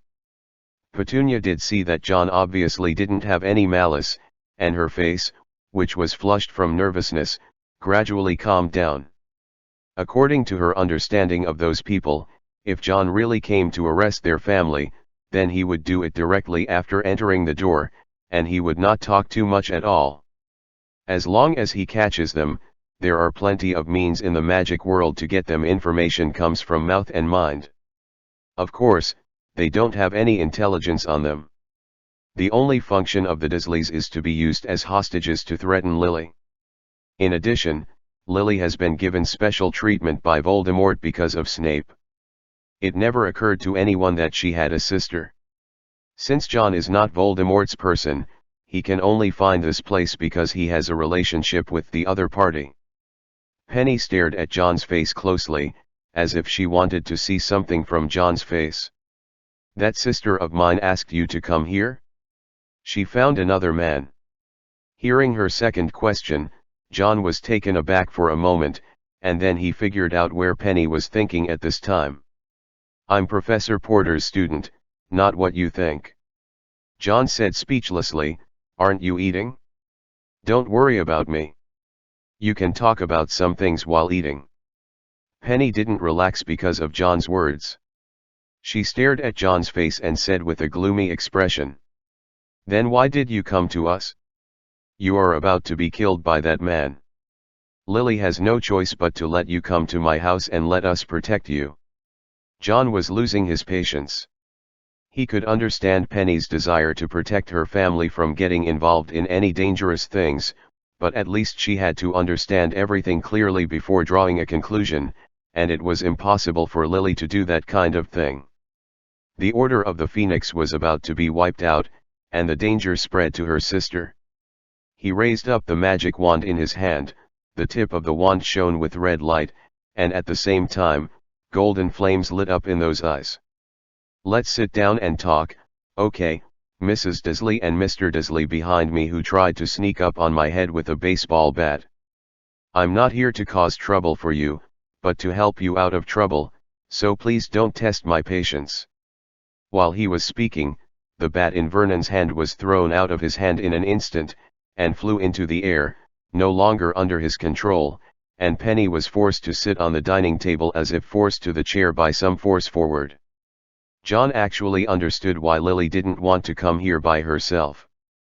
If she came to this house, the situation would only get worse. It is estimated that Petunia would desperately want to drive her away the first time she saw her. When you go out of the house, you will never communicate peacefully. Vernon was very frightened and angry at John's methods. He heard his wife's resistance to John, and he didn't give up resistance even if he dropped the baseball. Instead, he rushed to the phone and shouted threateningly. I don't care what you are. Who sent you again? Get thee out. Get thee out of my house now. Or I'm going to call the police, boy. Lock tongue to seal the throat. John pointed his wand directly at Vernon, and the next moment, Vernon's tongue stuck to the roof of his mouth, and he couldn't yell any more except for his face flushed and his mouth groaning. and Petunia was stunned by the scene in front of her. She had already believed that since John was on Dumbledore's side, and he looked so young, he would definitely not cast spells on muggles casually, but now it was beyond her expectations. Just as she was about to scream, John pointed the stick tip at her again. "Of course I can give you a shot, ma'am, if you are not calm enough." Petunia shut up, and at the same time quickly hugged the head of Dudley, who was unresponsive and wanted to scream but hadn't opened his mouth in time, so that he avoided the tragedy of becoming like his father. The world has finally calmed down. John let out a long sigh of relief, and he didn't care whether Petunia was still in the mood to listen to him, so he spoke directly. "Now you can finally listen to me, right? The magic world is not dominated by the Dark Lord like you think. In the past year, he suffered a major defeat in the process of swallowing the French magic world. Not only did France fail to occupy it, has now become our base, and he also lost Hogwarts School of Witchcraft and Wizardry in a recent wizarding competition. You know this school, so you should understand what it means, and that is to say, we have got rid of the previous situation of exile, and we can fight against the Dark Lord, or we can say that we have a considerable advantage." After briefly describing the current situation, Penny believed it or not, and John continued. "Recently, we not only recaptured Hogwarts, but also captured one of the #1 lackeys under the Dark Lord, who is also your acquaintance, Severus Snape. You should remember the name." Obviously, after hearing this name, Penny's pupils constricted. "We caught him, but he was cunning, escaped from France with the help of an unnamed old man, and is now in England and unable to return to his old masters, and he knows me and Professor Potter came to the UK to hunt him down, so the professor thinks that he will probably make a fuss about you next. Among the wizards in the entire UK, he can know the situation of Professor Potter best, and he also I know you. As long as I want to find you, it is not difficult to find you, so just in case, the professor asked me to come to your house first, explain the situation to you clearly, and at the same time try to sit on the sidelines. Even if Snape didn't come on, for the sake of safety, you also have to move away from here for a while." Having said that, John paused for a moment. He waved his wand in the terrified eyes of Petunia and Dudley. The next second, the kettle on the table flew up by itself, pouring a cup of tea into the cup. And then flew into John's hands. After speaking for such a long time, John, who was a little thirsty, drank the cup of tea that he, the guest, entertained himself. "Can you hear me clearly? Nod if you can." Penny nodded like a chicken pecking rice, but she didn't dare to make a sound without John's permission. Seeing her performance, John turned his head to look at Vernon, who couldn't separate his tongue from the palate no matter how hard he tried. "So what about you, Mr. Dursley? If you can promise that you won't yell anymore, then I will help you remove the magic on you. Of course, if your performance later proves that you can't, then I will also help you. It can help you keep your mouth shut forever." John also had an evil smile on his face as he spoke, which was obviously a threat. But Vernon couldn't take the sentence as a threat, and he didn't dare to take it as a threat, so he could only nod repeatedly like Petunia. John also kept his promise and lifted the spell on him. Vernon watched John panting violently in horror, and then ran to his wife and son, protecting them in his arms. His actions made John feel like a big villain. But he didn't care. The Dursleys obviously had a low level of acceptance of special events, especially when Petunia had some issues with wizards and magic, which made it impossible for them to have a rational attitude, and Joe, who was a wizard, and communicated. Therefore, John actually probably thought of this possibility before coming here. If they can't communicate peacefully, it will be regarded as intimidation, and it will be more stupid than them being played by Snape as a tool man, and maybe they will throw it to Voldemort later. Come strong. As for their impression of him, John doesn't care at all. "You can talk, so what do you think now, Mrs. Dursley?" Chapter 434-432. Family. You mean Snape and others may come to find us? This was the first sentence that Petunia said. Her voice was trembling, and she was obviously very frightened by what John said. It was just like this. John also saw that Petunia should be very clear about Snape's position among the Death Eaters, otherwise she would not have such a strong panic about this snot man whom she had known since she was a child. But to John's relief, they can finally communicate effectively, so he doesn't need to waste any more words. There is only this possibility, Mrs. Dursley, and this possibility is very small. It is more likely that he will use some other methods to lure you into the bait. So, what will be the solution? Petunia asked tremblingly. John shook his head. I don't know about that. After all, I'm not Snape. But at most this afternoon, if nothing happens by the time the sun goes down, it means that his target is not you. In the current situation, I will seek your opinion on what to do in the future, whether to continue to risk staying here, or to follow me to France temporarily to avoid splitting up. Vernon couldn't help screaming at this moment. Why go to France?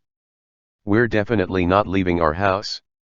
No matter who comes, that guy named Snape, or someone else, at worst we'll call the police and let the police know all about it. Are you right, Penny? However, Petunia didn't respond to Vernon's question. She still kept her gaze fixed on John while continuing to ask. If we choose to stay in the UK, what is the worst possibility? John seriously analyzed it for him. The worst case scenario is that Snape has a bad impression of you. After he has used you, he will pass the information about your relationship with Lily directly to the British Ministry of Magic, and then the Dark Lord will probably kill you. Send someone to arrest your family, and then either use you to threaten Professor Porter, or control your body and actions, and then I guess you can imagine it, no matter whether you play a role or not, the end will be miserable. This shouldn't have happened to you.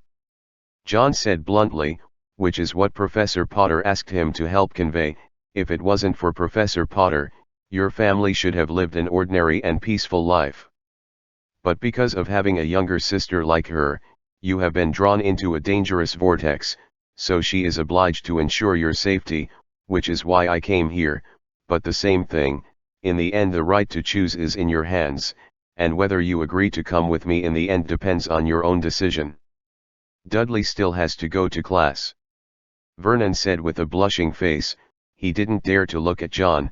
He could only persuade Petunia, don't be scared by his nonsense, Petunia, I still have to live a normal life, and it is impossible for the whole family to move to France for no reason. Petunia still didn't look at Vernon. She continued to ask John. That is to say, Dumbledore will start a big battle with that man in England next, right? That's for sure. We will not give up on taking back Britain. Penny's attitude became firm. We'll go with you, whether Snape comes or not today. Vernon looked at his wife in disbelief, as if he couldn't understand that she had actually made this decision, and Dudley was even more reluctant. I still want to participate in the fighting competition. If I leave, I will have no chance to win the championship. Petunia didn't comfort her baby son in a friendly voice like before, but just said to Vernon without blinking his eyes. Trust me, Vernon. Those people are beyond the reach of normal people. Falling into their hands is not as simple as death. Usually in this family, Vernon usually makes decisions, but if Petunia firmly confirms something, Vernon, her husband, will no longer object. People are really complicated creatures. A filial son like Barty Jr. who kills his father and mother can have absolute loyalty to Voldemort. A Death Eater like Lucius who is mercenary and commits all kinds of evil can give up everything for his family. An ordinary middle-aged man like Nong with various shortcomings can also be fearless in protecting his family. So sometimes it is an absolutely wrong way to look at people with inherent impressions. You cannot deny everything about a bad person, nor can you affirm everything about a good person. When both Vernon and Petunia agreed with this decision, it would be useless no matter how much Dudley objected. To protect his safety, this was also a kind of doting, not to mention that John, who scared him just now, was still there. After that, things went smoothly. John stayed at the Dursleys' house, and he sat in the living room and flipped through the magazines that had been placed on the coffee table before.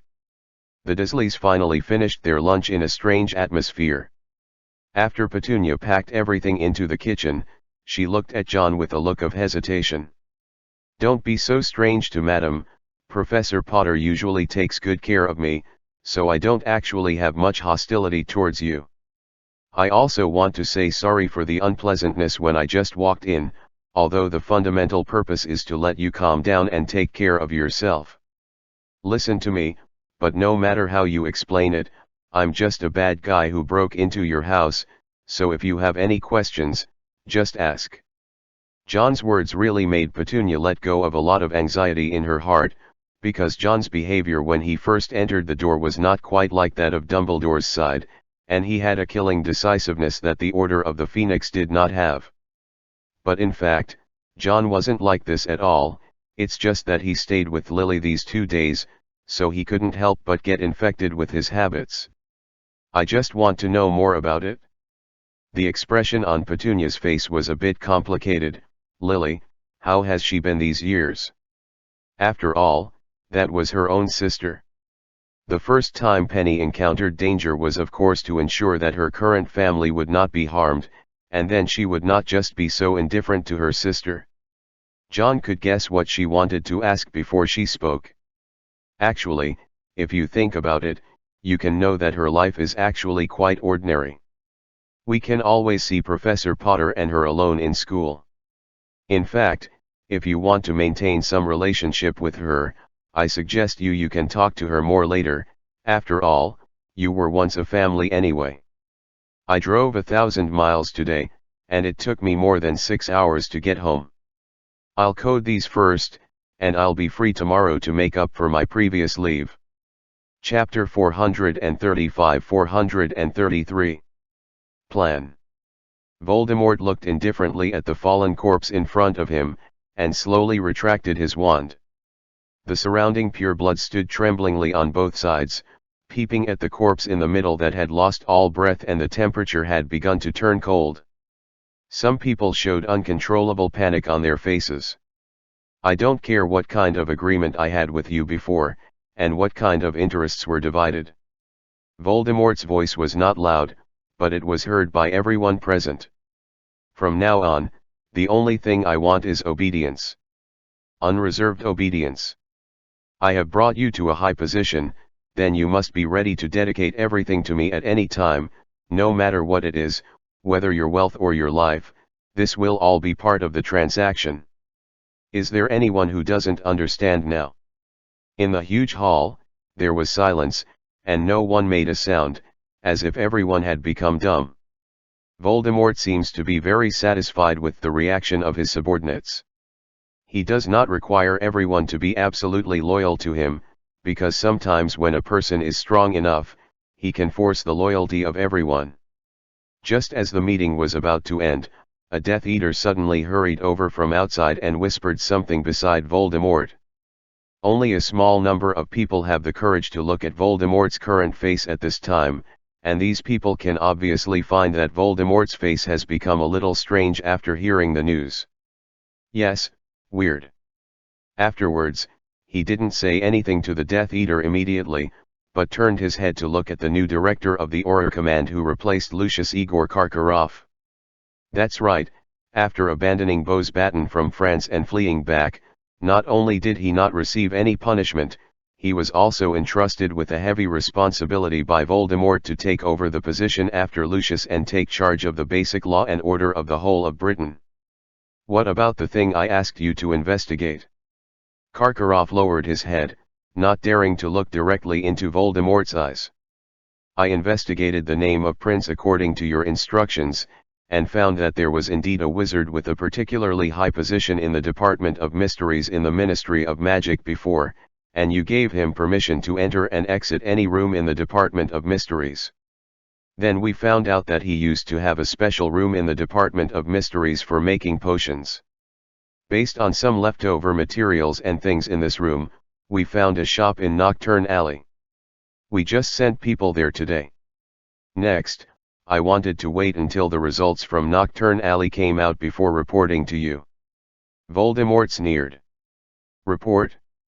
What else to report? The so-called prince is Snape. His words made everyone present puzzled, and they didn't even know what Snape would do even if he used Prince's alias. But Voldemort didn't seem to want to explain to them, he just talked about another thing.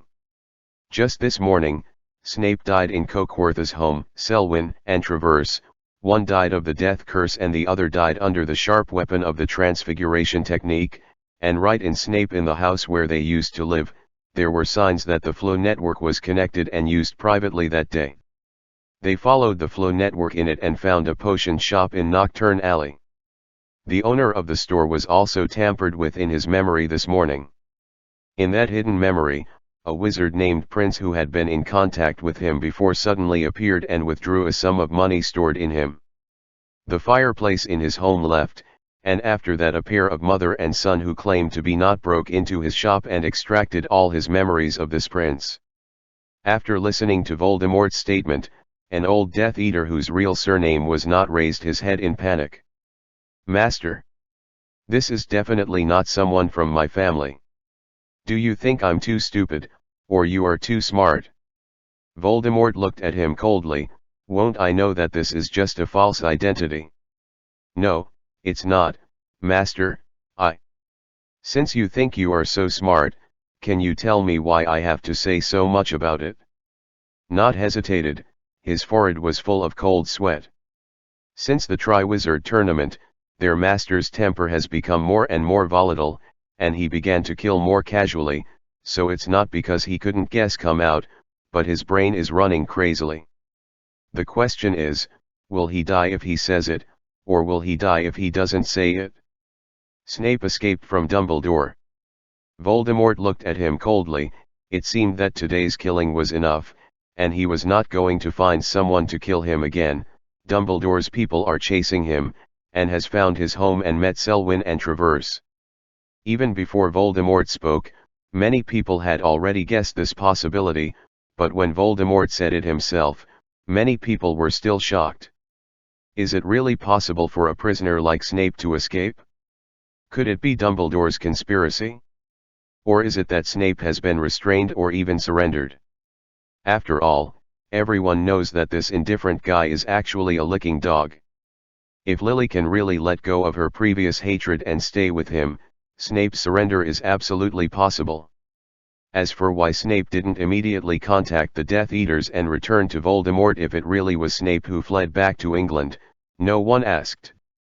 Because everyone knows how he was captured by Dumbledore in the first place. After a long silence in the atmosphere on the field, Voldemort said suddenly. Find. Everyone go find me. I don't care what method you use, I must bring Snape back alive. Remember, bring him back alive. Death Eaters knelt around him at his feet, claiming to be. Then Voldemort turned his gaze to Nott, who was also kneeling. The person who entered the UK to hunt him down was probably that dirty woman. I remember that she still has an older sister's family staying in the UK. You take a few people to arrest her older sister's family. Nott raised his head tremblingly. Lord, Master, what if we meet Lily Potter again now? Voldemort fell silent. Because no one except Nott looked up at his face at this time, so no one except Nott noticed that there was a real thoughtful expression on his face at this time. After a few seconds, he spoke again calmly.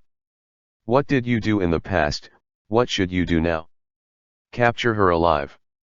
As soon as he said these words, bitterness appeared on the faces of many Death Eaters around. Over the years, because of the special treatment given to her by the Death Eaters, Lily has acted unscrupulously in every encirclement and suppression campaign against the Order of the Phoenix, causing great casualties to the Death Eaters. And now, just when they thought that Snape was gone, and they could finally be freed from such grievances, They still had nothing to do with that woman. Soon, Voldemort left here, and the Death Eaters could finally breathe a sigh of relief from their master's recent increasing oppression, and stood up from the ground. Some people looked at the corpse lying on the ground with pity. Just before this meeting started, they were all colleagues. Most of the people also used apparition to leave immediately. They didn't dare to delay the order Voldemort gave them, but some people just dawdled. Gather in the direction where little Barty is. These people are basically not listed in the list of pure blood surnames of the 28 sacred families, but being able to stand here means that they are new pure bloods who benefited from the blood reform more than 10 years ago. Crouch, what do you think about that matter? Someone asked Barty Jr., and the new school purebloods around him also looked up at this guy who was still favored after the Triwizard tournament. With Snape abandoned and Lucius fired, a wizard who can still maintain his own status. Little Barty's face was very calm. Consider? Why should I think about this? The purebloods around were stunned. At first they thought that little Barty would basically refuse this matter, because many people saw the change of expression on his face in front of Hogwarts Castle. And now that Voldemort has changed so much, some small actions and preparations they made in private later allowed them to anticipate some of Barty's thoughts. But now, the result is exactly the opposite of what they thought. Why? Do you really think the current owner is still the previous owner? Someone lowered his voice and said, "What can we gain by working for this lunatic? I don't know when the death curse will suddenly appear. We need to find our true master. Only he can lead us, and only he can revitalize the pure blood." However, little Barty still remained unmoved. He just looked at the person who spoke indifferently. "I won't tell the master what you said today, but you should know exactly what you are talking about. If you want to find the real master, then do it yourself, don't drag me. Your loyalty will not be given to someone who doesn't know what it means." After saying these words, he disappeared into the crowd, leaving only these new purebloods looking at each other in blank dismay. "Are you a student?" Penny was really surprised by John's words. Isn't Hogwarts only admitting students who are 11 years old? John couldn't help flicking his blonde hair when he heard this question. "How can you assume my age based on appearance? Let me introduce myself. My name is John Green, a fourth-year student at Hogwarts School of Witchcraft and Wizardry. I am 15 years old this year, 16 imaginary years old." Not only Petunia, but also Vernon, who was sitting in the back comforting Dudley, couldn't help but widen his small eyes when he said these words. Penny saw John from top to bottom. "Excuse me, is there something special about you? Or since you were a child? It's a kind of magic that temporarily turned me into this, and I can change back to my original appearance in a month or two at most." John didn't want to stay too much on this topic. He changed the subject and said, "After I send you to France, you may have to wait for a while to see Professor Porter. The professor will not be able to go back until he has finished his recent work." Penny was silent for a while before suddenly speaking. "She's looking for Snape, isn't she? There is nothing to hide. Since Petunia has promised to follow him, John will definitely not let them fall into the hands of Death Eaters again. Yes, the professor returned to England because of this, otherwise we should liquidate those scum in France now," John said, taking a sip of tea. "According to this time, a reckoning meeting in France should be about to begin. The new Ministry of Magic formed by Iniesta advocates equality for all, but the trauma suffered by the witches during Voldemort's rule of France must be paid for. The price, under the proposal of John in an internal meeting at Wu-Ping-Hsien, the extent to which these people will atone for this will only be determined by a public trial. Even those students who were brought to the former Hogwarts Castle in Lyon also had a small public trial inside the school. Of course, most of them are not guilty of death, but they will still be punished for all the crimes they committed before. They were all picked up and punished in varying degrees. As the sponsor, John is actually very interested in this public trial, but unfortunately he can't participate now. The conversation with Petunia didn't last long, and the Dursleys started to pack up their belongings. As for Vernon's job, John assured him that someone would help him with the mess, even if he came back from France to re-enter the job. There will be no problems either. As for their life after they arrive in France, of course Whooping Line will guarantee it. Just like that, John waited at the Dursleys' house until the sun went down. Just when he looked at the bright yellow sky outside, the little bit of sun left was about to go down completely, and felt that today's waiting was a waste of effort. An owl flew across the sky suddenly, and then landed in front of the window of Dursley's house, with a letter in its paw. John was refreshed immediately. He opened the window, took the parchment from the owl's claw, just glanced at it, and he finished reading this letter with neither addressee nor sender letter. Then, his eyes narrowed, and he turned to look at the Dursleys. "Is everything packed?" Penny nodded nervously. "Hurry up, let's go now."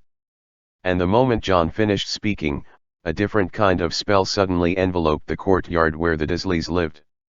Muggle-repelling curse. Then, the door to the living room shattered. 3 figures in black robes and iron masks appeared outside the door. There is another chapter of 2000 later, before 1 o'clock. Chapter 436-434. 1 against 3. The moment he was shrouded in the Muggle-repelling curse, John had already reacted. Snape definitely calculated the time to deliver this letter. He concluded that someone was here at the Dursleys' house. At the same time when the door was blasted open by the Death Eater's spell, John had already rushed in front of the Dursleys, and seeing the 3 men wearing masks and black robes at this time, Dudley was the first to endure. People screamed. Golden flames ignited in John's eyes. Most of Phoenix's abilities can only be used after he completes the transformation, but some of them can be used intuitively after John only partially changes the magic attributes in his body. The next moment, without chanting mantras or swinging sticks, accompanied by a burst of ethereal singing, the fire of nirvana that belonged exclusively to the Phoenix suddenly lit up around the 3 Death Eaters. After not brought people to the Dursleys' house, he never thought about the resistance he would receive. Originally, he just planned to come alone. After all, it was just a family of Muggles, so there was no need to waste other manpower, but hunting, especially capturing Snape alive, was definitely a hard job, so there were 2 normal relations immediately. A good friend expressed that he is willing to carry out this task assigned by Voldemort with him. This is not a big deal, and not naturally has nothing to refuse, but after they have arranged all the preparations to ensure that the next movement in the Dursleys' house will not disturb the surrounding neighbors, after breaking in, unexpected counterattack appeared. Looking at John, who looked like a 7 or 8-year-old boy, the 3 of Nott and the others didn't raise their guard immediately. All wizards knew that even children from wizard families had to start learning magic in the first place. After the age of 11, it's not that you can't learn it because you're too young, but that your magic power hasn't fully grown up enough to cast a spell, so even if you learn it in advance, it doesn't make much sense. And when the golden flames that couldn't make people feel the temperature surrounded them, Nott knew they were wrong. The flame did not directly cause any harm to them, but the moment it burned, it caused them a kind of pain from the depths of their souls. This painful feeling is a bit like the Cruciatus curse, but not as strong as the Cruciatus curse, but you can clearly feel the burning sensation attached to the soul. The next moment they felt the damage from these flames. Nott and the others felt a panic in their hearts. In the magic world, all soul-related magic is extremely rare, but as long as it is related to soul magic, there is basically no easy to deal with. Among them, the most famous ones are undoubtedly the 3 unforgivable curses. 1 kills souls, 1 tortures souls, and 1 controls souls. They had never seen these flames that John used, but they still made them subconsciously connect with the unforgivable curse. Just as they were beginning to dodge from the golden flames, John waved his wand. Lost in a swoon. He listened to what Lily said, and tried not to use the death curse as much as possible, not to mention that if one of them could be captured alive, he could explore how much Voldemort knew about Snape. The red spell shot straight at the Death Eater on Nott's left. After hearing John's chanting, he still had some time to dodge and react, but because of the iron armor curse that had been maintained on his body as a reliance, he didn't try to dodge again, but wanted to use the fastest time to get out of the range of this golden flame. But the stun spell was not blocked by the iron armor curse on him as he expected. At some point, this layer of magic protection was exhausted by the golden flames, and the stun spell was unimpeded. It hit his body directly. The next moment, he fell to the ground without accident, and those golden flames on the ground also completely wrapped his body in an instant. Fortunately, Norton and another Death Eater were reliable enough. One of them launched a counter-attack against John, holding John's attention, while the other grabbed the arm of his comatose companion and pulled him away. Out of the golden flame. Avada Kedavra. Not used the death curse without hesitation.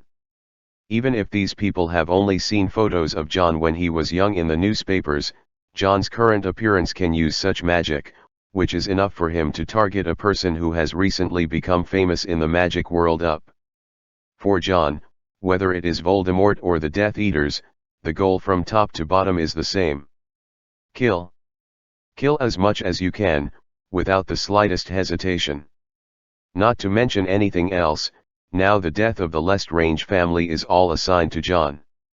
No one in Emil believes that Voldemort killed him, plus Bella, the Rodolphs brothers, and Brandon. Even if it is wrong for John to slaughter someone else's family, it must be his fault that made the family go bankrupt. At such a young age, with such cruel methods against pure-blood families, naturally no Death Eater has a good opinion of John. John watched the green light shining, and muttered in his heart, the bad guys are really unscrupulous, and the good guys are restricted everywhere. Then he dodged to the left, and this ordinary death curse cast by chanting a spell, swinging a stick, and casting it was eliminated. He dodges. The influence that the animagus exerted on his body before the successful transformation did not disappear because of the final success, but was slightly enhanced. John's reaction speed and physical fitness now surpass the average adult, and it is not difficult to avoid the death curse. The spell hit the wall behind, leaving a black hole that resembled a bullet hole. The Dursleys, who were hiding in the kitchen, saw this scene in horror. There was no way for them to participate in this battle, unless Vernon could hold out a gun at this time, and maybe he could do something wrong.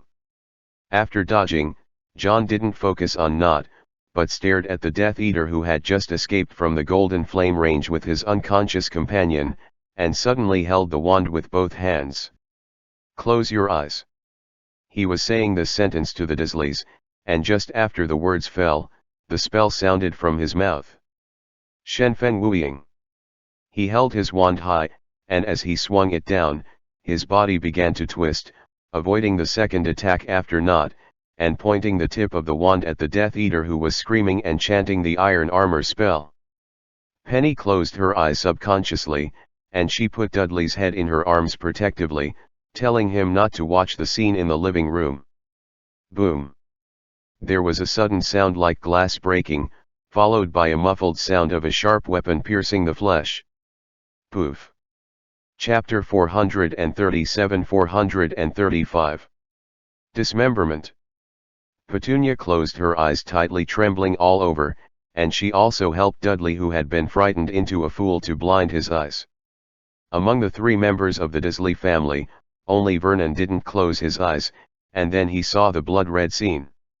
In his eyes, he just saw John dodging Nott's second green light beam with his extremely dexterous body skills, and at the same time waved the small wooden stick in his hand, and then chanted an unknown spell. Another Death Eater who was still standing had a light shield reflecting blue light shattered.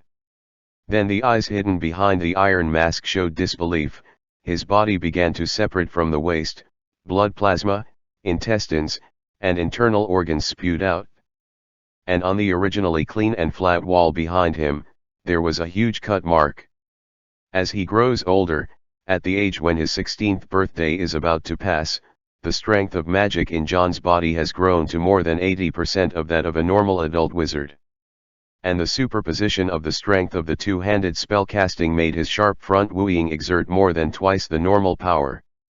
The iron armor curse temporarily released by the Death Eater had no possibility of resisting it, and was directly dismembered on the spot. Vernon looked at the scene with a terrified face. At this moment, his brain went blank. He just flashed through the actions of waving a bat and picking up the phone to say that he was going to call the police when he just met John. "I feel like I have wandered between life and death countless times today." Then his stomach turned upside down, and he began to hold his neck and bow his head to vomit. John is disgusting too. He has really restrained himself. Since the killing curse can affect people's mind unconsciously, John has been restrained from using the death curse since this morning.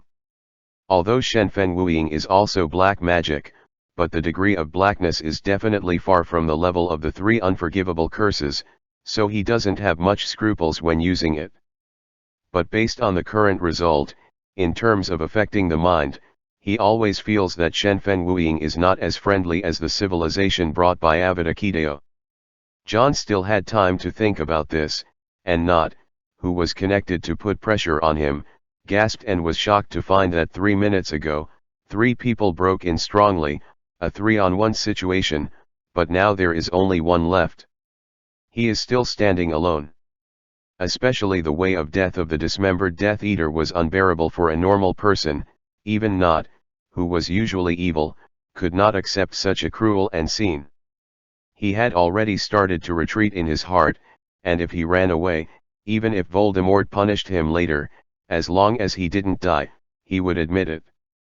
Many Death Eaters have heard of John's name, but for such a student who is only in school, even if he has such a brilliant record, most of them still maintain an attitude of indifference, thinking that a student who is less than 5th grade in a magic school, no matter how good he is, how good can he be? Now, I don't know what others think, but at least Not knows that students in magic schools are different from each other.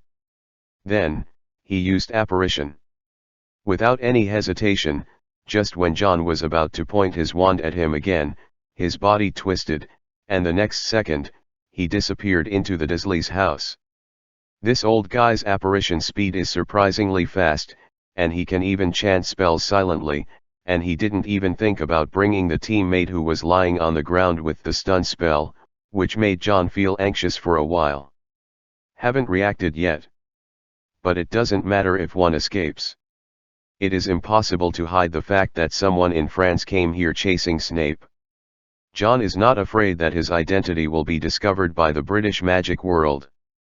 After learning the animagus of the Phoenix, he can be said to be the most unlikely wizard in the world to be killed, and also the least likely to be caught. If he could really focus the attention of these Death Eaters on himself, it would be like helping Lily on the other side a lot. John didn't let Petunia and the others open their eyes, but dragged the unconscious Death Eater to the Dursley's side. Continue to close your eyes, take the things you packed up, and when I tell you to open your eyes, open them again.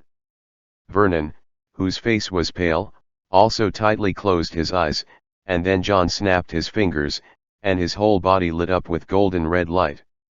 He turned into a bird with bright red feathers, but the bird's size and appearance were still a bit young, obviously because it had only died once, and the resurrection had not yet reached adulthood. But this does not prevent John from using the abilities that Phoenix should have normally. He stood on Petunia's shoulders, the light on his body enveloped the Dursley family of 3, and finally disappeared completely in place with their luggage. Prince. Yes, that's the name. The wizard sitting in front of Lily is obviously not in a normal state, he said with a dull expression. Lily looked at him blankly, and continued to ask her own questions. So he has purchased many kinds of precious materials from you. He is a big customer. Every year just after Christmas, he will buy a batch of designated potion ingredients from them. The wizard replied. Do you have a directory for this potion material? Yes, it's in the second drawer of the cabinet in my room. Lily didn't rush to get the material catalog, but continued to ask in a low voice. "Recently, has anyone else asked you about the name Prince?" The wizard answered quickly.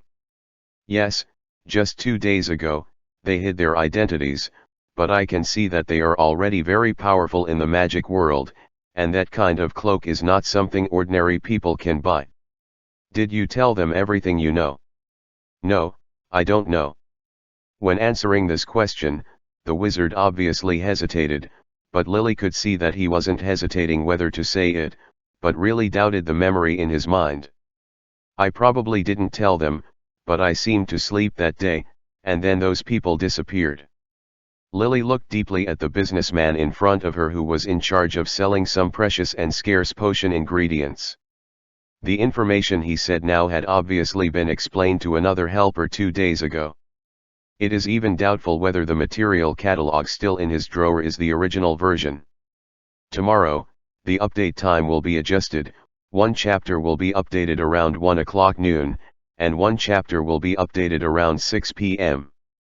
I hope to maintain such a healthy update state in the future.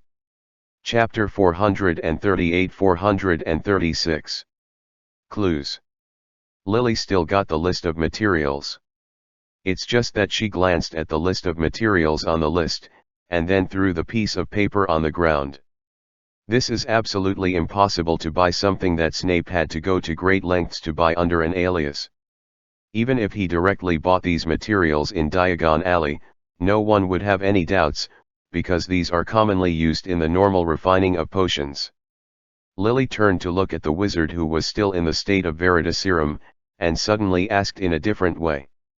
"After last Christmas, is the inventory list still available in your warehouse?" The wizard spoke immediately. "In the bottom cabinet of the bookcase." Lily immediately turned around and found the place the wizard said, and dug out a thick stack of inventories from different periods, and quickly found the one after last Christmas. Most potion materials require special storage methods and storage time, so medicinal material merchants like this usually help customers start placing orders after confirming that the buyer has received a large deposit, and generally do not store them for a long time at all. That is to say, every year after Christmas, when Snape came to get the materials, there should only be materials purchased by him or a few people in the warehouse. She doesn't need to know exactly what ingredients Snape bought, and it's impossible for Snape himself to take precautions by mixing some temporarily unused ingredients with the large amount of potion ingredients in demand to deceive others. Common sense operation of any potions master. Lily only needs to pay attention to those materials that have extremely limited storage time and are extremely precious and difficult to buy. Sure enough, in this inventory list, Lily really saw something very different. She scrutinized the name of the material, squinted her eyes, and flashed through her mind in an instant several kinds of potions that must be used, but before she had time to combine the other ingredients in these potions with this when comparing the materials on the first catalog, a series of sonic booms suddenly appeared in the living room outside. "I got the news from Karkaroff that Auror found this potion material supplier after getting the master's instruction to investigate Snape's alias Prince's mission. The K family has a very close relationship, so they have always controlled the business of precious potion materials." After the sound of the sonic boom, a series of conversations also came from the living room. Lily immediately held her breath, and was able to apparate directly to the wizard's house. Only the British Ministry of Magic could do it so unscrupulously. Sure enough, through the gap in the door of the study, she saw 4 wizards dressed in black robes and iron masks, dressed as Death Eaters, and an Auror from the British Ministry of Magic. "Atkins, why are you still sitting? Didn't you see some adults? Stand up." Just when the Auror was speaking to the wizard who was sitting on the sofa with his head lowered, who didn't seem to have the slightest reaction to these people who suddenly broke into his house. One of the Death Eaters suddenly noticed something was wrong. "Wait, go check his status." Before he finished speaking, a magic wand protruding from the study suddenly swung down. A silently cast explosive curse resounded. The dazzling flames exploded suddenly in this narrow space, without giving the Death Eaters and Auras present any time to react. But having experienced the first wizarding war with Voldemort, the purebloods who have fought to death for so many years are not like their next generation, a group of pampered waste who may not even be able to use the iron armor curse. In the process of performing any task, they always kept the iron armor curse on their bodies, and they were always on guard against sneak attacks, especially when 2 Death Eaters died for it in Snape's hometown. But Lily has also dealt with these Death Eaters for an unknown number of years, and she is very familiar with their habits and psychology. Under a quick silent explosion spell, before the Death Eaters could locate the attacker, Lily took out 2 small from her pocket and threw them into the living room. The lingering smoke from the last explosion spell has not yet dissipated, and 2 new rounds of explosions will continue. This is because the iron armor curse maintained by the Death Eaters is barely able to block a round of the explosive curse. Even if the power of the next 2 Weasley bullets is slightly weaker, it is enough to completely break their protection. Break to pieces. In the end, Lily cast a shattering curse on the ceiling above the heads of those Death Eaters, and the whole building trembled in the next moment, and she directly grabbed the one who had awakened from the Veritaserum potion and was lying under the coffee table shivering. The trembling wizard operat out of here. The entire ceiling was shattered into large chunks of stones and fell down. Lily's series of attacks happened too fast. Her silent spell casting and throwing of the Weasley ball were completed almost instantly, and when the explosion happened at that moment, when the Death Eaters were about to prepare to fight back and strengthen their defenses, the ceiling shattered. Go! Go! This building is going to collapse. Some Death Eaters were yelling, but it sounded like few companions were responding to him. There were only 1 or 2 sonic booms in the air. He could only curse secretly in his heart, and then immediately used mirage form to leave. But some people were able to escape safely, but 2 Death Eaters, whose heads were hit by stones and fainted, lay down on the ground. The 2-story building, which was independent in the wild, collapsed and was completely submerged in it. The loud noise here startled a group of birds in the woods in the distance, and under the trees, there was a beautiful woman sitting on the grass, kneeling on the grass with a teacup in her hand, who looked like she was having a picnic, watching the scene from afar. She took a sip of the black tea in the cup, the smile on her face was so charming. Miss Cowlibali, who did not know when she came here from Devon, whispered to herself softly. Work hard, Severus. And you, the stupid other me. John sent the Dursleys to France, handed them over to Professor McGonagall to settle down, and then rushed back again, waiting at the meeting point he and Lily had agreed upon. Dumbledore entrusted him with the task of protecting Lily's safety in England, and it was actually quite risky for the 2 to act separately this time. But John is not an old mother, and Lily is not a child who has no ability to protect herself. He doesn't need to follow him every step of the way. Of course, for the insurance period, he also secretly put a feather of his animagus transformation on Lily's body for positioning. Chapter 439-437 Potion. Every time before getting Fox's feathers, John actually thought about whether there would be a day in the future when the feathers on Phoenix's body would be bald. As a result, when he turned into a phoenix, he would also face this problem. The form of the animagus is of course based on the transformation of all parts of the body when the wizard is in human form, including the moment the magic is completed. Some decorations worn by the wizard will be integrated into the transformation. The most typical is that after Mag turns into a tabby cat, there is a circle of glasses-like patterns around the cat-shaped eyes, which is a fusion of specific items. And the feathers on John's body after he became a phoenix are actually all kinds of body hair in human form, most of which are hair. It will really show the state of a bald man. Just when John was thinking about whether plucking too many feathers would affect the growth of his hair in the future, Lily's figure suddenly appeared beside him, holding a trembling older man in her hand which. John stood up from the ground immediately, and Lily immediately grabbed John's arm after meeting him, and led him away from this place quickly. How is Petunia's family? Lily grabbed John's arm with one hand and dragged the older wizard with the other, asking in a cold voice. John quickened his pace to keep up with her. I have already sent them back to Lyon and handed them over to Professor McGonagall. Sure enough, I encountered a problem at their house. 3 Death Eaters came to the door to find them. I killed one, caught one, and finally ran away. Then I give the captured one to Professor Lupin, and they estimate that they will be able to extract a lot of information from his mind soon. After quickly walking away from the meeting point where they were before, and temporarily confirming that no one else followed Lily's apparition trail, Lily grabbed the wizard and warned John. You wait for me here first, I will send him back to France, this person still has a lot of information to ask. John nodded immediately, and then he watched Lily and the wizard disappear before his eyes again. In the last period when Voldemort controlled the British wizarding world, the entire UK was under the apparition monitoring of the Ministry of Magic.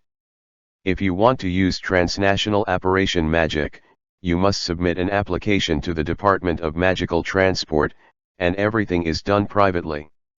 The act of operating across borders is illegal. Aurors with serious circumstances will directly follow the traces left by apparition to foreign countries. Even pure blood will accept the Ministry of Magic's interrogation and explain the reason when he returns to England. And now, because the Triwizard Tournament has just ended, the current Voldemort has also carried out a major shake-up of the top management of the Ministry of Magic, which has temporarily paralyzed the basic work of the Department of Magical Transport. The extremely manpower-intensive work was temporarily put on hold. Of course, such news is unknown to the magic people outside, and there are obviously some internal channels in the whooping line. Didn't keep John waiting long, Lily reappeared by his side after 10 seconds. Her body looked dusty, as if she had just walked out of a construction site, and it was only at this time that she had time to use a cleaning spell on herself to clean up the dust. Not in a hurry to talk about their experience today, Lily took John to the central street of the town and found a restaurant to have their first meal today. In order to catch up with time during the day, they didn't have a serious meal. Originally, John could actually have a meal at the Dursleys' house, but unfortunately, when he first arrived at noon, the relationship between the two parties was not very happy, so the meal it didn't work out. Waiting for the food to be served and no one else around, Lily ate and exchanged with John what she had gained today in a low voice. I found out that the supplier of Snape's alias, Prince, used to buy potion materials, that is, the wizard I just sent to France. He has a batch of materials necessary for Prince's identity every year. Table of Contents. Did you find that catalog? We almost found it, but the materials are too messy. Without further clues, it is impossible to tell what kind of potion he wants to refine, but there is one thing I can probably guess. Lily's eyes flickered. Before, he had been making some kind of very important potion for his master. John thought about it. Why do you say that? If he prepared these materials for himself, there is no need to use a false identity to find a third-party material supplier. He used to be the vice principal of Hogwarts Castle, and he also worked part-time at Pure Blood Academy. Potions professor, with his position and relationship, he can use Hogwarts resources to obtain these materials, which will be more convenient and cost-effective. But now he is in the role of prince, which means that he doesn't want or someone wants to keep him from being noticed by others. The refining of this potion has something to do with Snape. And we saw this morning when he was him, he also said that when his master reacted, he would take the initiative to come to him. The only person in the UK who is qualified to order him to do this is his master. But because of this trio, because of the tournament, Voldemort had changed inside himself. He didn't know the importance of Snape to him at first, but now he finally realized that no one but Snape could help him refine that kind of the medicine he needs. So when we were at Snape's house, he had someone conduct a second investigation there, and it happened to coincide with us. Today, when I traced Prince's identity, I was also with a team of Death Eaters. The gangsters have met, and they have obviously discovered Snape's identity. John nodded thoughtfully, and he asked along Lily's train of thought. So what we need to figure out now is, what kind of potion did Snape concoct for Voldemort before? How could it make him so slow-witted and unable to get rid of it? Lily didn't answer John's question. While drinking the creamy onion soup in the bowl, she recalled the list of ingredients she saw in the evening, and she remembered every suspicious ingredient on it. So if these materials are refined into a potion, what kind of potion is it that Voldemort can't get rid of and that only Snape can make? Chapter 440-438 Hogwarts Public Trial. He came to me. The so-called transfer of me from the Department of International Magical Cooperation to the Secretary Department of the Minister's office is for this. In Dumbledore's office, the old man eating candied pineapple said with a smile. Dumbledore frowned. He didn't have any free time during this time. How did you answer him? The old man licked the remaining frosting on his fingers, then spread his hands and said, "What else can I say? Since he treats me with such great trust, I must tell the truth. Although it is difficult to practice, I can't be worse than Snape, but the difficulty lies in the early stage of refining requires a lot of materials to enhance the feel, and to ensure success every time, at least more than 5 times of production experience is required, and if I can completely replace Snape, he needs to give me time." Dumbledore continued to ask calmly. "Then what?" "Then of course he prepared me as one of them. There is no one around him who has the ability to make this potion and can guarantee his loyalty, except me.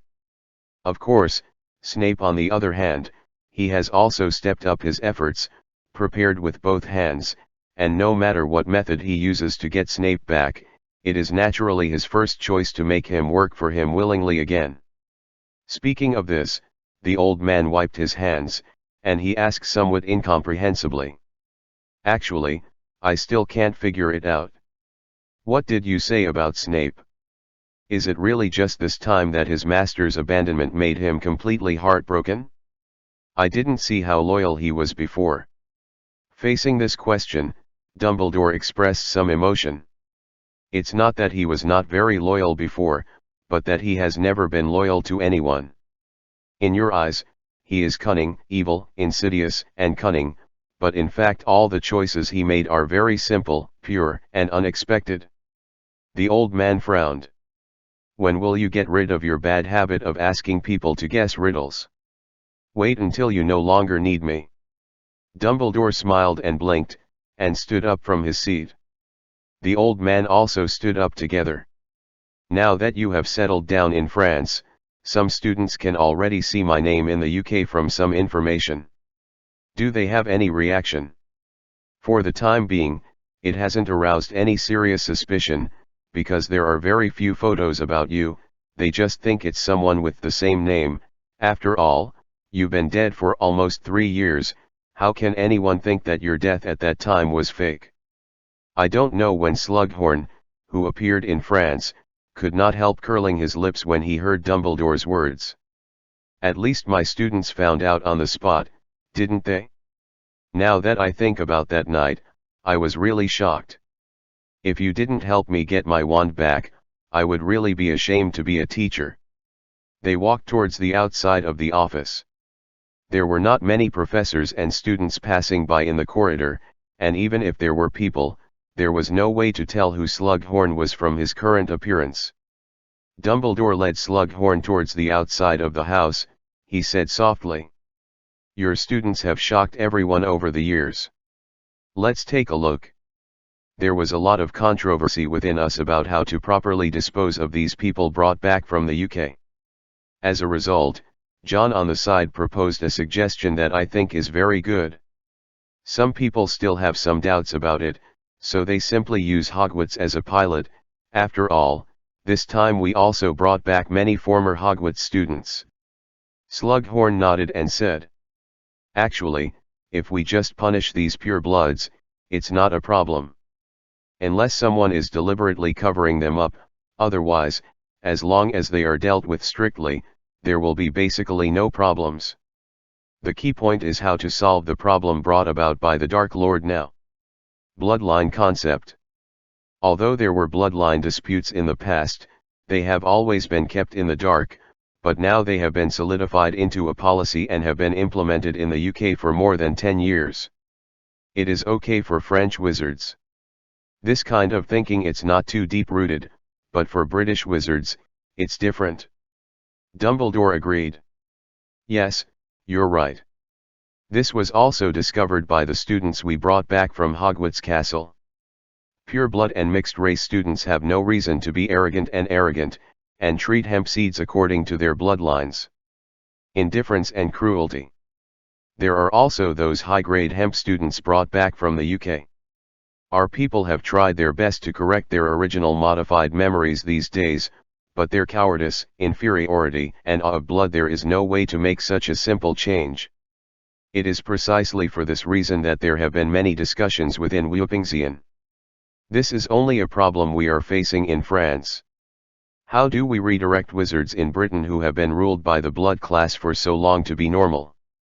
John made a very interesting proposal in that meeting. He said that once a person develops a habit, it is difficult to change, especially this kind of established concept of dignity, but we can use it in the trial of pure bloods. Make a fuss on the internet and conduct a large-scale public trial. Similar to a public court, in front of everyone, every pureblood who has been convicted is tried one by one, and the former oppressed are made public as witnesses tell everyone about the treatment you have encountered, and finally everyone present will decide what kind of punishment the person under trial should receive. After thinking for a long time, Slughorn clapped his hands emotionally. Great idea, this should be an emotional release. As long as the suppressed emotions of the oppressors are stimulated, no one will think about being a subservient slave all the time. Now it is estimated that it is about to start. Let's go and have a look first. Dumbledore led Slughorn to the open space outside the school, which was already surrounded by students. Among them, it can be clearly seen that there are many different groups with a clear boundary, and the largest number are naturally those mixed blood and pure blood students from the former Hogwarts Castle who are classified separately. They were divided into two groups, and a small part of them were of mixed race. After careful inspection and interviews by the Order of the Phoenix, they were determined not to have done any evil things in school. But there are still a large number of people who are being managed by McGonagall and others at this time, lining up in front of a high platform. Most of these students had an obviously forced calm look on their faces, while some younger students couldn't even maintain their pride of blood and looked around in panic. Of course, the students in the Hogwarts carriage were the most numerous. There were a lot of chairs arranged around the high platform, and they were sitting on these chairs, watching the castle students who were waiting for the trial and whispering, said something in a low voice. Beside the carriage students, there is a small group of restless students. These people are obviously the students who were oppressed in Hogwarts Castle. They seem to be very uncomfortable with the current situation of showing their faces outside. Especially when they were sitting while the pure-blood and half-blood students were all standing. After handing over all the pure-blood and mixed-race students whose wands had been confiscated to the 6 or 7-year-old students on the carriage, McGonagall, Flitwick, and Lupin walked up to the high platform and sat at the long table on one side of the high platform. The three of them are the final trial judges, and it is also a guarantee to prevent the students below from demanding the highest penalty no matter what crime they hear. Dumbledore sat at the front of the auditorium with Slughorn, who was unrecognizable at this time. They did not serve as referees, but only as spectators of this large-scale social experiment for wizards. John told me that this method was not his first. Dumbledore said softly, he said that as early as a few decades ago, some muggles used this method to stimulate and awaken those who were oppressed. People who become numb. Slughorn did not speak out again, because the public trial had already begun at this time. McG acted as the judge in this special trial court. After maintaining the order at the scene, she announced the start of the trial. At this time, Everyone in the auditorium fell silent. Kikai looked at the first pure-blood student who was brought to the high platform. It was a wizard, who looked very old, definitely a 7th grade student who was about to graduate. He was brought to the high platform, no seat was provided, and he just stood alone facing everyone else, and everyone present looked at him. This obviously made him feel more nervous and flustered. He still managed to maintain a calm expression on his face, but anyone could see the uneasiness in his heart from his pale lips and trembling hands. Ganos Flint, a former 7th-year pure-blood student at Hogwarts Castle. McGonagall's voice was very cold, and he revealed the identity of the student standing on the high platform. At the same time, referring to the parchment in his hand, he read out the crime he was accused of. You are accused of intimidating the mixed-race student Asia Conrad to submit to you, and using Hedda Freud, who is also a pure-blood, and others to inflict death threats on that Miss Conrad, to further persecute, and eventually lead to her death, yes or no? Hearing Mag's words, most of the students in the auditorium below who were originally in the carriage were stunned for a moment. They didn't take this public trial meeting as anything, but just thought it was a special extracurricular activity. Even if the students in the castle were bad, how bad could they be? In any case, Hogwarts Castle was once a school, and there must be no such thing as an outrage. But when they heard the charges of the first pure-blood student who was tried, many people couldn't believe it. They didn't expect that the first pure-blood student was charged with murder. Flint's voice trembled, and he denied it loudly. No. I didn't do this. We were in love with each other, both Freud, and that vicious woman did it. There were voices of discussion in the auditorium, but Mag's face remained unchanged, and she continued. Bring up the witnesses. Soon 3 people were brought up from under the high platform, and all 3 of them were girls. After they stood on the high platform, they were all a bit cramped, especially the 2 girls who were brought out from the team that was about to be judged, even more apprehensive. Violet Star, Celia Peck, you are all former students of Hogwarts Castle 7th-year Pure-Blood College. In your statement, you have stated that you have participated in the investigation of Miss Connolly's campus violence, and this violence was caused by your friend, Miss Floyd, who was not there, out of jealousy of Miss Conrad, thinking she had Mr. Flint's favor, didn't he? Once Floyd's 2 pale chickens nodded like pecking rice. Yes. Is Mr. Flint aware of the matter? Those 2 attendants took a sneak look at Flint standing in the middle of the high platform, and found that he was also looking at them beggingly. However, after knowing that they were only accomplices, and that the guilt could be mitigated as long as they confessed honestly, the 2 of them did not hesitate. Sell the former Master Flint. He knows about it? The follower surnamed Star yelled, he knew everything that Freud did. At that time, Conrad was avoiding him all the time. Show love and reject it in every possible way. The follower surnamed Peck also shouted.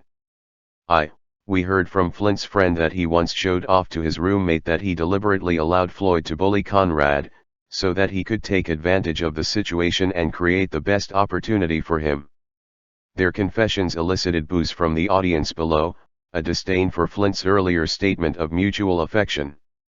And McGonagall turned his attention to the last witness. Misty Mesa, you used to be Miss Conrad's roommate. Regarding the relationship between her and Mr. Flint, you stated in your testimony that she was terrified of Mr. Flint's love. Yes, she's terribly scared. Mesa seemed to muster up all her courage.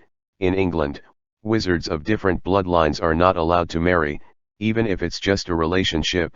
It's a crime for the party with lower bloodlines. So she has always been afraid of this matter, but she can't resist. Hearing the testimonies of these 3 people, Flint's face was extremely pale.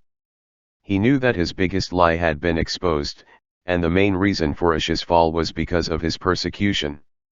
The noise in the auditorium below became louder, and many of them were condemning and contemptuous of Flint's behavior. Slughorn, who was sitting in the auditorium, notice the reactions of those innocent half-breeds and the former castle stump students who were sitting below in panic. This is not a tragedy about bloodlines and non-bloodliness, but it is more suitable for the first scene as a public trial. Chapter 441-439. Damn bloodline. In this war about bloodlines, the most acute relationship is naturally the side with bloodlines and the side without bloodlines. But in fact, from the beginning to the end, there are contradictions on the party with blood, and the contradictions are not small at all. It's just that many people have been deceived by the illusion that Britain is still peaceful on the surface, and those who see the sharp problems are afraid to do anything because of Voldemort's personal prestige. But it's different now in France. This is not Voldemort's domain, nor is it pure blood world, and there are no Death Eaters and Auras to support the noble blood, so the problem between pure blood and half-blood can be completely intensified. This will not only allow those half-bloods who cover their ears and blindfolded and pretend they can't hear or see anything to see reality clearly, it will also intensify their self-consolation that they usually endured in Hogwarts Castle. Justifiable oppression. The fact is indeed the case. The students of the Half-Blood Academy in the castle knew about Asiya, but they all thought that the principal Freud had been punished. Many people regretted the loss of such a beautiful life, but also he would be grateful to think, we are not some kind of mudblood after all, even if a pure blood made a mistake to us, we still have to pay the price, right? But today's trial is a slap in the face of those who thought this way at the beginning. The source of this campus violence was actually Flint, and this pure blood student with a stronger family and a more pure blood has not been punished. Even the one who was dealt with inside Hogwarts Castle notifications didn't go up. This made it unacceptable for those mixed-race students who originally had empathy with the purebloods who were pressed on the high platform to stand trial. I thought everyone was from the same camp, but you never regarded us as human beings. Things like this made these half-breeds who had just developed their three views not long ago look at Flint standing in the middle of the high platform in shock and inexplicable. They didn't know what expression they should show now. Should there be anger? The half-bloods in the castle are only influenced by education, but they are not really bad. Of course they will be angry when they hear such outrageous things. But should such anger be expressed? But how can mixed blood express resentment and dissatisfaction compared with their more noble pure blood? Just when the students in the carriage were clamoring for Flint to be severely punished, and the students in the former Hogwarts Castle were still a little at a loss, Professor McGonagall regained control of the scene. Put the next witness on stage. So under everyone's eyes, there was a slender, timid girl with long pale blonde hair who was held by Hermione and walked up to the stage. Seeing this girl's face, all the students in the former castle exclaimed, and Flint stared at her so hard that his eyes would pop out. Impossible. She is obviously dead. You must have someone pretending to be you. You must have someone pretending to be you on purpose. Flint yelled, causing Flitwick to frown, and gestured to the Weasley twins who were acting as guards. Then George understood it, and immediately stretched out his wand and pointed at Flint. In the next second, a piece of rag blocked his yelling mouth, and his hands and feet were bound in place. Behind him, he was with a rope. Introduce yourself, miss. Professor McGonagall looked at the girl next to Hermione and said. The girl looked nervous, and she turned to look at Hermione, who responded with an affirmative look. My name is Asia Conrad, and I am a student of Hogwarts Castle Half-Blood College. Hearing her self-introduction, the students who dismounted from the carriages finally understood why the students in the castle would exclamate, and Flint would say those words again. The victim of this incident did not die. Can you tell me how you survived that incident? It seems that Magna's calm voice is not mixed with a harsh attitude, but unexpectedly kind, which also eases the tension in Ash's heart a lot. That night, I thought I was about to be cast with a blood curse. It was Hermione who saved me, and helped me modify Freud's memory, forging the scene where I actually committed suicide, so as to prevent it from happening afterwards. Let my family suffer again. The half-bloods in the castle couldn't help looking at Hermione, who was standing next to Asia. None of them thought that the person who finally saved Asia was the person in the Hogwarts carriage. Shouldn't there be an antagonistic relationship between them? Slughorn can clearly see the brilliance of letting Asia appear on the stage, and the fact that she was rescued can clearly send a message to other mixed races. Dumbledore and his party have never been against bloodline owners. There are not only hemp-blooded wizards in their own team, but also many mixed blood and even pure blood people. Treat them all as enemies, and instead help the oppressed, just to punish the perpetrators. This is very important, because to treat these students brought out of Hogwarts Castle, not only to eliminate the concept of dignity of noble blood in their hearts, but also to prevent them from thinking that the so-called blood theory under Dumbledore will be counterproductive. In the past, the became noble, and the losers of blood became lowly and inferior. Asia's experience is the best proof. When she was helped, John hadn't won the Triwizard Tournament. At that time, the conflict between the two parties was the most intense. No matter whether they were pure blood or mixed race students in the castle, the students in these carriages are like enemies. It turned out that these enemies actually took such a big risk to sneak into the castle and rescue the mixed race students who were almost bullied to death by the pure bloods. The half-breeds opened their mouths, and their moods are now more complicated. Was brought here in the first place, and the empathy with the purebloods who were also brought out of Hogwarts Castle became ridiculous at the moment. But the trial on the high platform is not over yet. I know this may reopen your unhealed scars, Miss Conrad. McGonagall said seriously, but can you tell us that when you were at Hogwarts Castle, Flynn did Mr. T.E. and that Miss Floyd do anything to you? As if recalling those days, Asha's face turned pale, but Hermione, who was standing beside her, held her hand tightly and whispered in her ear. It's okay, if you don't want to say it, then tell Professor McGonagall, it's okay. However, her words not only didn't make Asia flinch, but instead made her take a deep breath and summon up all her courage. Floyd, she started bullying me when she first entered the castle. She just insulted me at first, said in private that I was a bastard, and then she started practicing jinxes on me, saying that those students only she deserves to be used as an experiment in Muggle studies, and a half-breed like me is more suitable as her target. She threatened me at the time not to let me tell other people about these things, otherwise my family would have no good fruit to eat. It was just a poisonous curse at first, but since last year, she began to experiment with evil curses on me. Come on. At the beginning, it was just the kind of black magic that spelled the magic, but later on, she began to ask me to help her learn the unforgivable curse. Hearing her narration, everyone present couldn't help holding their breath. Seeing the fear in Asha's eyes when she was talking about these memories, everyone knew that these things would become a shadow that she would never forget for the rest of her life. Her narration also made some mixed-race students in the castle lower their heads quietly. These encounters with Asha before are definitely not an exception, and the bullying of pure blood against half-blood like this is certainly not uncommon in the castle. Did you really never try to ask others for help? McGonagall asked. Atia pursed her lips. Last year, Professor Caro encountered a scene where Freud used me to experiment with curses, but she didn't stop them at that time, and told them, they did a good job. The students in the carriage were in an uproar. They have tried to imagine the professors and students in that castle as bad enough, but in fact the crimes that happened in it are far beyond their imagination. The students in the castle didn't react too much. The first thought that came to their minds was that this seemed like something the Carlo brothers and sisters could do. However, Asha's narration is not over yet. Fortunately, Freud is not proficient in black magic. Her Cruciatus curse will only make me uncomfortable for a day or two at most.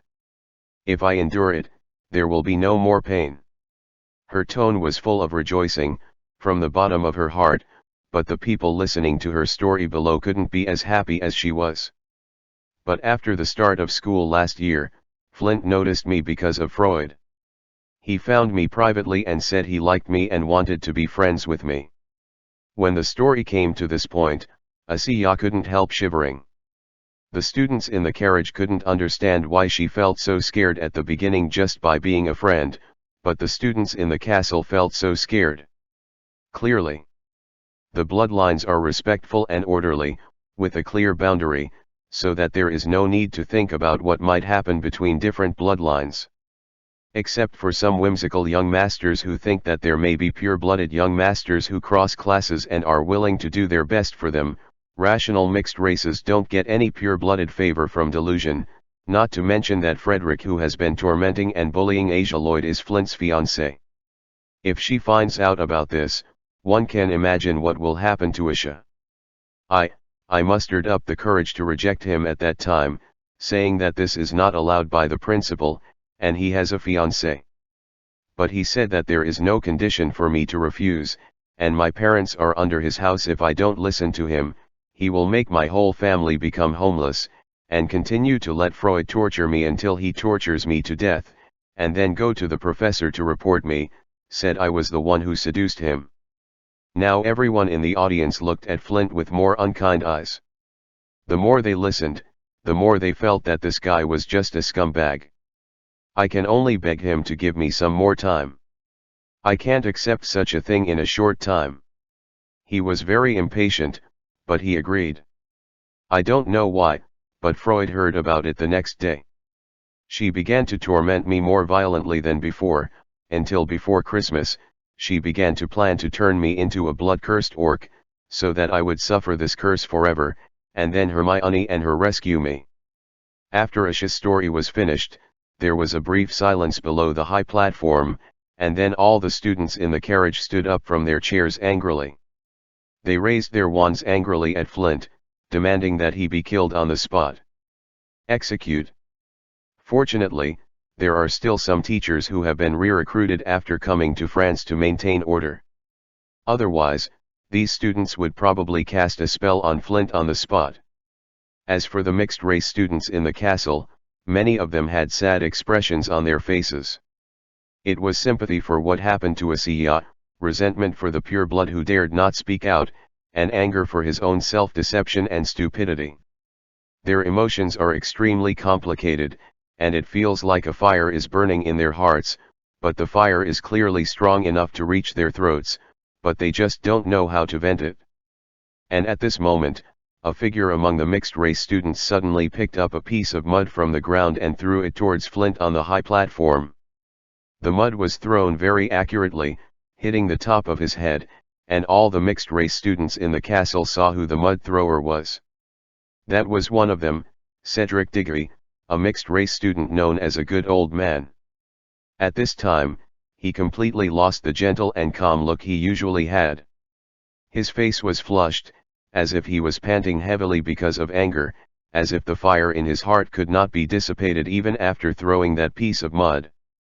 Why should there be such high and low status? He shouted, why should people be humiliated to the point of being unworthy? Damn blood! This sentence was like igniting the flame of the fuse, causing a big explosion in the minds of the mixed-race students in all the castles present. They finally knew how to vent the extremely uncomfortable flame in their hearts, and they also knew what they wanted to do and who they wanted to explode at. They picked up the mud on the ground like Cedric, threw it towards Flint on the high platform like crazy, and shouted at the same time. It's all this blood. Chapter 442, 440. The New Gallows. The high platform is full of mud. And Flint, who was controlled in the middle, was completely like a clay figurine. Before that, he had been stepping on the bottom of his feet all the time, and the mud that he never cared about and never paid attention to slid across his head and face, which made him feel extremely humiliated. Even if they were captured and brought to France, in the beginning, there were many purebloods in Flint who were not worried about their situation. Their headmaster was not defeated. Their parents were the mainstays of the British Ministry of Magic and even the Death Eaters. To abuse or kill them was of no benefit to Dumbledore and the others. The most sensible move is to put them under house arrest in France, so that the British purebloods will be wary of the subsequent wars, so that even if they lose in the subsequent wars, they can be used as conditions to make deals. In addition, it is ironic that although the mixed bloods and scumbags below don't understand, Dumbledore has always had a high reputation in the pureblood circle. This is a very strange phenomenon, but it is true, just like Lucius would believe that Dumbledore's promise to protect Draco is more than the trust of his fellow Death Eaters. Thus, these pureblood students also know that Dumbledore is not a notorious dark wizard as advertised in the Daily Prophet, but a good old man with the heart of the Virgin. But the treatment that Flint encountered now made him shaken. Hearing the shouts of the mixed race below, he couldn't move his body, and he couldn't wipe off the mud on his face. He could only stare at Asiya, who was still standing on the stage with venomous eyes. "It's all this bitch. And these in the audience. Did they really think this would represent their victory and liberation? Mr. Principal hasn't lost yet, and neither has the pure blood. Sooner or later, they will have to pay the price for today's speech.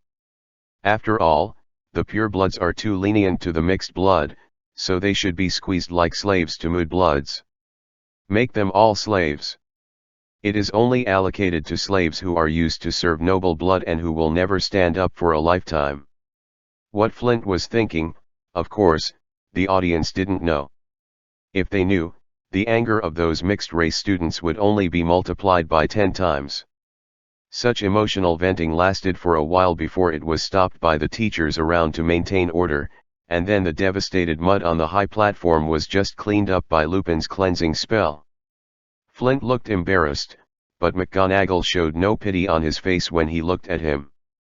The students in the audience just learned about all the things he did to Asha, but McGonagall and the others knew that no matter whether it was Flint on the stage or the pureblood students waiting for trial in the audience, no one is worthy of sympathy. When John's method was first proposed, McGonagall and Flitwick actually disagreed. They feel that such a move is a little too extreme, and treating pureblood students is too insulting to their dignity. After all, these students are just a group of children who have not yet graduated from school.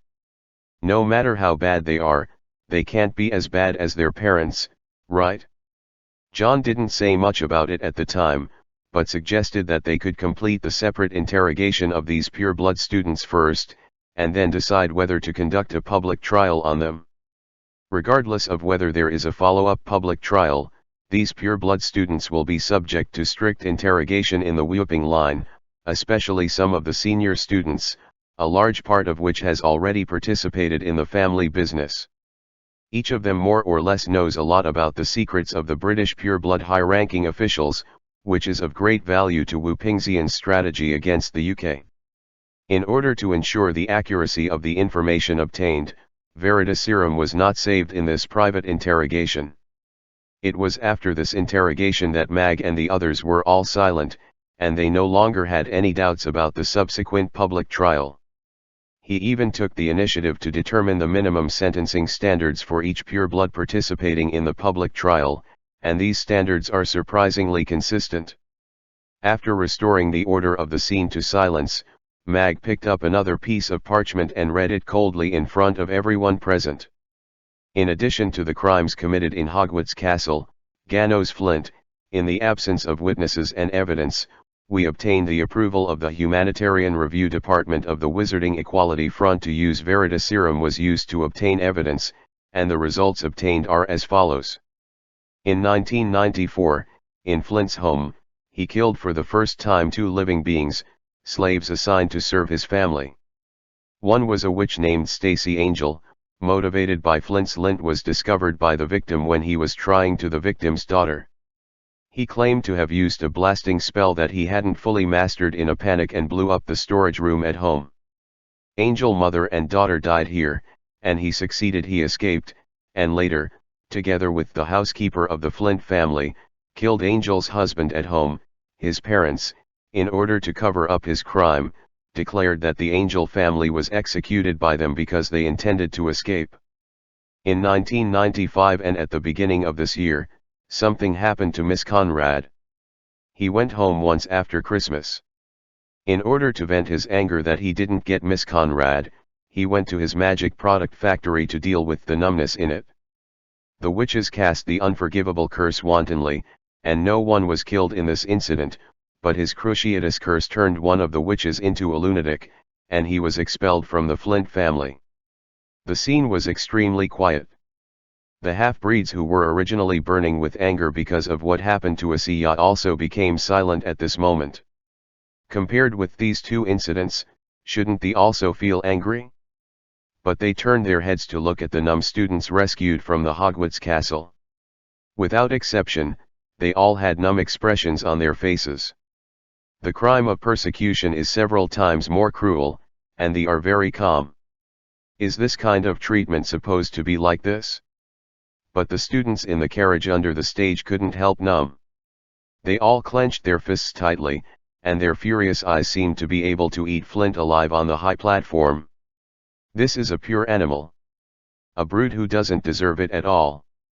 Now, sentence for Ganos Flint. Before McGonagall finished speaking, shouts like thunder exploded from the audience. Hang him! Every student in the carriage stood up from their chairs filled with righteous indignation. Their necks turned red because of their excitement, and all their voices converged into one sentence. He must be hanged.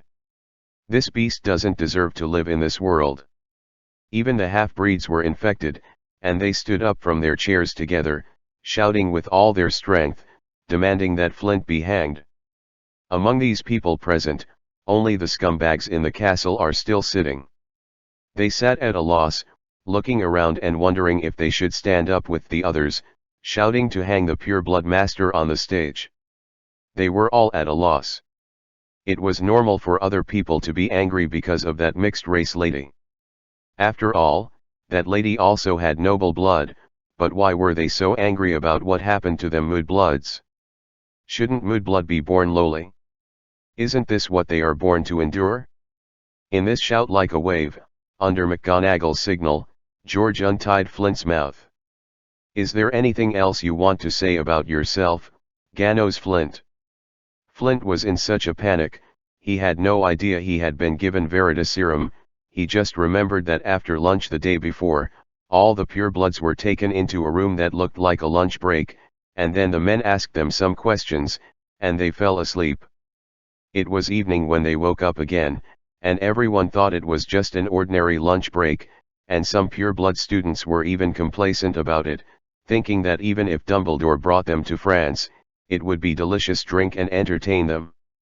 But Flint has already felt that the situation is wrong now, and the anger of these people off the court has been ignited. If this continues, even if the adults don't want to kill him, these students will kill him. He cried out. No. You can't kill me. I'm still useful. All captive purebloods are still useful. My dad is head of magical accidents and disasters at the British Ministry of Magic. My mum's a Death Eater. Kill me, they will definitely fight with you forever. If you want to fight back to the UK, you will definitely pay a more painful price. Save my life. It can still be a deal. This is the best and most beneficial for you. He tried in vain to know the pros and cons, so that McGonagall Dumbledore, who really controlled his life and death, would not listen to those students. But this is a public trial. Perhaps even now, there are almost no wizards in the magic world who know what a public trial is. When he was brought to this high platform, the only ones who could really decide his life and death were the students in the audience. Ganos Flint, hang. McGonagall made the final verdict. There were cheers like a tsunami from the audience, and thunderous applause, as if they had made a great feat at this moment. And after Flint heard such a sentence, his face turned completely deathly pale, his legs trembled and collapsed on the ground, his crotch became wet at some point, and filled with water. There was a fishy smell. When the hanging trial was issued, there was no stay at all, no postponement of the execution time, and no private execution to avoid other people, but in front of everyone, on this high platform, Mag used transfiguration conjures a gallows. Flitwick added ropes to the gallows. Lupin ordered George and Fred to lift Flint from the ground together. All the students in the audience cheered louder and louder, and even the students in the castle couldn't help being infected by the atmosphere with inexplicable shock, and stood up from their seats. Will he really be hanged? Are they really going to hang the noble pureblood to death? Even Slughorn, who was sitting in front, turned to look at Dumbledore in shock. After hearing about Flint's crimes, he was not surprised by the outcome of this pureblood student. Flint is no longer a child. He is a 7th grade student in the castle. He should have graduated this year, which means that they are all 18 years old in age, and they should have paid for everything they have done. But what he didn't expect was that Dumbledore actually dared to face so many students present. The youngest even just entered school last year, less than 12 years old, and the oldest was only 18 years old, so most of such a group did not grown-up children. Let them watch their enemies hanged. Isn't this too cruel for students? Dumbledore just looked at the high platform calmly. George and Fred were scrambling, gnashing their teeth to put a rope around Flint's neck, which was already paralyzed into mud. Look around, my old friend. Do you see in the eyes of these young people, is there any unbearable and pity for this person on the stage? Slughorn didn't look at it, because he knew very well that if he could kill Flint with his own hands, these students would be scrambling to do it. What the Weasley twins who are hanging the noose on the stage are doing now, it is the job that everyone envies the most and wants to replace it the most. They all wish that this scumbag would die immediately. I know they all want to get rid of that on stage now, but Albus, I don't think these students want to participate in this, and it's enough to stop this generation of blood and cruelty from us. What you and I most hope for, isn't it that after graduating from Hogwarts, these children no longer need to set foot on the battlefield, and no longer need to see the dead? Then why do they bring such death to the school now? This public trial to the trial, it is enough after the results are out, and the procedures to be executed can be completely kept private. I had the same idea as you before, Dumbledore said softly, but John came to me that night and emphasized to me very seriously that if there is really a public trial, the students must be allowed to seeing this scene, the scene where the enemy was hanged by our own hands. Only in this way, even after 10, 20, 30, or even 100 years later, the students sitting here will not forget this day when they recall this period of time. This will let them remember that what we pay in battle is not only our own blood, but also the enemy's neck. They will understand it themselves, and they will also educate their next generation to understand that if any injustice happens in the future, even a street lamp on the side of the road can become a new gallows. The last chapter was required to be rectified, so I will write this chapter a little bit more, and I will see if it can be published. Chapter 443-441. Who will be judged? Slughorn fell silent after hearing what Dumbledore said. Looking at the carriage students with flushed faces and angrily punching fists, those half-race students in the castle who were bold enough to vent their flames at this time, and the one who was at a loss in the corner also stood up with the others. His eyes were terrified with some emotions that seemed to be ignited. He looked up at the hemp seeds on the high gallows. He understood what John said to Dumbledore, just as Dumbledore also understood what John wanted to express at that time. What they have to do at this time is not only to break the oppression of the bloodlines, but also to pull down the high-ranking people, let their faces stick to the soil, and feel the power of those they call mudbloods. It is even more necessary to deeply engrave the concept of resisting oppression in the minds of every student. In the past, Hogwarts, or any other magic school in Europe, just taught students magic knowledge, but now they have to learn something different. While Dumbledore and Slughorn were talking, George and Fred had already put the strong rope around Flint's neck. At this time, the pampered young master of this pure-blood family was completely scared to death. He never thought that he would really die here, and he never thought that Dumbledore would actually dare to kill him. But right now, he can't believe it, because he has been dragged to the scaffolding on the high platform, and his neck has been completely tightened at this time. Hogwarts did not prepare black cloth for him, which was used to reduce the fear of the condemned prisoners, which violated their original intention of preparing to execute Flint. After everything was ready, the Weasley brothers did not do the job of the executioner, but Flitwick waved the wand in his hand indifferently, and then lifted the scaffolding that originally held Flint's body. The top plank was suddenly emptied. Flint was hanged in public. Amidst loud cheers and celebrations, he became the first pure-blood wizard to be tried publicly and also the first to be hanged in this war to overthrow oppression. Looking at the dead body still dangling on the gallows on the high platform, the eyes of the pure-blood students under the control waiting for trial were full of horror. Flint is a villain, yes, even among the many pure-bloods, the crimes he committed are all despised by most pure-blood families. But even if the rest of the people don't have Flint's innumerable books, they still have to look at 100 steps in 70 steps. No one's buttocks are clean, otherwise they wouldn't be arranged for this public trial. Soon, Flint's body was dragged down, but the gallows on the high platform was not taken down, but displayed brightly in front of everyone. Just as the purebloods waiting to be tried in the audience trembled, and the students who participated in the first public trial in the history of the magic world were excited. The second prisoner brought up was not a pureblood. It was a boy wearing a linen robe with a panicked face, and he looked about 17 or 18 years old. The students on the carriage may not be able to recognize the identity of this person, but the half-bloods and in the castle all know that there is only one kind of person in Hogwarts Castle who can dress like this. That is the hemp seed that is only allowed to live in the basement, a slave who can only work for high blood all his life. Isn't this a trial against purebloods? Isn't it a carnival of revenge for the hemp species? Why would it come up with the hemp seed that was also rescued from Hogwarts Castle? Except for a very few people like Cedric, who can see that this hemp student is different from the others, and the hands that have obviously not done much rough work have noticed the crux of the matter. Most of the other mixed-race students are with a lot of puzzlement. The hemp students all looked at the wizard who was brought up to the high platform in shock. Of course they all knew who this person was. McGonagall's voice sounded in the square. Pap Henderson, a 7th-year student at Hogwarts Castle Seed School, and also works as a male prefect, yes or no?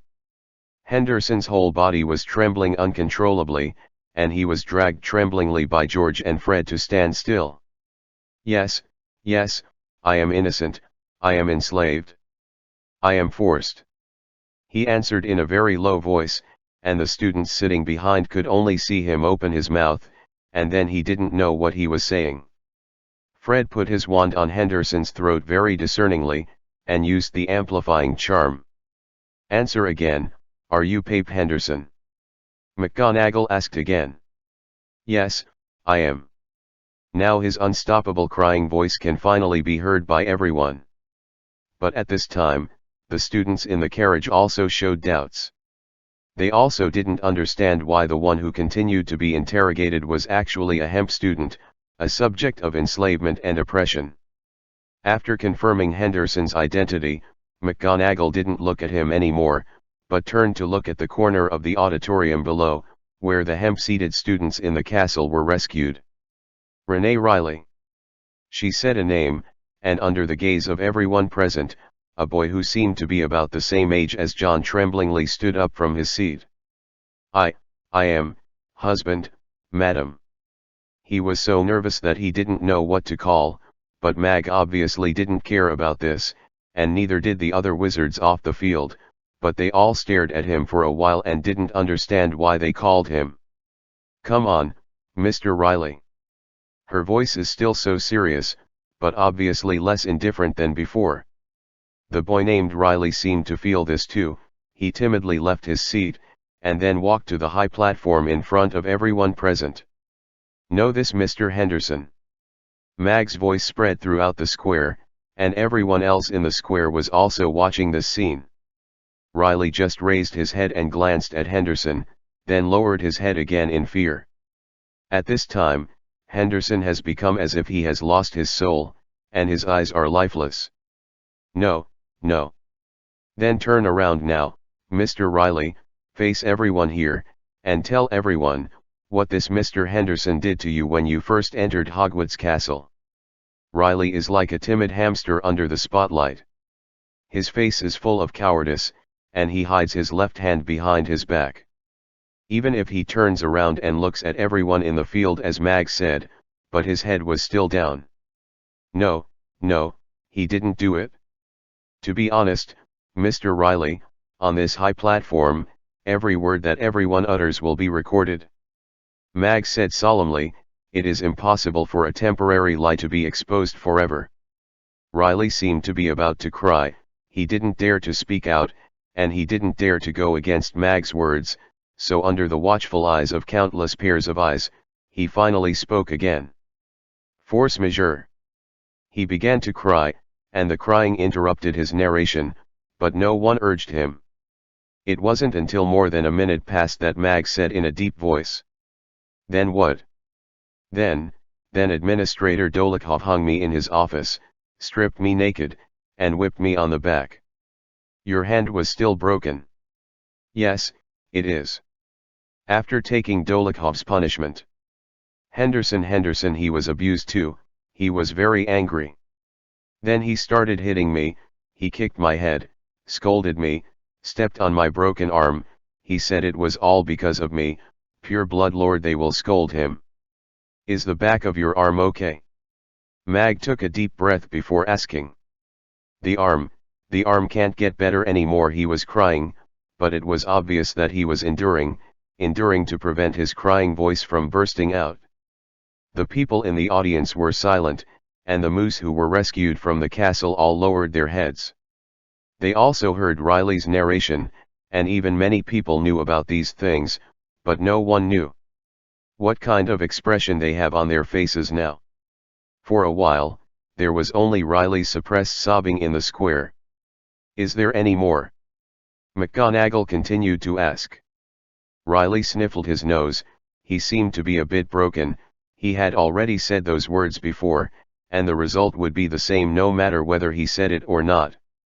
And in the year before last, after the lower grades were rescued from the castle, all the mud and hemp seeds left behind were punished, and Henderson was very angry, because the Dolokhov administrator was gone. This is his backer, he was promoted by him.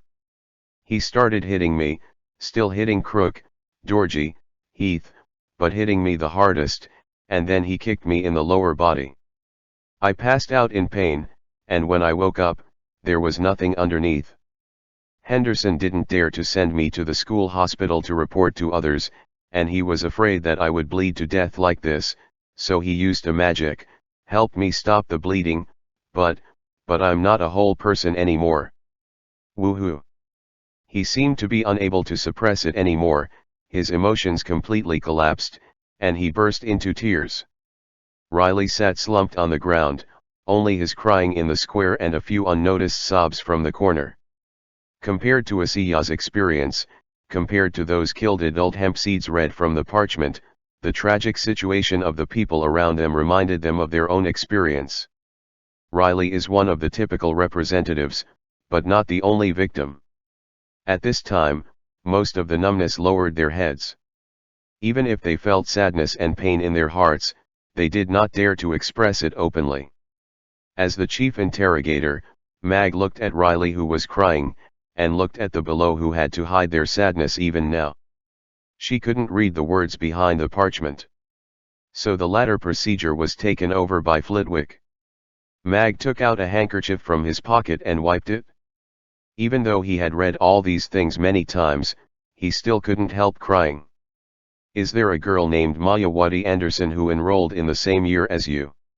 Riley's nose and tears flowed all over his face, he panted heavily, and at the same time replied in a vague voice. Yes. Why didn't she come after that? Riley's eyes suddenly showed extreme fear. He sat on the ground trembling and slumped, covering his face and crying again. It seemed that he had no way to answer Flitwick's question no matter what. Flitwick knew the girl's ending, he tightly clenched the hand holding the parchment, gritted his teeth and called out a hemp-born student again. Clammy Shep purred, You answer. You don't need to go on stage, just sit in your seat and say loudly, "What happened to that Miss Anderson?" The girl whose name was called was extremely pale, and stood up from her position trembling. She was sick, very sick. Did she die of illness? The professors above said so. But what is the real situation? The real situation. She trembled her lips, as if she didn't dare and didn't know how to speak. Tell everyone, what happened to that classmate of yours?" Flitwick asked very seriously, and raised his voice. She was very ill. But the new caretaker who replaced Mr. Dolokhov was going to send her to the infirmary. But Henderson, he said, "a mudblood life is worthless, there is a shortage of teaching materials on Professor Carlo's side." She almost mustered up the courage of all her own people, shouted the sentence, and closed her eyes at the same time. Tears could not stop flowing from it. Anderson was sent to Professor Carlo. She never came back. Never again. Henderson was appreciated by the new administrator because of this, and he continued to let him be the prefect who manages all of us. After this incident was told, it seemed to arouse the pain of all the numbness present at the scene. They are no longer suppressing their crying, nor are they bowing their heads. Everyone is crying, everyone is talking about the pain they have suffered, and everyone is confessing what they have seen and experienced over the years. There is no way to stop everything. Among the cries, the students in the carriage and the half-breeds who were brought over from England finally understood with a bit of depression. In this public trial, it was never said that the trial was pure blood. Chapter 444-442. Prince. About how this public trial will be conducted, in fact, before John left England with Lily, he discussed it clearly with Dumbledore. Except for the execution in the middle and how to judge, the most certain consensus between him and Dumbledore is that this public trial must not be left to everyone as a kind of blood confrontation. Pure blood is judged by Hemp. As long as it is pure blood, it is guilty; as long as it is oppressed, it is a good impression. This is obviously wrong, because there is no shortage of pure blood wizards in both the Order of the Phoenix and Wu Ping Xian. Although they are only a minority, their emotions must still be considered. It's just a pure trial of pure blood, or if the goal of the public trial is only on bloodlines, then maybe the pure bloods in the Order of the Phoenix will not say anything when watching this public trial, but as long as there is a little bit of news like something like "all blood is a villain" must have chilled them. And through this public trial, Dumbledore and the others have to confirm one thing for all the students and even the wizards in the outside world. What they are going to overthrow and defeat is the theory of blood, not pure blood wizards. This is very important, because once the goal is wrong, even if they win the final victory later, there is a high possibility of another confrontation. At that time, the pure blood will become the bottom of the society, and the hemp seed will become the top. History will repeat itself in an upside-down way, until one day it may be reversed again. And like Henderson are obviously accomplices in the blood theory, and in Hogwarts Castle, the living in the basement actually don't have much contact with pure blood students in most cases. These high-ranking gentlemen feel ashamed to breathe the same air as them. Many of their oppression and management are achieved by training the second devil, that is, people like Henderson. So there are some things to judge the pure blood. It is better to pull out a person like Henderson to shock the hearts of the mumps. Slughorn, who was sitting in the auditorium, could naturally think about these things clearly, and after all the charges were confirmed, Henderson naturally did not escape the end of death. In a wave of rage, he became the second victim of this gallows. Slughorn looked at Henderson's swaying body, and he didn't know why he suddenly realized that his previous thoughts were all wrong. He thought that if Voldemort was really defeated in the future, the wizarding world would return to the state it was before he began to rule more than 10 years ago, but now he feels that if this situation continues, the wizarding world will take it in a whole new direction. A new direction that no one has seen before, and no one can predict. Of course, this public trial will not end after the trial of only 2 people. There are still many people queuing up behind them and being dragged onto the high platform one by one. These people include pure blood, mixed blood, and hemp. Most of them committed heinous crimes, and the gallows erected on the high platform also played the most effective role, hanging 8 former Castle's student. The oldest of these people, like Henderson and Flint, are already 18 years old, while the youngest is only 15 years old. That was the young lady of a pure-blooded family, and she was also one of the worst group among the 8 people who were hanged, and she already had the lives of 2 hemp slaves. This was not instigated by her parents. It was just because they were jealous and hated that the 2 hemp girls were more beautiful than her, so they burned their faces with a spell and killed their family members in front of them. The reason he wanted to experiment with how to drive a normal person crazy. Although 17 years old is considered an adult among wizards, there has never been a so-and-so protection law in the magic world, let alone this is during wartime, and this kind of behavior has extremely touched the moral bottom line of human beings. Those who were brought to the high platform afterward were not anti-human like the first 8. Although the nature is equally bad, for example, the 2 pure-blood witches who testified Flint's crimes as witnesses, persecuted Asia and served as Floyd's accomplices, because they are not the masterminds, and they are willing to testify later to make up for their mistakes, at least they can be exempted. 1 dead. But obviously after the first 8 public trials, the emotions of all the students in the audience were mobilized. They saw that every person brought up on the stage looked like a heinous villain, like these 2 pure-blood witches. Before Mag had finished declaring their crimes, the audience was full of hanging voices. The 2 of them were so frightened that they almost fainted on the spot. They were paralyzed on the high platform and couldn't stand up straight. Fortunately, the role of McGonagall, Flitwick, and Lupin on the stage is to avoid such a situation from happening. In the end, of course, the 2 witches were not sentenced to hang, but were sentenced to 15 years in prison.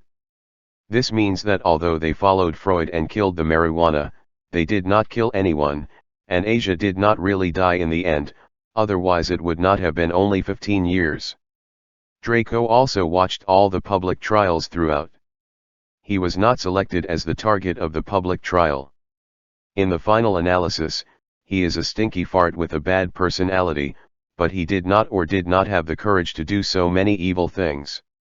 Lucius's hands were dirty, but out of the protection of his family, he didn't let his son touch those things, and because of the existence of the house elf Dobby, the Malfoy family didn't accept marijuana as slaves either. This leaves him little room for error. So after being brought to France, he confessed everything he had done in Hogwarts Castle without any threats. Of course, he doesn't need to go to a public trial in this case, as long as he writes the inspection in private, and then he is assigned to undergo labor reform for a period of time. But after watching this public trial today, it still had a great impact on Draco, especially when he saw those faces that were not unfamiliar to him, being hung on the gallows, kicking his legs feebly. The scene where he finally completely cut off his breathing made him feel his legs go weak even when he was sitting on the chair, and his body trembled uncontrollably. Different from the original book, when Britain was completely ruled by Voldemort, Draco was exposed to a more complete bloodline education since he was a child. Just like the who were brought to Hogwarts Castle were taught to be inferior people and slaves since they were young, the new generation of noble pure blood was also instilled in them as superior and born stronger than others to be honorable. Before meeting John, Draco firmly believed in this theory. Even after meeting John, he always comforted himself in his heart that John was just an outlier among the hemp species. But today, when 5 familiar pure-blood corpses dangled in front of his eyes among the 8 hanged people, the concept he had molded in the past 15 years was truly shattered. What is inherently noble? On that gallows, bloodlines, identity, status, everything is illusory. It is the same whether you have bloodlines or not, and you will be hanged amidst the anger and condemnation of the public. That day in the castle, Draco certainly doesn't remember the fact that Voldemort occupied his body. The only memory left in his mind is what John said to him before he fell into a coma. If Wu Pingxian won, his father would definitely die, but he might still be alive. At that time, he felt very angry, extremely angry, but after hearing the crimes of those who were hanged today, he knew that what John said was not wrong. As long as Lucius's men were stained with the blood of members of the Order of the Phoenix, it is impossible for him to be alive no matter what. Unless he made the great contribution of being assassinated by Voldemort now and liberating the whole of England, Dumbledore would not be able to keep him even if he wanted to, let alone Dumbledore had no reason to keep him at all. And Draco himself knew clearly that with his father's sloppy personality, he would never be able to make any possible risky assassination before the situation became clear, which means that as long as Dumbledore's side wins, there is no doubt that he must die. Draco thought of this, and at the same time, he also saw those students sitting on chairs covering their faces and crying after each public trial. He looked at the students who were about his age, feeling a little complicated. Before, he never regarded the so-called mudblood as a normal person, because that was the education he received since he was a child. And it was only today that he really knew that these people who were humbled in the theory of blood, they would cry and laugh, and there was nothing inherently inferior to him except for their origin. John and Lily returned to the spider-tailed alley. What kind of medicine did Snape use for Voldemort? Even if they have a list of medicinal ingredients, they still have no way to find more information through this. Sometimes the magic of potions is even far superior to magic. Not to mention vague ingredients, even if it is a specific list of ingredients, no potion master would dare to confirm a potion based on this list. Because in addition to those potion formulas that have been explored for thousands of years, new potions will appear in the magic world almost every once in a while. Not to mention that the potion Voldemort needed must be unusual, otherwise it wouldn't be so hidden. Even the second Voldemort in his body was hidden. So it is obviously unwise to find out what the potion is in this situation. They only need to capture Snape again, and then they can ask any questions. Besides, no matter whether there is a clue of potion or not, Lily will definitely only come after Snape. After Snape was brought to France, shouldn't we have fed him Veritaserum for interrogation? Why didn't we ask about this potion? Walking by the river near Spider's End Alley, John asked suspiciously. He felt that even if Dumbledore wanted to do something, there was no way he had already planned it at that time. Lily just said plainly. His achievement in occlumency is very high. This has been verified by our people after he was brought back from the UK. If he has this ability, if he wants to, it's not just about instigating, vomiting. The truth agent can also be circumvented, answering some false information. John nodded thoughtfully. He himself has a high level of attainment in occlumency, but he only knows that this magic is resistant to insanity, and he has never done any experiments on Veritaserum, so he doesn't know about it. Professor, how can you be sure that Snape is likely to stay in the city and not go to other places? John asked. Lily did not answer John's question directly, but asked rhetorically. Do you know why Snape took the pseudonym Prince? John shook his head. He obviously didn't know much about Snape's past. He just knew that Snape once gave himself the title of Half-Blood Prince when he was young, and the word Prince was used as a first or surname, that's Prince. When he first heard the pseudonym Prince, he thought that the old Batman was still a middle-aged man, and he still wanted others to call him a prince. His mother's name is Erin Prince, and the last name is her mother's last name. Hearing what Lily said, John showed a dazed expression on his face. But Lily did not show any taboos about her past when she was a child, and continued. I have known him since childhood, and even the first time I knew about the existence of magic, wizards, and Hogwarts, he told me that it was near this Spider's End Alley, where there used to be a lawn. His mother is a pure-blood wizard and a very gentle woman, but his family is not good. His father hates everything about wizards and has a tendency to violence, So at that time he actually felt sorry for his father. There is hatred, and I don't like my surname Snape, and I secretly call myself Prince. John blinked. So he actually still has feelings for his mother. This has not dissipated because he joined the Death Eaters, otherwise he would not have been using the name Prince when he chose a pseudonym now. Lily looked at the big chimney that was still spewing black mist into the sky in the distance, and said softly, "So, I conclude that if he really stays in England and doesn't go back to his master, Snape will definitely stay in the city. The most dangerous place is the safest, and it's where he and his mother's house."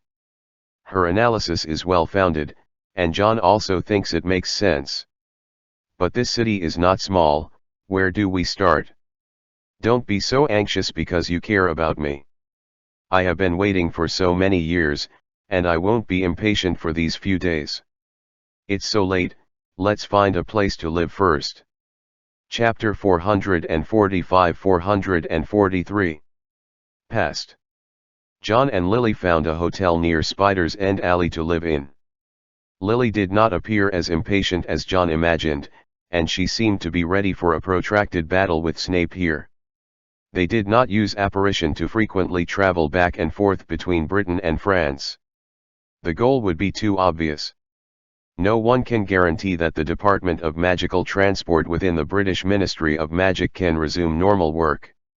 After resting for the night, Lily went out early in the morning after breakfast and began to wander along the Spider's End Alley like a walk.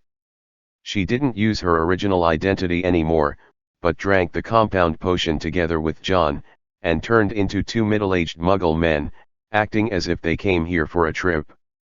In fact, John really regarded this trip as a trip.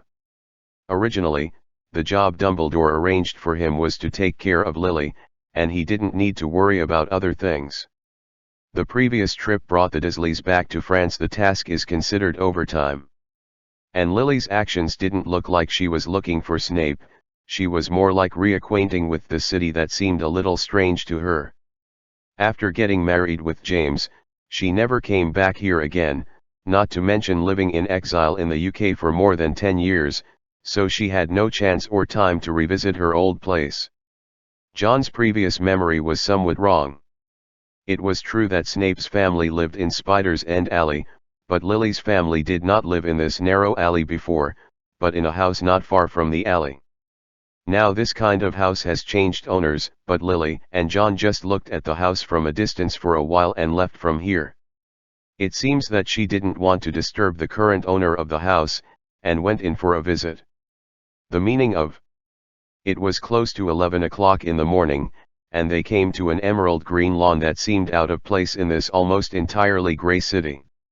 There are still some children playing on the lawn, which seems to have a kind of tranquility and peace. Lily didn't go any further, but sat down with John on a nearby bench to rest. She looked at the children playing on the lawn, and whispered to John. "Interested in my story, John?" John raised his eyebrows. In fact, since he came to England, he could feel that Lily's mood was significantly different from before. It was not only the hatred for chasing and killing Snape, but also mixed with a kind of nostalgia and sadness. He snapped his fingers. "Of course, but wait first, Professor." He got up and went to a nearby dessert cart, asked for 2 cones, then returned to the bench and handed one of them to Lily. Looking at the dessert he handed over, Lily obviously hesitated and didn't know whether she should reach out to take it, but John stuffed it into her hand without any explanation. "Hey, Professor, don't be so restrained, you are going to tell me stories, so now we don't have to limit our identities to teachers and students, right? Besides, before we know we have to taste something bitter, of course we must neutralize it with sweetness." Seeing John wink at her while talking, Lily didn't hesitate anymore, took the cone that John stuffed into her hand, took a shallow taste and continued. "Actually, when I brought you out of that orphanage, John, I didn't feel like you were an ordinary boy." John ate half of what was in his hand in one bite, he said vaguely. That proves that the professor is still capable of part-time divination classes. Perhaps, it's also possible that I was thinking that if Harry were to live, he would actually be able to enter the School of Witchcraft and Wizardry the year he entered Hogwarts. When talking about this, her voice sounded calm. But if someone meets her eyes, you can see the pain in the eyes that have lost their focus. John gradually became more serious from his hippie smile at the beginning. He knew that Lily's current depression could not be soothed by his simple witticism. All he had to do now was to be a listener, qualified the listener does. Before I was completely disappointed in him, I was actually very grateful to Snape. Lily's voice was low and calm. My parents are both muggles. When I showed my magical talent at home when I was young, I was actually at a loss. I was only 9 years old at that time, and I thought I had some strange disease. It was at that time, I met Snape, who was the same age as me, right here, on this lawn that doesn't fit in with the city. He was the one who told me all about magic and that I was actually a wizard and not some freak that Petunia was talking about. You should have found out when you picked up the Dursleys, Petunia. N.I. doesn't like me at all. In fact, our relationship was very good when we were young, that is, when I knew that I was different from other people, our relationship became cold. This incident also has something to do with Snape. After all, we are more like the same kind of people, which makes her feel like she has become redundant. Snape was very dismissive of this at the time. He told me that Penny, it's jealousy that we can cast magic and go to Hogwarts. That was the first time I taught him a lesson, and he didn't seem to care much about it, but he talked to me with great interest afterwards, the wonder of magic and the wonder of Hogwarts. I learned a lot from him. We talked almost everything and became best friends. This situation is the same even at Hogwarts. Even if I was assigned to Gryffindor, and I was assigned to Slytherin, these two colleges are like old enemies, but we still maintain the closest relationship. Even though many friends around me were persuading me at that time, let me not deal with Slytherin people, his friends are also trying to persuade him to ignore the Gryffindors, and it never stops us. What kind of situation made this change? She looked at the green lawn, as if recalling what happened in the castle back then.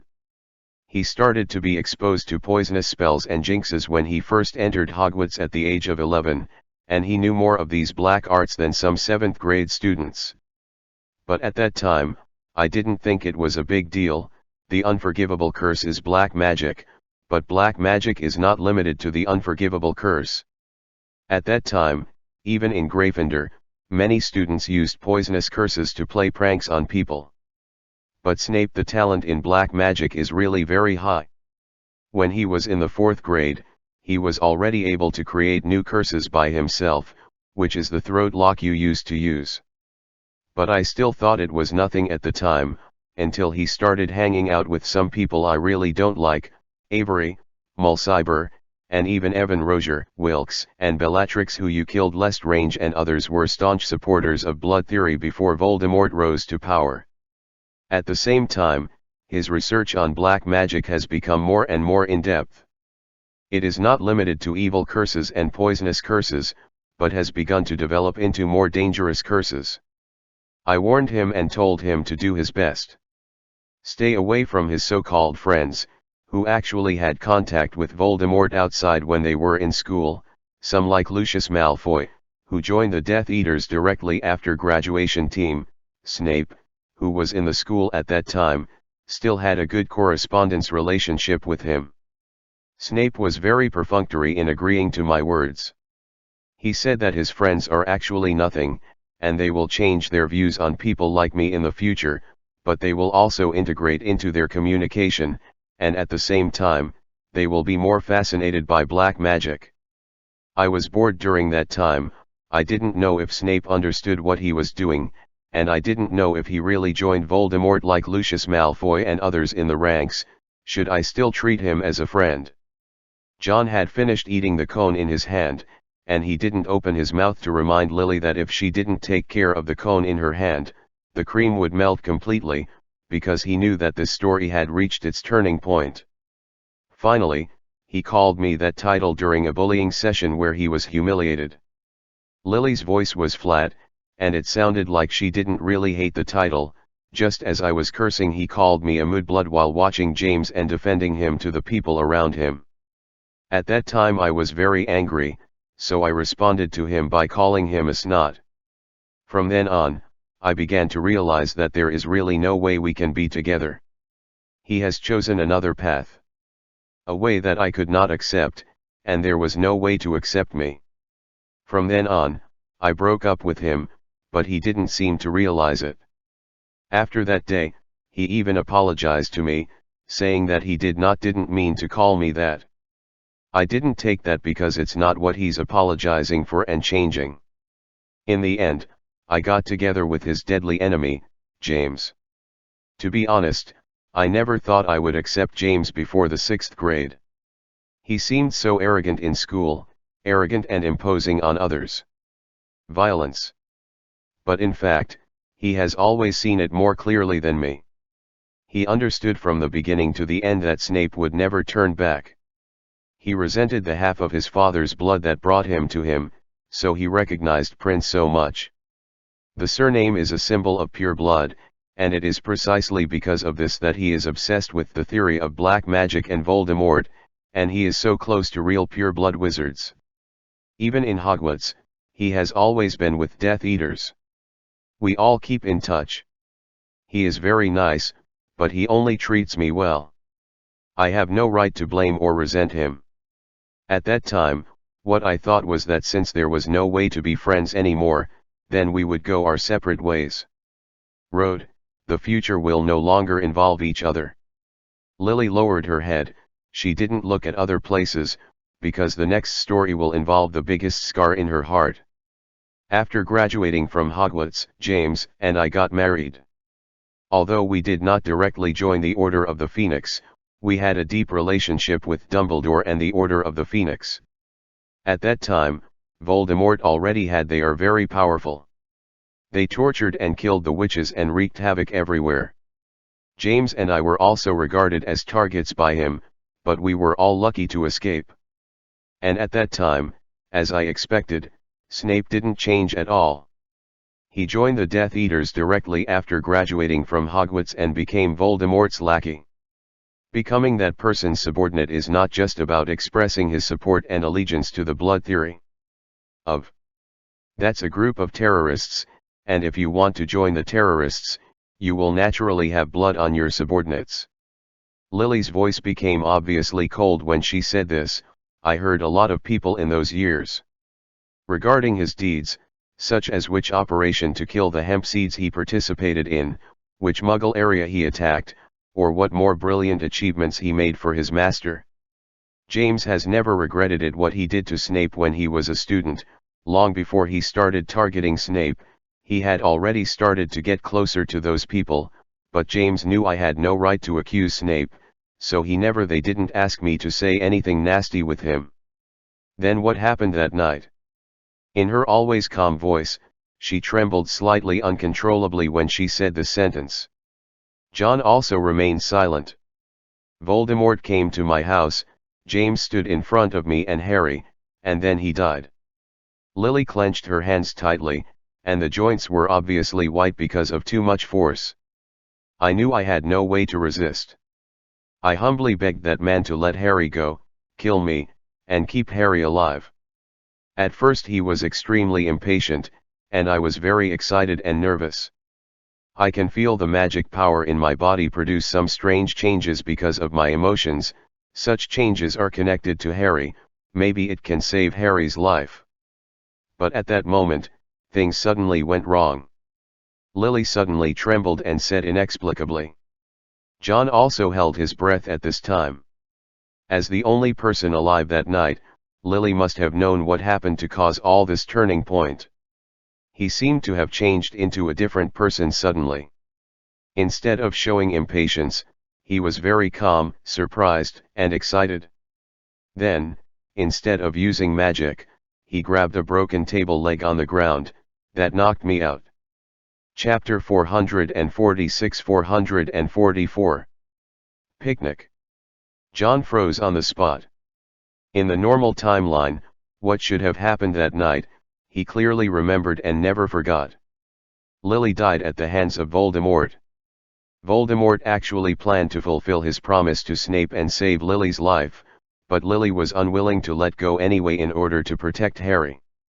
So this made the original Voldemort lose his patience, killed Lily, and when he was about to kill Harry again, the death curse was rebounded by Lily's love magic, leading to his own death.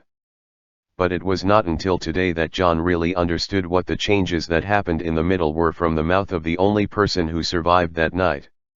Voldemort actually held his temper, didn't use magic, didn't violate his promise to Snape to let Lily go, and stunned Lily first? And what happened to Lily's description of his expression at that time?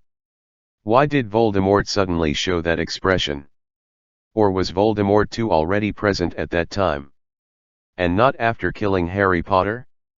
Just as John was thinking more and more, Lily's voice didn't stop there.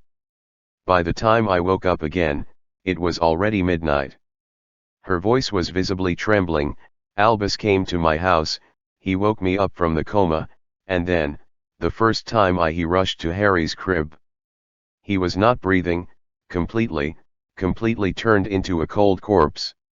I yelled like crazy, I want to go to Voldemort, I want to go to revenge for him, for my husband and my son. But Albus held me tightly, he didn't let I was sent to die like this, and in fact, I didn't know where to find him. But I couldn't listen to anyone's advice and words. In the end, they could only find a way to continue to stun me with the stunning curse, and bring me to a safe place. Listening to her story, John could imagine how desperate Lily felt when she woke up from a coma that night. Overnight, the original beautiful family disappeared. This is a huge blow that no one can bear, especially the enemy who caused these things did all this in front of her eyes. Lily's voice gradually became normal after a brief silence. Although she couldn't restrain the hatred in her heart when she recalled this past, it was precisely because of this hatred that she could better control her emotions. That is, in the month that Voldemort disappeared from the wizarding world, Albus told me everything he knew. The whole wizarding world knew about that prophecy, and it was because James knew that we were going to face each other. In the right situation, he cast the loyalty spell in our house, but he chose the wrong secret keeper. Originally, this candidate was Sirius, who was worthy of everyone's trust, but because he was taken for granted, James played a trick. It's a little cleverness to choose Wormtail, who has actually secretly taken refuge in Voldemort.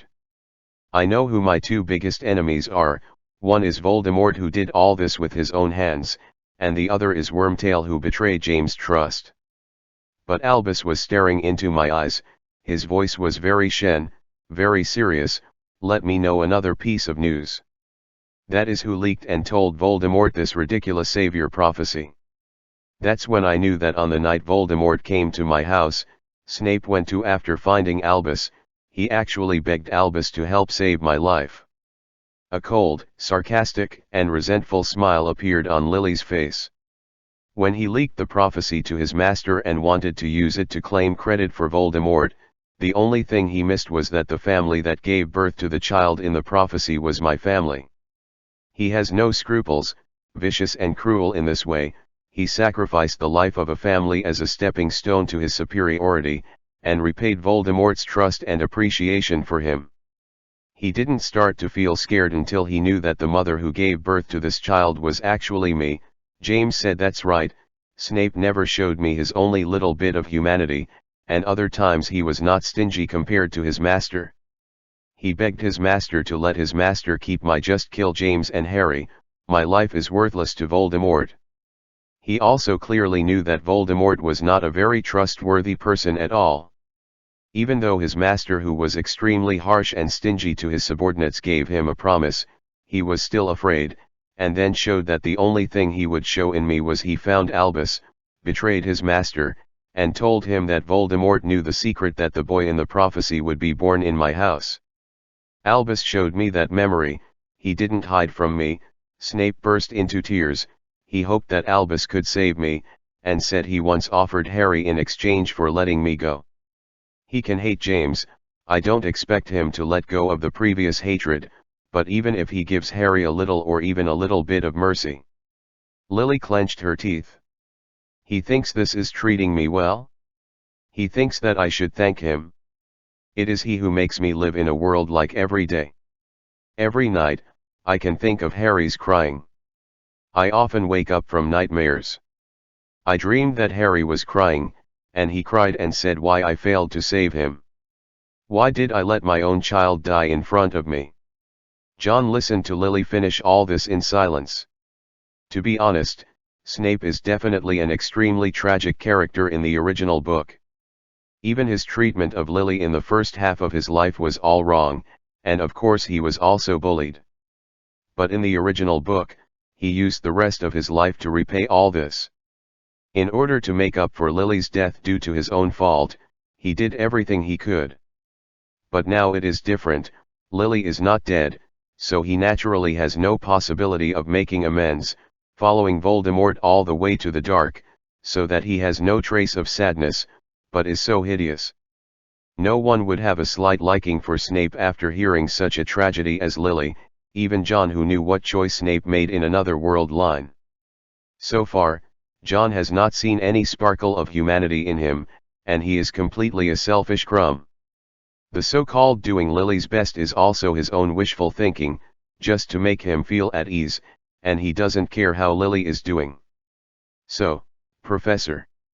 John helped to throw Lily's inedible cone into the trash can.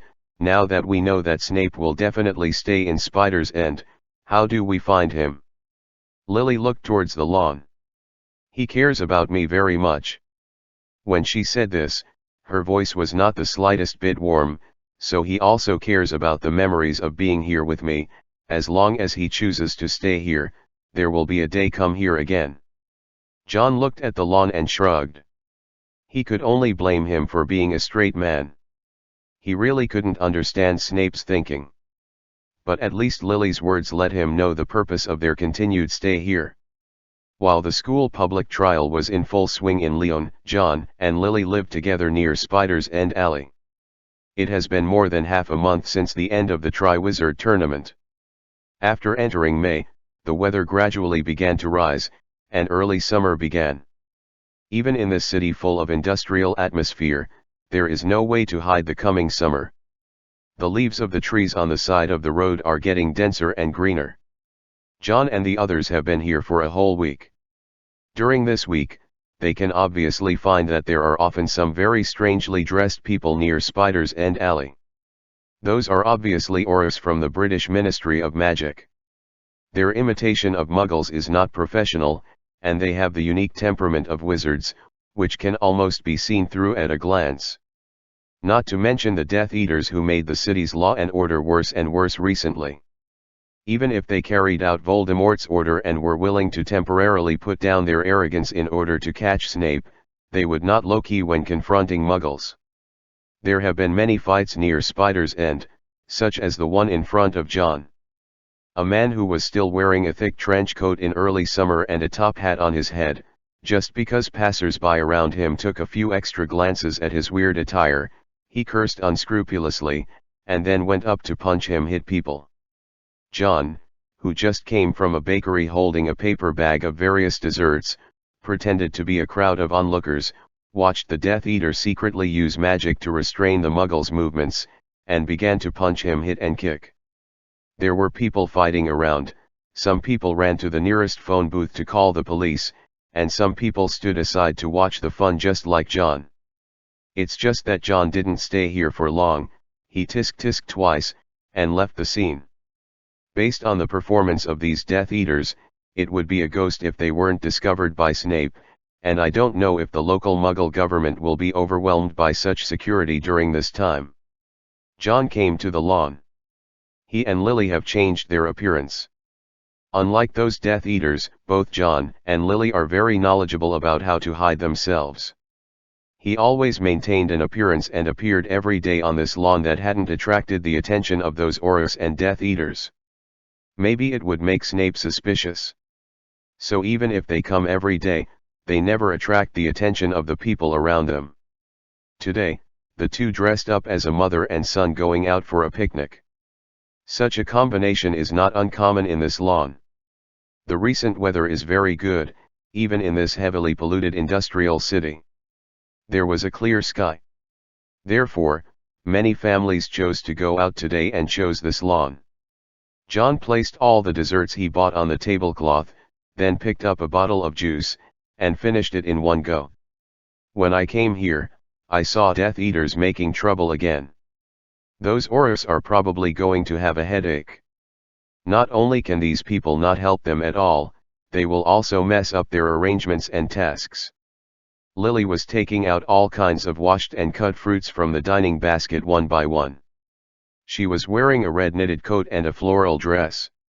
Except for a smile on her face, she was with a woman with a child. Muggle women out on a picnic were no different. The current Voldemort simply doesn't know how to get things done.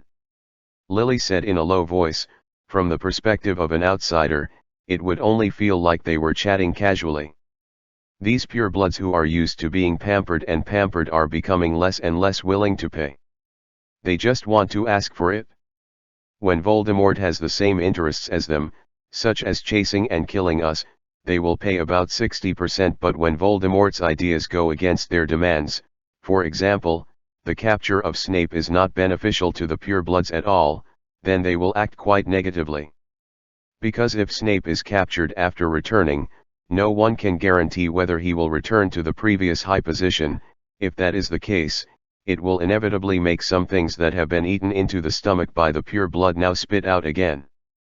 Of course John can see this clearly, but Voldemort alone can't see it clearly at all. He thought that the people under him would still succumb to his violence and power as before, but in fact, his other self had already re-established a clear rule for these purebloods. Voldemort's current behavior is to break this rule and return his power to the disordered state of more than 10 years ago. This will undoubtedly make many people who have already enjoyed the benefits of a stable order conflict.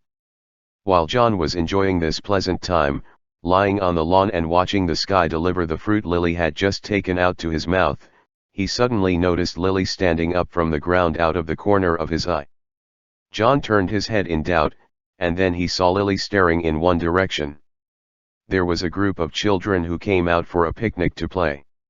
In the beginning, some little girls blushed and wanted to pull John along, but he ruthlessly refused them all. And on the bench next to this group of children, an old man was sitting at some point. He was wearing a neat suit, his silver gray hair was carefully combed, and he was holding an old crutch in his hand. He looked like an old gentleman. But John keenly caught a different emotion in the old man's eyes. And this kind of emptiness, like indifference, is almost unique to the other person. Lily obviously also noticed the abnormality. Chapter 447-445. People are not enough. John immediately thought that this neat old man with a clean appearance, especially with such well-groomed hair, could never be Snape. But the transformation potion, Polyjuice potion, didn't need Snape to take care of his hair before transforming, as long as he drank the potion himself. So John didn't dispel his suspicion because of this, but turned his head and glanced at Lily.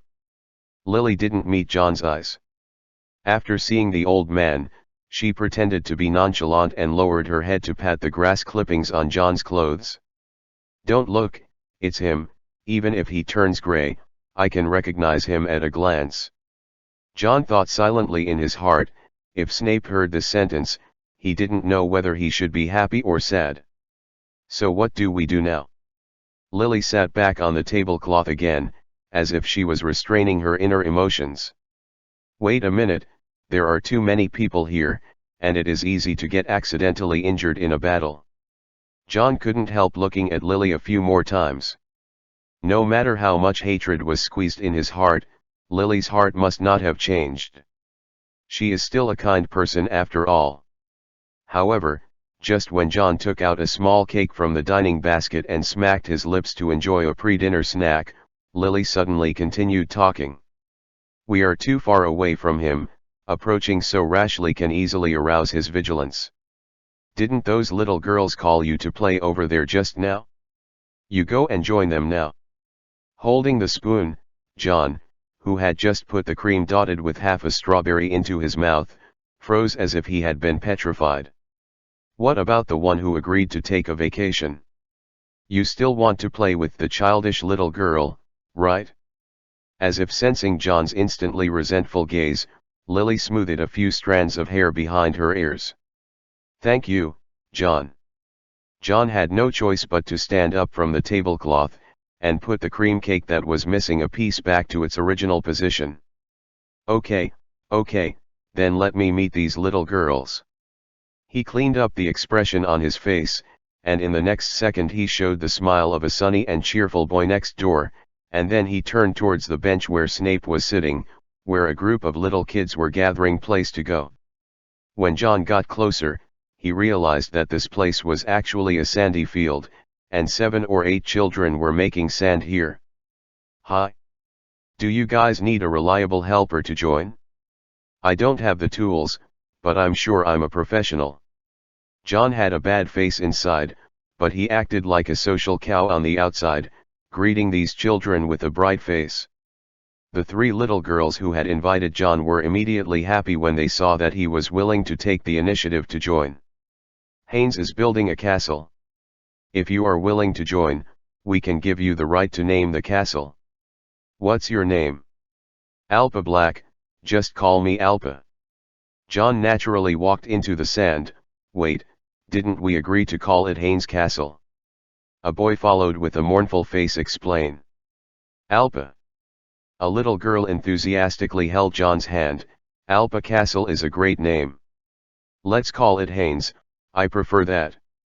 John was coping with the social interaction between the children, and at the same time glanced out of the corner of his eye at the old man who Lily identified as Snape sitting 5 meters away from him. He took the toy shovel handed over by the boy who regarded John as a good brother because he recognized the name Haynes, and at the same time decided that he hadn't leaked anything, and the old man couldn't see anything even if he looked closely. Unusual to come. However, just when John was about to focus on the sand below him, looking at the building called a castle by the children, which was actually more like a mud house, a clear and obviously sarcastic voice suddenly ringing in his ears.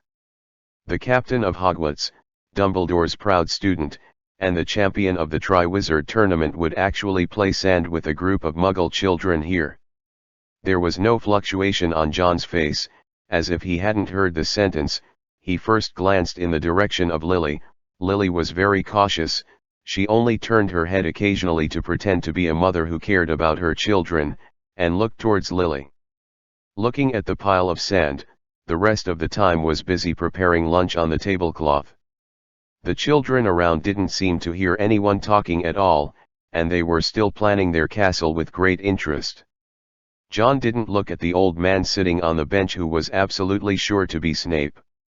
He used a toy shovel to gather the floating sand on the sandy surface.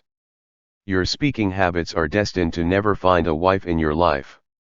Because he didn't look up, he couldn't see the expression on Snape's face at the moment, but the short silence was enough to show that these words had a great deal of damage to Snape, even though John didn't name him.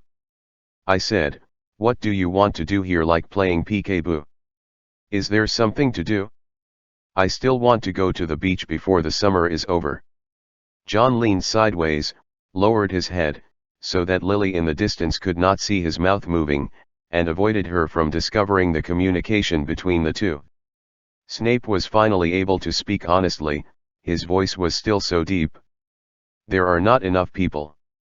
John transported all the produced sand to the children, playing fish like a water monster. Who is not enough? Can't you see how many Aurors and Death Eaters are looking for you in the alley of your hometown? How many people do you want them to come? Now there are only 2 groups of people. John was shocked. How many other groups of people do you want to come to you? Is there no one else in the magic world except the 2 groups who are looking for you? Shallow-sighted. Being ridiculed by this old bachelor like this, John was a little upset. Shallowness is shallowness. Don't play charades on me. Why are you deliberately showing your presence here today? Let Professor Porter know that you are not dead yet. The place you live has been discovered by some people, don't take them as fools like the British Ministry of Magic now. After finishing these words, Snape calmly stood up from the bench. It seemed that his purpose of appearing here was just to remind John and the others.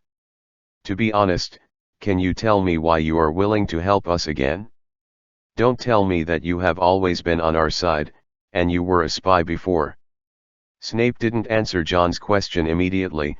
He stood up from the bench, looked at Lily from a distance, who had already noticed this side, and left John with a promise. Wait until you catch me, then I can answer your question. After saying this sentence, he disappeared. Disappeared in the void except for Lily and John. No one around noticed him. Even the children on the sand who were enthusiastically building the castle did not notice that the old man who was originally sitting on the bench was gone. Lily couldn't stay any longer. She left behind the unprepared lunch and walked quickly to John's side. What did he find? John shook his head. No, I feel like it's time for him to go out and relax today, so he left directly. Lily's face was ugly. Today it was equivalent to Snape appearing in front of them and leaving in front of them. John comforted her a few words, and then the two of them went back to the camping cloth. No matter what happened, lunch was always going to be eaten. But obviously Lily's mood won't get better in a short time. They don't even know if Snape found them. Who can guarantee that he will come here next time? Although John can promise secretly, obviously he cannot say these words openly. John enjoyed the picnic, while Lily looked absent-minded. After lunch, there was no need for them to stay here any longer. The two packed their things and returned to the hotel where they would change every 3 days. It's just that John didn't go in with Lily, but took a walk around the hotel in the name of eliminating food after a meal. The goal of his walk was very clear, which was to choose some buildings around which the main entrance of the hotel they lived in could be seen. It didn't take long for John to discover. It was an old-looking house with grey exterior walls that matched the style of the city, but the mailbox outside the yard was full of postcards and letters, and even the delivery port was blocked. But the door of this house was not locked, and the shutters on the inside of the windows were also half opened, and people could still be vaguely seen walking around inside. Some people live but no one receives letters. This is very similar to the habit of wizards. There will be no mailboxes in normal wizard families, because they use owls to deliver letters, and the recipients can be found at any time. So if there are wizards who occupied the magpie's nest and lived in a muggle's house, so they would most likely ignore the mailbox. But this is just a doubt and can't prove anything, but John doesn't need more proof. As long as there is doubt, it is enough. He wandered into a deserted alley, then took out the invisibility cloak from his robe pocket and put it on, and then returned to the suspicious house. After sneaking into the yard, John leaned against the wall and took out the cloak from his pocket. Something in the shape of an ear. Put one end against his ear, and the other end stretches into the crack of the door under the effect of magic power. George Fred and some of their inventions are already finished products. For example, the telescopic ear that John is using now can provide him with great help. And after the other end of the retractable ear poked into the door, the voice in the room also clearly reached John's ears. I'm really fed up. Your cooking is terrible, Kevin. At least pack something from those Muggle restaurants. Why make us suffer? If you don't want to eat it, don't eat it. There are 2 carrots in the kitchen, you can eat them. Don't forget what we are doing. Those 2 people are very vigilant. If they find us throwing out the garbage, there will be many outsiders. Bringing a box will definitely set them off. Carrots are carrots. Better than eating this plate of shit. Roofies. What are you doing in the kitchen? Bring me those 2 radishes. Sorry, I have already bitten them. If you still want to eat, I see there are some onions in the basket. You idiot. Want me to eat raw onions? Give me the carrot in your hand. Your voice is too loud, don't wake up the family upstairs. At this time, there was a sound of clicking, clicking like eating a carrot. Then add a stun spell to them. I really don't understand. Are they crazy? They actually asked us to follow Dumbledore's people. This is England.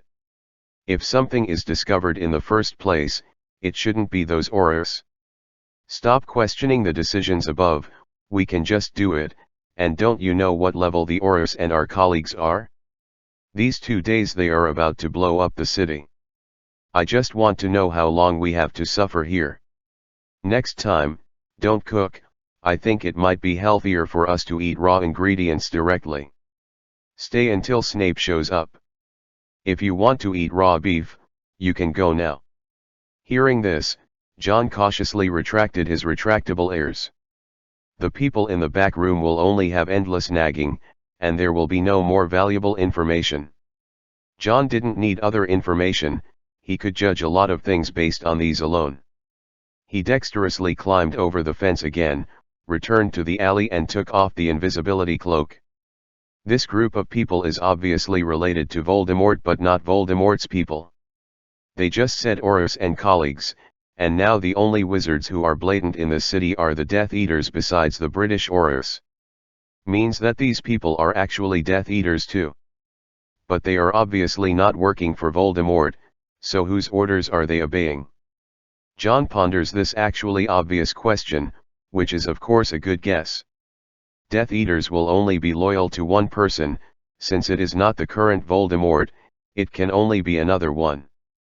What surprised John the most about this discovery was that another Voldemort too reconnected with a group of people so quickly to continue serving him. He thought that in the state of being burned by the fire of Nirvana in Hogwarts Castle at that time, he would have to be honest for at least a year and a half, but it turned out that less than a month had passed. Is this group one of the two gangs that Snape said?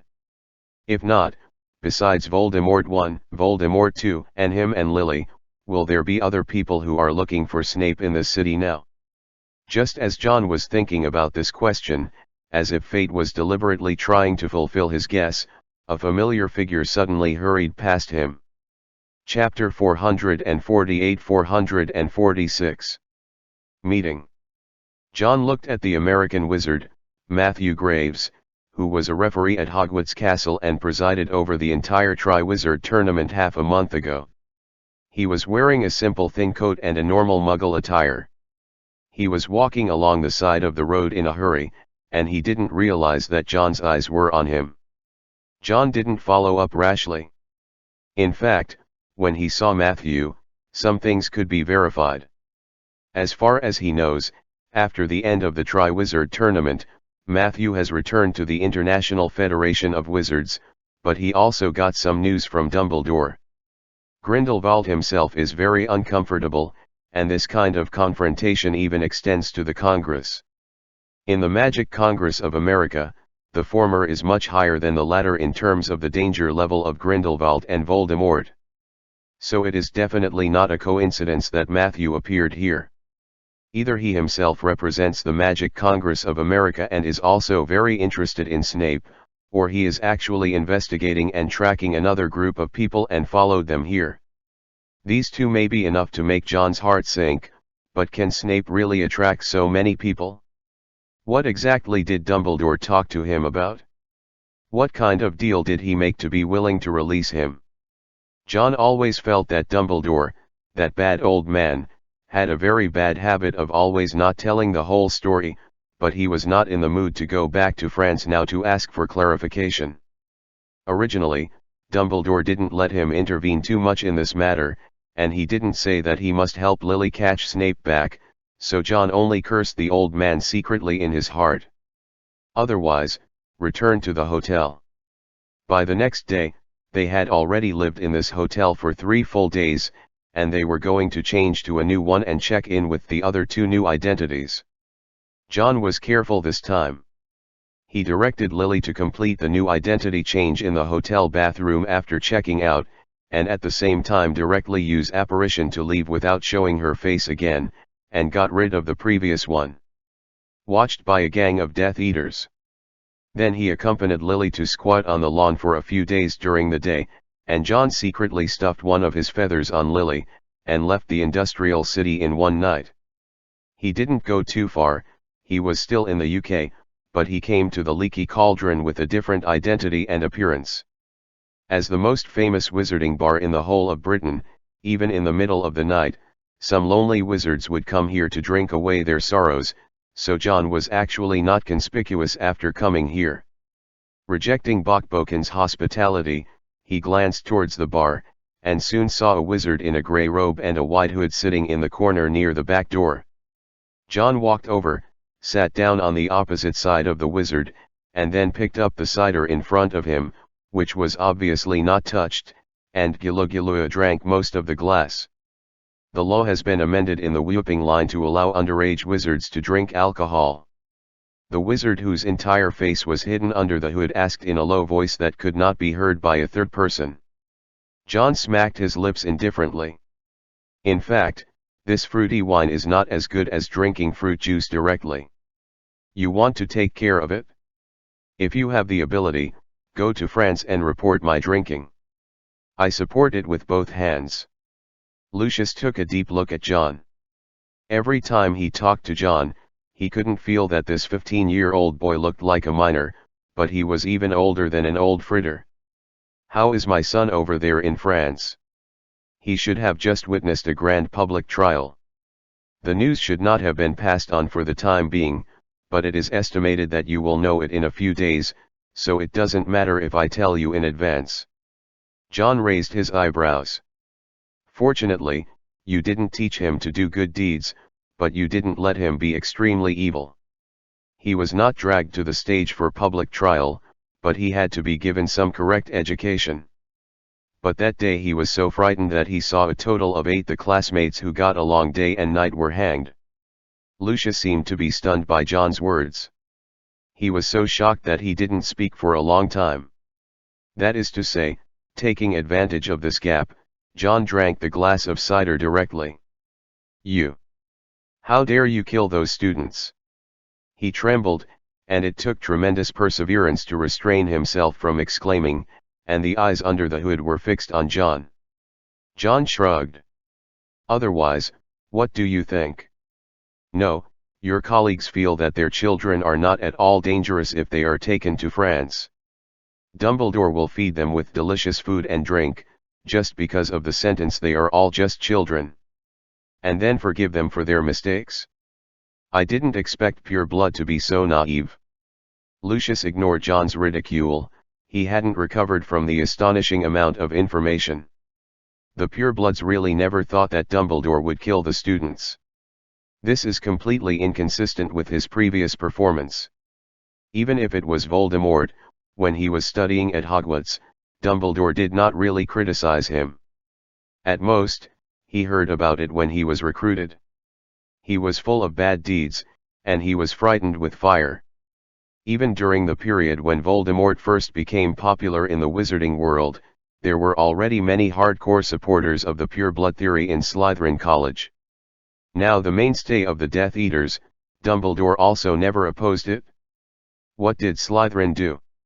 So when Dumbledore was about to take these pure blood students away, they didn't show much concern. But now John actually told him that 8 students had been hanged. This made Lucius feel that his whole body was shocked for a while, as if he heard that Dumbledore joined the enemy and joined the Death Eaters. John watched Lucius' reaction with a sneer, and continued. Your thoughts are too ridiculous. We have been beating each other for so long, why do you still think that Professor Dumbledore might keep his hands? The mistakes made by those pure-blooded beasts should be punished like this. Forgive or ignore. Lucius raised his head and looked at John. So you're going to kill all the pure-bloods? John looked at him suspiciously. Do you think all pure-bloods are bad people, and non-pure-bloods are good people? Are you so self-aware? Lucius's eyelids twitched wildly, but he didn't know how to answer John's words that he didn't know whether he was mocking or really puzzled. But John didn't mean to get any answer from him. He leaned back on the chair and said casually. We are not trying to create any new blood antagonisms. Wu Pingxian's ideology is not about the supremacy of hemp species. Among the 8 students who were hanged, there are not only pure blood, but also hemp species and mixed race students. In other words, your thoughts have been solidified by the class view of blood lineage. This world should always judge crimes based on right and wrong, right? Not the ridiculous lineage. Lucius was silent. He couldn't communicate with John at all on this point. As a fool, he didn't care what ideas he insisted on as long as it would benefit him and the Malfoy family. And now the only thing he cares about is Draco's condition. Then what will happen to my son? Like what I just told you, he didn't make any big mistakes, so he won't die or go to jail. At most, he will be educated in some correct concepts, and by the way, experience the hemp that was once enslaved by him. The life of a wizard is just a change of mind. Lucius gritted his teeth and continued to ask. Will you use the Oblivion charm on him? John patted the table dissatisfied. Don't think that we are as indiscriminate as you are. How can such a poor method of using the forgetting curse to change a person's mind be able to achieve long-term stability? That's what your master will do, because in fact, it is very clear that the so-called blood theory completely violates the human rights axiom of wizards, and we are doing the right thing. Hearing John's answer like this, Lucius's hanging heart was slightly relieved. Although he was shocked by whether other people's children died or not, he still didn't have such a fraternal heart to care for him. Now he only needs to know that Delicate is safe, and he is satisfied that there will be no problems for the time being. The topic on this aspect came to an end for the time being, and John didn't rush to get to the point like this.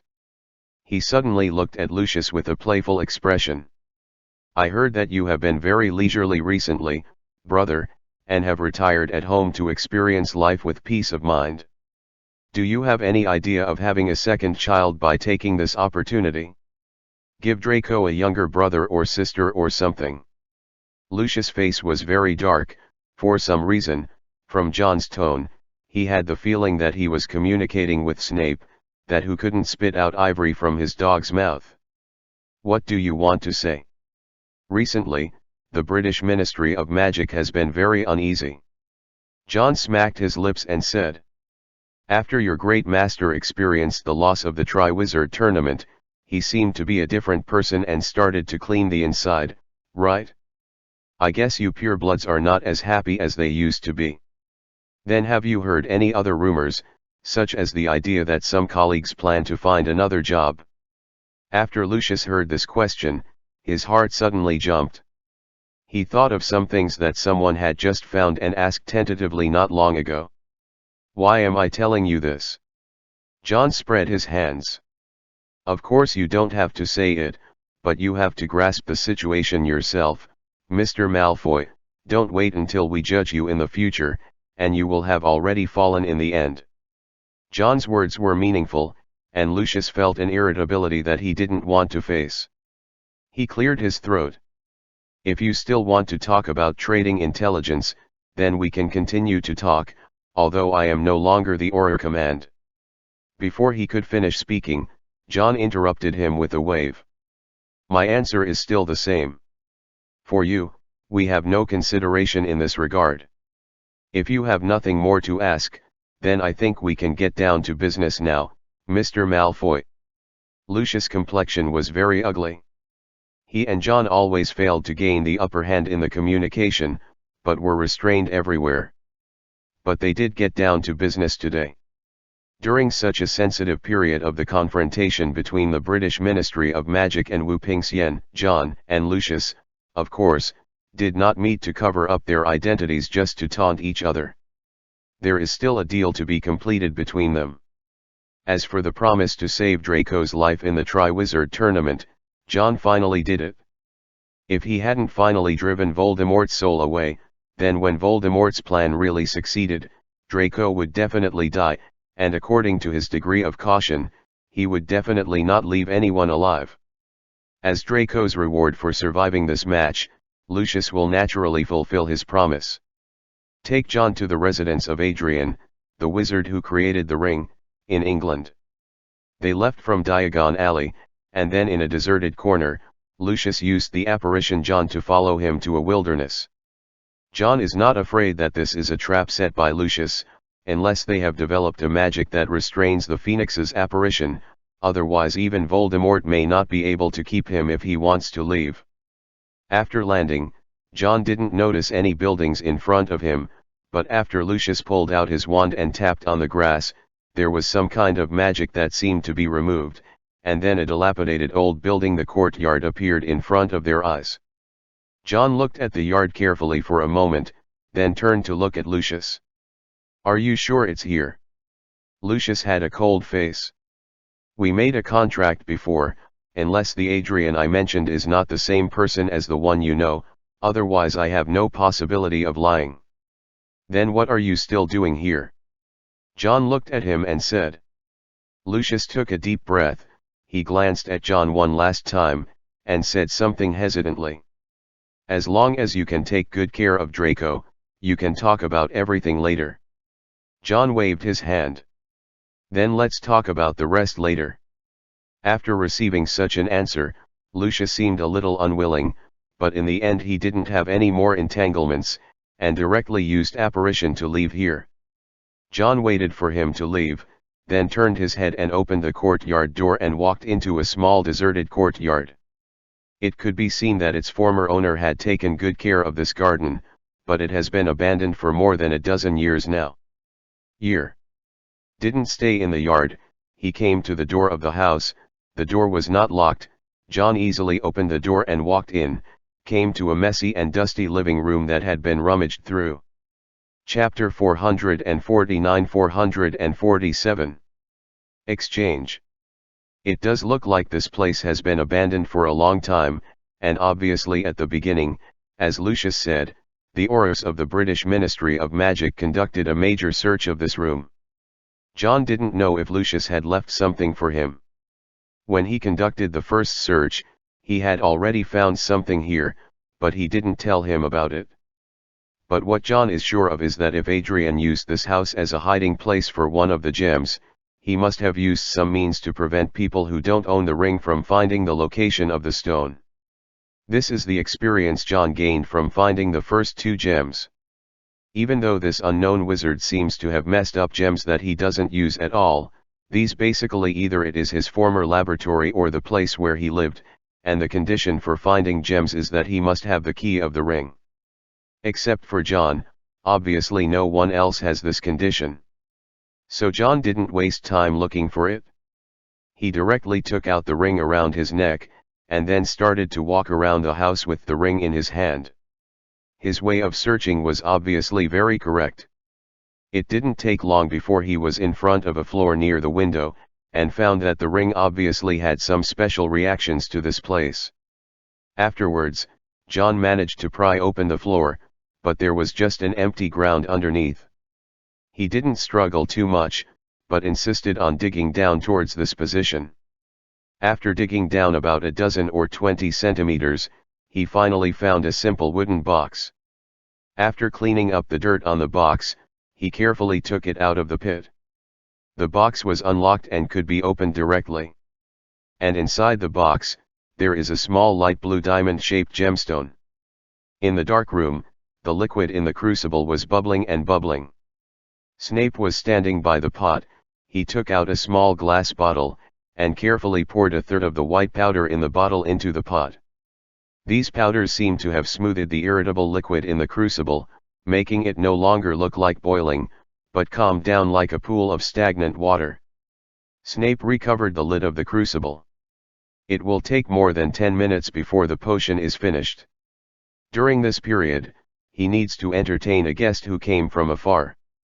The fireplace on the wall lit up a mass of green flames, and then a young man who looked to be no more than 30 years old walked out of the fireplace. The place he was in was like an extremely cold place. In such a weather that should have been early summer, he was still wearing a thick robe, a knitted hat on his head, and 3 or 4 scarves wrapped around his neck. Tisk tisk tisk, Britain is different after all. Hello, I should call you Mr. Snape. When we meet for the first time, you can call me Eric." Snape saw Eric's young face, and there was no special expression in his eyes. "Which of your leaders doesn't believe what I say in my heart?" Eric could hear Snape's lack of trust in his age and insignificant reputation, but he still had that gentle smile on his face. "Please don't get me wrong, the Master has shown great respect for your letter for me to make a special trip out of the North Pole. Otherwise, according to the original plan, unless our plan has already achieved a major breakthrough, otherwise I won't go back to Europe easily." Snape didn't show any ambiguity about his words, just asked lightly. "So what promise can you make in his place?" Eric didn't have any extra words to explain, he just took out a piece of parchment from his pocket, and unfolded it in front of Snape. By the dim candlelight, Snape also saw clearly what was promised on the parchment, and the name underneath that still made the entire great magic government shudder. Just after showing Snape the contents on the parchment, Eric put it away again, raised his eyebrows and said, "Now it's time to show your sincerity, Mr. Snape. My master has given you enough in return for your letter." Snape lowered his head again and slowly lifted the lid of the crucible, and immediately a puff of white water vapor permeated the room. There was an inexplicable smell in this water vapor. Eric frowned when he was surrounded by this water vapor, but when he relaxed his breath, he tried to inhale it into a part of his nasal cavity. Surprise suddenly appeared on his face, and then surprise turned into surprise. "Your return is just an illusory promise, what I can give you is practical things." Snape didn't look at Eric's reaction at this time, he just stirred the transparent and colorless liquid in the crucible, and then put it into a glass bottle. Then he casually threw the bottle of potion to Eric. Eric stretched out his hand in a hurry, because he was afraid that the bottle of potion would fall to the ground, and even forgot to use the magic. Snape pulled out the drawer at the same time, took out a notebook from inside, and threw it to Eric as well. "Here are the various materials needed and the detailed steps of refining. As long as the pharmacist your master finds is not a monster brain, the success rate of following the above steps is at least 30%. Hearing this, Eric couldn't help breaking away from the surprise, and smacked his lips. "It's only 30%, that's not yet the standard for mass production." There was disdain on Snape's face, but he didn't make another sound. He didn't want to answer such an amateur question at all. For every newly developed potion, to reach the standard that can be mass-produced requires not only countless attempts and improvement, luck accounted for a large part of the proportion. How could he have the time and energy to try these now? "I don't care what you want to do, as long as you can abide by the content of the contract, I will not reveal anything about the formula and effect of this medicine."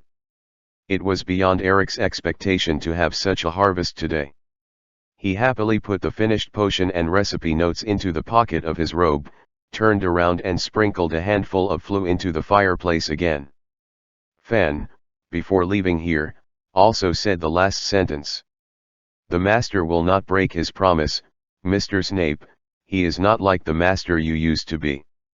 Chapter 450-448. Big Bang.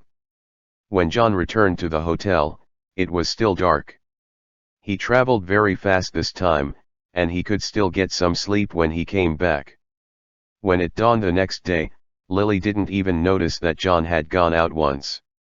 They finished breakfast together and discussed the next strategy against Snape. The lawn still needs to be watched, because they, actually only Lily, don't know if Snape noticed something when he left, or it was just a coincidence. But now of course, you can't just look at the lawn like this. After John tentatively asked what should they do if Snape actually found their traces and left the city afterwards, Lily fell into a trap. For a while. This is indeed a question that Lily is not willing to think about. Because all their preparations for staying in the city are actually based on the fact that Snape will not leave easily, and if he really leaves here, the whole of Britain is so big, Snape, and as a powerful wizard, who can find him if he really wants to hide? Maybe Voldemort still has a way.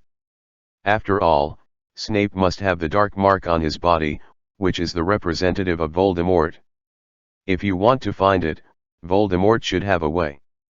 But for John and Lily, who were already in the enemy camp, this was a more difficult task than reaching the sky. Just when Lily was almost at a loss for what to do about this problem, near noon, a loud noise suddenly sounded from the ground near the spider's tail. Even if he was staying in the hotel, John felt that the whole house was shaking. At the same time, Lily and John exchanged glances for the first time. Such an explosion can only be produced by a super wide-scale blasting spell, except for the Muggle wars that occurred in the city. People around the hotel began to panic. They poked their heads out of the windows one after another, wanting to look in the direction of the explosion and find out what happened. And John and Lily ran directly out of the hotel gate together. They were very close to Spider's End Alley. The source of the explosion was just under a house, where there was a cloud of smoke, as if the whole house was about to collapse. The streets were full of screaming and fleeing Muggles. Many people thought it was a natural gas pipeline explosion and tried their best to stay away from the explosion zone. But John and the others can clearly feel that the Muggle expulsion spell has been placed here, which will make the Muggles who come into contact with this area subconsciously find a reason for themselves to leave here immediately. Just as John and Lily avoided the fleeing crowd and came to the street where the explosion occurred, a body wrapped in black mist suddenly rose into the sky. In the entire magic world, there is no need to use a broomstick to fly, and there are only two people who can create such a momentum. One is Voldemort himself, and the other is Snape. This also reflected Voldemort's preference for Snape before. There were so many loyal Death Eaters who served him, but he only taught this magic to Snape. But John also saw with sharp eyes that the black mist that was constantly disappearing in the air, there was obviously blood dripping down continuously, and Snape was seriously injured. Behind Snape, 4 or 5 figures riding broomsticks also rushed out of the smoke. They were all wearing pitch-black robes, which were the exclusive attire of Death Eaters. John was not surprised that Snape was first found by the Death Eaters. From what happened to Karkaroff in the original book, it can be seen that as long as Voldemort himself wants to find it, it is impossible for the person with the dark mark to escape. What's more, Snape has never left the UK, and is hiding under the nose of the British Ministry of Magic. Lily obviously also saw this scene. But facing the Death Eaters and Snape who had already flown into the sky, she had no way of catching up. Of course they didn't bring anything as conspicuous as a broomstick when they came to England this time, which means they lost the ability to fly. She could only look at John about this. You follow up first, to ensure your own safety, and contact me after you find their location. John certainly had no opinion on this decision, he just looked at Lily with a little worry. Is it okay to teach you alone? Lily waved her hand and said. Don't worry about me, I won't let myself die so easily before I complete my revenge. With her words, John didn't hesitate any longer. He used the levitation charm, lifted off on the spot, and flew in the direction where Snape and the Death Eaters disappeared. Of course, he didn't completely believe Lily's words, which were more like raising a flag, but the feathers he left on Lily hadn't been taken back yet, so even if something happened, John would be able to come back as soon as possible, so that there is no backhand at all. Snape and those Death Eaters flew very fast. The brooms they used were all newly produced competition-grade items in the wizarding world, the Firebolt, which could accelerate up to 150 miles per hour within 10 seconds. But as John grows in magic power and improves in magic, he has become more proficient in controlling the floating spell than before. Of course, it is impossible to catch up with them immediately, but just hanging on like this, but it is not difficult. And while lifting into the air, John put the invisibility cloak on his body, so that the Death Eaters wouldn't even notice that there were other people following behind. Snape certainly wouldn't use apparition. It has been a month since the end of the Triwizard Tournament, and the British Ministry of Magic must have restarted the apparition monitoring of the entire British Isle long ago. Unless he can directly apparate across continents, otherwise this will only expose his position even more. If he really wants to escape tracking, the best way is for him to get rid of the group of Death Eaters who are chasing him first, then find a safe flow network or port KF, and then make a long-distance transfer. But it is not an easy task to get rid of the few Death Eaters riding fire bolts behind them. And John also had a premonition that Snape had already foreseen that he would not be able to hide for long. He fled back from France, and what he had been planning all along was about to begin. During the stealth tracking, John saw a few looming broomsticks between him and the Death Eaters near the ground. There are still people chasing after them, and they also hide their figures, but the effect of the disillusionment charm during the day is very bad, which made John discover the problem.